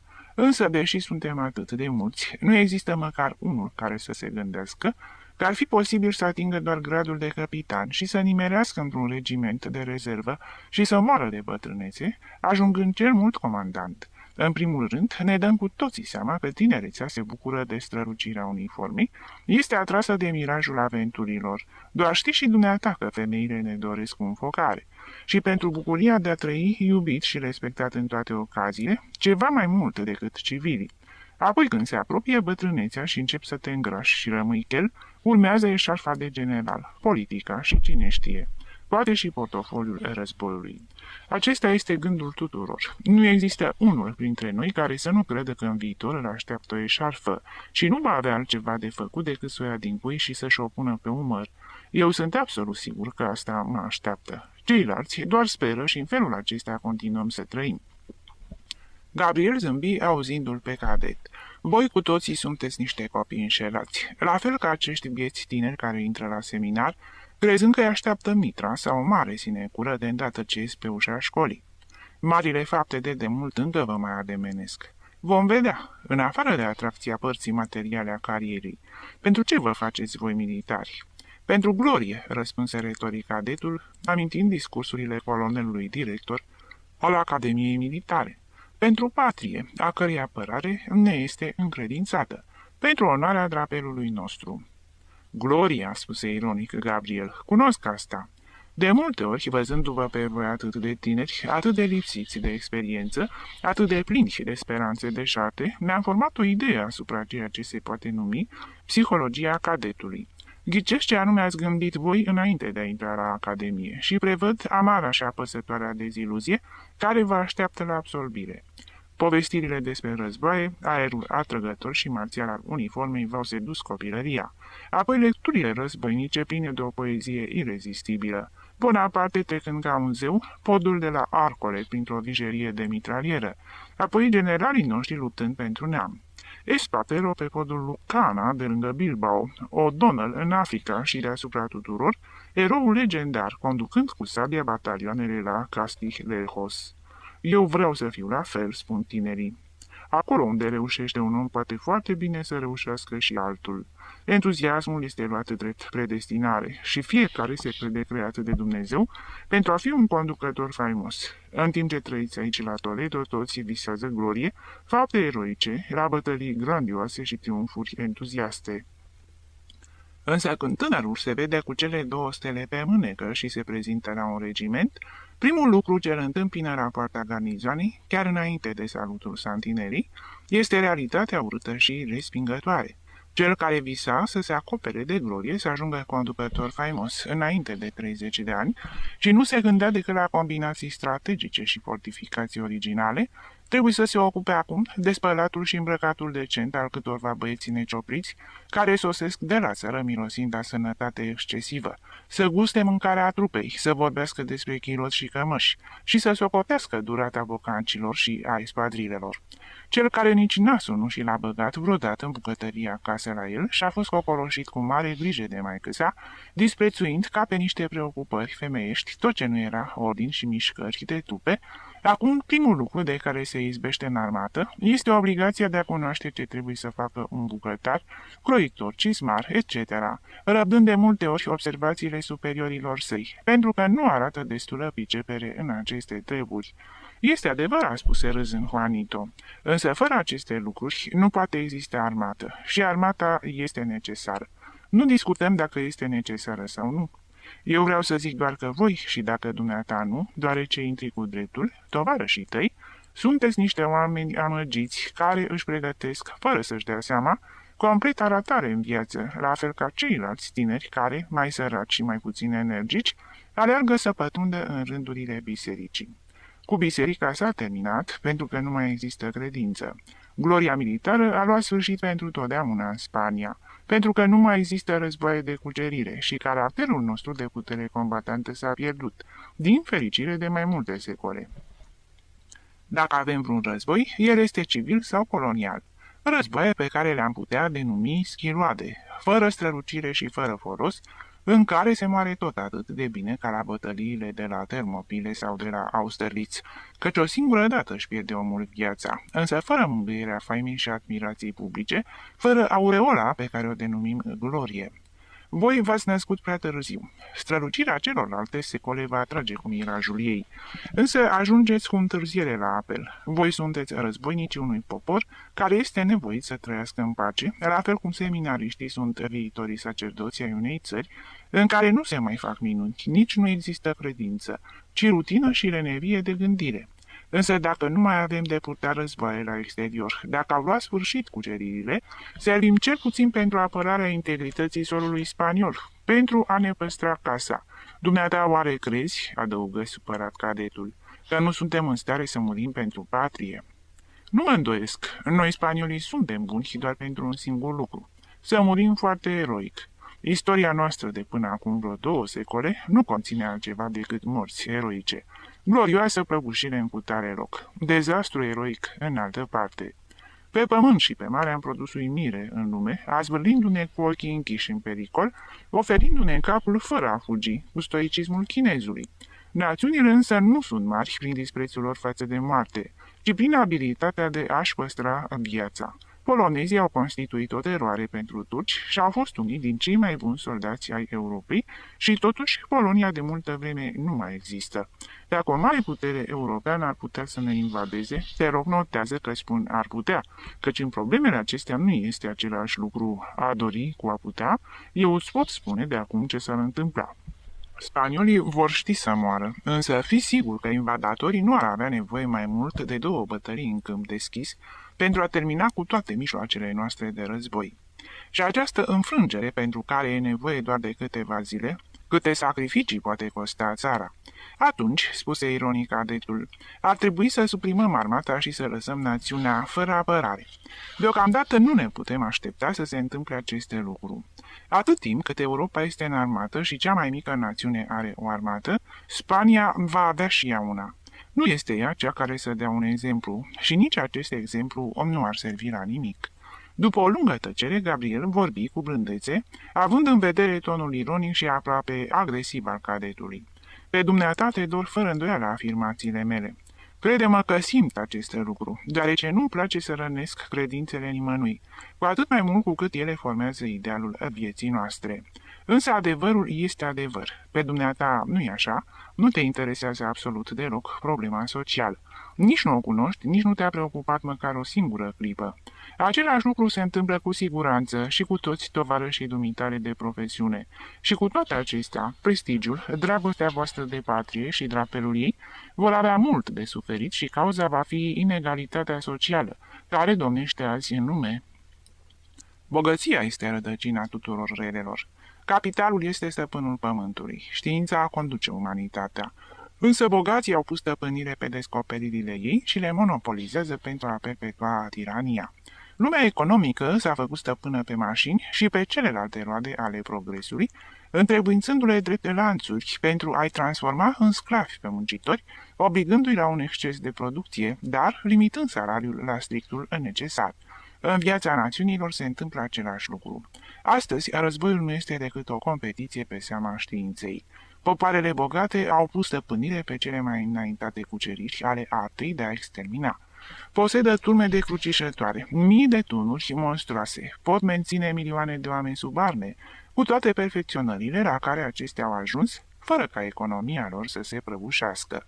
Popoarelor sărace le rămâne doar posibilitatea de a tăcea sau de a se indigna în mod inutil, așa cum fac săracii în fața deținătorilor de proprietăți.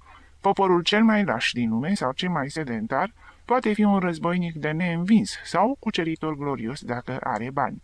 Curajul cavaleresc a luat sfârșit odată cu inventarea prafului de pușcă și mândria națională a murit pentru totdeauna odată cu progresele industrializării.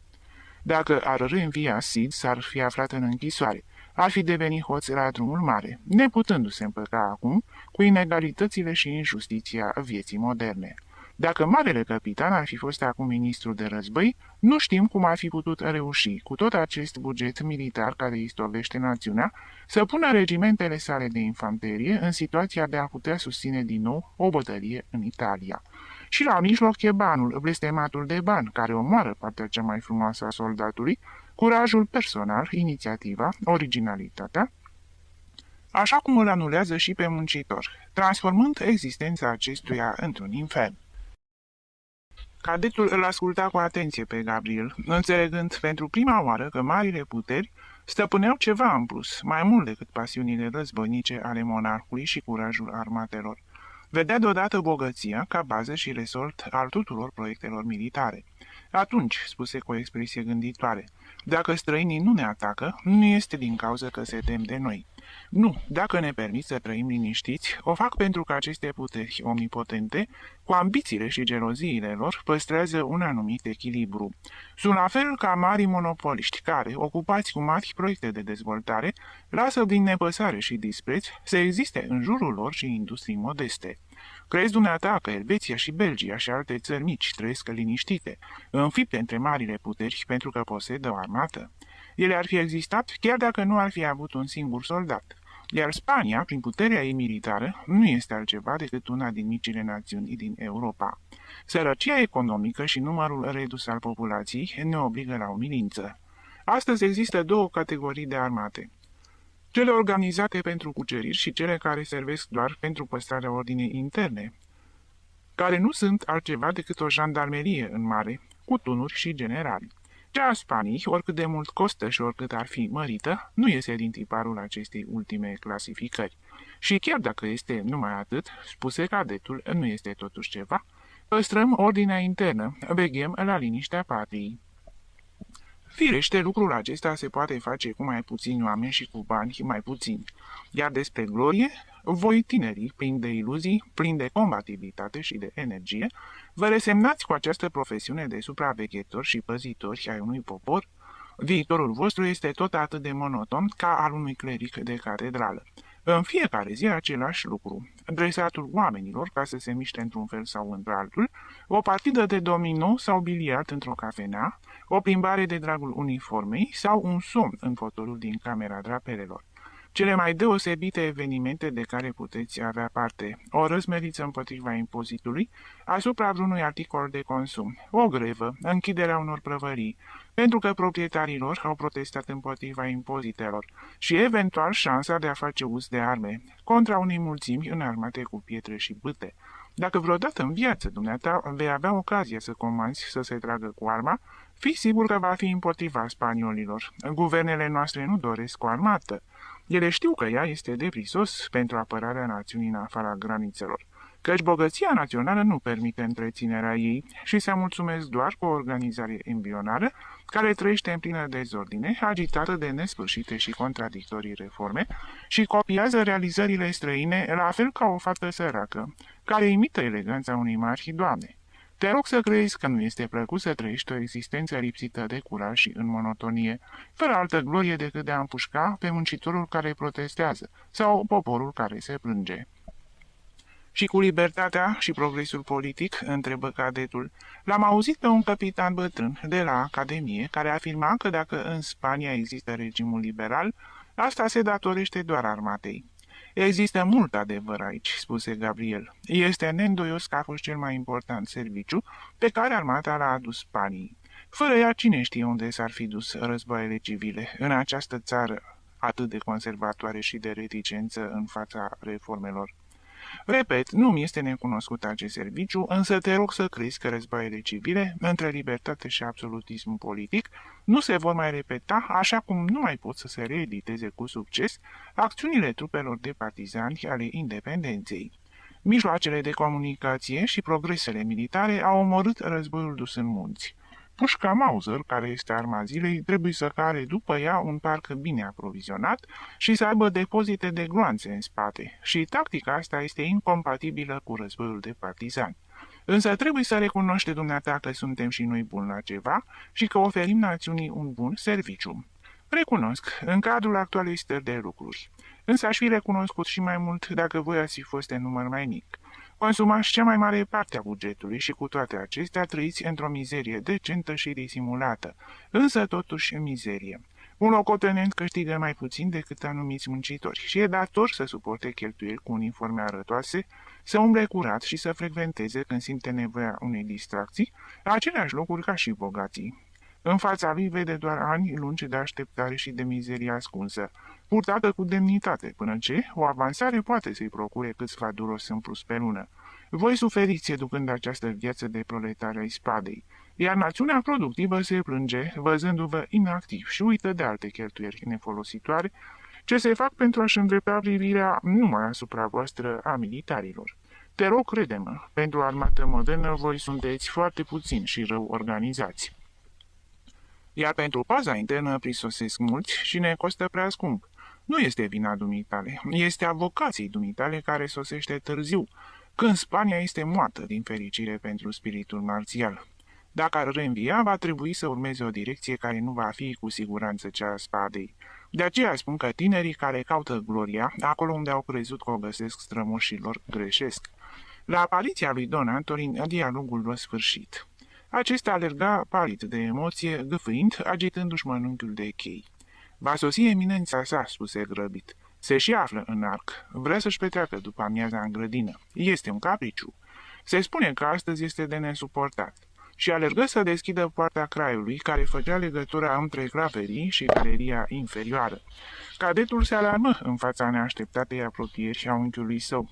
Nu dorea să-l întâlnească acolo. Era teamă de caracterul cardinalului. Și fugi până la scara turnului, se ducea la luptele de tauri.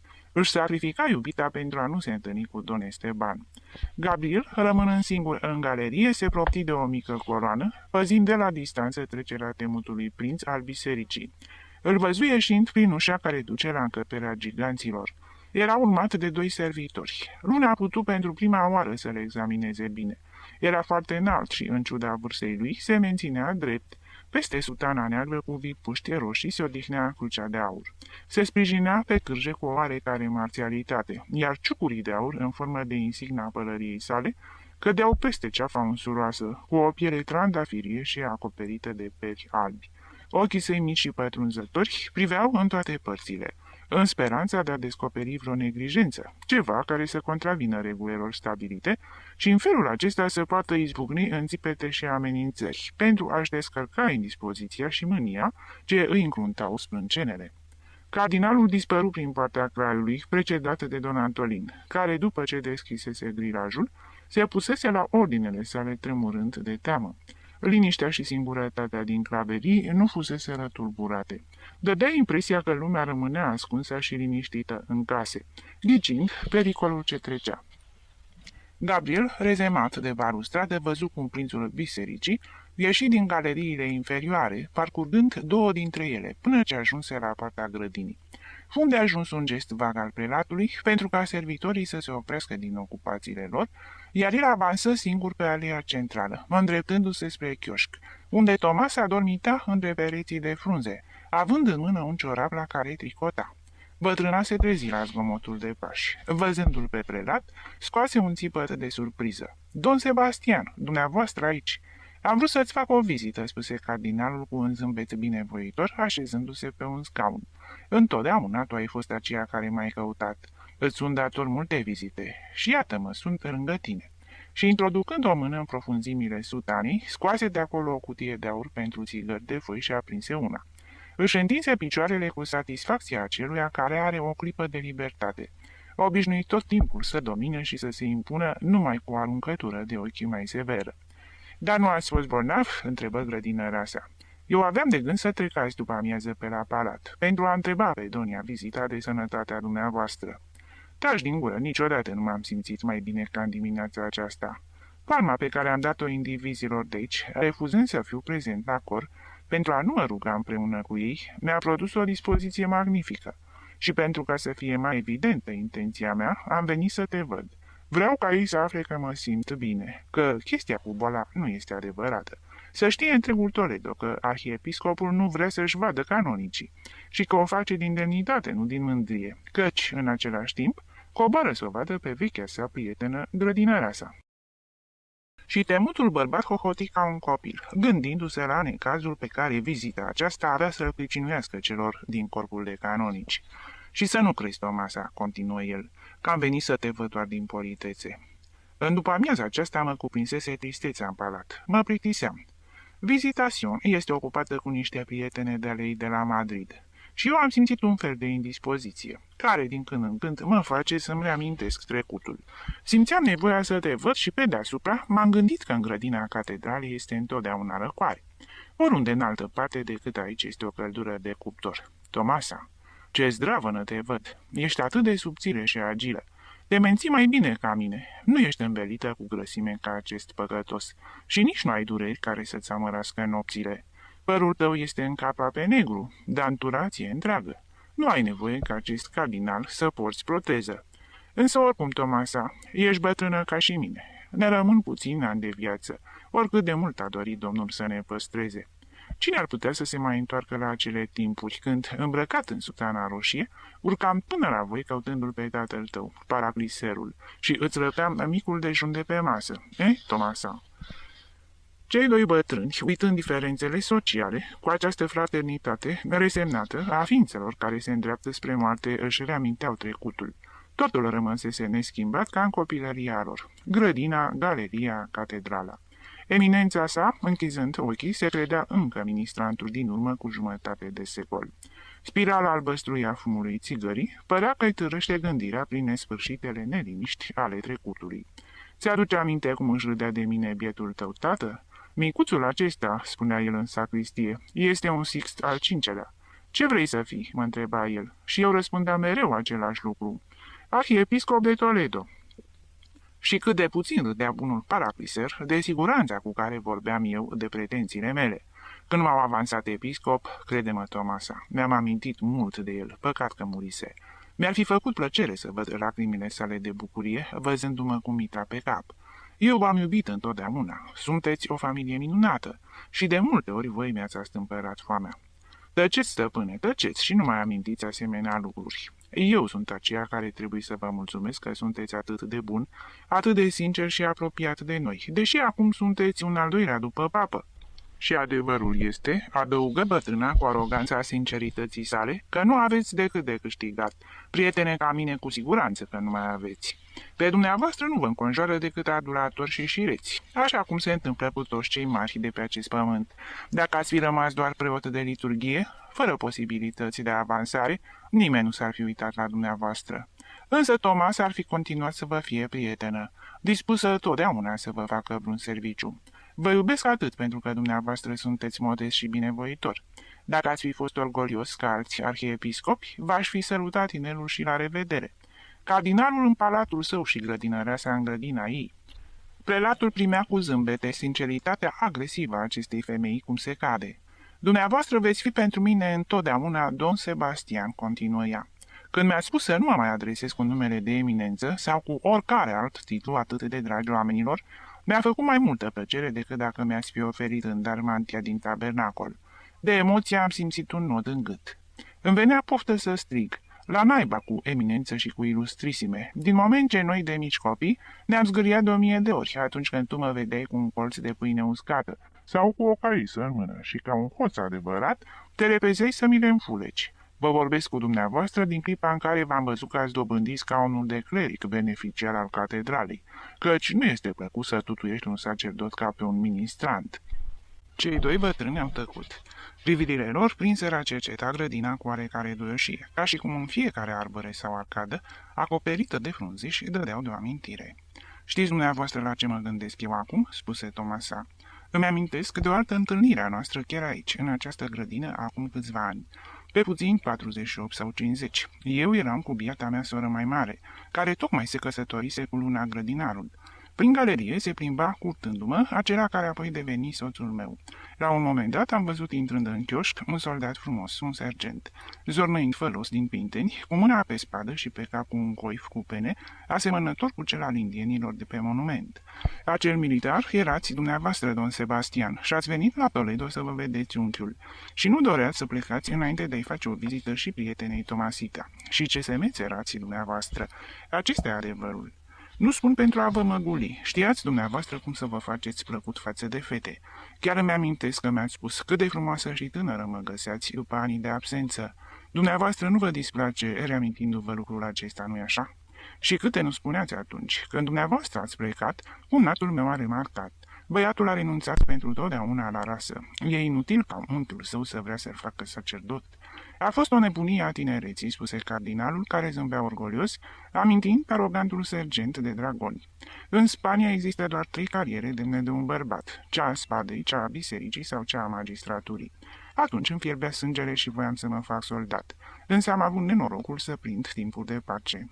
Cariera mea ar fi de curs liniștit și pentru a nu amărâ ultimii ani ai unchiului meu, am urmat sfaturile sale și am reluat studiile revenind la biserică. Dumnezeu și patria pot fi servite și într-un loc și într-altul, însă, crede-mă, de multe ori, cu tot cardinalatul în spate, mă gândesc cu invidie la cel militar pe care l-ai văzut. Ce timpuri fericite! Încă și acum atrage spada. Când îi văd pe cadeți, aș face schimb cu plăcere cu oricare dintre ei, predându-le cârja și crucea mea, și poate aș fi mai bun decât ei.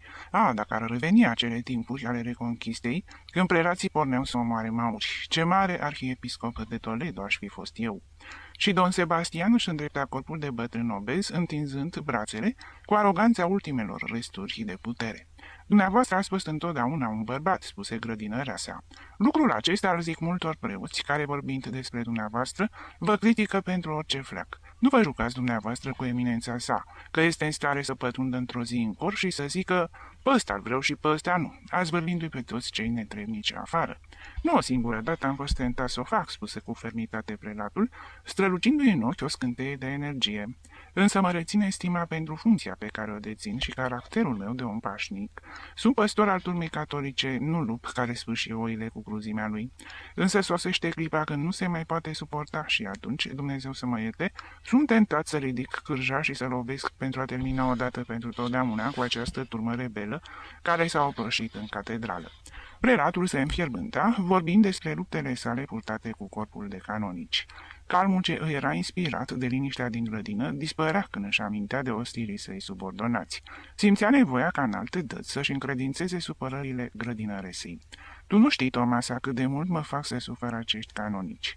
Eu le sunt șef și îmi datorează supunere, așa cum cer regulile disciplinei, fără de care nu ar exista nici biserică și nici religie, iar ei opun rezistență și nu dau ascultare poruncilor mele. Sunt îndeplinite în silă și atunci când doresc să mă impun, până și ultimul preot face caz de drepturile sale și îmi intentează proces și dă fuga la tribunal și chiar la Roma dacă este nevoie.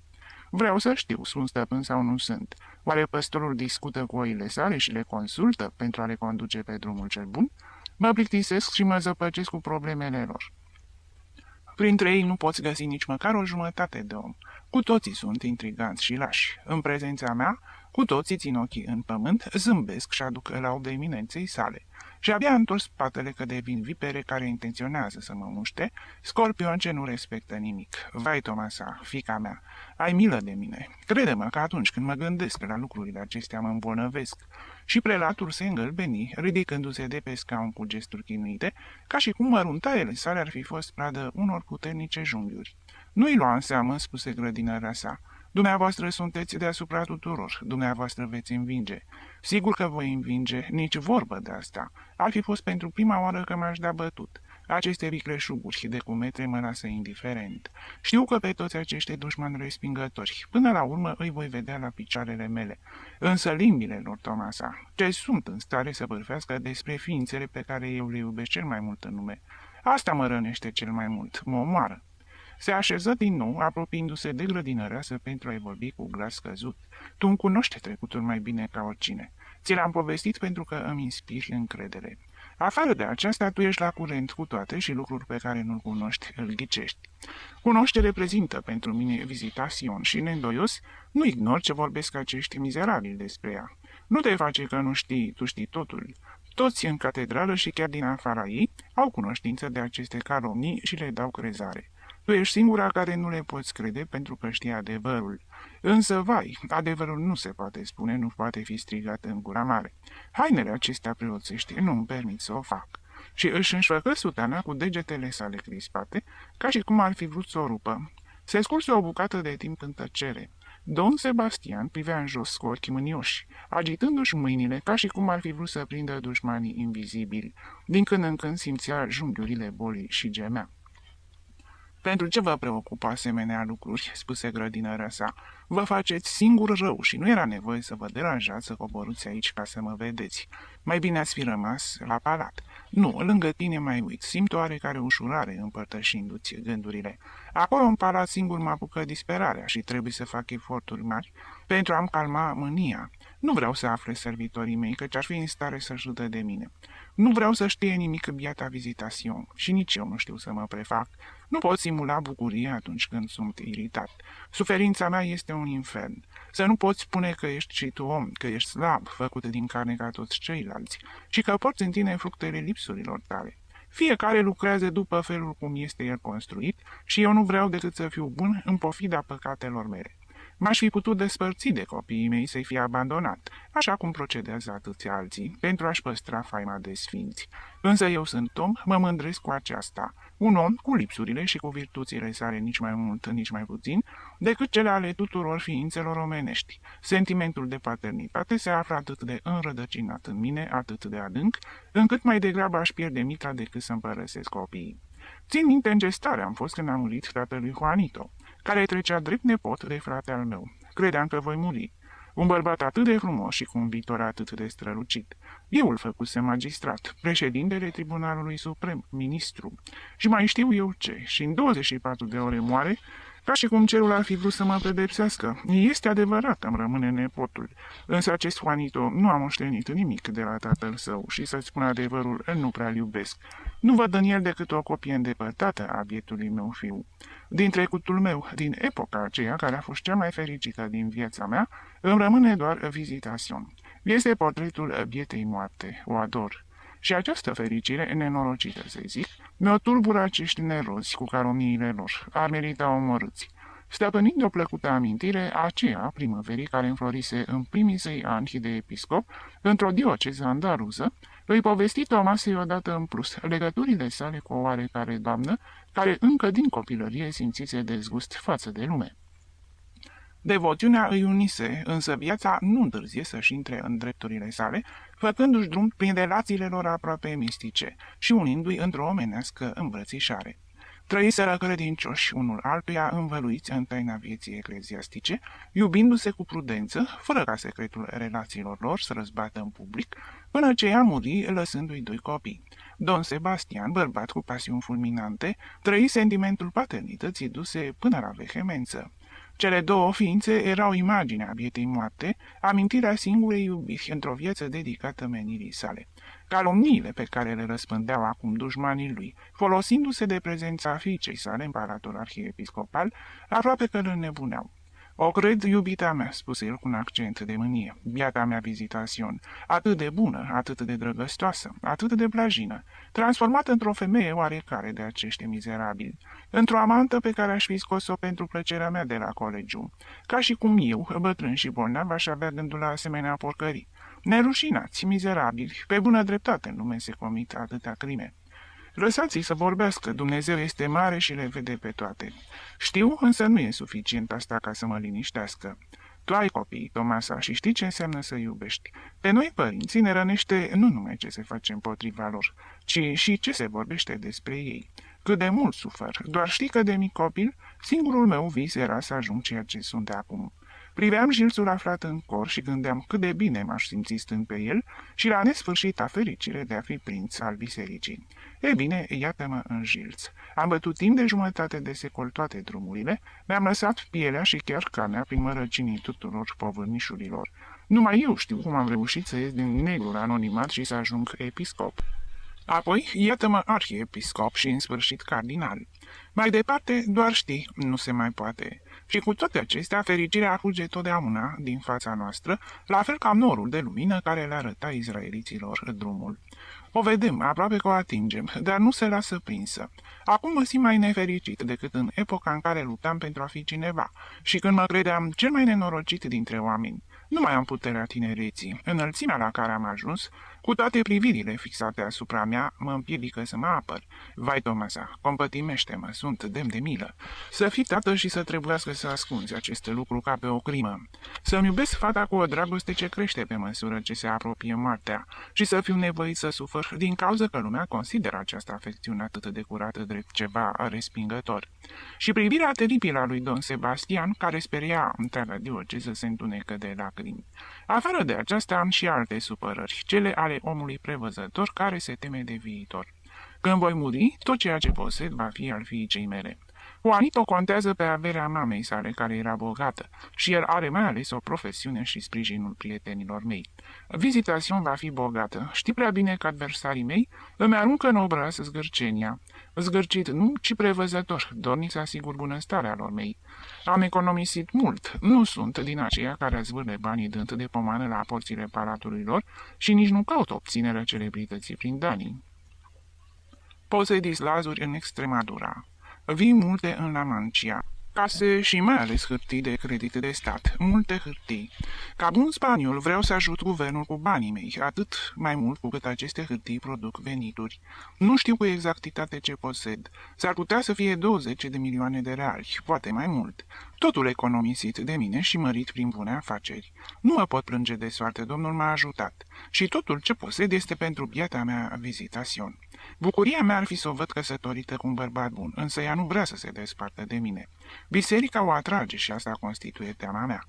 Să nu te miri, Tomasa, eu, prinț al bisericii, tremur văzând cum se dăruie credinței și fac tot ce este posibil ca să o abat. Femeia trebuie să-și trăiască viața, trebuie să se bucure să fie mamă. Niciodată nu am privit cu ochii buni călugărițele. Las-o, stăpâne, spuse grădinărea sa. Nu e nimic nefiresc că îi place biserica. În felul în care trăiește ea, nu poate avea alte pasiuni. Astăzi nu mi-e temă de nimic. Sunt alături de ea și nu-mi pasă că îi face plăcere să aibă legături cu călugărițele. Însă mâine pot muri și închipuiește-ți ce bucățică bună va fi biata vizita, cu milioanele sale singură și cu această înclinație pentru viața religioasă, pe care alții mai șireți o pot exploata. Eu am văzut multe în viață, fac parte din lumea aceasta și cunosc secretele. Nu lipsesc ordinele religioase care se ocupă doar cu vânătoarea de moșteniri, pentru mai marea slava lui Dumnezeu, așa cum spun ele. În afară de aceasta, pe acolo se agită și călugărițele străine, cu bonete mari, care sunt foarte șirete și pricepute cu acest fel de îndeletniciri. Mă îngrozesc gândindu-mă că ar putea să se repeadă asupra fiicei mele. Sunt adeptul unui catolicism vechi, acelei credințe spaniole curate, unui catolicism castilian, specific acestui pământ, purificat de orice influențe moderne. Ar fi trist să-mi fi petrecut o viață întreagă economisind, pentru ca în final să-i îngrași pe acești iezuiți sau pe niște călugărițe care nu știu nici măcar să vorbească în castiliană. De aceea, la neplăcerile luptei pe care o duc cu nerozii mei dușmani, se adaugă și durerea care mi-o produce firea slabă a fiicei mele. S-ar putea ca vreun potlogar să pună mâna pe ea și să râdă de mine luând în stăpânire banii mei. Și tulburat de gândurile sale negre, dădu drumul unei înjurături neaușe, amintirea vremurilor când era soldat. Alături de grădinăreasă nu avea motive de reținere. Bătrâna era obișnuită cu manifestările caracterului său. Vom vedea, spuse imperios, după o lungă tăcere. Spune tu, care mă cunoști mai bine ca oricine. Sunt atât de rău cum își închipuie dușmanii? Merit ca Domnul să mă pedepsească pentru lipsurile mele?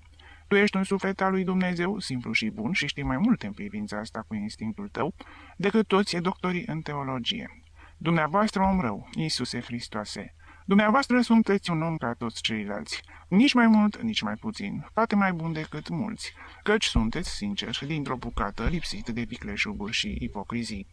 Un om, tu ai spus-o, sunt un om ca și ceilalți. Suntem ca și sfinții de pe fațadele bisericilor. De jos, produc admirație prin frumusețea lor. Priviți însă de aproape stârnesc oroare din cauza urâțenii pietrii măcinate de timp.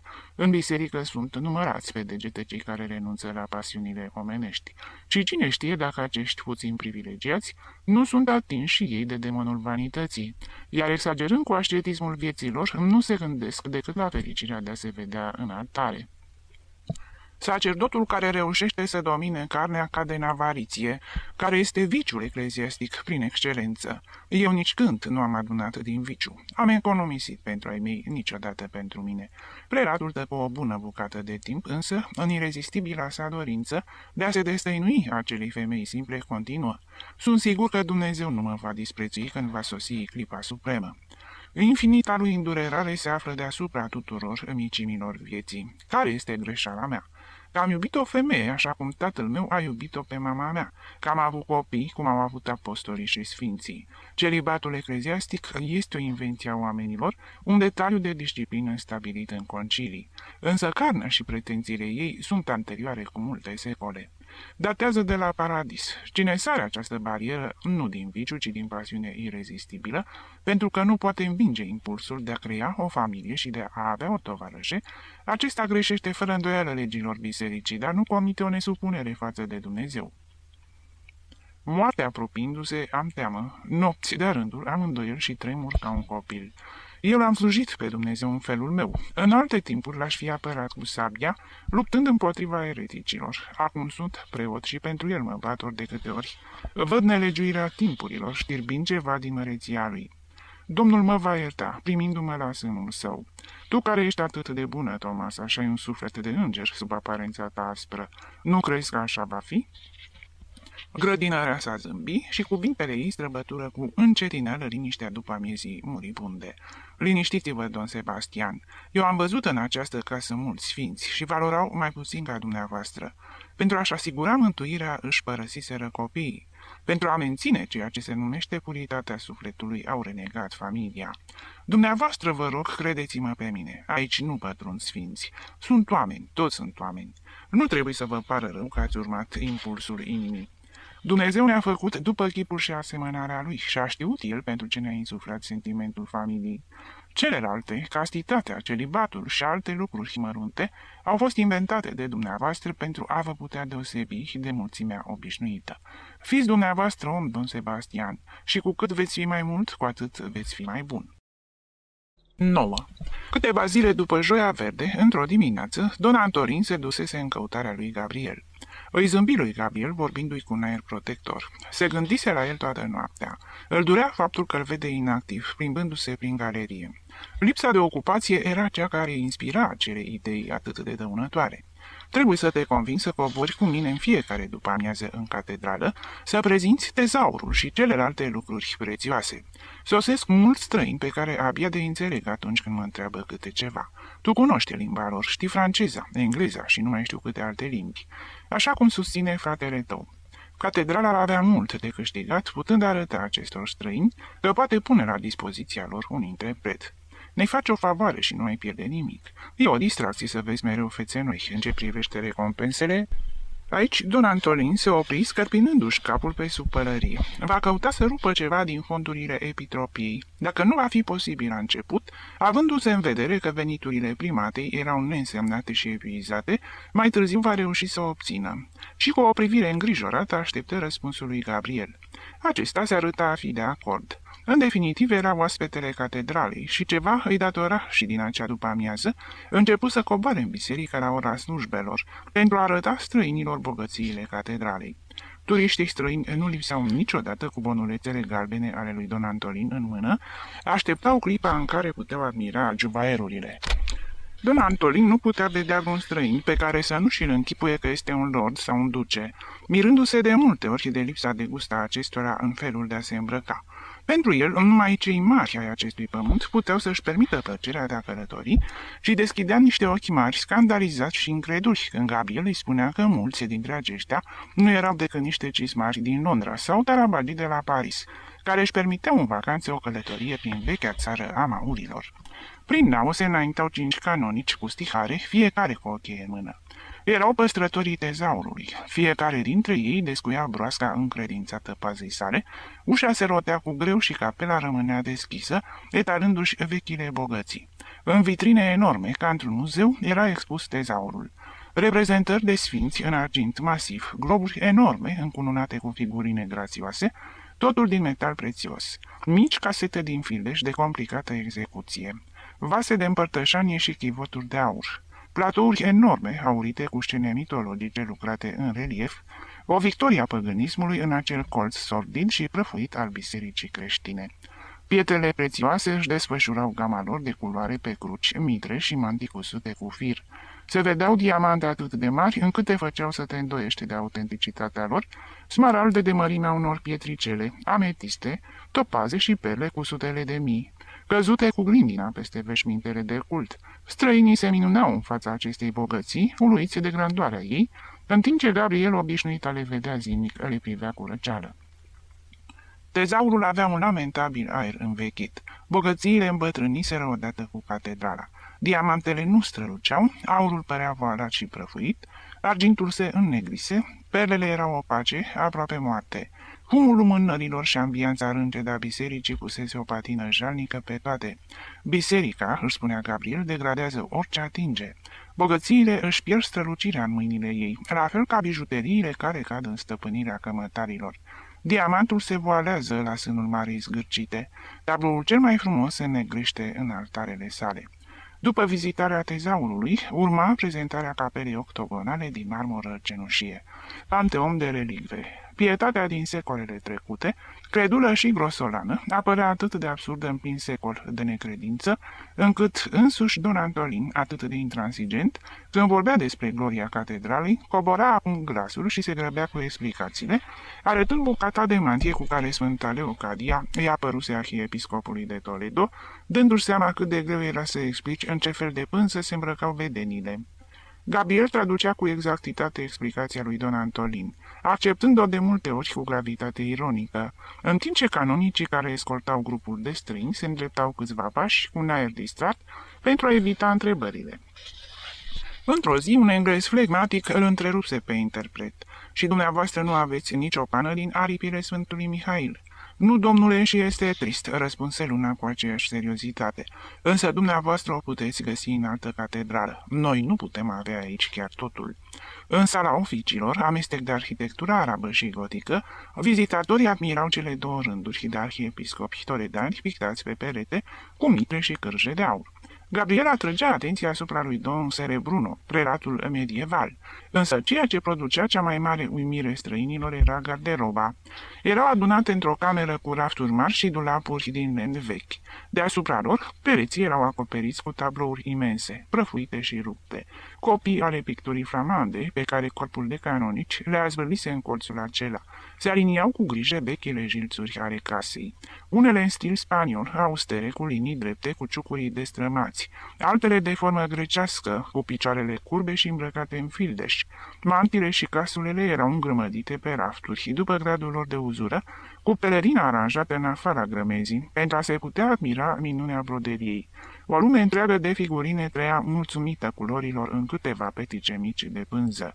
Arta minunată a vechilor meșteșugari oferea mătăsii aparențele de viață ale picturii. Pelerina și fâșiile unei mantii erau suficiente pentru a reproduce toate scenele creației biblice sau ale patimilor. Brocatul și mătasea își arătau splendoarea țesăturilor.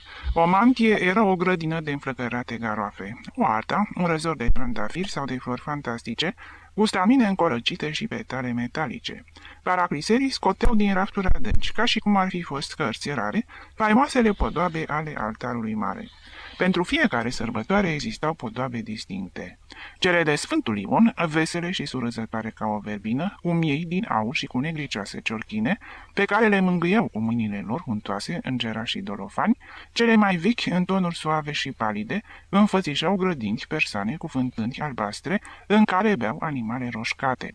Vizitatorii rămâneau uluiți, văzând desfășurându-se pe țesături și mereu alte țesături, întregul trecut al unei catedrale, care, având venituri de milioane, întrebuința, pentru înfrumusețarea ei, armate de meșteri și cumpărau cele mai scumpe țesături din Valencia și Sevilla, pe care erau reproduse în aur și cu fir, în diferite culori, episoade din cărțile sfinte și suplicile martirilor. Expoziția era ca o cronică glorioasă a bisericii, eternizată cu acul mai înainte ca tiparul s-o fi putut face.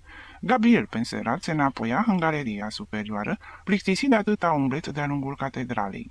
În primele zile, noutatea îl sedusese, deoarece vedea figuri străine și simțea contactul cu acel pârâiaș de curioși, care, bifurcându-se din marea inundație de turiști, ce alergau prin Europa, ajungea până la Toledo. Însă, după puțin timp, lumea pe care o vedea după amiezile îi se păru altfel. Puneau aceleași întrebări, aceleași englezoice voinice și cu fața aspră, scoteau aceleași exclamații de admirație, reci și convenționale și întorceau toate la fel spatele, cu o grosolană mândrie atunci când nu mai exista nimic de arătat. Înapoiindu-se la liniștea din galeria superioară, după zilnica etalare a bogățiilor, Gabriel găsea și mai respingătoare și intolerabilă mizeria din claverii. Pantofarul îi se părea acum mai îngălbenit și trist, în rânceda ambiantă din chichineața sa, încovoiat în fața măsuții, bătând pingelele, ea nevasta lui mai slabă și bolnăvicioasă, nenorocită sclava maternității, lihnită de foame care oferea copilașului niște sfârcuri freșcăite, din care nu putea țâșni decât sânge. Micuțul era pe moarte. Cel puțin așa îi spusese Sagrariu, care își părăsea mașina de cusut pentru a petrece cea mai mare parte a zilei în casa Pantofarului. Ea îndeplinea treburile casei, în timp ce biata mamă, nemișcată pe un scaun, cu micuțul în poală, îl privea cu ochii lăcrămoși. Când copilașul se trezea din toropeală, ridicând cu greutate capul pe gâtul subțire ca un fir, mama, pentru a-i înăbuși slabele gemete, îl strângea la piept. Însă micuțul își retrăgea gura, bănuind inutilitatea eforturilor sale de a suge din acea zdranță de carne de la care nu putea să stoarcă decât o biată picătură. Gabriel îl privi pe micuț, trupul lui de o slăbiciune scheletică și petele stranii pe care scrofuloza le întinsese pe pielea sa gălbuie ca de paie. Clătina capul neîncrezător atunci când vecinele, strânse în jurul bolnavului, își dădeau cu părerea, găsindu-i boli diferite, recomandând remedii casnice, de la fierturi de ierburi rare și unsori grețoase, până la aplicarea pe piept al unor relicve miraculoase, și-ai desena pe puric 7 cruci, în care timp să se spună tot de atâtea ori Tatăl nostru. Boala lui se numește foame, îi spuse Gabriel nepoatei sale, nimic altceva decât foame, și renunțând la o parte din hrana sa, ducea la casa Pantofarului laptele pe care îl primea el. Însă stomacul micuțului nu putea suporta lichidul, prea substanțial pentru slăbiciunea lui, și îl vomita. Mătușa Tomasa, grădinărea sa, cu caracterul ei energic și întreprinzător, a dus o femeie din afara catedralei pentru a-i da piept bolnavului.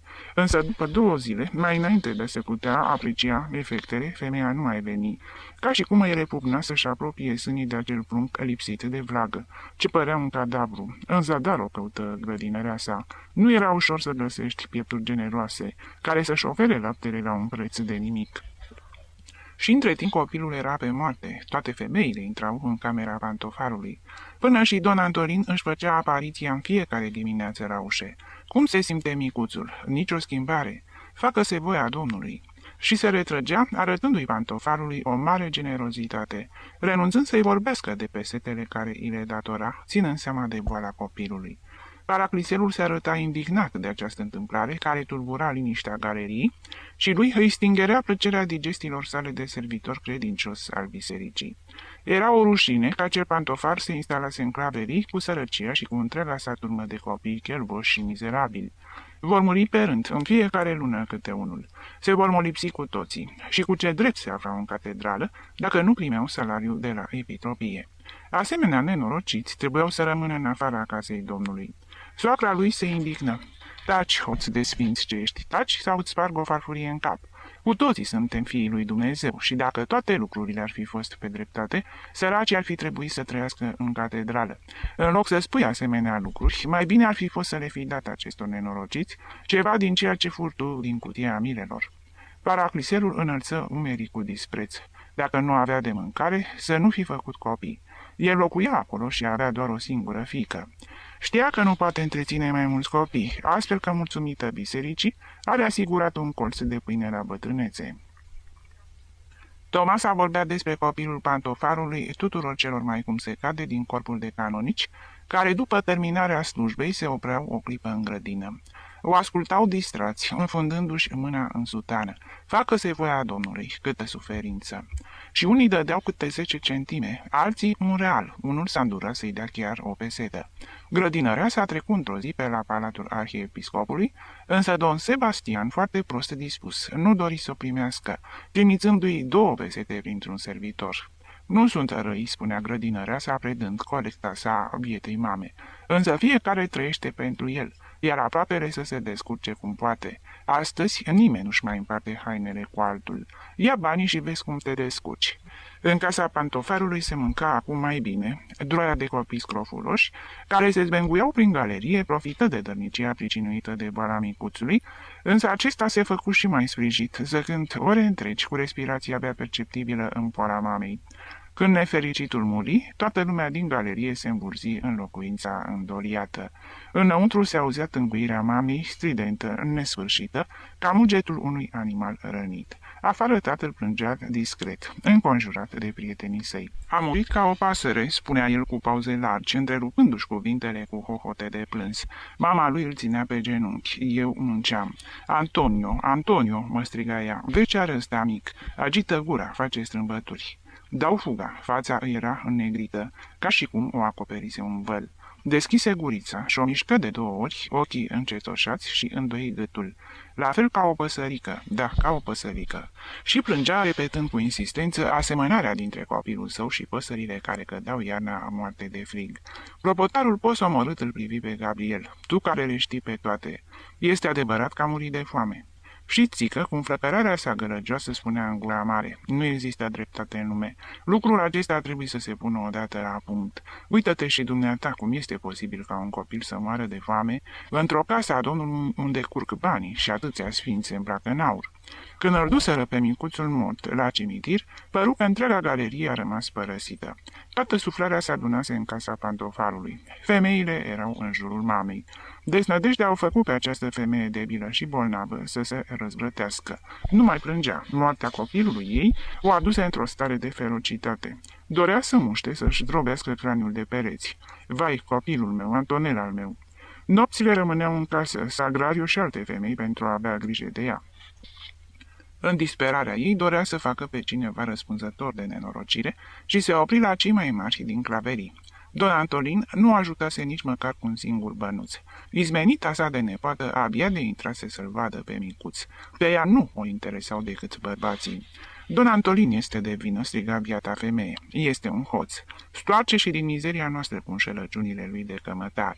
Pentru copilașul meu nu a dat niciun singur bănuț, iar Marichita nu este decât o frușturatică. O spun eu, da, domnule. Se gândește doar cum să se împopoțoneze ca să o placă militarii. Femeie, o să te audă, îi spuneau rugătoare și îngrijorate unele femei. Altele însă erau mai vehemente și nu le păsa. Nu au decât să audă Don Antolin și nepoata sa. Ei, și ce? În claverii erau sătui de rapacitatea unchiului și de aerele de mare doamnă pe care și le dădea urâta de nepoată sa. Dacă ele sunt sărace, nu înseamnă că trebuie să-și petreacă viața tremurând în fața celor 2 nesuferiți. Numai Dumnezeu știe ce-o fi făcând cei 2, unchiul și nepoata, singuri în casă la el. Un suflu de răzbătire trecu peste acea lume adormită, încolțise din vorbele lui Gabriel. Ceea ce le spunea el prietenilor săi ajunsese la urechile tuturor celor din claverii. Erau niște idei confuze și trunchiate, pe care foarte puțini le înțelegeau, însă ele îi mângâiau cu un aer proaspăt și curat, reînsuflețindu-le spiritele. În urechi le răsuna ca un ecou plăcut, zgomotul vieții din afară. Le era îndeajuns să știe că acea viață de pace și de mizerabilă supunere pe care au dus-o până atunci nu era de neclintit, că ei aveau drept la mai mult și că oamenii sunt datori să se răzvrătească în fața nedreptății și a constrângerii. Don Antolin, care cunoștea bine turma ce-i fusese încredințată, nu întârzie să simtă răzvrătirea. Ghicea în jurul persoanei sale ostilitatea și revolta. Datornicii îi răspundeau cu aroganță, invocând mizeria ca pe un drept cu care se puteau apăra de scârcenia lui. Ordinele sale imperioase întârziau să fie îndeplinite și dădeau perfect de bine seama că, mergând prin galerii, ei își râdeau de el în spatele său sau făceau gesturi amenințătoare. Într-o zi simți că îi tremură picioarele și că ochii îi se împăienjenesc de tulburare, când auzi cum îi răspunde îngrijitorul de câini la dojana pe care o făcuse, pentru că se înapoiase târziu la catedrală, obligându-l să deschidă poarta exact când el se ducea la culcare. Țică i-a aduse la cunoștință, cu o expresie insolentă, că își cumpărase un briceac și dorea să-l înnoiască, înfigându-l pe burta oricărui preot care îi exploata pe săraci. Și nepoata îi se plânse lui Don Antolin. Nu o lua nimeni în seamă, o disprețuiau. Nu mai venea la ea nicio femeie să o ajute la treburile casei, fără să pretindă nimic. Îi răspundea obraznic, zicându-i că cine are nevoie de servitoare să plătească. La ce se gândea unchiul ei și ce mai aștepta? Venise timpul să se impună gloatei cu autoritatea pe care o avea și să-i țină pe toți din scurt. Însă ea, care se dovedea atât de veselă și de energică înainte, acum era nevoită să se retragă în casă, temătoare și să plângă, și numai cu sfială se arăta la ușe. Toate femeile din Claverii doreau să se răzbune pentru trecuta lor robie, acum când pierdură orice respect. Priviți-o, striga pantofăreasa, adresându-se vecinelor ei.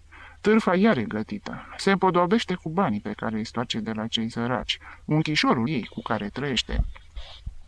Și de la ferestrele claveriilor superioare care dădeau peste acoperișuri, izbucnea mereu vreun glas, intonând vechiul cântec popular, inspirat desigur de grădina catedralei. Menajerele preoților, la fel ca și laurii, cum nu dau niciodată fructe, sunt mereu proaspete.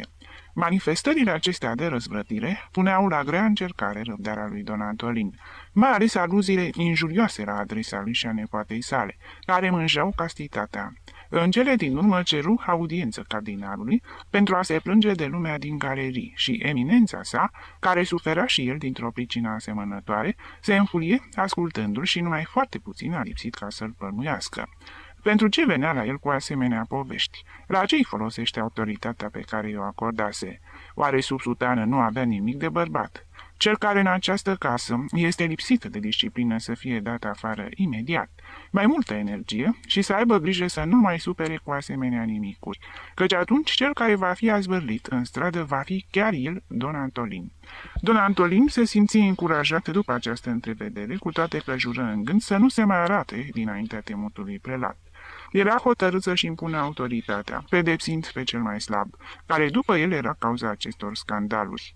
Îl va expulza din Claverii chiar pe Pantofar, căci oricum locuia aici fără niciun drept. Marichita, entuziasmată de energia unchiului, probabil că împărtășise cuiva aceste intenții, deoarece știrea se răspândi iute în galerie. Don Antolin nu îndrăzni să meargă mai departe, înspăimântat de unanimitatea cu care populația se ridicase în tăcere împotriva lui. Țică îl privea cu ochi batjocoritori și amenințători, gest în care Don Antolin credea că citește, aduce aminte de briceag, însă ceea ce îl înspăimânta mai mult pe Don Antolin era tăcerea clopotarului, privirea mohorâtă și aspră cu care răspundea cuvintelor sale.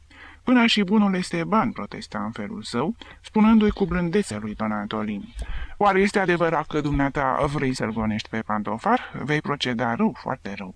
La urma urmei este un om sărman și nevasta sa s-a născut în această galerie. Schimbările acestea aduc întotdeauna nenorocire, Don Antolin. Și sacerdotul, lipsit de sprijin, văzând că este înconjurat numai de ostilitate, amâna de pe o zi pe alta aplicarea hotărârilor energice, dojenindu-și nepoata ori de câte ori aceasta îl acuza de slăbiciune. Canonicul Epitrop, căruia îi ceruse ajutor, nu dorea să-i fie tulburată fericita liniștea existenței și să se amestece în răzvrătirea acestor oameni de rând. Era problema lui Don Antolin. Putea să pedepsească și să alunge pe cine ar fi vrut fără nicio sfială. Însă Don Antolin, temându-se de consecințele unor măsuri energice, sfârși prin a se destăinui lui Gabriel, cerându-i sprijinul.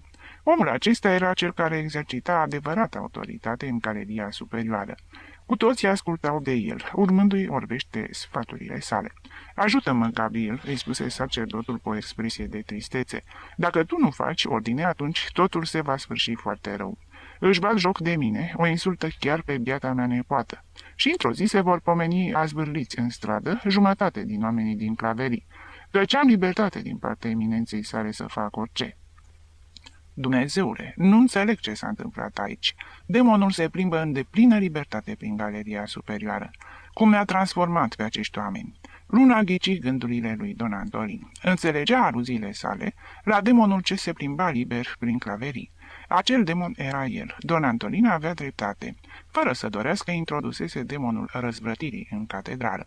Căutase liniște și uitare în acel refugiu, însă spiritul său de rebel îl urmase până și în acea ascunzătoare.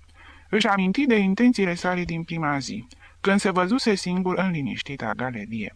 Dorea să fie o piatră în plus a catedralei, să nu gândească, să nu simtă, să-și petreacă restul existenței agățat de acea ruină, asemeni mușchilor de pe contraforturi. Însă spiritul de răzvrătire a lumii exterioare pătrunsese în catedrală odată cu el.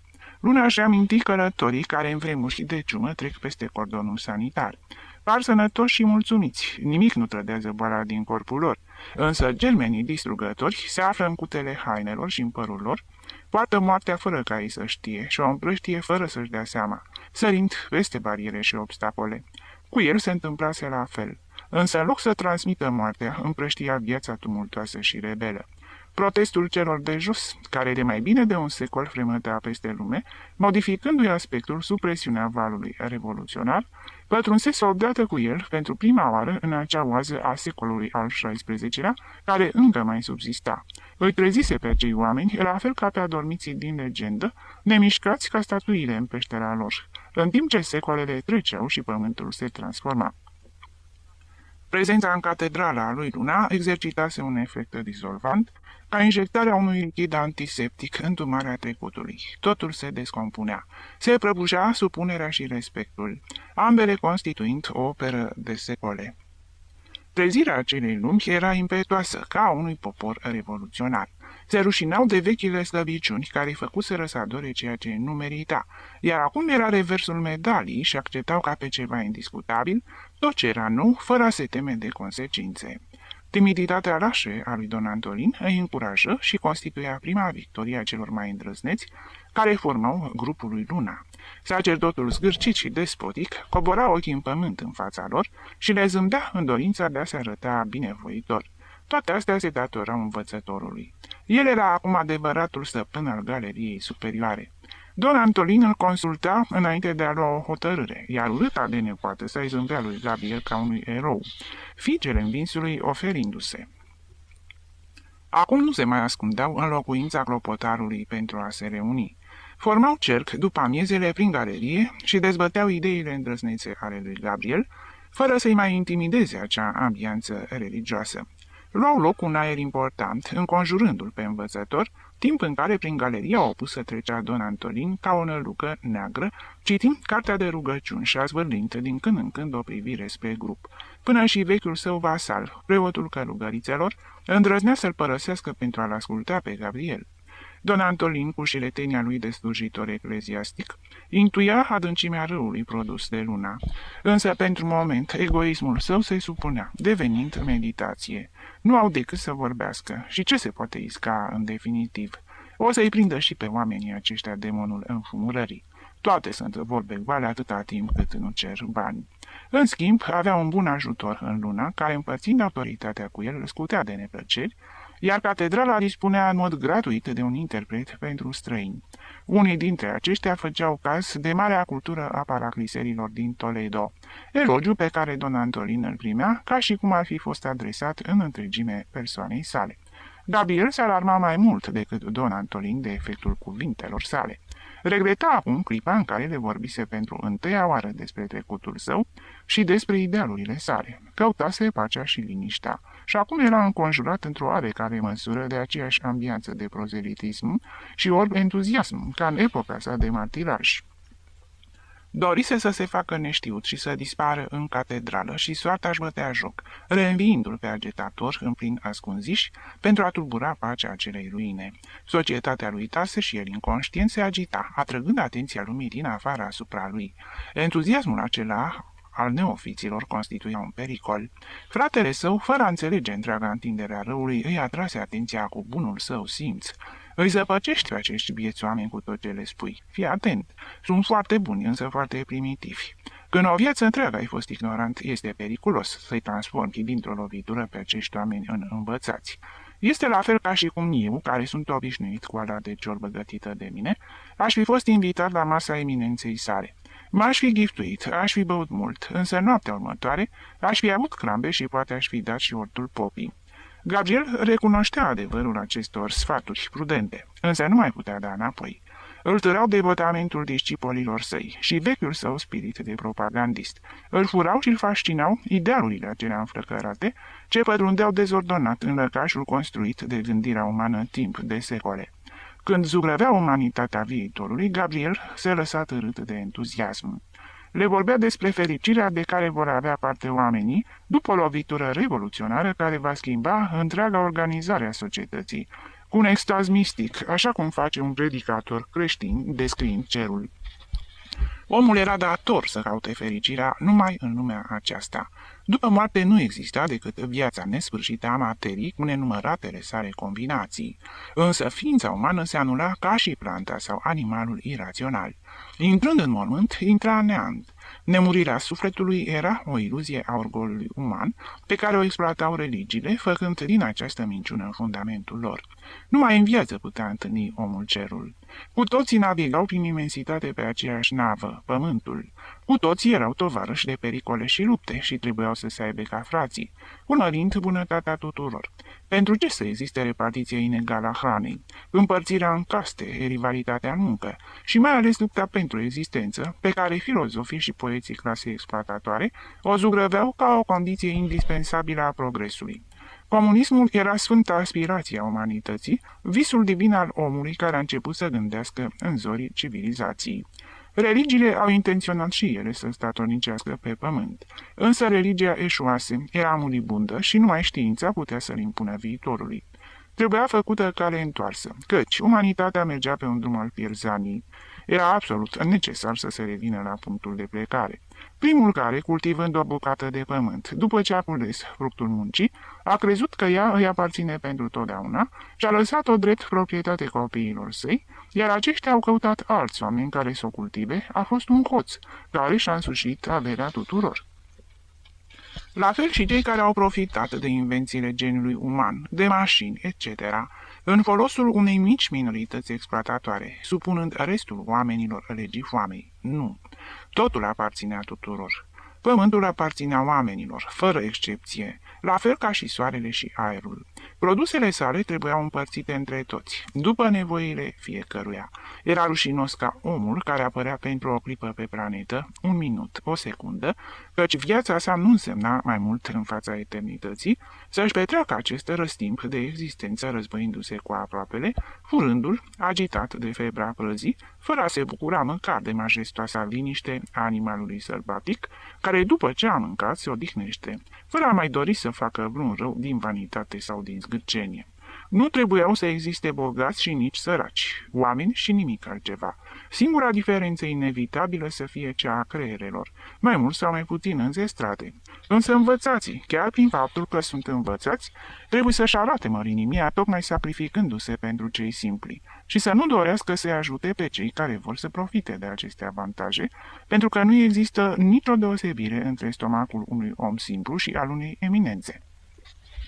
Tot ce există, până la cel mai neînsemnat produs pe care omul îl crede operă exclusivă a sa, este datorat generațiilor din trecut și din prezent. Și atunci, cu ce drept poate spune un oarecare? Ăsta este al meu, numai al meu. Omul, înainte de a se naște, nu este întrebat dacă dorește să intre în lume. Se naște și prin faptul de a se naște are dreptul la bunăstare. Gabriel își enunță formula supremă. Totul de la toți și bunăstare pentru toți. Prietenii îl ascultau cu religioasă liniște.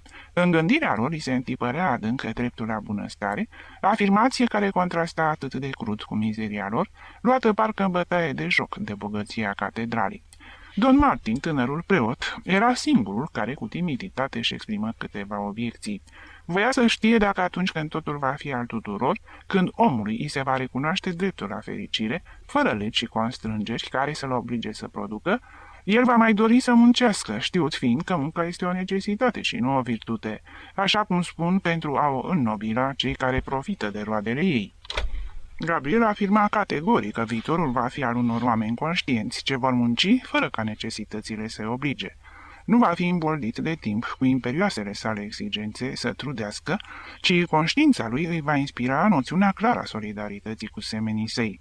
Adevărul după care, dacă va dezerta de la datoria socială, alții îi vor imita exemplul și viața în comun se va dovedi imposibilă, revenindu-se la timpurile actuale de mizerie și jaf.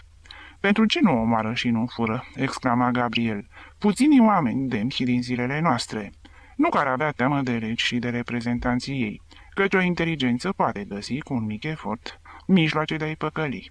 Nu o fac nici măcar de teama chinurilor veșnice și a pedepselor divine, căci acești oameni nu cred în asemenea născociri ale trecutului, ci din respect față de semenul lor, pe care îl are orice spirit superior. Nu o fac pentru că violența trebuie evitată. Când gândurile acestea, care astăzi aparțin celor puțini, se vor extinde, cuprinzând întreaga umanitate, oamenii vor trăi prin propria lor conștiință, fără legi și fără jandarmi, muncind din obligație socială, fără a fi nevoie ca foamea să fie singurul imbolt de activitate, iar exploatarea lipsită de avantaje ca singur mijloc de a-ți asigura tihna și bunăstarea. Luna, luată de valul înflăcărării sale revoluționare, nu-și făcea iluzii asupra prezentului. Umanitatea era încă un pământ infectat, în care cele mai bune semințe se alterau și nu dădeau decât fructe otrăvite. Trebuia aștepta să se desăvârșească în conștiința umană revoluția egalitară care începuse și care nu împlinise nici măcar un secol. După aceea va fi posibil și ușor să se schimbe bazele societății. El avea o încredere oarbă în viitor. Omul progresa în același fel ca și societățile. Acestea își calculau evoluțiile lor în secole, pe când ființa umană cu mii de ani.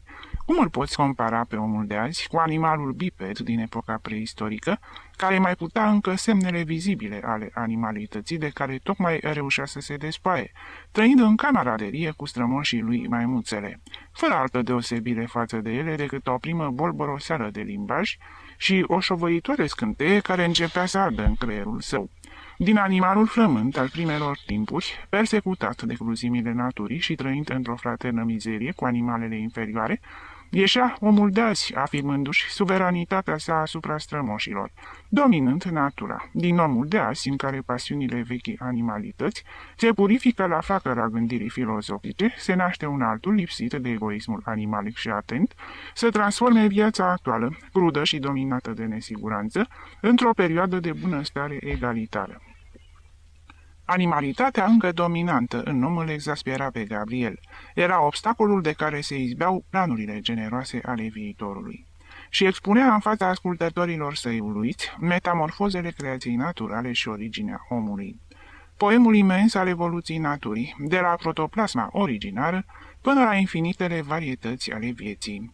Încă mai purtăm în noi semnele originii. Nu putem decât să râdem de Dumnezeul personificat al religiilor, care modelase din lut pe om ca orice artist plastic, nefericit artist. Știința demonstra neglijențe și târpăceri în opera sa, fără ca el să poată justifica asemenea lipsuri. Părul de pe corpul nostru nu ne servește de mijloc de protecție ca părul animalelor. Pentru ce așadar ar crea?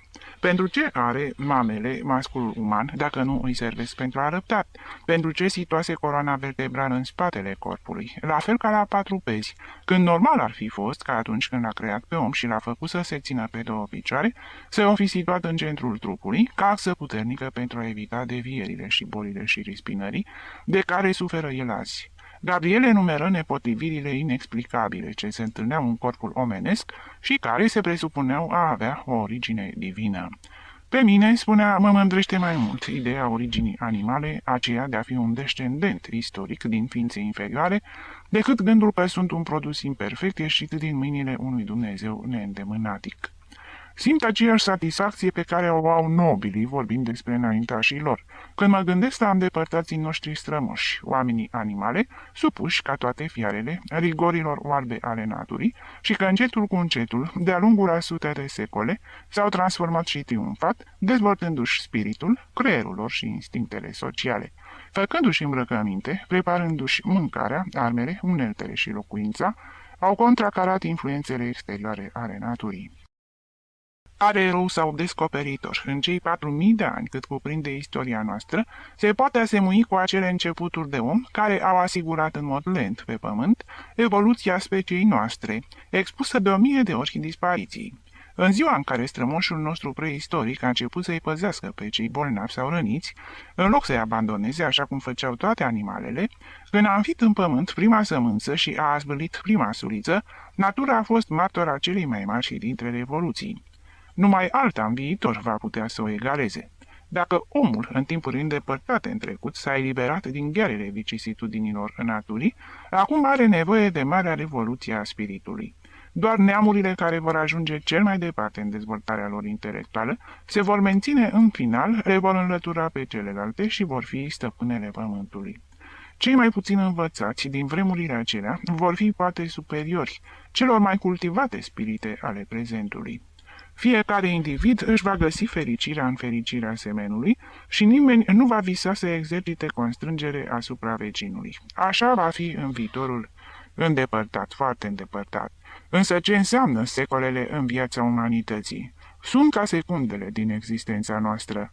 În ziua în care omul se va transforma în această ființă superioară, punându-și în valoare întreaga sa putere de gândire, care astăzi e aproape embrionară, pământul nu va mai fi o vale a plângerii de care vorbesc religiile, ci un paradis cum nu l-au visat poeții. În ciuda entuziasmului cu care vorbea Gabriel, ascultătorii lui nu păreau să se lase furați de gândirea lui vizionară. Tăceau și atitudinea lor vădea răceală în fața distanței enorme ce îi despărțea de acel viitor, în care învățătorul își punea speranțele de bunăstare. Ei o doreau acum cu aviditatea copilului căruia îi se arată niște dulciuri, care apoi sunt puse undeva sus, unde el nu le poate atinge. Sacrificiul, munca lentă în favoarea viitorului, nu entuziasmau. Din explicațiile lui Gabriel, deduceau certitudinea că erau nefericiți, având același drept la bunăstare ca și acei privilegiați, pe care înainte, în ignoranța lor, îi respectau. Dat fiind că aveau dreptul la o parte din fericirea umană, o doreau pe loc, fără întârzieri și împotriviri, cu ardoarea celui care reclamă ceea ce îi aparține. Și Luna observa în această tăcere același refuz pe care îl întâlnise la tovarășii din Barcelona, ce ascultau străini tabloul vizionar al viitorului, reținând doar condamnarea inegalității prezente, ca un îndemn la acțiuni violente. Înfocații neofiți se distanțau de inițiatorul lor. Îl ascultau cu respect, însă simțeau nevoia să se izoleze de el pentru a digera învățămintele în felul lor. Don Martin era singurul care îl urma în marșul său plin de iluzii spre viitor. Clopotarul, suflătorul de orgă, pantofalul și țică urcau în cursul nopții, în încăperile din turn, fără a-l mai chema pe învățător, și acolo, în fața stampelor uitate, îngălbenite și zbârcite, ce reproduceau episoadele lipsite de glorie ale războiului carlist, își descărcau toată ura lor împotriva stării de lucruri existente. Reuniunea nocturnă nu era altceva decât o plângere continuă împotriva nedreptății sociale. Se simțeau mai nenorociți acum când își dădeau seama cu exactitate de starea lor. Pantofalul îl pomenea cu ochii umezi pe micuțul mort de foame și vorbea despre mizeria copiilor săi, atât de numeroși încât făcea inutilă orice strădanie din partea sa. Suflătorul la orgă își prezenta bătrânețea nenorocită cu cei 6 reali ce-i primea zilnic, fără speranța de a căpăta mai mult. Țică, în pornirile sale de cocoșel care o face pe grozavul, propunea ca într-o seară, în cor, să fie decapitați toți canonicii, apoi să se dea foc catedralei, și clopotarul, posomorât și încruntat, repeta cu glas tare, continuând cursul gândurilor sale. Și acolo jos zac atâtea bogății ce nu servesc nimănui, adunate din pur orgoliu. Hoți, hoți! Gabriel reîncepu să-și petreacă timpul alături de Sagrariu. Discipolii săi se ascundeau de fiecare dată cu și mai mare înverșunare în izolarea lor de la turn. Don Martin avea mama bolnavă și nu mai părăsea mănăstirea. Don Antolin era mulțumit văzându-l pe Luna singur. Era convins că el era acela care își respinsese discipolii, retezând în acest fel periculoasele lor discuții, pentru ca buna ordine să se restabilească în galerie. Într-o zi se adresă zâmbindu-i pe un ton protector. Vei obține, dragă Gabi, mai curând decât te aștepți, premiul bunei tale conduite. Nu ți-am promis că voi căuta ceva pentru tine, în schimbul ajutorului pe care mi l-ai dat, arătând vizitatorilor tezaurului? Află că ți-am găsit o slujbă. Începând de săptămâna viitoare, îți va pica în buzunar în fiecare zi 2 pesete strălucitoare ca 2 sori. Ești în stare să rămâi toată noaptea în catedrală? Paznicul cel bătrân, un fost jandarm, este obosit și se retrage în satul său. Se pare că din clipa în care i-a murit câinele, a prins un fel de antipatie față de serviciu. Celălalt paznic este cam bolnav și are nevoie de un tovarăș. Vrei să fii tu acela? Dacă ar fi fost iarnă, nu ți-aș fi spus nimic. Tu ești rău și nu ar fi fost recomandat să-ți petreci noaptea în biserică. Însă acum, vara, catedrala este locul cel mai răcoros din Toledo. Minunate nopți și când va sosi vremea rea, îți vom găsi alt loc mai potrivit. Tu ești om de încredere, cu toate că puțin cam ușurel la vorbă. Faci parte dintr-o familie onorabilă și cunoscută. Primești? Luna primi, impunându-și voința și în fața lui Esteban, când acesta a vrut să protesteze, pretextând sănătatea lui șubredă. Va îndeplini serviciul numai cât durează vara. Afară de aceasta contau cele 2 pesete zilnic, ce reprezentau mai mult decât câștiga fratele lui. Veniturile casei se vor dubla și nu era bine să se piardă o asemenea ocazie. În cursul nopții, Sagrariu îi vorbi unchiului său, lăudându-i generozitatea care îl făcuse să primească orice fel de muncă, pentru a nu fi o povară familiei. Se aflau în galerie sprijiniți de balustradă. Jos, grădina era cuprinsă de întuneric și se auzea foșnetul frunzelor întunecate, legănându-se în vânt, sus, un cer de vară, estompat de o ceață caldă, care voala strălucirea aștrilor. Erau singuri. Fereastra iluminată a camerei, din podul de vechituri a dirijorului de capelă, desena un dreptunghi roșu pe acoperișurile din față. Armoniul răsuna cu melancolică încetineală și, în clipa când nu se mai auzea, umbra muzicianului apărea în acea pată de lumină, mișcându-se dintr-un loc într-altul. Calmul nopții și întunericul învăluiau într-o plăcută mângâiere pe Gabriel și pe Sagrario. Din înaltul cerului cobora o moleșeală misterioasă ce părea să reînsuflețească spiritul și să revigoreze aducerile aminte. Biserica era pentru ei un animal enorm și adormit, în umbra căruia întâlneau liniște și apărare. Gabriel vorbea despre trecut, pentru a o convinge pe tânără că munca ei în catedrală nu valora mai nimic. El suferise mult. Nu existase amărăciune pe care el să nu o fi gustat. Suferise de foame, multă foame, în peregrinările sale prin lume. Nu știa ce era mai penibil, martiriul suferit în subteranele închisorilor lugubre sau zilele de disperare trăite pe străzile foarte aglomerate, privind alimentele și aurul din spatele cristalelor vitrinelor. Înconjurat de lux și cu capul amețit de foame. Mizeria o mai putea suporta când traversase de unul singur egoismul feroce al civilizației. Timpurile cele mai îngrozitoare însă fuseseră atunci când împărțea sărăcia sa de vagabond cu Lucy, tovarășa lui devotată și melancolică. Și Gabriel îi vorbea despre Lucy ca despre o soră moartă de demult. Dacă ai fi cunoscut-o, Sagrario, ai fi iubit-o. Era o femeie curajoasă, tovarășe de preț și ne unea mai mult comunitatea de idei, mai mult decât atracția dragostei. Am iubit-o din clipa în care am cunoscut-o. Nu știu dacă a fost dragoste ceea ce simțeam. Poeții au mințit într-atât despre dragoste, au falsificat-o într-un așa mod, exagerând-o, încât nu se mai știe cu exactitate ce anume este. Și vorbea tinerei despre dragoste, explicându-i-o așa cum o înțelegea el. Era o afinitate electivă, așa a denumit-o Goethe, învățatul suprapunându-se poetului. Frază scoasă din chimie, care dă acest nume tendinței ce o au 2 substanțe de a se combina, formând un nou produs distinct. 2 ființe între care nu există această afinitate se pot afla prin legi false ale vieții, în contact continuu, totuși ele nu se întrepătrund, nu se contopesc. Lucrul acesta se întâmplă de cele mai multe ori între oamenii care populează pământul. E vorba de un sentimentalism trecător, un capriciu. Niciodată însă dragoste. Lucy, sărmana bolnavă, era ființa apropiată. S-au văzut și s-au iubit. Compătimirea pentru suferințele omenești generate de inegalitate și injustiție, abnegația pentru cei umili și nefericiți, erau egale la amândoi. Nu erau uniți doar prin inimă, creierele lor gândeau la fel. Nu era frumoasă, o urățenie plăcută și tristă, care lui Gabriel îi se părea idealul suprem de frumusețe, într-o lume de nenorociți și de victime. Era imaginea femeii din popor, crescută în bordeele din cartierele muncitorești, în marile metropole, anemică din cauza aerului infect al bârlogului în care se născuse și a hranei proaste și insuficiente, cu trupul ei slab, lipsită de grație feminină, din cauza muncii aspre la care fusese obligată încă din copilărie. Buzele pe care doamnele din înalta societate și le vopseau cu ruși, ea le avea violete. Singurul lucru frumos la ea erau ochii, ferestrele plânsetului, măriți din cauza nopților petrecute în stradă, în frig și de oroarea scenelor văzute în copilărie, când tatăl ei se îmbătea mânnat de acea dorință de abrutizare a muncitorului care vrea să uite, și apoi, după ce își imaginează un paradis în cârciumă, se înfurie în fața mizeriei din casa sa și își ciomăgește familia. Cu ea s-a întâmplat așa cum vi se întâmplă vouă, tuturor femeilor născute în păturile de jos, Sagrariu. Frumusețea voastră durează o clipă, se menține doar în tinerețe în deplina ei înflorire. Nevasta săracului nu poate fi frumoasă dacă nu evadează din mediul ei. Foamea și munca sunt dușmanii frumuseții. Efortul zilnic o face să-și piardă prospețimea și forța. Maternitatea, în plină mizerie, îi absorbe până și măduva oaselor. Și când, odată terminată munca, revine acasă, mătură, spală și se consumă ca o mumie, în fața fumegosului cuptor de la bucătărie.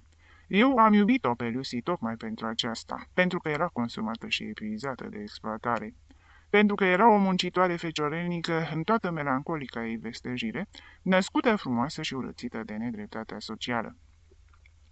El își aminti de mânia rece a fostei soții, care vorbea cu glas liniștit despre suprema răzbunare a celor căzuți, despre revanșa lungilor secole de opresiune. Se arăta mai radicală și feroce în idei decât Gabriel, iar acesta lăuda curajul ei de propagandistă, când, sub ochii vigilenți ai poliției, purta sub braț cutia veche de pălării, plină cu manifeste ce puteau să o ducă la închisoare. Semăna cu misionarele curajoase care străbat globul în lung și în lat, cu zâmbetul rece, fără teamă de zeflemeaua celor civilizați și nici de brutalitatea sălbaticilor. Însă Lucy împărțea manifeste care îndemnau la revoltă și nu se adresa celor fericiți, ci celor disperați, din fabrici și cartierele mizere. Amândoi au suferit de foame, s-au văzut despărțiți de persecuții și de carceră, însă se întruneau din nou, continuând să vagabondeze goniți de colo-colo, până ce mizeria și tuberculoza au ucis-o. Gabriel plângea amintindu-și de ultimele lor întâlniri într-un spital din Italia, curat și elegant, unde domnea atmosfera rece a carității. Cum el nu era soț legitim, putea să o viziteze doar de 2 ori pe săptămână. Se prezenta zdrență roșii cu capul plecat și o găsea așezată într-un fotoliu, de fiecare dată mai palidă și mai slabă, cu o transparență de ceară și cu ochii straniu de măriți. Știa ce o așteaptă, nu i se ascunsese gravitatea bolii. Aștepta liniștită moartea. Adu-mi trandafiri, îi spunea zâmbind lui Gabriel, ca și cum în ultima clipă a vieții ar fi vrut să se bucure de frumusețea naturii, într-o lume urățită de oameni. Și prietenul ei se hrănea cu pâine uscată. Cerea rugător ajutorul tovarășilor mai puțin săraci decât el, dormea sub cerul liber pentru a-i aduce la vizita următoare un buchet de flori. Sagrario a murit, gemul Luna. Nu știu unde au înmormântat-o. Poate că a slujit de material didactic la o lecție în sala de disecție. A fost pusă în groapa comună, la fel ca toți acești soldați, al căror eroism rămâne în întuneric. Însă eu o văd mereu, m-a urmat în toate restriștile mele. Acum pare că ea reînvie în tine. Dar unchiule, spuse cu glas dulce Sagrario, emoționată de povestire, eu nu pot face ceea ce făcea ea. Eu sunt o nefericită fără curaj și fără voință. Spune-mi, Gabriel, nu, unchiule, îi replică Luna cu vehemență. Tu ești vechea mea Lucy, care din nou îmi iese în cale. Află și să știi odată pentru totdeauna că eu îmi cântăresc de mult timp sentimentele. Acum sunt sigur, te iubesc, Sagrario. Tânăr a făcut un gest de surpriză îndepărtându-se. Nu pleca, nu-ți fie teamă. Nici eu nu sunt bărbat, nici tu nu mai ești femeie. Ai suferit mult. Ai spus adio bucuriilor de pe acest pământ. Ești puternică prin nenorocire și poți privi în fața adevărul. Suntem 2 naufragiați ai vieții. Nu ne rămâne altceva decât să așteptăm și să murim în această insuliță care ne servește de refugiu. Suntem distruși, sfâșiați și ne luați în seamă. Moartea s-a aciuiat în măruntaiele noastre. Suntem niște cârpe ce nu mai slujesc la nimic, după ce am trecut prin angrenajele unei societăți absurde. De aceea te iubesc, pentru că mi-ești egală în suferință. Afinitatea electivă ne unește. Biata Lucy era muncitoarea slăită de exploatare, otrăvită de mizerie încă de la naștere. Tu ești acea fiică a poporului care a fost momită în afara căminului de iluzia unei fericiri, sedusă nu din dragoste, ci din capriciul celor fericiți, fecioara adusă drept sacrificiu minotaurului, ale cărei resturi sunt azvârlite apoi la groapa de gunoi. Te iubesc, Sagrario, suntem doi desmoșteniți care trebuie să-și facă drumul împreună. Eu sunt detestat ca fiind un om periculos. Pe tine te disprețuiesc ca imorală. Nenorocirea ne prigonește pe amândoi. Corpurile noastre sunt otrăvite, purtăm rănile învinsului. Însă înainte de a muri, să ne înfrumusețăm existența cu dragoste, să cerem trandafiri, la fel ca biata Lucy. Și el îi strângea mâinile tinerei, care, zăpăcită de cuvintele lui Gabriel, nu știa ce să mai spună și plângea tăcut. Sus, în etajul superior al claveriilor, armoniul dirijorului continua să cânte. Luna cunoștea acea muzică. Era ultima tânguire a lui Beethoven. Acel cântec pe care geniul îl înălța în fața morții, cu o melancolie ce producea fiori. Te iubesc, Sagrario, continuă Gabriel. Din clipa în care te-am revăzut venind acasă, înfruntând cu îndrăzneala resemnată a victimei, odioasa curiozitatea oamenilor, m-am simțit atras de tine. Am petrecut săptămâni și luni lângă mașina ta de cusut, văzând cum lucrezi. Te-am studiat și citeam în tine. Ești o ființă delicată. Sufletul tău nu are cutele și ascunzișurile acestor oameni, complicate și contorsionate de viciul civilizației. Ghiceam în fiecare zi, în privirea ta plăcută, în atenția cu care mă ascultai, mulțumirea pentru puținul ce l-am făcut pentru tine. Îmi imaginam perioada neagră a vieții tale, pradă bestialității animalice, iar tu, văzându-mă mereu lângă tine, protejându-te împotriva urii tatălui și a curiozității oamenilor, erai tot mai împăcată cu soarta ta, te simțeai protejată și acum, Sagrario, mă iubești. Nici tu nu-ți dai seama de asta, nu știi să ți-o explici, însă ființa ta se înrudește cu a mea ca două corpuri chimice de care îți vorbeam. Eu te iubesc la fel cum în alte timpuri am iubit-o pe biata Lucy. Dragostea unică și veșnică este o invenție mincinoasă a poeților, de care faptele își bat joc în mod frecvent. Persoane diferite pot fi iubite tot atât de mult, dar trebuie să existe acea afinitate. Tu, care în alte timpuri ai iubit un bărbat până la nebunie, ce simți acum pentru mine? Oare m-am înșelat sau mă iubești cu adevărat? Sagrario continua să plângă cu capul plecat, ca și cum nu ar fi îndrăznit să-l privească pe Luna. Acesta încerca să o convingă cu blândețe să-i se adreseze pe numele mic, Gabriel, să-i vorbească firesc. Nu era oare tovarăș de suferință? Mi-e rușine, murmura tânăra, mă tulbura atâta noroc. Da, îmi ești aproape... Nu, te iubesc, Gabriel. Niciodată nu am mărturisit-o. Aș fi murit înainte de a dezvălui acest secret. Cine sunt eu pentru a fi iubită? De multă vreme nu mai privesc în oglindă, de teamă să nu plâng, amintindu-mi și de tinerețea mea pierdută. Și apoi povestea mea, groaznica mea poveste. Cum puteam să mă închipui că dumneata, adică tu, poți citi atât de limpede gândurile mele? Uită-te la mine cum tremur. Încă mă mai chinuie spaima că cineva mi-ar putea descoperi secretul. Un om ca tine să coboare până la mine. O urâtă și acum bolnavă fără scăpare. Nu mai vorbi de celălalt. L-am uitat de mult. Cum să mi-l pot aminti acum când îmi dăruiești dragostea ta, nu, Gabriel? Tu ești cel mai mare și cel mai bun dintre bărbați. Pentru mine ești ca un Dumnezeu. Au rămas tăcuți timp îndelungat, ținându-se de mână și privind întunecoasa și foșnitoarea grădină.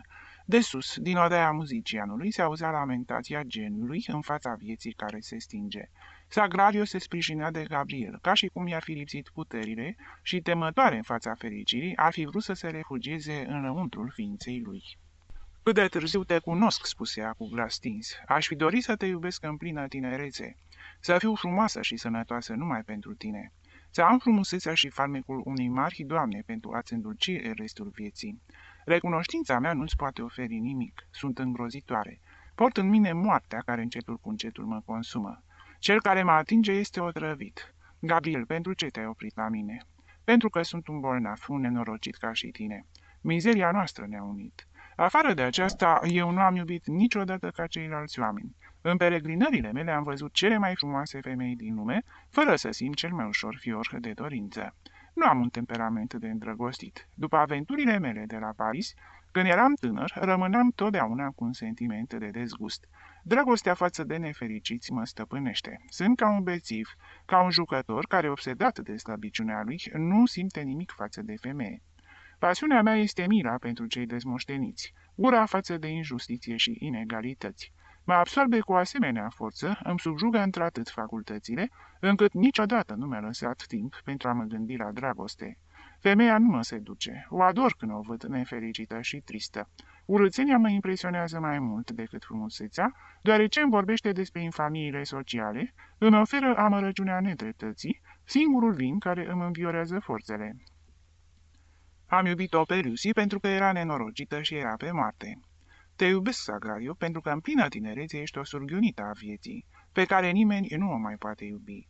Dragostea ți-o ofer ție, pentru a-ți înveseli scurtul răgaz ce ție îți mai rămâne de trăit.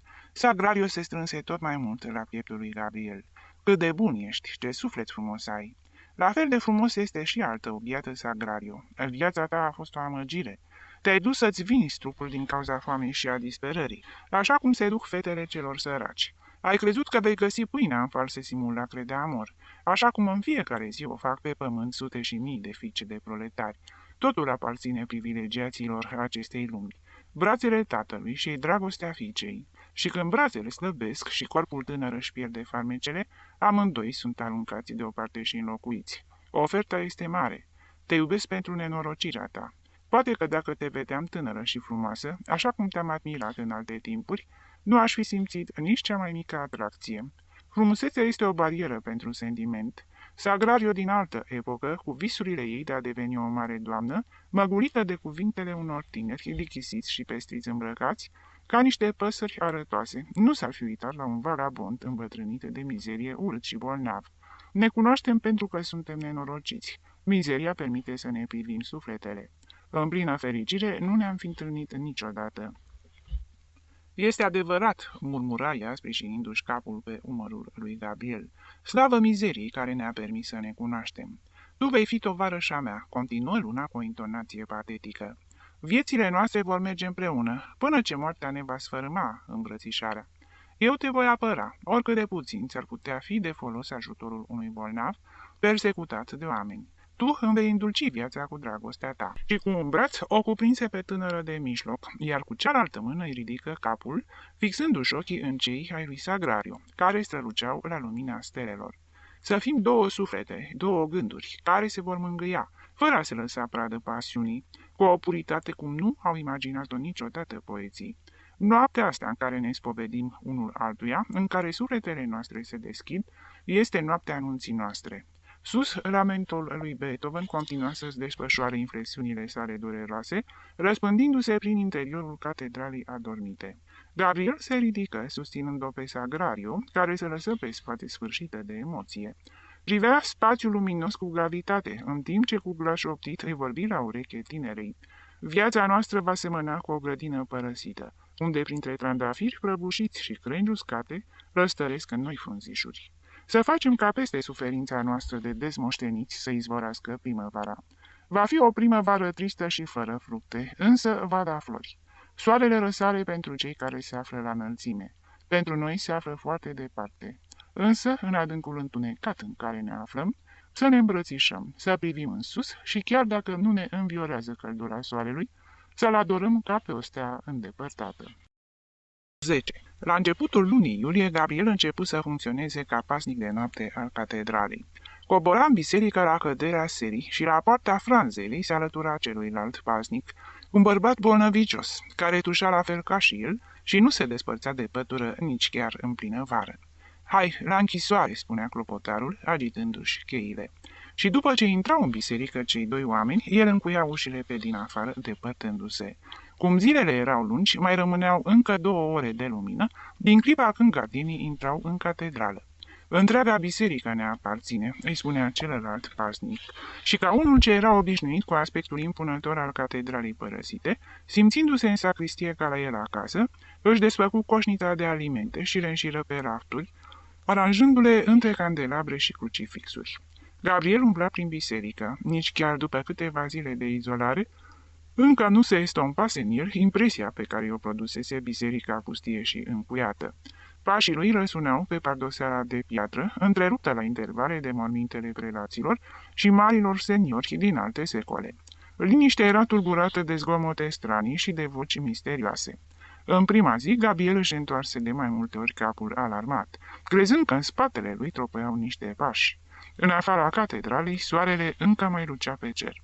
Străluceau discurile din voluminoasa rozetă de pe fațada cea mare, ca o farfurie de flori luminoase.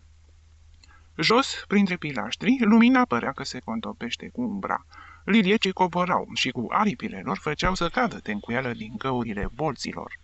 Scoteau sunete ascuțite printre coloane, ca și cum zburătăceau într-o pădure de piatră. În zborul lor orb se izbeau de cablurile candelabrelor sau făceau să se legene, pălării de roșii cu ciucuri prăfuroși și destrămați, care atârnau la mare înălțime peste mormintele cardinalilor. Gabriel își făcea rondul prin întreaga biserică. Împingea grilajele altarelor, pentru a se convinge că erau bine închise, încerca ușile capelei mozarabe și cea a regilor. Arunca o privire asupra celei din sala oficiilor și se oprea în fața capelei parohiale. Printre gratii se vedeau candelele arzând, iar sus icoana încărcată cu bijuterii. După această examinare pornea în căutarea celuilalt tovarăș și ambii se așezau în transept pe treptele corului sau ale altarului mare. De acolo se putea cuprinde dintr-o privire întregul edificiu. Cei doi paznici începeau să-și înfunde bonetele pe cap. Dumitale ți s-o fi recomandat, spunea tovarășului Gabriel, să păstrezi respect față de biserică și dacă dorești să fumezi o țigară, să te duci în galerie. Dacă vrei să mănânci, să iei loc în sacristie. Același lucru mi l-au spus și mie când am intrat în serviciul catedralei. Vorbe de oameni care dorm foarte liniștiți în casele lor. Aici, lucrul cel mai important este să fii cu ochii în patru și, pe urmă, fiecare poate să facă ceea ce îi se pare lui că e mai bine, pentru a-și petrece noaptea. La aceste ore de noapte dorm și Dumnezeu și toți sfinții. Trebuie să se odihnească și ei puțin după ce au petrecut toată ziua, auzind suplicii și cântece, primind ofrande de tămâie și miros de lumânări. Noi le veghem somnul și nu înseamnă că nu-i respectăm, dacă ne permitem și noi unele îndrăzneli. Hai, a început să se întunece. Să întindem masa și să mâncăm în comun ce ne-am adus. Și cei doi paznici cinau în transept, întinzând pe treptele de marmură mâncarea. Tovarășul lui Gabriel purta la centură, doar ca ornament, un pistol, dar făcut de epitropie, o vechitură de armă, cu care niciodată nu se trăsese vreun glonte. Lui Luna, Don Antolin îi arătase o carabină, lăsată sacristiei drept moștenire de fostul jandarm, ca o amintire a anilor săi de serviciu. Gabriel făcuse un gest de repulsie, să stea liniștit. Dacă va fi nevoie, va face uz de ea. Și o lăsă într-un colț, împreună cu câteva pachete cu cartușe mâncate de umezeală. Odată cu lăsarea nopții, se ștergeau în înalt culorile vitralilor și în obscuritatea nauzelor începeau să strălucească, ca niște stele palide, luminile candelelor. Proporțiile edificiului se estompau. Gabriel credea că se află sub cerul liber, într-o noapte întunecoasă, dar când se deplasa dintr-un loc într-altul, cu felinarul în mână, țâșneau din umbră contururile catedralei, mai mari, mai monstruoase. Îi ieșeau în întâmpinare pilaștrii ce se pierdeau în înălțimea bolților. Pătratele dalelor păreau că dansează la fiecare mișcare a luminii și, în timpul rondurilor de pază, simțea bătând deasupra capului său aripi grele. La țipătul liliecilor se alăturau cârâitul strident și lugubru al unor păsări, care, tulburate din somn, tăiau aerul lovindu-se de pilaștri. Erau probabil cucuvelele care coborau, atrase de unde lemnul din candele, și făceau să pâlpâie lumina. La fiecare jumătate de oră, liniștea din catedrală era tulburată de un zgomot de resorturi și de roți puse în mișcare. Apoi suna un clopoțel cu un sunet de argint. Se declanșa mecanismul cu războinicii auriți de pe fațada ceasului, care semnalau trecerea timpului cu ciocăniturile lor. Tovarășul lui Gabriel se plângea de inovațiile statornicite de cardinal pentru a le face lor viața mai grea. Pe vremuri, el și bătrânul său tovarăș, odată închiși înăuntrul bisericii, puteau dormi liniștiți, fără teamă că vor fi mustrați, dacă cei de la corpul de canonici ar fi aflat acest lucru. Însă eminența sa, care întotdeauna căuta un mod de a-și săcâia aproapele, pusese în locuri anume alese din catedrală niște cesulețe aduse din străinătate, pe care la fiecare jumătate de oră erai dator să le răsucești pentru a marca prezența. În ziua următoare, Don Antolin le examina și dacă observa vreo neglijență, imediat venea cu amenda. O invenție drăcească pentru a nu ne lăsa să dormim, cel mult dacă putem profita de un pui de somn. De aceea trebuie neapărat să ne ajutăm. În timp ce unul doarme cât de cât, celălalt are grijă să întoarcă aceste mașinării blestemate. Nu ne putem îngădui să fim neglijenți, nu-i așa? Leafa este mică, foamea mare și nu ne putem permite amenzi. Gabriel, mereu binevoitor, era cel care avea grijă de aceste ceasuri. Tovarășul său, domnul Fidel, se odihnea liniștit, lăudându-i generozitatea. Bun tovarăș îi dăduseră. Îi plăcea mai mult decât celălalt, bătrânul, cu aerele sale poruncitoare de vechi jandarmi, certându-se mereu pentru stabilirea orelor cuvenite fiecăruia de somn și de rond. Bietul om tușea tot atât de mult ca și Gabriel și cu asemenea forță încât zguduia liniștea catedralei și tusea lui era amplificată de ecoul din naose, ca și cum în beznă ar fi hămăit câini monstruoși. Nu știu de câți ani mă ține această răgușală, spuse bătrânul. Este un dar al catedralei. Medicii îmi recomandă să-mi părăsesc serviciul. Însă eu le răspund, și cine mă va întreține? Dumneata aprinzi o perioadă bună. Aici o atmosferă răcoroasă, pe care ar dori-o mulți, din cei care asudă norele acestea în cafenelele din Zocodovăr. Însă cu toate că ne aflăm încă în plină vară, fii te rog atent la umiditatea ce ne pătrunde, și asta este doar numai un flac. Doar iarna îți poți da bine seama câtă iglasie dăinuie aici. Trebuie să te îmbraci cu toate hanțele, să pui pe tine bonete, fulare, mantii.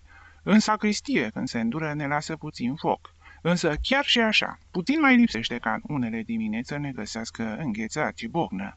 Cei de la corpul de canonici denumesc corul ucigaș de canonici. Și dacă acești domni, care stau doar o oră în această ghețărie, se plâng, deși sunt bine hrăniți și beau pe săturate, închipuiți dumneata ce ne așteaptă pe noi. Ai avut noroc că ai intrat în plină vară. Când va veni frigul, numai atunci îți vei da seama ce înseamnă binele.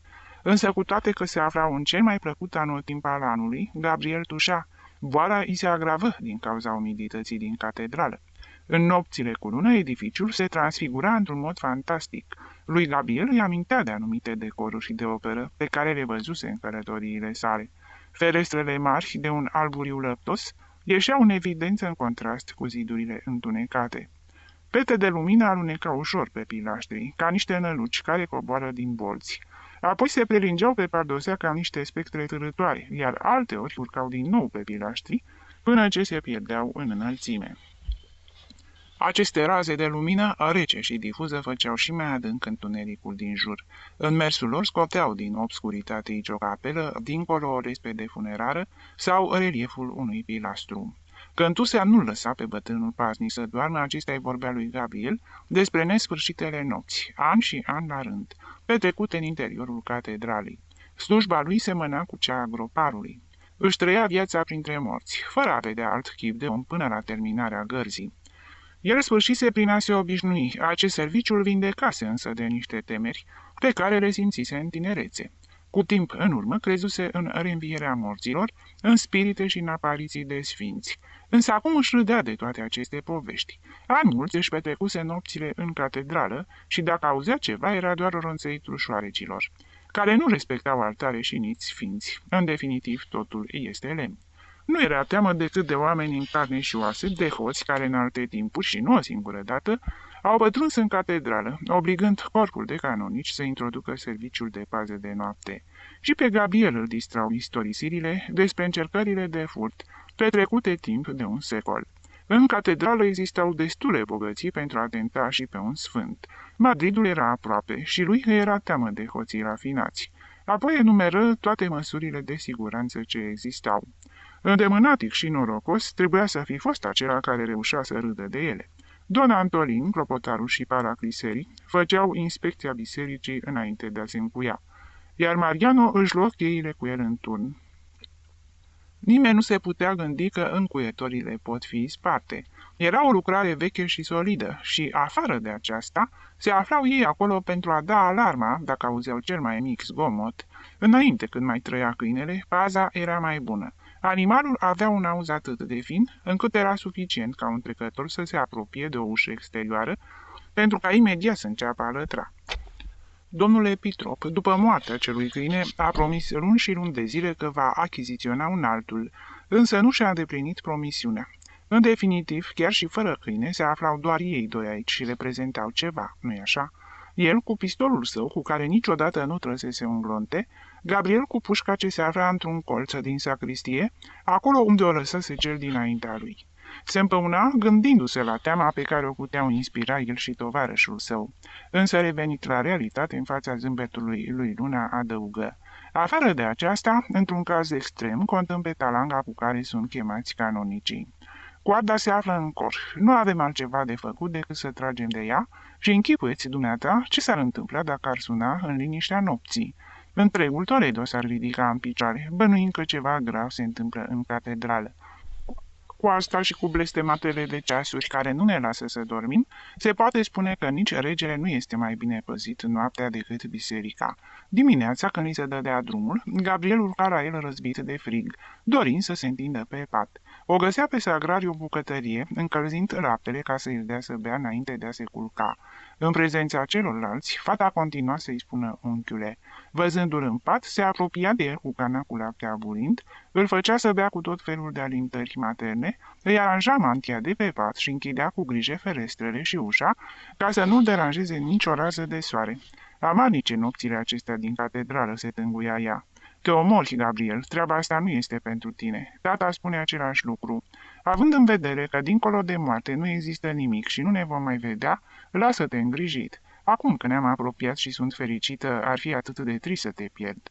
Gabriel o liniștea. Oricum, nu credea că va reuși să păcărească boala mai mult decât vara aceea, după care va avea liniște. Nu trebuia să se întristeze. În plus, nu din cauza celor nopți avea el să moară. În claverii tușește ca și atunci când e de pază noaptea în catedrală. După ce lua masa de prânz, ieșea în galerie complet refăcut după somnul de dimineață. Era singura clipă a zilei când putea să-și vadă prietenii. Aceștia se apropiau de el sau Gabriel se ducea în căutarea lor, intrând în casa pantofalului sau urcând la turn. Ei îl salutau, îi ascultau cuvintele cu aceeași atenție ca și înainte. Însă Gabriel observa la ei un oarecare aer de independență și răzvrătire și în același timp un fel de compătimire, ca și cum, ajungând egali pentru că se împărtășeau din ideile lui, le era milă de el când îl vedeau așa de blând adversar al violenței. Păsările acestea, spunea Gabriel vorbind cu fratele său, și-au luat zborul. Nu mai au nevoie de mine și vor să se descurce singure. Esteban dădea din cap cu tristețe. Să dea Dumnezeu, Gabriel, ca într-o zi să nu-ți pară rău, că le-ai vorbit despre lucruri pe care nu le înțeleg. S-au schimbat multe. Pe nepotul nostru, îngrijitorul de câini, nu-l mai poate suferi nimeni. El spune că din moment ce nu a fost lăsat să omoare tauri pentru a se îmbogăți, va omorî oameni și, dacă va fi necesar, pentru a scăpa de sărăcie. Că el are dreptul de a se bucura ca oricare domn și că toți bogații sunt niște hoți. Însă, frate, pentru numele lui Dumnezeu, i-a învățat într-adevăr asemenea lucruri oribile. Lasă-i în pace, spuse Gabriel râzând. Nu au digerat încă ideile noi și deja vomită nerozii. Însă le va trece, sunt oameni cum se cade. Singurul lucru ce îl întrista era faptul că îl vedea pe Marian oferindu-se de el. Evita să stea de vorbă cu Luna, ca și cum i-ar fi fost frică. Părea că se teme că Gabriel ar putea să-i citească gândurile. Mariano, ce mai faci?" spunea văzându-l trecând prin galerie. Multe și nu mi se dă importanța cuvenită," răspundea neprietenosul tovarăș. Știu, omule, știu, însă am impresia că fugi de mine. De ce faci treaba asta? Eu să fug de dumneata? Niciodată, doar știi că te-am iubit totdeauna. Când urci la mine, vezi prea bine cum te primim. Îți datoră mult. Ne-ai deschis ochii și nu mai suntem niște animale. Însă mă supără faptul că știu atâta și rămân totuși sărac. Și același lucru li se întâmplă și tovarășilor mei. Nu ne place cu capul plin și burta goală. Dar ce putem face? Ne-am născut prea devreme. Alții ne vor urma și vor găsi lucrurile mai bine rânduite. Ce puteți face voi pentru a îndrepta prezentul, când în lume mii de muncitori mai nefericiți nu au dobândit mai mult în ciuda sângelui pe care îl varsă, luptându-se cu autoritatea? Ce putem face, bombănea fostului tovarăș? Vom vedea noi și chiar tu o vei vedea. Nu suntem chiar atât de proști precum ne crezi. Tu ești foarte învățat, Gabriel. Te respectăm ca pe un învățător. Tot ce spui este adevărat. Însă nouă mi se pare că atunci când este vorba de lucruri practice, mă înțelegi. Când pâinii trebuie să-i spunem pe numele ei de pâine și vinului vin. Mă exprim clar? Ești, te rog, iartă-mă, puțin cam cu capul în nori, așa cum sunt toți cei care își petrec viața printre cărți. Noi suntem oameni simpli, însă vedem lucrurile mai limpede. Și se îndepărtă de Gabriel, care nu putea să înțeleagă cauza acestei răzvrătiri a discipolilor săi. De multe ori, intrând în camerele din turn pentru a petrece o clipă cu ei, încetau deodată să mai vorbească și îl priveau îngrijorați, temându-se fără îndoială că ar putea auzi cuvintele lor. Don Martin nu se mai prezenta la galerie de mai multe zile. Gabriel aflase de la don Antolin că mama preotului murise și o săptămână după aceea îl văzuse într-o după-amiază în claverii. Ochii îi erau înroșiți, fața sfrijită și pielea boțită, ca și cum plânsese mult. Vin să mi-au rămas bun de la dumneata, Gabriel. Am trăit o lună de suferinți și de nesomn, îngrijind-o pe mama. Sărmana de ea a murit. Nu era tânără, într-adevăr. Eu mă așteptam la acest sfârșit. Însă oricât de tare și de resemnat ar fi cineva, loviturile acestea le simte întotdeauna. Viața bătrână ducându-se, eu rămân acum liber. Viața ei era singurul lucru ce mă lega de această biserică, în care eu nu mai cred. Dogma este absurdă și puerilă, istoria sa o țesătură de crime și violențe. Pentru ce să mint așa cum fac alții, simulând o credință pe care eu nu o simt? Astăzi am fost aparat pentru a spune că de acum pot dispune de cei 7 durosi, pe care îi primesc lunar, precum și de funcția mea de capelan al călugărițelor. Plec. Nu numai că fug de biserică, dar vreau să evit și atmosfera ei și, în plus, la Toledo nu este loc pentru un sacerdot renegat. Vezi dumneata haina asta de preot în care m-am travestit? Astăzi o port pentru ultima oară. Mâine voi gusta prima bucurie din viața mea, rupând în bucățele acest giurgiu, pentru ca nimeni să nu-l mai poată întrebuința. Voi fi om, voi pleca departe cât voi putea de departe. Vreau să cunosc lumea, căci doar trăiesc în ea. Nu cunosc pe nimeni și nu am nicio protecție. Dumneata ești omul cel mai extraordinar pe care l-am cunoscut și stai ascuns într-o temniță din proprie voință, refugiat într-o biserică fără niciun sens pentru cugetul dumitale. Nu mă sperie mizeria. Când ai fi putut fi reprezentant al lui Dumnezeu cu 6 reali pe zi, atunci poți da față și cu foamea. Voi fi muncitor, voi lucra pământul, dacă va fi nevoie, voi primi orice fel de muncă mi se va oferi, însă voi fi un om liber. Cei 2 prieteni s-au plimbat prin galerie, Gabriel dându-i sfaturi lui Don Martin, arătându-i încotro ar trebui să se îndrepte. Nu se hotăra între Paris și Republicile Americane, unde emigrația era mai redusă. La căderea nopții, Gabriel se despărți de discipolul său. Îl aștepta în galeria inferioară celălalt pasnic pentru a se închide în catedrală. Poate nu ne vom mai vedea niciodată, spuse cu tristețe preotul. Dumneata îți vei sfârși zilele aici, în casa unui Dumnezeu în care nu crezi. Da, aici voi muri, spuse Gabriel zâmbind. Ne urâm reciproc și cu toate acestea, se pare că el nu poate fără mine. Dacă trebuie să iasă în stradă, eu sunt acela care trebuie să împingă carul. Iar noaptea tot eu sunt acela care îi păzește bogățiile. Sănătate și mult noroc, Martin. Fii bărbat, nu te lăsa ispitit de slăbiciuni. Adevărul merită suferință. Plecarea capelanului călugărițelor a avut loc fără vâlvă. Don Antolin și alți sacerdoți crezură că tânărul se mutase la Madrid din ambiție, îngroșând numărul clerigilor solicitanți. Gabriel era singurul care cunoștea adevărata soartă a lui Don Martin. Uitarea căzut repede asupra amintirii tânărului sacerdot, cu atât mai mult cu cât o știre uimitoare făcu să răsune catedrala, înficoșându-i pe domnii din cor, pe toți oamenii mărunți din sacristie, întreaga populație a galeriei superioare. Se încheiau certurile dintre arhiepiscop și corpul de canonici. La Roma se aprobaseră măsurile luate de cardinal și eminența sa nu mai putea de bucurie în palatul său, dând frâu liber sentimentelor în chip exagerat, după cum îi era firea. Canonicii, intrând în cor, umblau cu capul plecat, rușinați și temători. Oare ești sigur?" își spuneau unul altuia pe când se schimbau în sacristie. Și cu pas grăbit, cu mantia fluturând, părăseau biserica, fiecare într-o parte, evitând bârfelile și grupurile, fiecare căutând să scape de orice răspundere, să pară cât mai curat și lipsit de complicități cu dușmanii prelatului. Țică râdea de fericire, văzând cum se împrăștiau și cât de neliniștiți erau domnii din cor. Fugiți, fugiți! Unchiul are să vă îndrepte bine spinarea."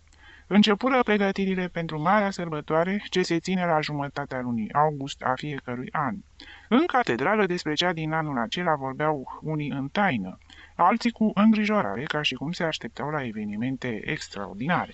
Eminența sa, care nu coboruse în biserică de mai multe luni, pentru a nu da față cu cei din corpul de canonici, urma să prezideze corul în ziua sărbătorii.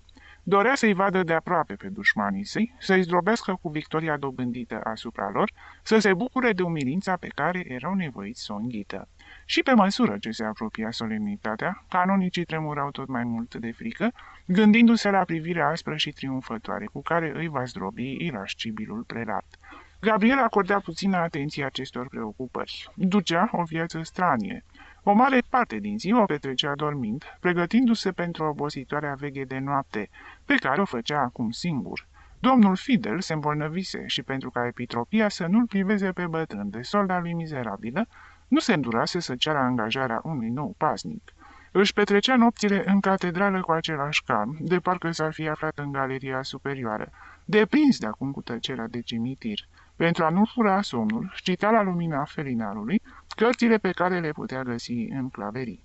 Tratate reci de istorie în care providența juca rolul cel mai important, vieți ale sfinților care îl distrau prin naiva lor simplitate, învecinată cu grotescul și acel chihote aparținând familiei Luna, pe care de băiețaș îl deșifrase de atâtea ori și în care credea că poate întâlni ceva din prospețimea copilăriei.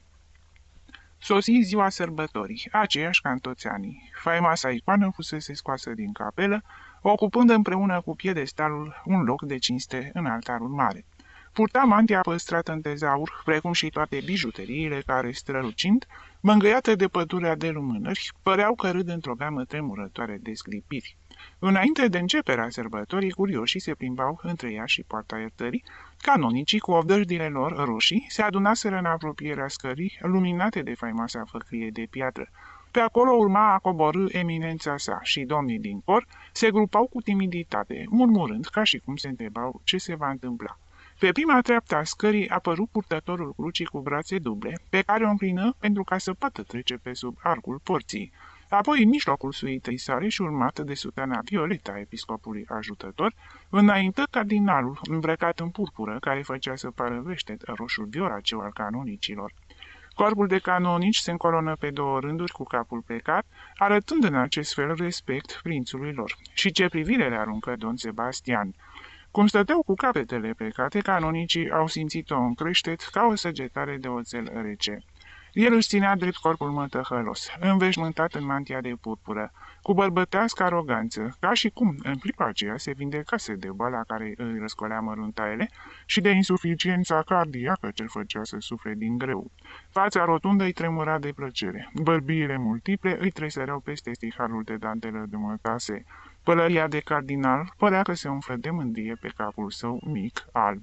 Niciodată o coroană nu a fost purtată cu atâta orgoliu ca acea pălărie roșie. Își întinse brațul înmănușat cu purpură, peste care strălucea smaraldul episcopal, și cu un gest imperios îi făcu pe toți canonicii, unul după altul, să îl sărute, act de supunere a oamenilor bisericii, obișnuiți încă din seminar, la umilința aparentă care ascundea ranchiuna și ura de o intensitate necunoscută în viața oamenilor de rând. Cardinalul intuia descurajarea în spatele acestei modestii și savura triumful. Tu nu cunoști cum arată dușmăniile noastre, îi spusese de câteva ori prietenii sale grădinărea sa. În viața laică sunt puțini oameni care mor dintr-o supărare. Cel care simte vreun necaz caută să-și aline durerea și în felul acesta își recapătă liniștea. Însă rândul oamenilor bisericii se numără cu sutele cei care mor dintr-un acces de mânie, neputându-se răzbuna pentru multele neplăceri înghițite fără cârnire, din cauza disciplinei care îi obligă să-și țină gura ferecată. Lipsiți de familie și de grijile existenței, cei mai mulți dintre noi trăim doar pentru satisfacerea amorului propriu, orgoliului. Corpul de canonici se rândui pentru procesiune, însoțind pe eminența sa. Mașul era deschis de îngrijitorul de câini, îmbrăcat în roșu, de paracliseri în negru și de Don Antolin, care cu toții loveau dalele cu bastoanele, făcându-le să răsune.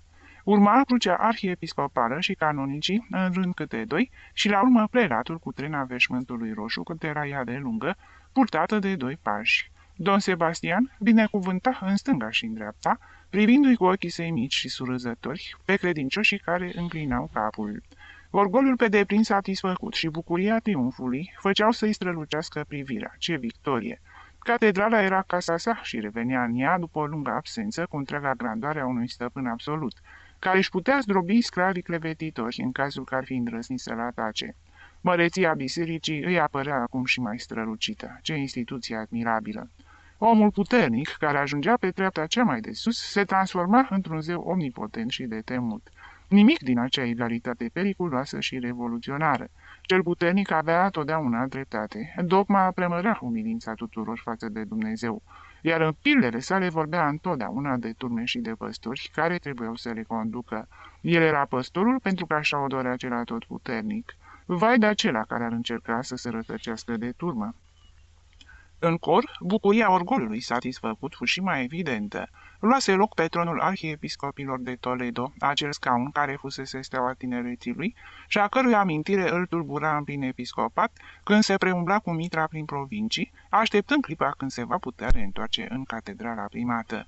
Se scutură în picioare sub artisticul baldachin ce înfățișa muntele Tabor, mai sus cu 4 trepte, pentru a putea fi văzut bine de toți cei din cor, și a se convinge că era stăpânul lor.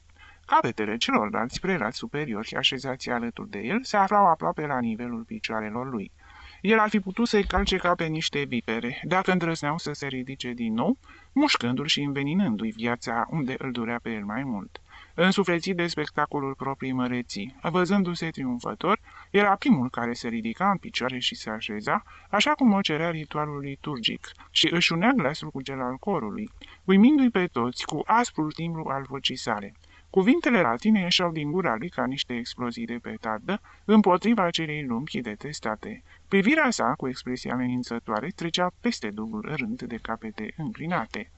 Era un om norocos care mersese din succes în succes și cu toate acestea niciodată nu simțise o satisfacție atât de adâncă, atât de completă ca cea de acum. El însuși se speria de fericirea lui, de explozia de orgoliu, care măturase parcă beteșugurile sale cronice. Având impresia că epuiza în câteva ore întreaga sa rezervă de viață.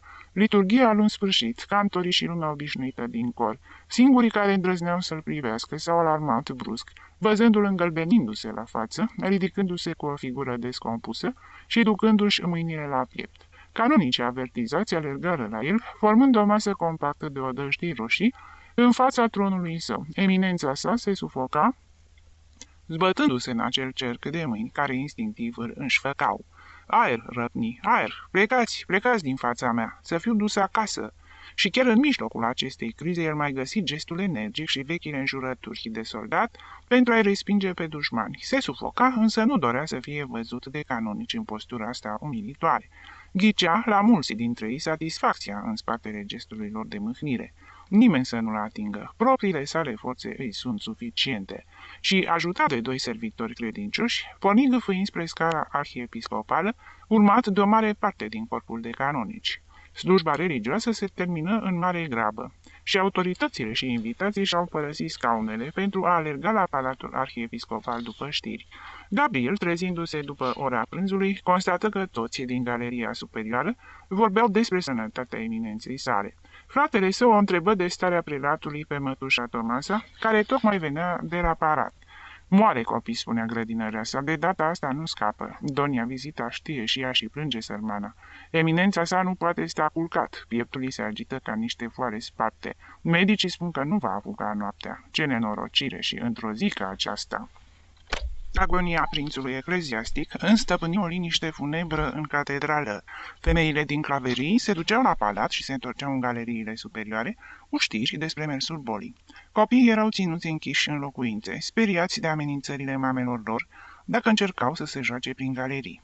Dirijorul de capelă, de obicei străin de evenimentele catedralei, ieșea cu toate acestea să culeagă noutăți despre starea sănătății eminenței sale. Avea un proiect, despre care vorbi imediat oamenilor casei în timpul mesei. Funerariile unui cardinal meritau desigur executarea unei liturghii celebre de către o mare orchestră adusă de la Madrid. El se și gândise la faimosul requiem al lui Mozart. Era singurul lucru pentru care îl interesa soarta prelatului. Gabriel, privindu-și tovarășa, simțea plăcutul egoism pe care îl experimentează cel în viață atunci când unul dintre cei puternici moare. Mor cei mari, Sagrario, și noi, bolnavii, nenorociții, mai avem încă viață în fața noastră.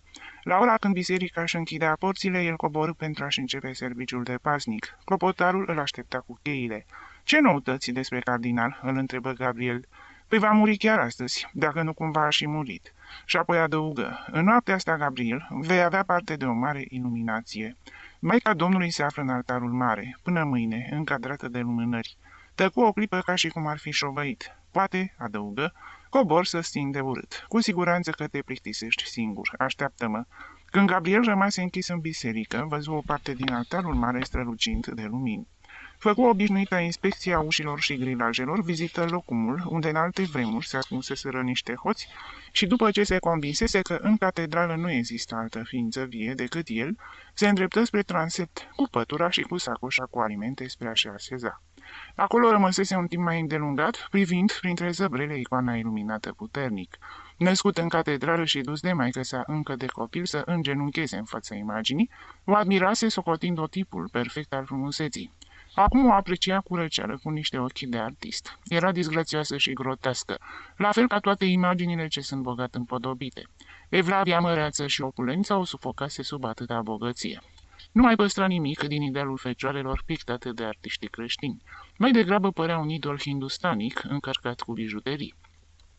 Fusta și mantia se umflau cu enfaza unei crinoline și pe cap îl lucea o coroană enormă, ca o chivără, făcându-i fața insignifiantă. Aurul, perlele, diamantele străluceau peste odăjdii. Purta cercei și brățări de mare valoare. Gabriel zâmbea gândind la stupiditatea religioasă, care îmbracă pe eroi cerești conform modei de pe pământ. Ușoara lucirea crepusculului ce se strecura prin ferestrele mari și flacăra mișcătoare a lumânărilor stârneau o vălurire de lumini și umbre însuflețind fața icoanei. Dacă în locul meu, își spuse Gabriel, s-ar fi aflat un credincios, ar fi crezut că Maica Domnului râde câteva clipe și apoi plânge. Cu puțină imaginație și credință, iată-ne în fața unui miracol. Aceste capricii ale luminii au constituit o mină inepuizabilă pentru sacerdoți. Asemenea și toate statuile zeiței Venus din alte timpuri își schimbau expresia feței, râzând sau plângând, după gustul credincioșilor de atunci. Și o bună bucată de timp se gândi la miracol, invenția tuturor religiilor și tot atât de veche ca și ignoranța și credulitatea omenească. Se înnoaptă. După ce cină frugal, Gabriel deschise o carte pe care o purta în sacoșe și începu să citească la lumina ferinarului. Din când în când înălța capul, sustras de la lectură de fâlfâitul și țipetele făpturilor nopții, atrase de strălucirea pădurii de lumânări. Timpul se scurgea greu. În obscuritatea bolților răsunau loviturile de ciocan ale războinicilor din ceasornic. Gabriel dădu ocol bisericii, trecând pe la ceasurile de pontaj pentru a înregistra rondul. Sunase ora 10 când Gabriel auzise deschizându-se oblonul de pe frontispiciul Sfintei Ecaterina, însă repede și neviolent, ca și cum s-ar fi întrebuințat o cheie. Își aminti de promisiunea clopotarului. Apoi sunară pașii câtorva persoane, însă amplificați de ecou, ca și cum ar fi avansat o întreagă oaste. Cine e acolo?" strigă Gabriel puțin cam alarmat. Noi, omule," răspunse din beznă glasul răgușit al lui Mariano. Nu ți-am spus că vom coborî?" Pătrunzând în transept, îi izbi din plin lumina altarului mare. Gabriel îl văzu împreună cu clopotarul, pe Zică și pe Pantofar. Doreau să-i țină de urât o parte din noapte, ca să nu-i fie atât de apăsătoare garda, și aduceau o sticlă cu rachiu pe care i-au oferit-o. Doar știți că nu beau," spuse Gabriel. Nu mi-a plăcut niciodată alcoolul. Doar vinul și asta foarte puțin. Însă unde ați pornit îmbrăcați ca în zi de sărbătoare?" Se grăbi să răspundă Țică. Don Antonin încuia claveriile la ora 9 și ei doreau să petreacă noaptea în afara mănăstirii. Stătuseră deja o bună parte din timp într-o cafenea din Zocodobăr, cinstindu-se ca niște domni. Își cam făcuseră de cap. Noaptea aceea era extraordinară, cu atât mai mult cu cât orașul însuși era dat peste cap din cauza celor întâmplate arhiepiscopului. Cum o mai duce?" întrebă Gabriel. Cred că a murit acum jumătate de oră," spuse clopotarul. Când am urcat la mine pentru a lua cheile, ieșea un medic de la palat, care tocmai îi spusese acest lucru unui canonic. Dar să luăm loc. Se așezară cu toții, cu boneta înfundată pe cap, pe treptele grilajului altarului mare. Mariano lăsă jos mănânchiul de chei, un ciorchine de fier. Erau din toate epocile, unele grosolane și ruginite, purtând urmele ciocanului, metalând aproape de toate niște scuturi, altele mai moderne, șlefuite și strălucitoare, ca și cum ar fi fost din argint. însă toate enorme și grele cu dinți puternici, potrivite cu mărimea edificiului. Cei trei prieteni păreau extrem de mulțumiți, stăpâniți de o veselie nervoasă, care îi făcea să se îmbrâncească și să râdă. Trăgeau cu coada ochiului la icoană și apoi se priveau între ei cu un gest plin de subînțeles, pe care Gabriel nu-l putea pricepe. Ați băut mult, e adevărat?" le spuse Luna cu blând reproș. Faceți rău. Doar știți că băutura constituie nenorocirea celor săraci." Este o excepție, unchiule," spuse îngrijitorul de câini. Ne bucură faptul că mor cei mari, dumneata știi bine. Eu îl admiram mult pe eminența sa, dar să nu mai vorbim despre asta. Singura satisfacție pe care o are un sărac este să constate că și cei mai bogați au în final aceeași soartă." Bea," spuse clopotarul, oferindu-i sticla. Este o fericire să ne întâlnim aici sănătoși și bine dispuși, în timp ce eminența sa se va afla mâine între 4 scânduri. Vom trage clopotele și dangătul lor se va auzi toată ziua." Țică bău și trecu sticla pantofarului, care stă tot timp îndelungat, cu gura lipită de gâtul ei. Din cei trei, acesta părea să fie cel mai beat. Avea ochii înroșiți, privea încruntat în toate părțile și rămăsese tot timpul tăcut.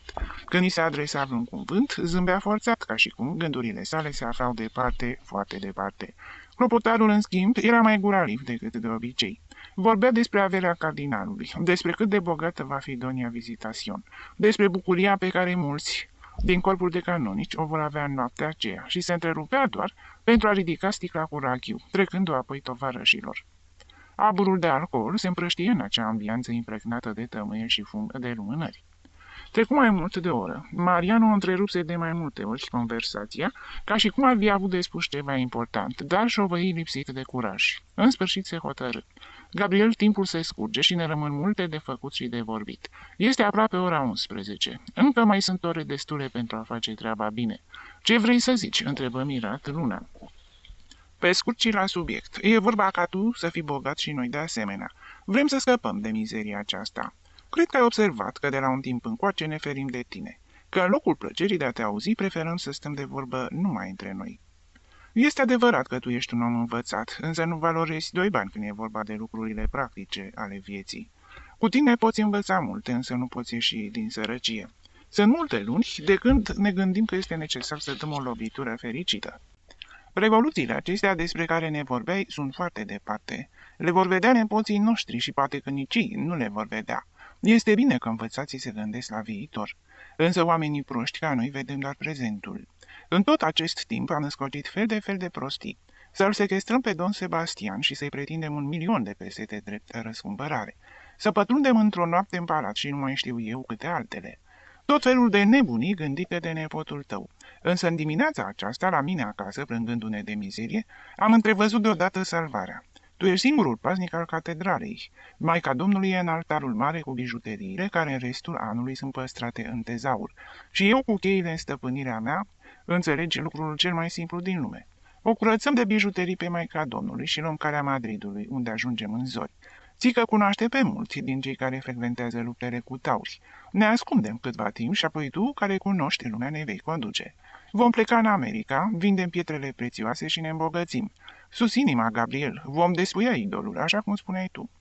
Dar ce-mi propui tu este un furt," exclama alarmat Luna. Un furt?" spuse clopotarul. Numește-l așa, dacă vrei, și în definitiv ce, te sperie lucrul ăsta. Pe noi, cei care ne-am născut cu un drept la o bucățică de lume, ne-au furat mai mult. Și cu cât ne zbate mai crâncen, cu atât nu găsim un locșor liber. Afară de asta, pe cine prejudeciem prin fapta noastră? Acestei bucăți de lemn nu-i servesc la nimic bijuteriile cu care este acoperită. Nici nu mănâncă, nici nu simte frig iarna, în schimb noi suntem niște nenorociți. Chiar tu însuți ai spus, Gabriel, privind sărăcia noastră. Copiii noștri mor de foame pe genunchii mamei, în timp ce idolii sunt acoperiți de bogății. Hai, Gabriel, să nu pierdem timp. Să pornim, unchiule, spuse Țică, puțin curaj. Fii convins că noi, ignoranții, știm să aranjăm lucrurile atunci când este cazul. Gabriel nu le dădu ascultare. Surpriza îl făcu să cadă pe gânduri. Măsura speriat marea greșeală comisă. Vedea deschizându-se o prăpastie imensă între el și cei pe care îi credea discipolii săi. Își amintea cuvintele surorii sale. Bunul simț al oamenilor simpli.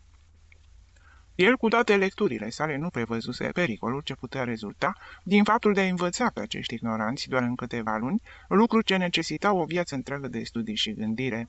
Înjosiții de exploatare, trezindu-se brusc, caută în doctrinele izbăvitoare răzbunarea trecutului și bunăstarea egoistă. El semănase sămânța revoluționară în acești paria ai bisericii, adormiți într-o ambianță neschimbată de 2 secole. Credea că formând oameni, contribuie la revoluția viitoare și acum, trezindu-se din visul său, dă de criminal de rând. Ce decepție înspăimântătoare! Ideile sale au servit doar pentru a distruge, scoțându-le din creierele lor somnolente prejudecățile ignoranței și superstițiile de sclavi, reușise doar să-i facă mai îndrăzneți la rele. Egoismul era singura pasiune ce vibra în ei, singurul lucru pe care îl învățară era că sunt nenorociți și că nu mai trebuiau să fie. Soarta tovarășilor lor de suferință a unei imense părți a umanității, mizerabilă și tristă, nu interesa. Dacă ei ieșeau din starea aceasta, îmbunătățindu-și situația indiferent prin ce mijloace, îi interesa prea puțin faptul că lumea continua la fel ca și înainte, lacrimile, durerea și foamea, domnind în păturile de jos și în acest fel, fiind asigurat traiul bun al celor suspuși. Semănase în ei gândirea sa, dorind să grăbească strânsul recoltei și cum toate culturile forțate și artificiale, care cresc cu imitoare repeziciune, nu dau decât fructe stricate, rezultatul propagandei sale era putregarul moral. Hai, Gabriel, să nu pierdem timpul. E vorba doar de o clipă și apoi o ștergem. Nu, spuse categoric Luna revenindu-și din îngânturarea sa. Nu veți face asta, nu trebuie să o faceți. Ceea ce îmi propuneți este un furt și durerea mea este mare văzând că pentru fapta aceasta ați contat pe mine. Alții ajung la furt dintr-un instinct fatal sau din corupție sufletească. Voi ați ajuns la el pentru că am vrut să vă instruiesc, pentru că am încercat ca inteligența voastră să înțeleagă adevărul. Oh, este oribil! Însă, Gabriel, pentru ce atâtea ismeneri? Nu este icoana asta o bucată de lemn? Ce-i dămnăm dacă punem stăpânire pe bijuteriile ei? Oare nu fură cei bogați și toți cei ce posedă ceva? De ce să nu imităm și noi? Tocmai de aceea. Pentru că ceea ce aveți de gând să faceți este la fel de rău. Pentru că se perpetuează odată în plus sistemul violenței și dezordinei, cauza mizeriei. Pentru ce îl urăști pe bogat, dacă ceea ce face el, exploatându-l pe cel umil, este același lucru pe care îl vei face și tu, punând stăpânire pe ceva. Furtul nu mă sperie pentru că nu cred nici în proprietate și nici în sfințenia lucrurilor. Pentru ce vreți să puneți stăpânire pe ele? Spuneți că pentru a vă ameliora suferința.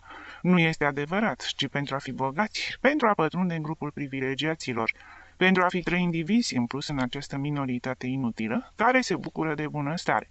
Dacă toți săracii din Toledo ar bate acum la porțile catedralii, răsculați și întărâtați, le-aș da drumul, i-aș conduce chiar eu, le-aș arăta aceste bijuterii la care jinduiți și le-aș spune, puneți stăpânire pe ele. Ele sunt picătura de sudoare și de sânge a strămoșilor lor, reprezintă munca servilă pe pământul seniorului, despuierea brutală de către perceptorii regelui, pentru ca magnații și regii să poată acoperi cu pietre prețioase idolul care putea să le deschidă porțile cerului. Astea nu vă aparțin vouă, 3 bărbați, pentru că sunteți mai îndrăzneți. Aparțin tuturor, așa cum ale tuturor sunt bogățiile pământului. Când oamenii vor pune stăpânire pe tot ce există în lume, acest eveniment va constitui într-adevăr o pelă sfântă, revoluție izbăvitoare a viitorului. Taci, Gabriel, spuse cu asprime clopotarul. Dacă te lasă, ai fi în stare să vorbești până în zori. Nu te înțeleg și nici nu vreau.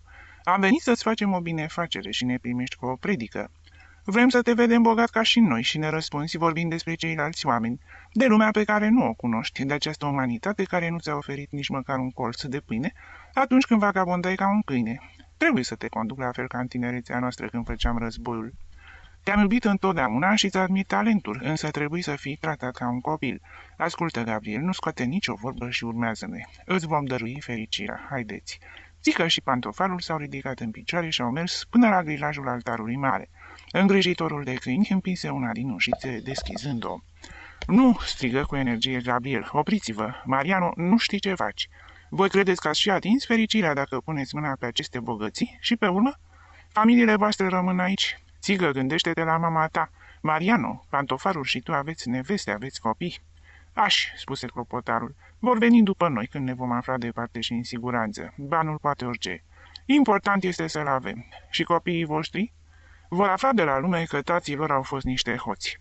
Însă vor fi bogați în altă țară. În definitiv, povestea lor nu va fi mai rea decât cea a copiilor altor bogătași. Gabriel se convinse de hotărârea feroce ce îi anima pe acei oameni. Eforturile lui pentru a-i opri erau zadarnice. Mariano îl împinse la o parte, văzând că se interpune între el și altarul mare. "Dă-te la o parte, băiatule," spuse. "Nu ești bun de nimic, lasă-ne. Oare ți-e teamă de Maica Domnului?" "Nu avea grijă. Chiar dacă am luat totul de pe ea, nu va face nicio minune."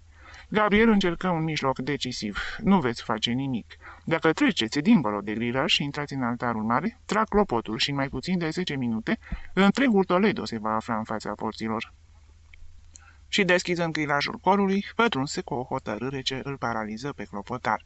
Pantofarul, omul beat și tacitun de până atunci, se trezi deodată și-l urmă pe Gabriel. "Pâinea copiilor mei," murmură el cu limba împleticită. "Vrea să-mi o fure, ei să rămână toți săraci." Mariano auzi un sunet metalic. Văzu cum pantofarul ridică brațul înarmat cu mănunchiul de chei căzut pe treptele grilajului și apoi auzi o izbitură seacă. Gabriel scoase un țipăt și căzu în brânci. Pantofarul continuă să lovească în cap. "Oprește-te, nu-l mai lovi." Acestea au fost ultimele cuvinte pe care le auzi Gabriel, trântit la ușa de intrare a corului. Un lichid lipicios și cald îi se scurgea peste ochi. Apoi liniștea, întunericul, neantul. Ultima sclipire a gândirii sale a fost să-și spună că va muri, că poate a și murit, rămânându-i doar cea din urmă vibrare vitală, siajul agitat al unei existențe care fugea pentru totdeauna. Și totuși a revenit la viață. Deschise cu greutate ochii și văzu soarele printr-o ferăstruică cu gratii, apoi niște pereți albi și un pat cu o cuvertură deșirată și murdară. Capul i-a târnat greu de tot. După mari ezitări și poticniri, un singur gând îi dăinui în minte. Avea catedrala în tâmplă, uriașul templu se sprijinea pe craniul său strivindu-l. Ce durere imensă! Nu se putea mișca. Era prins de cap, îi țiuia urechile, limba îi era paralizată. Ochii vedeau însă foarte slab, ca și cum lumina ar fi fost confuză și o ceață deasă roșietică înbăluia obiectele. Crezu că o față cu mustăți și cu bicon de jandam se apeca peste a lui privindu-l în ochi. Mișca buzele, însă el nu auzea nimic. Era fără îndoială pradă coșmarului vechilor sale persecuții, gata de a se isca. Cei din jur își îndreptară privirea spre el, văzând că deschide ochii. Un domn îmbrăcat în negru înaintă, îi aranjă patul, urmat de alții doi care aveau hârtii sub braț. Ghici din mișcarea buzelor că îi vorbeau, însă nu putea auzi nimic. Oare se află în altă lume? Să fi fost greșite credințele sale și după moarte să există o altă viață la fel ca aceea pe care o părăsise? Căzu din nou în nesimțire. Trecu mult timp, mult. Din nou îi se deschiseră ochii, însă acum ceața era și mai densă. Nu mai era roșie, era neagră. Printre aceste văluri, Gabriel crezu că vede figura fratelui său, consternat, crispat de teamă și biconii jandarmilor, acele pălării de coșmar, încadrându-l pe bietul Esteban. Apoi, mai estompată, mai indecisă, fața lui Sagrario, privindu-l cu ochii înlăcrimați, încărcați de imensă suferință. Aceasta a fost ultima lui viziune, șovăielnică și confuză, așa cum este văzută la lumină o scânteie puternică. Apoi, întunericul etern, desfințarea, neantul. În clipa închiderii ochilor pentru veșnicie, alături de el sună o voce. "Îți urmăream dâra, șiretule, erai bine ascuns, însă ți-ai dat în pete cu una din ale tale. Vom vedea acum ce socoteală vei da despre bijuteriile Maicii Domnului. Hoțule!" Teribilul dușman al lui Dumnezeu și al ordinii sociale nu a dat niciun fel de socoteală oamenilor. În ziua următoare ieși dus pe umeri din infirmeria închisorii pentru a dispare în groapa comună. Secretul morții sale îl păstră pământul. Această mamă încruntată care asistă nepăsătoare la luptele oamenilor, știind că măriri și ambiții, mizerii și nebunii vor putrezi în măruntaiele sale pentru a încolți reînnoirea vieții.